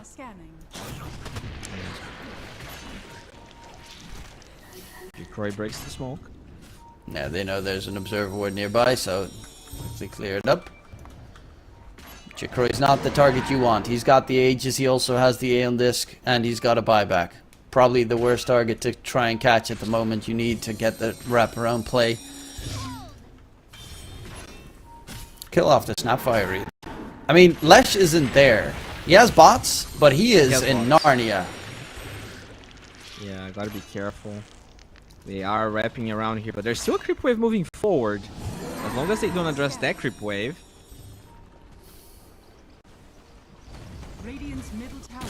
But on the other hand, Sanctity also has to be very careful. He might actually need to get an Aeon Disc himself, because then you don't really care about getting caught by the Static Storm until they have a Nullifier.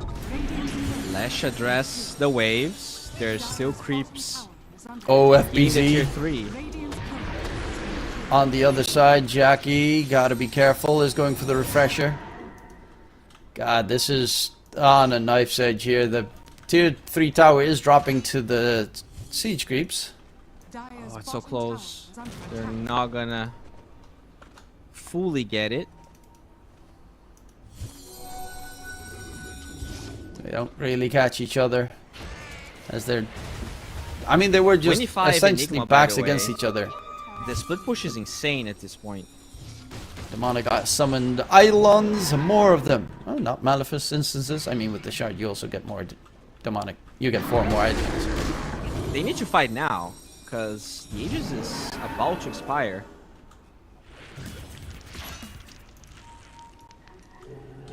The Radiant team is forced all the way back to base.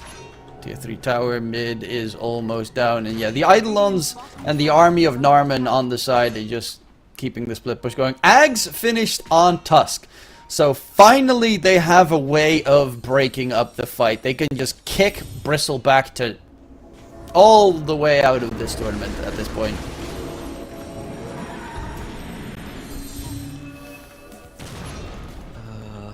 Well, this game, I mean, we're approaching minute 60 neutrals here. We got a lot of long games, but none of them got to 60 minutes. Dude, they were very close. Yeah, tier 5 items aren't as OP as they used to be. I mean, the cast range one is kind of nuts, the effect. Okay, there's the kick away. Jikroy. Lotus Orb, Spell Reflect. That's going to be dragged further away from the enemy team. And Jikroy is now in a bit of trouble. There is the Hit Your Ride available.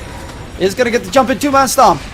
And going in for the Chen, who's dropping low. The black hole does get used. Jikroy Bristleback is dead. He tries to get the bash in, but it's going to be disastrous. They buy back coming through. There's the kick back. FBZ surrounded, bashed up galore. Mortimer's Kiss is level 25. We'll find the Chen. But there is Jabs with another black hole. He gets it. 3-man, 2-man catch. Jikroy's trying to run away. Can they get on top to get the damage dealt? Yes, they can. They will lose Jabs, but their focus is this Bristleback, the only one with a life left. No one has a buyback available, and the Bristleback will stay alive. It's a hard kill to secure, but a great catch from Jabs there.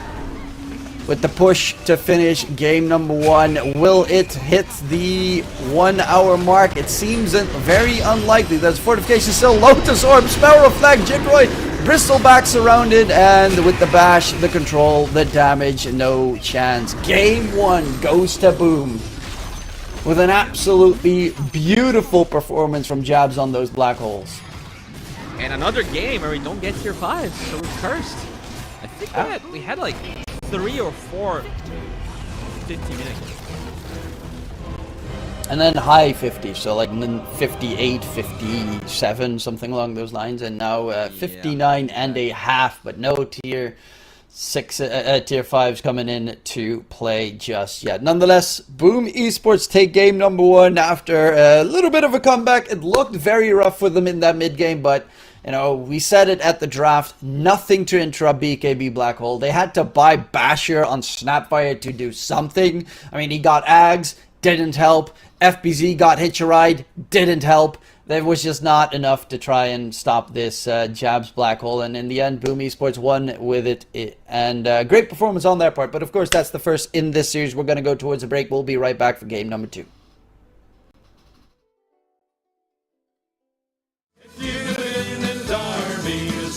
Same as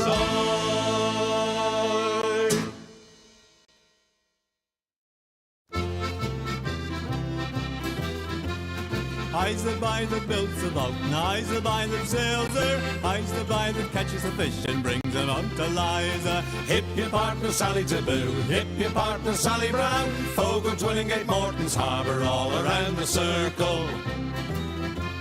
Sods and rind, a covey, a flake, cake and tea for supper. Codfish in the spring of the year, fried in maggoty butter. Hip your partner Sally Taboo, hip your partner Sally Brown. Fogo, Twillingate, Morton's Harbour, all around the circle. I don't want your maggoty fish, that's no good for winter. I can buy as good as that down in Bonavista. Hip your partner Sally Taboo, hip your partner Sally Brown. Fogo, Twillingate, Morton's Harbour, all around the circle. I took Liza to the dance in faith that she could travel. Every step that she did take was up to her knees in gravel. Hip your partner Sally Taboo, hip your partner Sally Brown. Fogo, Twillingate, Morton's Harbour, all around the circle. Susan White, she's out of sight, her petticoat needs a border. Old Sam Oliver in the dark, he kissed her in the corner. Hip your partner Sally Taboo, hip your partner Sally Brown. Fogo, Twillingate, Morton's Harbour, all around the circle.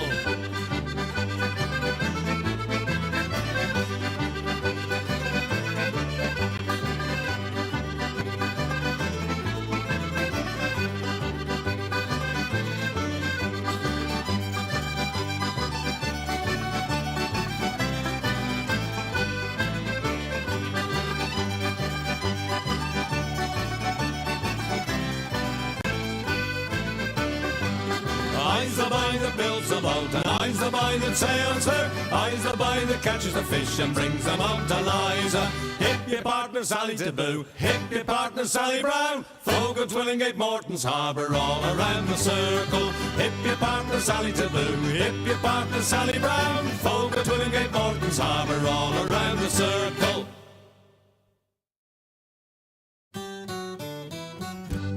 Come landlord, fill the flowing bowl until it doth run over. Come landlord, fill the flowing bowl until it doth run over. For tonight will merry, merry be. For tonight will merry, merry be. For tonight will merry, merry be. Tomorrow we'll be sober. Here's to the man who drinks strong ale and goes to bed quite mellow. Here's to the man who drinks strong ale and goes to bed quite mellow. He lives as he ought to live. He lives as he ought to live. He lives as he ought to live. And I's a jolly good fellow. For tonight will merry, merry be. For tonight will merry, merry be. For tonight will merry, merry be. Tomorrow we'll be sober. Here's to the man who drinks water neat and goes to bed quite sober. Here's to the man who drinks water neat and goes to bed quite sober. He fades as the leaves do fade. He fades as the leaves do fade. He fades as the leaves do fade. That drop off in October. For tonight will merry, merry be. For tonight will merry, merry be. For tonight will merry, merry be. Tomorrow we'll be sober. Here's to the girl who takes a kiss and goes to tell her mother. Here's to the girl who takes a kiss and goes to tell her mother. She is a very foolish girl. She is a very foolish girl. She is a very foolish girl. She'll never get another. For tonight will merry, merry be. For tonight will merry, merry be. For tonight will merry, merry be. Tomorrow we'll be sober. Here's to the girl who takes a kiss and comes back for another. Here's to the girl who takes a kiss and comes back for another. She is a boon to all mankind. She is a boon to all mankind. She is a boon to all mankind. She'll very soon be a mother. For tonight will merry, merry be. For tonight will merry, merry be. For tonight will merry, merry be. Tomorrow we'll be sober. Where the wind can cut you like a knife, and nights are colder than the purser's wife, sir. Do we dream of sunny skies of blue and sipping on some fancy foreign brew, sir? No, sir, no. We long to sail where grayer English skies prevail, and we would face the wind and snow and hail for just one pail of good old English ale, sir. Just one pail of good old English ale, sir. Did we choose to fight the foreign foe for England's glory? We must answer no, sir. An English ale house, that's where we would be, not dodging cannonballs upon the sea, sir. We're only risking life and limb because old England's too far to swim. But we would chance an iron arm or leg for just one keg of good old English ale, sir. Just one keg of good old English ale, sir. Many days and many lonely nights without one woman hoving into sight, sir. Now it won't be long till we see our wives and sweethearts lined up on the quay, sir, with their arms all open wide. But we will push them gently aside, for they will have to wait for us until we've had our fill of good old English ale, sir. Had our fill of good old English ale, sir.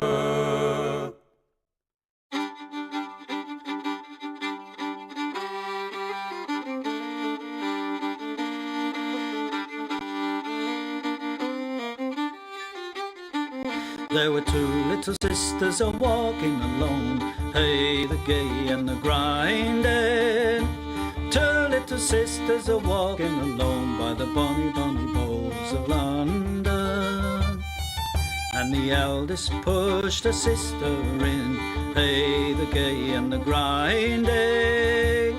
Pushed her sister into the stream by the bonny, bonny bowls of London.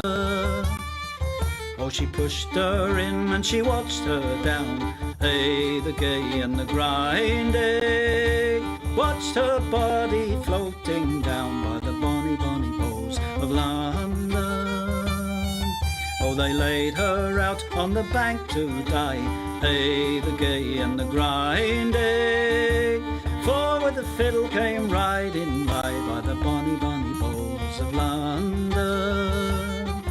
And he made some strings from this yellow hair, hey, the gay and the grinding. Made some strings from this yellow hair by the bonny, bonny bowls of London. And he made fiddle pegs from a long finger bone, hey, the gay and the grinding. Made fiddle pegs from a long finger bone by the bonny, bonny bowls of London. And he made a fiddle out of her breastbone, hey, the gay and the grinding.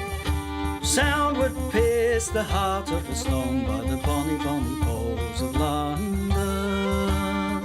But the only tune that the fiddle would play was, oh, the bowls of London. The only tune the fiddle would play was the bonny, bonny bowls of London.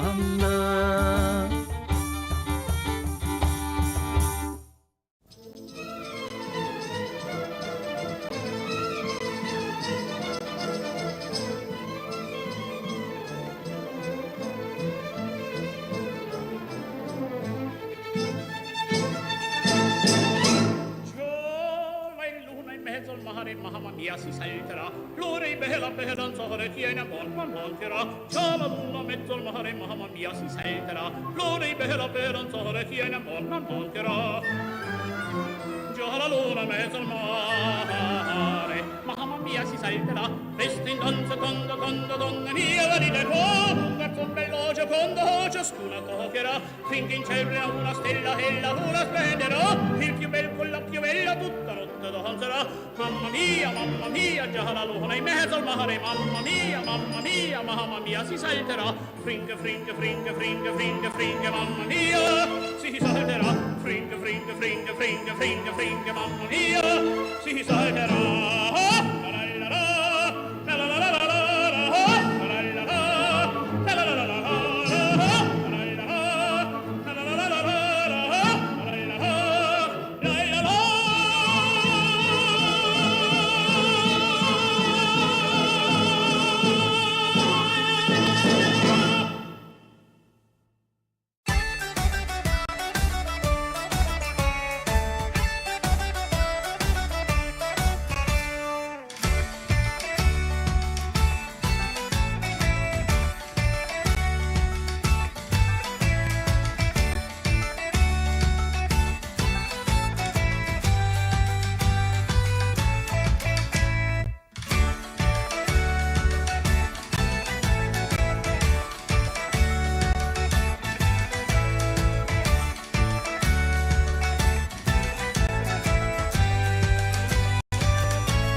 Welcome back, ladies and gentlemen, to what soon will be Game 2 between Reconics and Boom. Of course, Game 1 went on for quite some time, but in the end, Jabs' Enigma Black Holes were too much to handle for the Reconics lineup.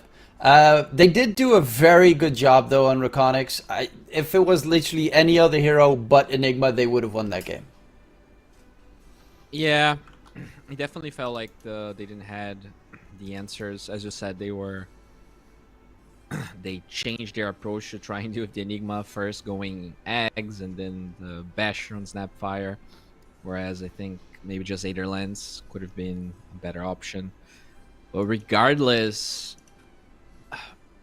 I feel like the biggest problem for them that game was I really felt like the Disruptor was lacking. Like, they had such an early eggs on the Disruptor, and I don't think they were able to like use it properly a single time.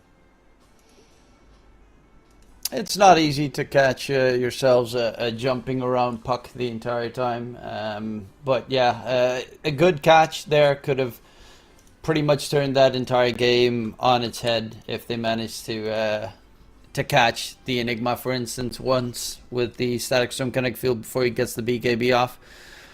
Yeah, that Bristle like did so much damage, but they were never able to like properly use it. That's the first Disruptor loss as well. So we'll see how the next draft's gonna work out. I actually like both drafts. To me, the biggest problem, I still feel like the Lincoln Sphere was a mistake on Bristle, and maybe if he had like a more aggressive item early on, they could have pushed their advantage a bit more. The Lincoln Sphere there was not really a reason to get it in that game. Like, it's not even like they built Scythe of Ice and all those other things. It was there. Eventually Abyssal Blade, of course, came in, so I guess against that, but for the most part it was not too fabulous. Nonetheless, we are going in towards the draft for the new game, Reconics versus Boom Esports. Game number 2, Boom on the T side, the Dire side, and Reconics starting on the Radiant side this time around, so they are swapping in that regard. Who got last pick last game? It was the Bristle. Yeah, okay, so it was Boom. Okay, this time around it is going to be last pick. Or first pick, however you want to see it. First pick to Boom, last pick to Reconics. So they keep banning the NP, which I agree with. But Chen as well. Puck. God, that Chen was disgusting last game. Every Chen so far is disgusting. Yeah, what did they let through though? I'm not sure. Remember what was the other ban? Was it Silencer? Because they definitely banned. Yeah, they banned Silence in the first phase. Yeah. Okay. Kind of a weird ban, but maybe they wanted to play Enigma and he got snatched by Boom. That's fairly likely. Okay. Let's see how, I mean, in general, in this patch, Silence is obviously really good because the NP counter, obviously NP ban, but also Dawnbringer. Like, there's nothing you can do as a Dawn if there's a Silencer that is fast on the other side. Because, of course, if you get the Axe, you have like 0.5 seconds to cast your ulti to cancel out the Dawn ult, which is hard. Yeah, then you have the cast point and everything. So they just get Marcy here. 10 seconds remaining. 5 seconds remaining. Flexible as well. Mainly a core, off lane, safe lane for the most part. Sometimes still as a support being played. But less so. Less and less.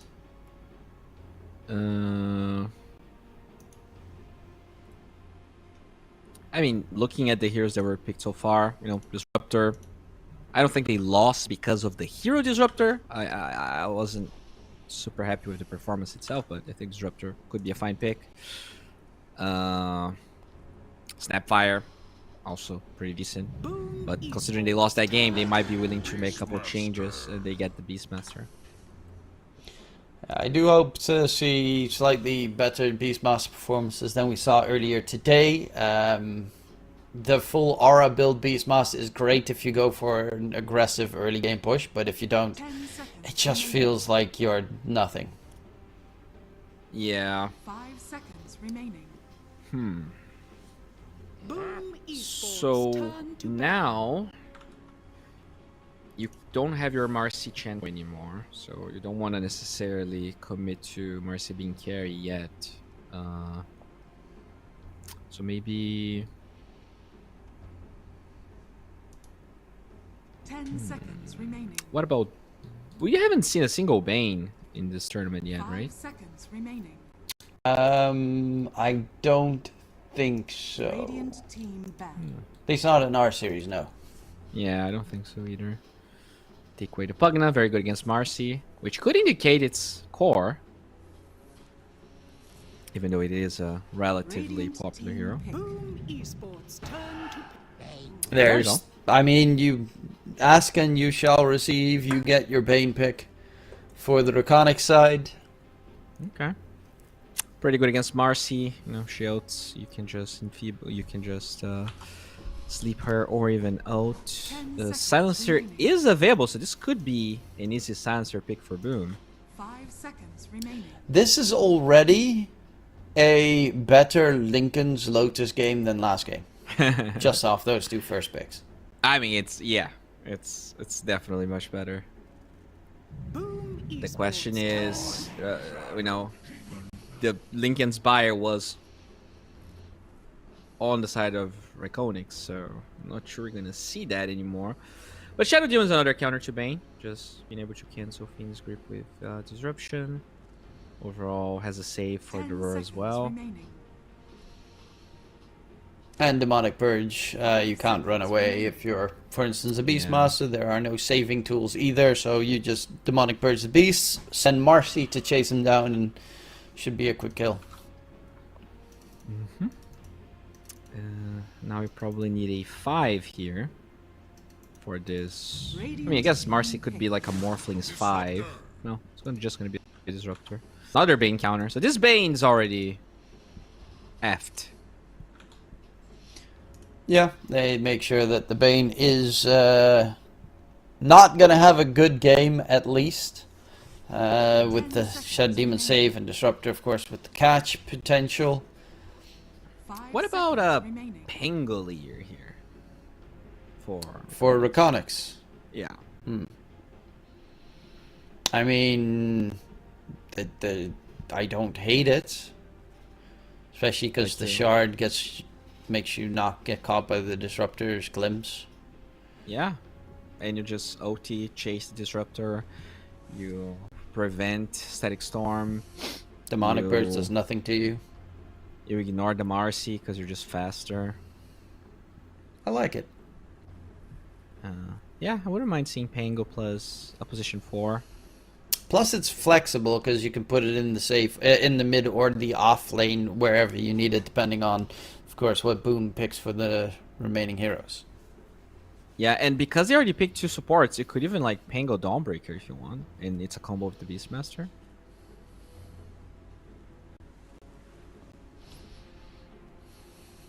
Let's see, Boom as Rakonix. It will be the. Oh my God! It's almost like you know the game. Oh, this man. Yeah, Pango. Like this hero, like we didn't really. Did we cast a single Pango today? No.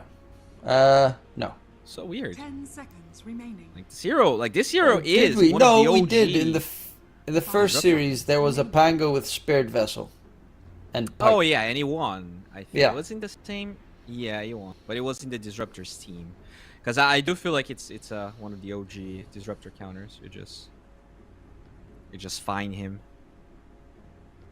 And it's also FBZ plays a lot of Pangolier offlane, so they can still flex the Beastmaster and Pangolier between those two roles. Add in a Hoodwink for the Roar into Sharpshooter combination, and or Fiend's Grip into Sharpshooter, or I guess Pango roll, that one's kind of iffy to do, but regardless, always a solid hero to have. Tons of damage, and also elusive and hard to catch. 5 seconds remaining. Yeah, they needed some extra damage.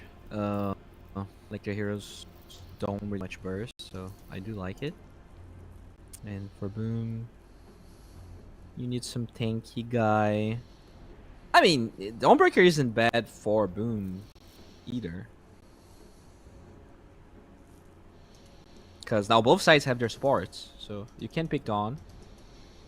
Protect whoever gets roared or Fiend's Gripped. Although, their heroes are very squishy, so it's not like maybe you don't even have time to protect them, and you would like something else.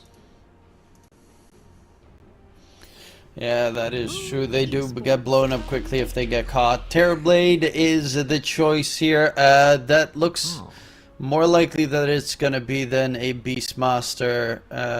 Honestly, it doesn't really matter, but that the Beast might go for an Ags this game. Yeah. Very good against TB. 10 seconds remaining. Probably a Marcy offlane then. Yeah. Boom. And then they just need a mid laner on Boom. Reconics, they can flex between the two. Obviously, they have last pick as well, so they can wait until they see the mid matchup and decide if it's going to be Beast in mid. I mean, Beast plus Hoodwink can take down a Disruptor Terrorblade, but so can Pangolier Hoodwink. So, all in all, that lane should be pretty fine. I would rather have Pango mid, I think. To me, because they like damage, I think they need faster hero. So, Beastmaster, regardless of the lane, like Beast can always get his items, but I feel like if Pango has a slower game in the offlane, that game could suffer. Yeah, I feel it the other way. I think that Pangolier getting, the Beastmaster going mid, where he can get his Aghanim Scepter very fast, so they can take like the first Roshan at 14 minutes into the game, really opens everything up for Reconics. Oh, that is true. We'll see what they're gonna choose here. They been Storm. I hear that not see today. Yeah, it's Pango mid if you're banning Shaker for sure. So, what else do you ban? I mean, Beastmaster also doesn't like Shaker though. But you have the boars and the X's. I feel like Pango like actually gets trashed. 5 seconds remaining. Probably. I just always like FBZ as a Pangolier more. He's a really good Pangolier for sure. Sports turn to pick. No Troll band. Looking at the heroes, obviously you have to get something that doesn't get completely dumpstered by Shadow Demon. You need something that tough. doesn't care about demonic purge, so Weaver, Void, Anti-Mage. To a degree, Ursa. Because it's very terrible, but you have that status resistance, so it drops quickly. Ooh. Okay. Beastmaster doesn't mind Ember. Mage Slayer is problematic for Beastmaster though if he goes Drums of Slom. Yeah. 10 seconds remaining. If they had any other damage, I'd say Faceless Void would be okay, but no, never mind. Shadow Demon is such an annoying hero. The save and the ulti. Yeah. You need like... Oh my lord! They brought Pudka. They brought Pudka to the game. And is he actually safe lane? It might be mid. For In Your Dream. Oh no, it's Chicory safe lane Pudge. I was thinking, because if you put it mid against Ember, you just eat him. And then Beastmaster safe lane could have been fun. But it is going to be Beastmaster in that mid lane position. Pangolier off lane. Pudge safe. Oh, I'm looking for it. Nightmare into Pudge Hook. That's just disgusting. I'll be honest though, I'm not sure it's that good of a Pudge game. Like, Terrorblade can still Sunder regardless of your Ags HP reduction. I think Pudge is good because they don't have burst damage whatsoever, so 5 seconds he's gonna be hard to kill. But I wonder if they actually have the damage to kill most of those heroes, because they're gonna be kited really hard, right? Ember, Shadow Demon, Glimpses, Marcy Jump. Yeah, that is. I do like the Raconics lineup a bit more though. I think the Pudge can go wild this game. It's not like the most perfect Pudge game because Marcy plus Terrorblade have a lot of damage going out. And also Ember Spirit will get the Mage Slayer, which is going to reduce Pudge's outgoing damage significantly. But it's just, they've got Roar, Fiend's Grip, and Pudge ulti. They have 3 Beekeeper Piercing stuns that annihilate a TB, especially in the early game.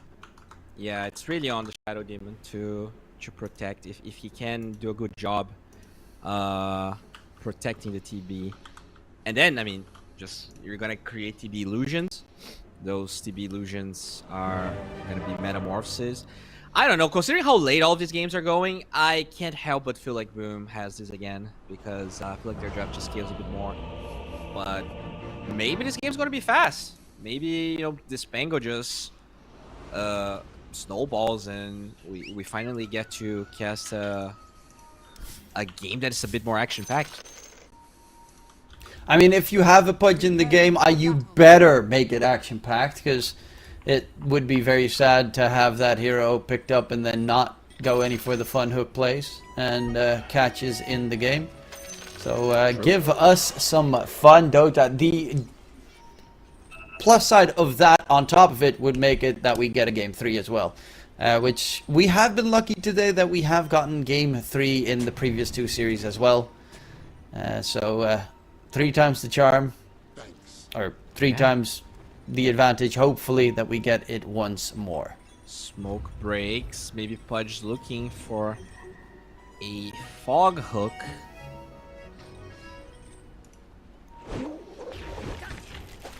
Oh, they got it! Oh! That one hit. That one, no. I call BS. What? That one hit. How didn't that hit?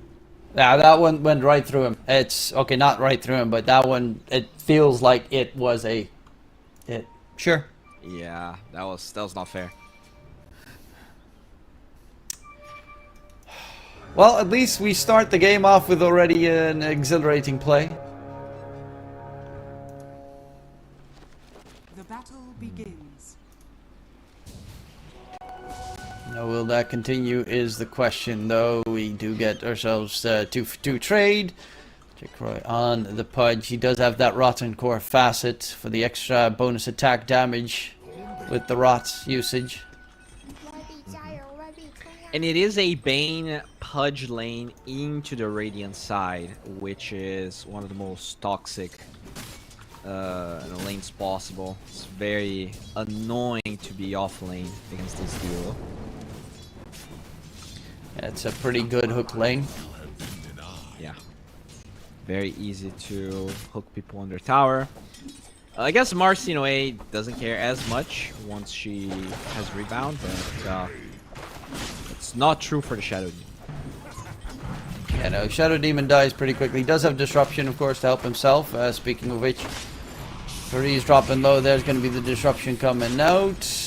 And a lot of damage dealt towards the Bane. In the mid lane, In Your Dream on the Beast versus the Ember Spirit. Very likely going to be... I would assume In Your Dream is going to go for the Aghanim Sept to build this game, as it's kind of needed. But also, Mage Slayer from Ember Spirit counters so much outgoing damage at that point. Against the Pudge, against the Beastmaster, even against the Pangolier, the Mage Slayer will be very influential. Yeah. Yeah, that's another thing. The Pangolier Diffusal early on can be really annoying for heroes like Terrorblade that relies on mana to sunder. Just draining people. Like, most heroes on the side of Boom have pretty shitty mana pools, especially the cores. So this is a great Diffusal game. And Jab's already in the lane.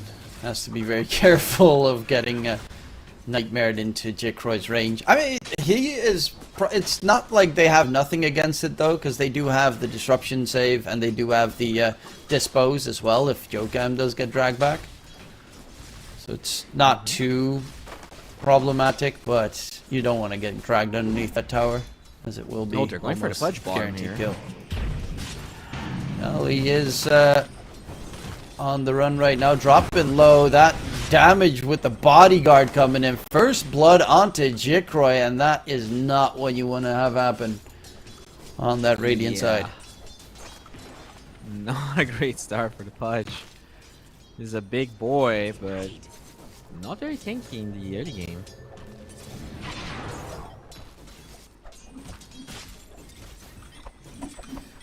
And that is, yeah, not ideal. You need a point of meat shield to be able to deal with that, but obviously you want the rot as well because of the facet. Yeah. Oh, jabs. With the creeps hitting in, a two-man stun comes out as well. They have to nightmare him away. Disruption comes up, holds him in place. Jikroy gets significantly annoyed. As Jokam is pretty low, the hook misses point blank. And nice little sidestep there from Jokam, but Jikroy is going to need to get some of those sniper lessons here on the Pudge. Speaking of which, he might be in trouble. Jabs going in with a lot of damage. Nightmare sends Jabs away. There's another hook available, but the creeps are all in front, and they know it. Does go for the hook, catches up Jabs. He has the leap out of there. He'll be able to disengage. As he didn't catch the correct target. Speaking of which, Jikroy getting dragged back once again. Jokam dropping low. Freeze trying to finish him off, but it's once again the Pudge that drops. Oh, Fariz is going in to attempt to kill. Doesn't have mana for the brain sap. And Jabs is juking his way past in the trees. Oh, he juked himself. Brain sap's available? He had a ward and... I guess it wasn't enough. Yeah, that's a pretty tanky Mars. Oh, drag back onto Jokam. That's a nice one. Nightmare is available as well. And... No!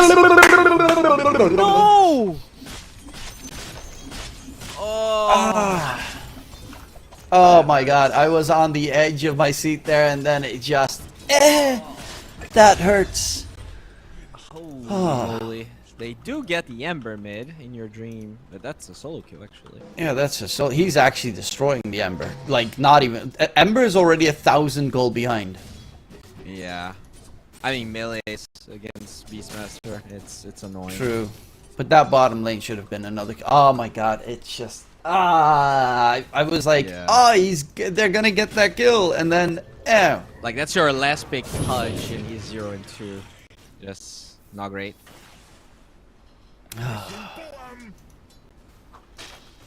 And the Terrorblade, on the other hand, he is top of the CS charts, although the Pango is also having a very good time. Yeah, FBC's not having a tough lane whatsoever. The only one that's really struggling are both Sanctity on the Ember and Jikroy in that bottom lane. But as a Pudge, you can recover pretty nicely, actually.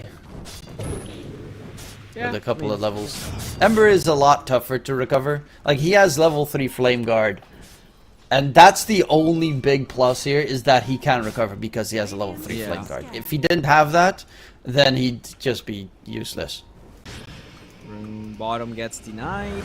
Nightmare onto Sanctity. Yeah, but nothing to back it up. There's a level 6 on In Your Dream, and he's going to go for the push on the tier 1 tower already. There's quite a decent amount of spam coming in that mid lane. Yeah, they're going to tank enough for the creeps here. Yeah, got to keep that siege creep alive. Fariz walking in. Got to be careful. Jokam nearby. There's also glimpse potential from Narman in the back. Alright, so half of the HP of that tower being lost. Both supports being mid means that the Pudge actually gets to recover a little bit. And I mean, this Pango is very extremely happy. Yeah, this Pango is Loving life. TB was jungling for the most part. Bottom lane, Jikroy is not going to be so lucky. There's a 3-man move. They get the kill. Onto Jikroy once again. Chasing onto Fariz. He's level 5 on the Bane, so it's a good amount of experience that they managed to grab away. Walking underneath the tower. Does he get any support? Nope. 3 Shadow Poison stacks. Make that 4, and he's dead. So another kill secured here. And Yokam is very decently farmed on the Shadow Demon so far. Yeah, they did farm a couple of stacks on the triangle as all of that was happening. So good for the Beastmaster, top network. But yeah, it's going for that Ags. And oh, Ember's going Spirit Vessel first. I mean, that's also a really good item to get this game on the Ember. But Mage Slayer is a must have. Like, without the Mage Slayer, you actually will just lose to the Beastmaster solo. Radiant's bottom tower is under attack. Jab's also level 6 now, so has the Unleash available. Jikroy needs some help soon enough, because I think they want to kill him. Or at least Jabs wants to. But we'll need some support. Yeah, there's a Disruptor TPing in. Yeah. Armor also level 5. Jabs has the Helm of the Dominator. Jikroy hooks the Helm creep, and now he's dead. This Pudge. Yep. Jabs didn't even need to use the Unleash there. Rolling Thunder Pump fake by FBZ. Jack Boys is here as well. I mean, Rolling Thunder's FBZ useless going here. in Your Dream is coming through. They go for the Disruptor, which they do manage to take down at the very least. But that is 2 ultis for a Disruptor. Jabs does even lose a Wildwing Ripper. No, it looks like it's going to be able to walk away scot-free. And that is 2 of your well-farmed cores rotating in. Oh no, to Pudge gain might be that bit pretty much again. nothing. 0 and 4. Oh, and this would be big for Sancti if he can get that money there. Hook comes out. Jikroy, 4 poison stacks, and dead he goes. Yokam takes him down, and this Pudge last pick is doing 0. Dude, hell, maybe win even less probability than is 0 right now. FBZ. Jabs is going in. FBZ taking a lot of damage. He needs help quickly, and Your Dream is here. Can they finish off FBZ? They kite him and barely keep everyone alive. In Your Dream now on a killing spree. 2 pieces of his Ags are going to be done. Radiant's middle tower is under attack. Did you look the win probability? Like, is it bugged? Oh, Yokam, look at that. Spots out the Lul in front of the tier 3 tower. And takes him down. We'll have to pay for that one, which is going to make Jikroy pretty happy. Because that's a killing streak. A 4-kill streak to the Pudge. But it was a little sneaky move there. Yeah, but that's still like the enemy position 4 being the same level as your carry. Definitely not how I want this game to start.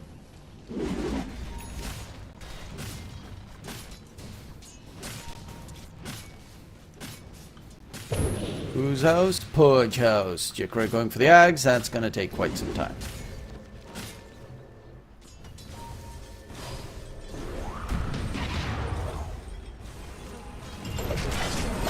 There is going to be an ulti attempt, but... Oh my god, man. Yeah, that's disastrous. 1 save against 2 ultis. Jikroy dropping low. He does have the hook available, but it's going to get taken down. They're going to jump in onto the Hoodwink. Has the Sharpshooter to try and disengage. On the run. Glimpse as well on the Bane. Too late with his Nightmare save. Is going to go for the TP attempt. Will get the TP away, but my lord, they are missing everything here on the Radiant side. Like, the highest amount of lane mistakes I've ever seen in a competitive environment like this. Oh, Fiend Script and Pudge dismember on 1 target. Shadow Demon. And then he gets 1 save. Cancelled by 1 spell. And still the game is close because In Your Dream is fat. That's and FBZ is also very farm. Like, that's the only reason this game is still close. Yeah, that is true. I mean, Fuso Blade is very close for FBZs. It's about 300 gold. That is up. I would love to see them smoke. Ideally, oh, they find Ember or the Hoodwink. under attack. Yeah, that's another catch. Freeze gets out of there before he gets glimpsed by Norman, but with the help of the Dark Troll Summoner, the tier 1 tower mid is also down in the dumps, and in the meantime, during all of this, TB is just farming towards the Radiant Triangle, second in net worth, Dire's top tower. confident as well. Freeze close his level, his Fiend's Grip again, so maybe able to make a play. FBZ though, top lane, he's got to be careful. They are looking to be able to get a catch, but he knows what's coming. He is walking all the way around and back to safety. On the Pango, so they got a smoke. Like they have to utilize this Pango because the Beastmaster doesn't have his eggs yet, and his eggs like is not an aggressive item necessarily. Like if people collapse on him, it can be good, but you need to use like he's your space creator right now. Yep. And you also have to deal with a very important factoid here. The Beastmaster eggs up in 200 gold. I guess they're just waiting for that one. So that they have the Drums of Slam.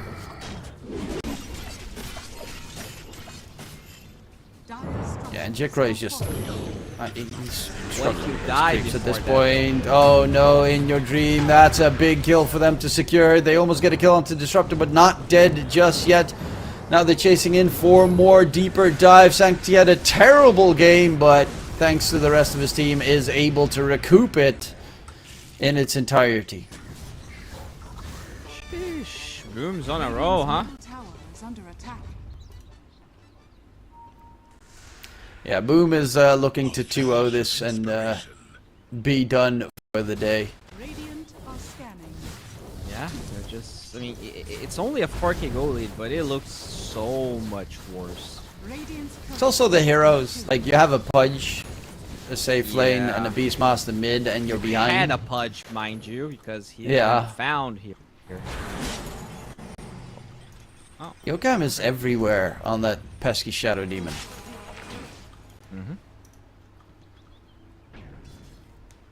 They actually use this angle here. They have a smoke wink and a smoke on the Bane. I would love to see something being done. Well, yeah, something more than just like slowly losing the game. Because like has been farming alone, and obviously, I mean, the waves are always pushed, so it's not easy to hunt him. But at least then get a good fight with the rest of Boom, because it will be a 5 versus 4.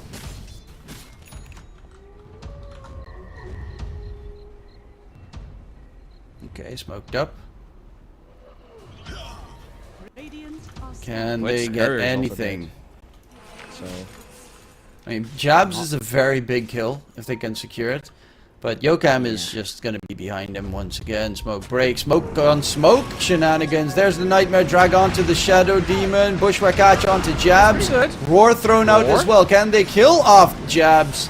No, they can't. They focus all their attention on killing off the Shadow Demon, which is annoying, mind you. But is it going to be annoying enough? Static Storm gets thrown out onto FBZ. Nice Bushwhack onto 2 comes in. And FBZ Nightmare save attempt. Does he get away? He has a Bushwhack. Is Swashbuckle in a second. Punch ulti onto Jackboy's Terrorblade is dead. Huge. They find huge kills. There's a Pudge Hook onto Norman. And that is 3 kills here. Coming in for the Radiant side. What a turnaround on their part. That's actually Pudge's eggs. Like, he's 100 gold away from his eggs. Holy shit. They're alive. They're still alive. Yeah, Beastmaster has his eggs as well. He's 4-1 and somehow. And we are still at 100% win rate for Boom. Looks like Gaben just hates Pudge, but... Yeah, that is definitely broken. 100% win rate. Sure, buddy. Sure. At no point it will ever move. No, they got Pudge. Screw him. Impossible. No, the thing is they have Disruptor. That's the 100% part. Oh, yeah. Well, he did lose last game, so. Yeah, it didn't update in the database just yet. as they are looking for the Terrorblade bottom here. They're not gonna engage. Yeah, Terrorblade's not an easy. He did get taken down last fight, but it's still, especially with Shadow Demon alive, you don't know where the Yokam SD is lurking about. Did go for that Aether Lens, so has the range now for the long range save. But of course, eventually we'll get the Ags as well to the Blink Dagger to complement it.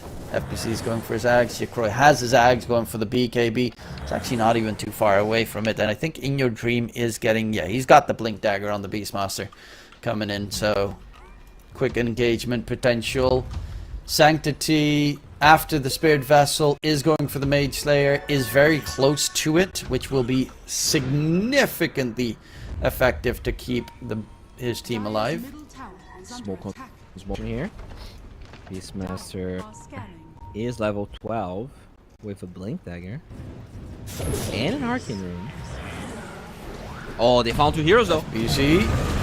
There's a Nightmare, but he can't use it to save. FPC, he does pop the Rolling Thunder. Is he going to stay alive? No, he is not. Last hit from Jack Boys is going to be enough to get rid of the Pango. No Rolling Thunder for 70 seconds, and that might open up Roche for the Dire side. They have that Metamorphosis used, so they should just walk into the pit and get that first aid of the game. Yeah. Denying it for the Beastmaster is big. Would even give that to the Ember Spirits, as you can see. BKB already done on the Marcy, so despite that good fight, still not good enough here as they get this.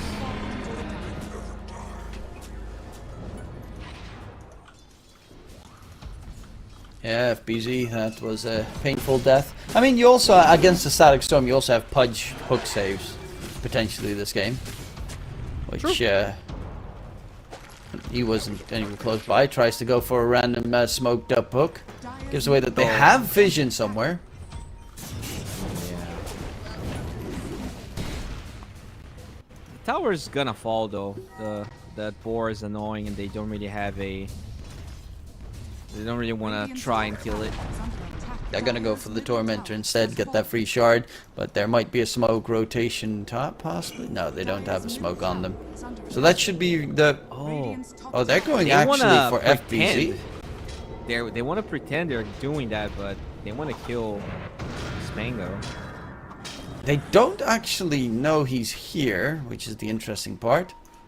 Ooh, just walked out of range, and they're gonna take the gateway back. So they just checked to see if anyone was there, and are gonna get that Tormentor afterwards. Oh, free shard, who's it gonna go to? Shadow Demon is pretty neat. Disruptor's also very neat. Yeah, I think the Shadow Demon is better. Very likely. Might actually. Oof. And he does get a free one on the Shadow Demon, so now you can at least get rid of some small little debuffs, your lucky shot debuffs and such. Udka close to a BKB. Level 14 as well. I mean, the egg just allows you to farm so much. Kind of incredible. It's 30 net from the abysmal start he had.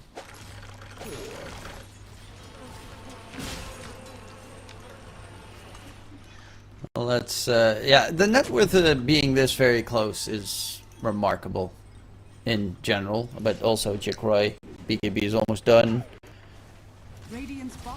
And a little bit worried that Jabs is going to fall off. Wow. Let's worry about that a little bit later, as Terrible is tier 2 for free here in the bottom side. He's got the age for another 2.5 minutes. They don't want to pop it. Or do they? FBZ going in. Doesn't have a Blink Dagger yet. Has his Aghanim Scepter though, but that's a full wasted Rolling Thunder, and he's just going to go for the TP attempt. But Glimpse! Yep. He completely spaced out and forgot that Glimpse is a spell this game. And there's also no Pudge Hook to catch him off that premises, and that is such a huge error. Especially on like that hero, you always get glimpsed. Always. Yeah. A lot of weird mistakes here from RKX. Not like they played game 1 much better. I'm not sure if they're no to those mechanical mistakes as Pudge gets found. Has a BKB though. He is hard to kill. Okay. Roar in onto jabs. Disruption save comes out. And now the Beastmaster is stuck in trouble. Fiend Script though onto the Marcy. Can they kill him off? Marcy dropping low. They do pop the Aegis. The first life on the TB. Jikroy looking for at least something before he drops. And it will be Jabs with a double kill secured. And it's the two most farmed heroes on the Radiant side taken out of the running. Chasing in after the support. Hoodwink is looking like it's a goner. And yeah, they didn't have the Pangolier Rolling Thunder for that fight, so they just had nothing. They fought without the OT into an Aegis. Like, I don't know what they were trying to do there. They might not know themselves either, as that was also a little bit all over the place with the Pudge hook drag back and then and you're standing like, okay, what do we do now? Who do we hit? They did get rid of the Aegis, and obviously they also did manage to deal decent. They got the Shadow Demon, so Yuppie. It could have even been worse because the Terrorblade had Sunder, and he decided to like lose the Aegis instead of sundering the Shadow Demon. So I feel like it could have been a bit if he lived because it had Metamorphosis. But Smoke.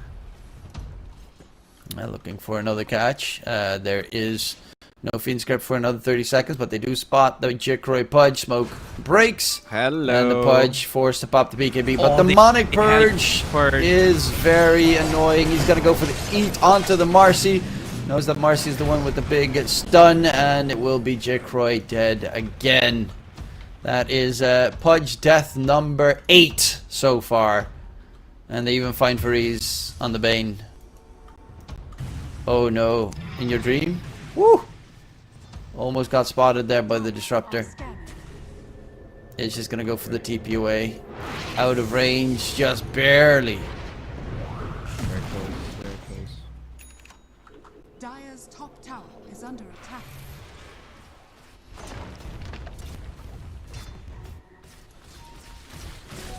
Lot of scary gameplay right now. It feels like there's just 9k is not even that amazing at this point in the game of Elite, but it just feels like 25. It does. Like this, like Pudge as a hero doesn't want to play like from behind like this, and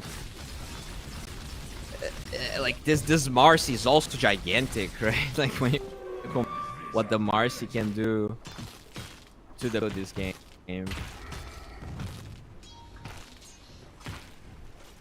Yeah, the Marcy is scary. Basher as well. Like you've got the Pudge that can't just freely eat someone anymore because of that Basher. You have to eat up the Marcy. Yeah. And Sanctity, even though it doesn't show it because his net worth is pretty bad, but he's doing too much. Like 40% spell damage reduction on this Radiant. They are only spell damage. Yeah. Stun comes in. They do manage to get a catch. Luckily enough, Sancti got himself out of there, but Roar is used, Rolling Thunder is used. Okay. And they will back it off for the time being. That's nice. They did use a lot of cooldowns though. Gotta be careful not to fall into a false sense of security.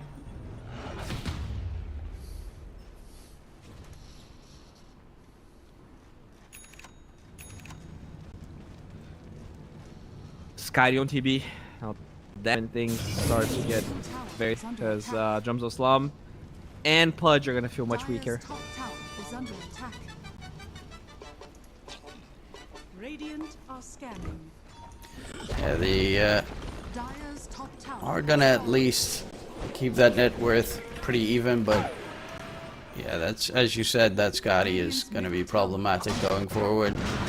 FBZ, got to be careful. Bottom side, there's also Narman walking in. Stack Storm, Glimpse catching him out, and FBZ is dead. In the dumps, really not getting anything done. Normally he's one of the... he's an amazing Pangolier player, but right now he just can't get anything going in his favor. They will even find the Hoodwink topside. Luckily enough, Jikroy on the Pudge got out. But that is... I mean, a saving grace? I don't know what you would even call it. Oh man. And Roche is actually up, so you could technically just Roche.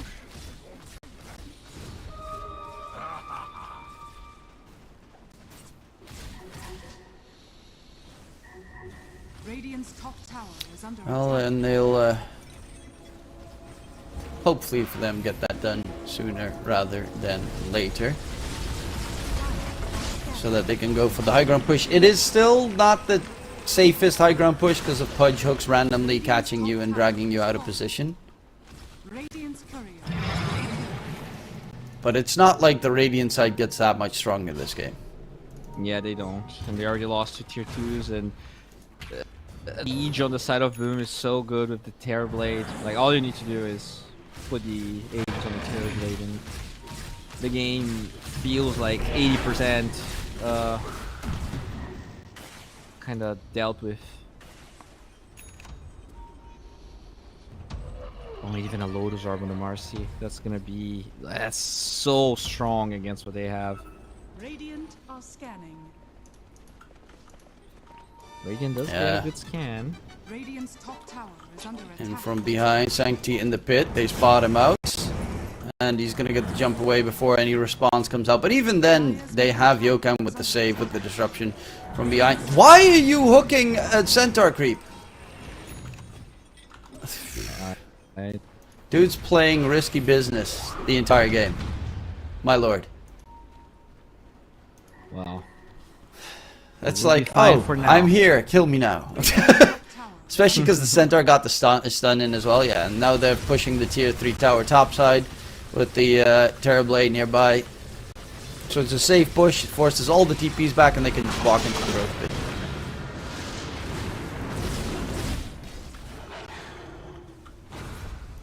Your voice did cut, but... Well, right now that should be, in 10 seconds it is going to run to the other side of the map, so that's... Yeah. A bit of a delay at the very least. But what more can they get done in the meantime? A god tier Pudge hook on the Shadow Demon is the best possibility.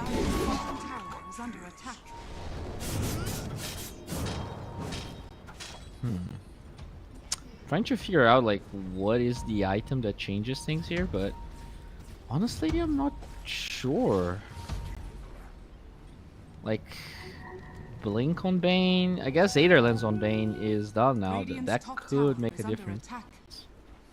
He also has Keen-Eyed on Whisper of the Dread, so pretty sizable cast range on his spells.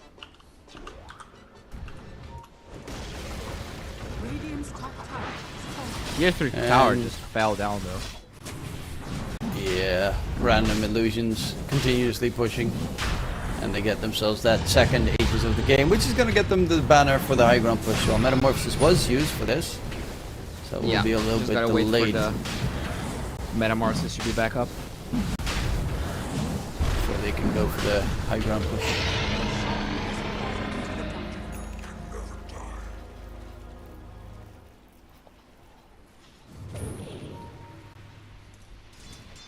And Aegis again on the Terrorblade. Of course, you know, if he dies the once, you got nothing when you come back the second time. But, well, not nothing. You have Demon Zeal, which I guess is something. Still one of the worst Aegis carriers in the game. But he's going for the Daedalus next. He has the Scotty, he has Manta, Hurricane Pike. This guy is just massive. And Jabs is right second in net worth as well. And Sancti is doing exactly what he needs to do this game. Yeah. Just creating space. He's the bottom net worth here, but still 4, 1, and 9. He did create a lot of space. Oh, there is going to be a catch. Drag back in. Rolling Thunder. Snipe misses entirely. Rolling Thunder continues. Goes for Yokam on the back line. Pudge ulti used. Yokam is going to get taken down. Then the Aegis pops. Stagstorm comes out. BKB's on both used. But Jabs is running forward. TP away. Pudge gets out. In Your Dream is going to look if he can get something before he falls. But Jabs just does bring the heat there. BKB Basher goes ham. Gets himself 2 kills.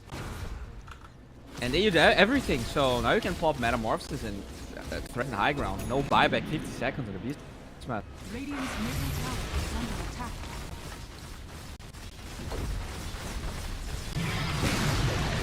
Radiant's middle tower. And up the high ground they go. Pudge hook, hoping that he gets something for fun.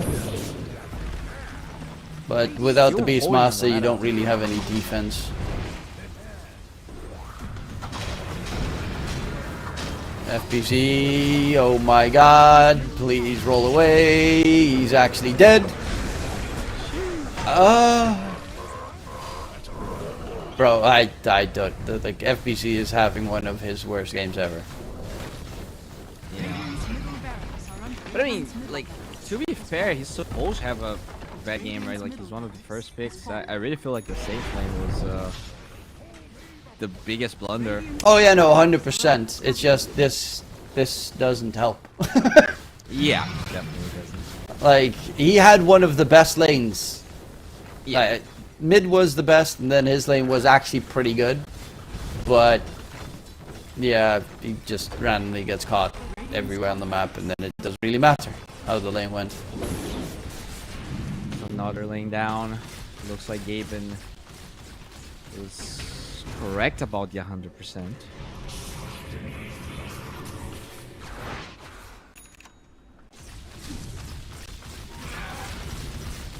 Yeah, Gaben doesn't lie.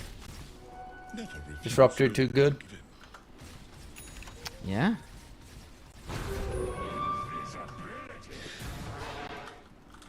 So no fire on the beast, huh? I can understand it because of the Solar Crest, and that's about it.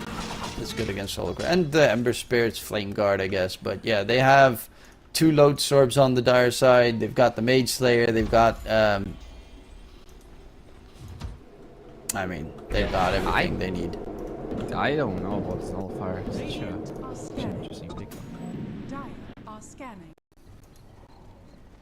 Radiant and Dire scan mixing at the same time as they're trying to smoke, but these illusions are just gonna be shoving the waves.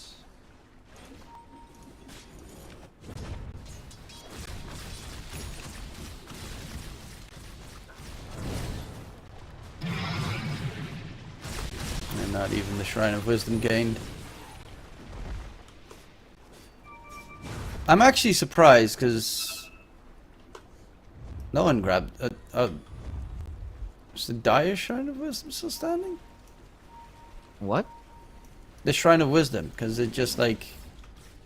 No. Yeah, I don't know. It just didn't spawn. Oh, they find a Pudge. Oh, Jack Roy. Can't find an angle for a hook. Well, at least he'll get rid of one of the illusions.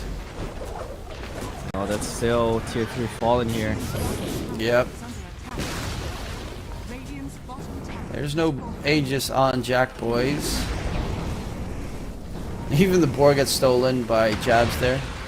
Rolling Thunder in from FBZ. They're gonna go for Jabs, but he pops Lotus Orb, and the Pudge is in trouble. He is very dead. Has no buyback available either. Rolling Thunder has just ended. Chasing for the deeper, and In Your Dream gets the roar off, and Lotus again! And GG is there. The Fiend's Grip is not going to do anything, as they've already called it. Boom, take the series at 2-0 in honestly a way more convincing performance than in the first series, and that's saying something. Yeah, for sure. kind of a bummer here for Iconics. Hopefully, they're going to be able to bounce back because they did take their first series 2-0 against Nemesis, arguably another very strong team as well. But boom, I mean, they woke up. Their first series was, so-and-so. The games were weird, but this one, I don't know if it says more about Boom than it does about Iconics. But yeah, they deserved it. Their draft was good. They didn't really make a lot of mistakes, and it was kind of Iconics maybe a bit tilted after their lane stages.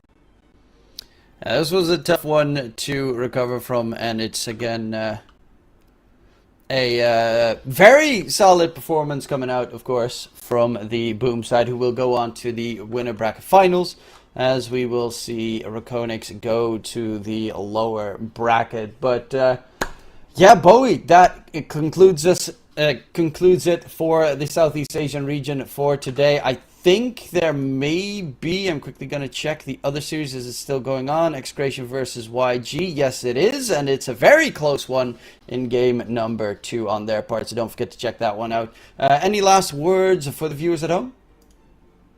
Come back tomorrow. Still have a lot of SCA Dota to be played. Yep, don't forget to check out the channel. My name was DK Truman. I was joined by the wonderful Bowie, and we'll be back tomorrow for some more Southeast Asia Dota. See you then. Prevail, and we would face the wind and snow and hail for just one pail of good old English ale, sir. Just one pail of good old English ale, sir. Did we choose to fight the foreign foe for England's glory? We must answer no, sir. An English ale house, that's where we would be, not dodging cannonballs upon the sea, sir. We're only risking life and limb because old England's too far to swim. But we would chance an arm or leg for just one keg of good old English ale, sir. Just one keg of good old English ale, sir. Many days and many lonely nights without one woman hoving into sight, sir. Now it won't be long till we see our wives and sweethearts lined up on the quay, sir, with their arms all open wide. But we will push them gently aside, for they will have to wait for us until we've had our fill of good old English ale, sir. Had our fill of good old English ale, sir.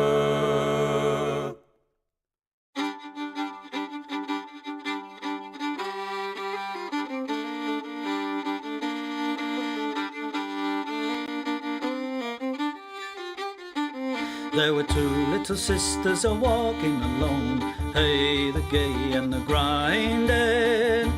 2 little sisters a-walking alone by the bonny, bonny bowls of London.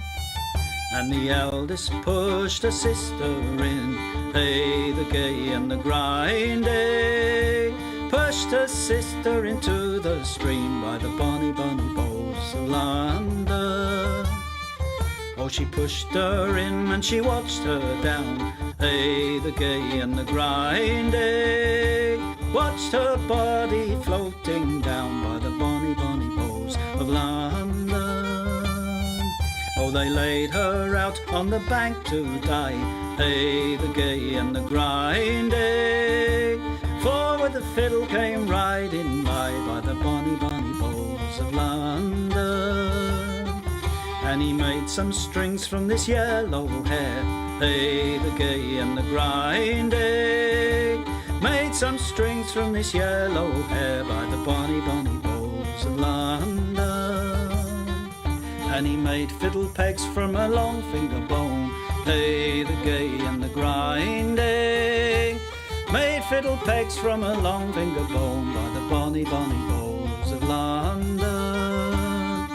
And he made a fiddle out of her breastbone, hey, the gay and the grinding.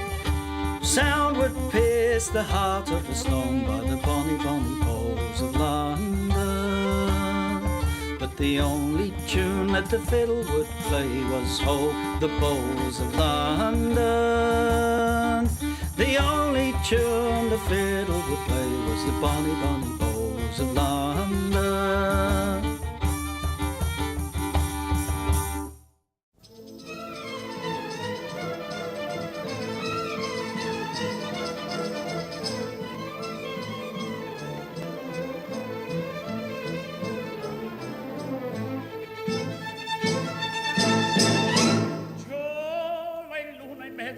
Mamma mia si salterà, l'ora è bella per danzare, tiene buon mancherà. C'ha la luna mezzo al mare, mamma mia si salterà, l'ora è bella per danzare, tiene buon mancherà.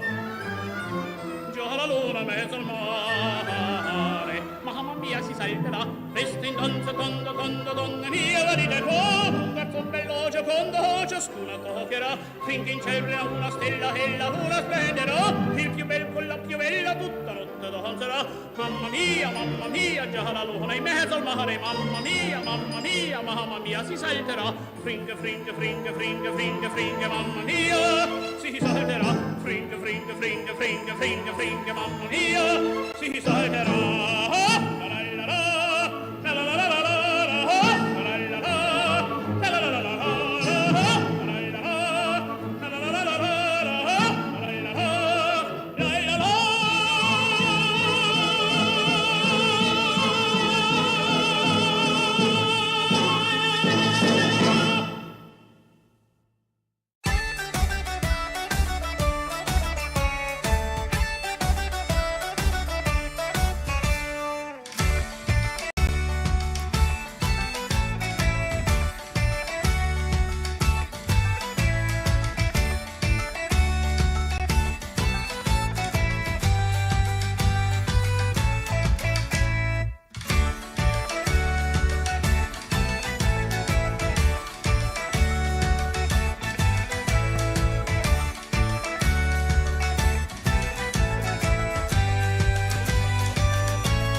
As I went down to Galway town to seek for recreation, on the 17th of August, me mind being elevated. There's multitudes assembled there with tickets at the station, and me eyes began to dazzle. I'm going to see the races with me whack, fall the tittery and dame. There's passengers from Limerick and there's more from Tipperary. There's lads from Connemara and a flare of married ladies, and people from Cork City who are true and loyal and faithful, who brought home the Fenian prisoners from dying in foreign nations. With me whack, fall the tittery and dame. And it's there you'll see the pipers and the fiddlers competing, the nimble-footed dancers a tripping o'er the daisies. There's others crying cigars and likes and bills for all the races, with the colours of the jockeys and the price and horses' ages. Me whack, fall the tittery and dame. And it's there you'll see the jockeys and they're mounted out so stately, the pink, the blue, the orange and green, the emblem of our nation. When the bell was rung for starting, all the horses seemed impatient. I thought they never stood in ground, their speed was so amazing. With me whack, fall the tittery and dame. 500,000 people there of all denominations. There's Catholics, there's Protestants and Jews and Presbyterians. There's yet no animosity, no matter what persuasions, but sportsman's hospitality, those Indians fresh acquaintance. With me whack, fall the tittery and day. Agus foy marish and crushkin is birch shelan.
with sweet songs fill the air. Go, happy bye, and never mindful be to court my handsome troubadour for me.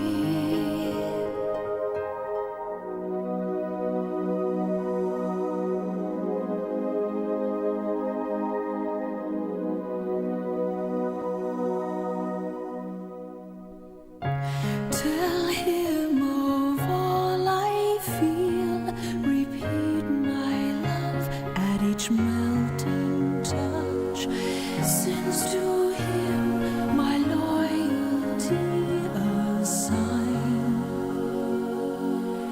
Take thou care to tune his heart, tune his heart to mine.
was blind, but now I see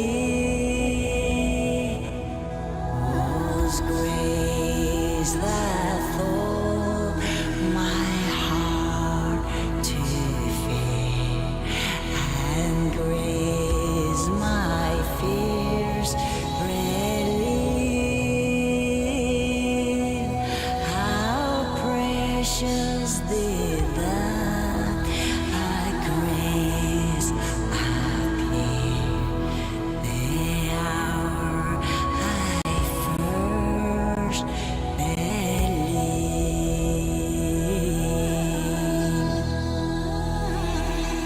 Oh, many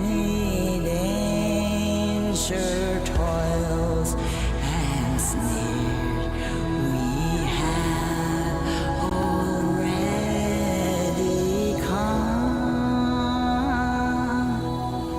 Was grace that brought us safe so far, and grace will lead us home.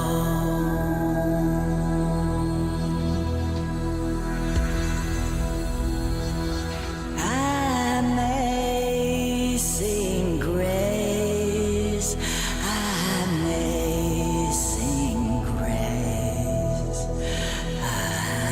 amazing grace, our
Should old acquaintance be forgot and never brought to mind?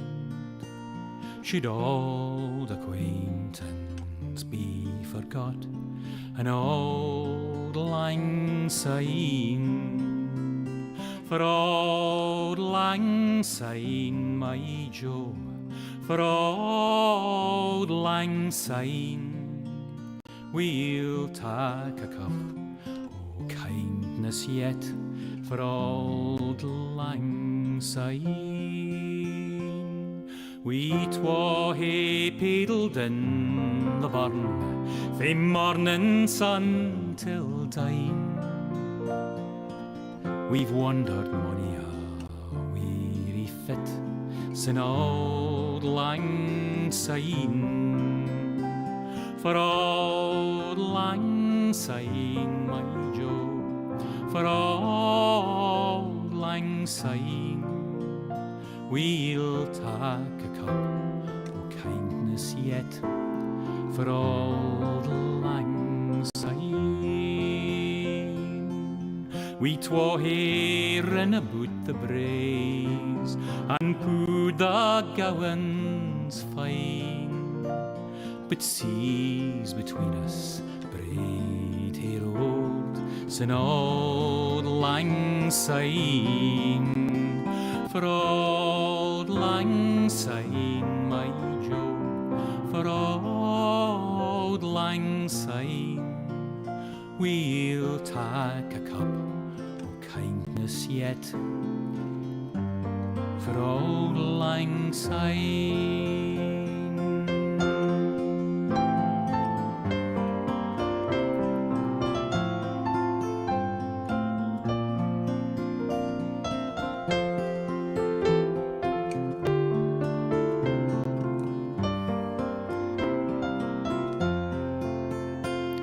And surely you'll be your pint stout, as surely I'll be mine. We'll tak a recht good wally wacht for old lang syne, for old lang syne, my Joe, for old lang syne. We'll tak a cup o' kindness yet for old lang syne. So here's a hand, my trusty fear, and gie's a hand o' thine.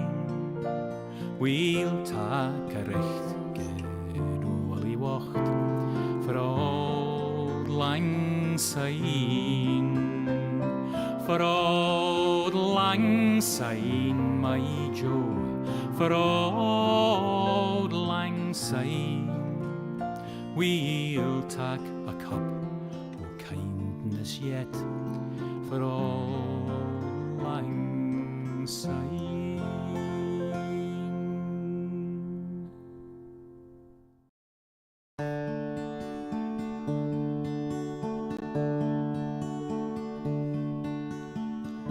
A fond kiss, and then we sever. A farewell, and then forever. Deep in hair-wrung tears, I'll pledge thee. Warring sighs and groans, I'll wage thee. I'll ne'er blame my partial fancy. Nathan could resist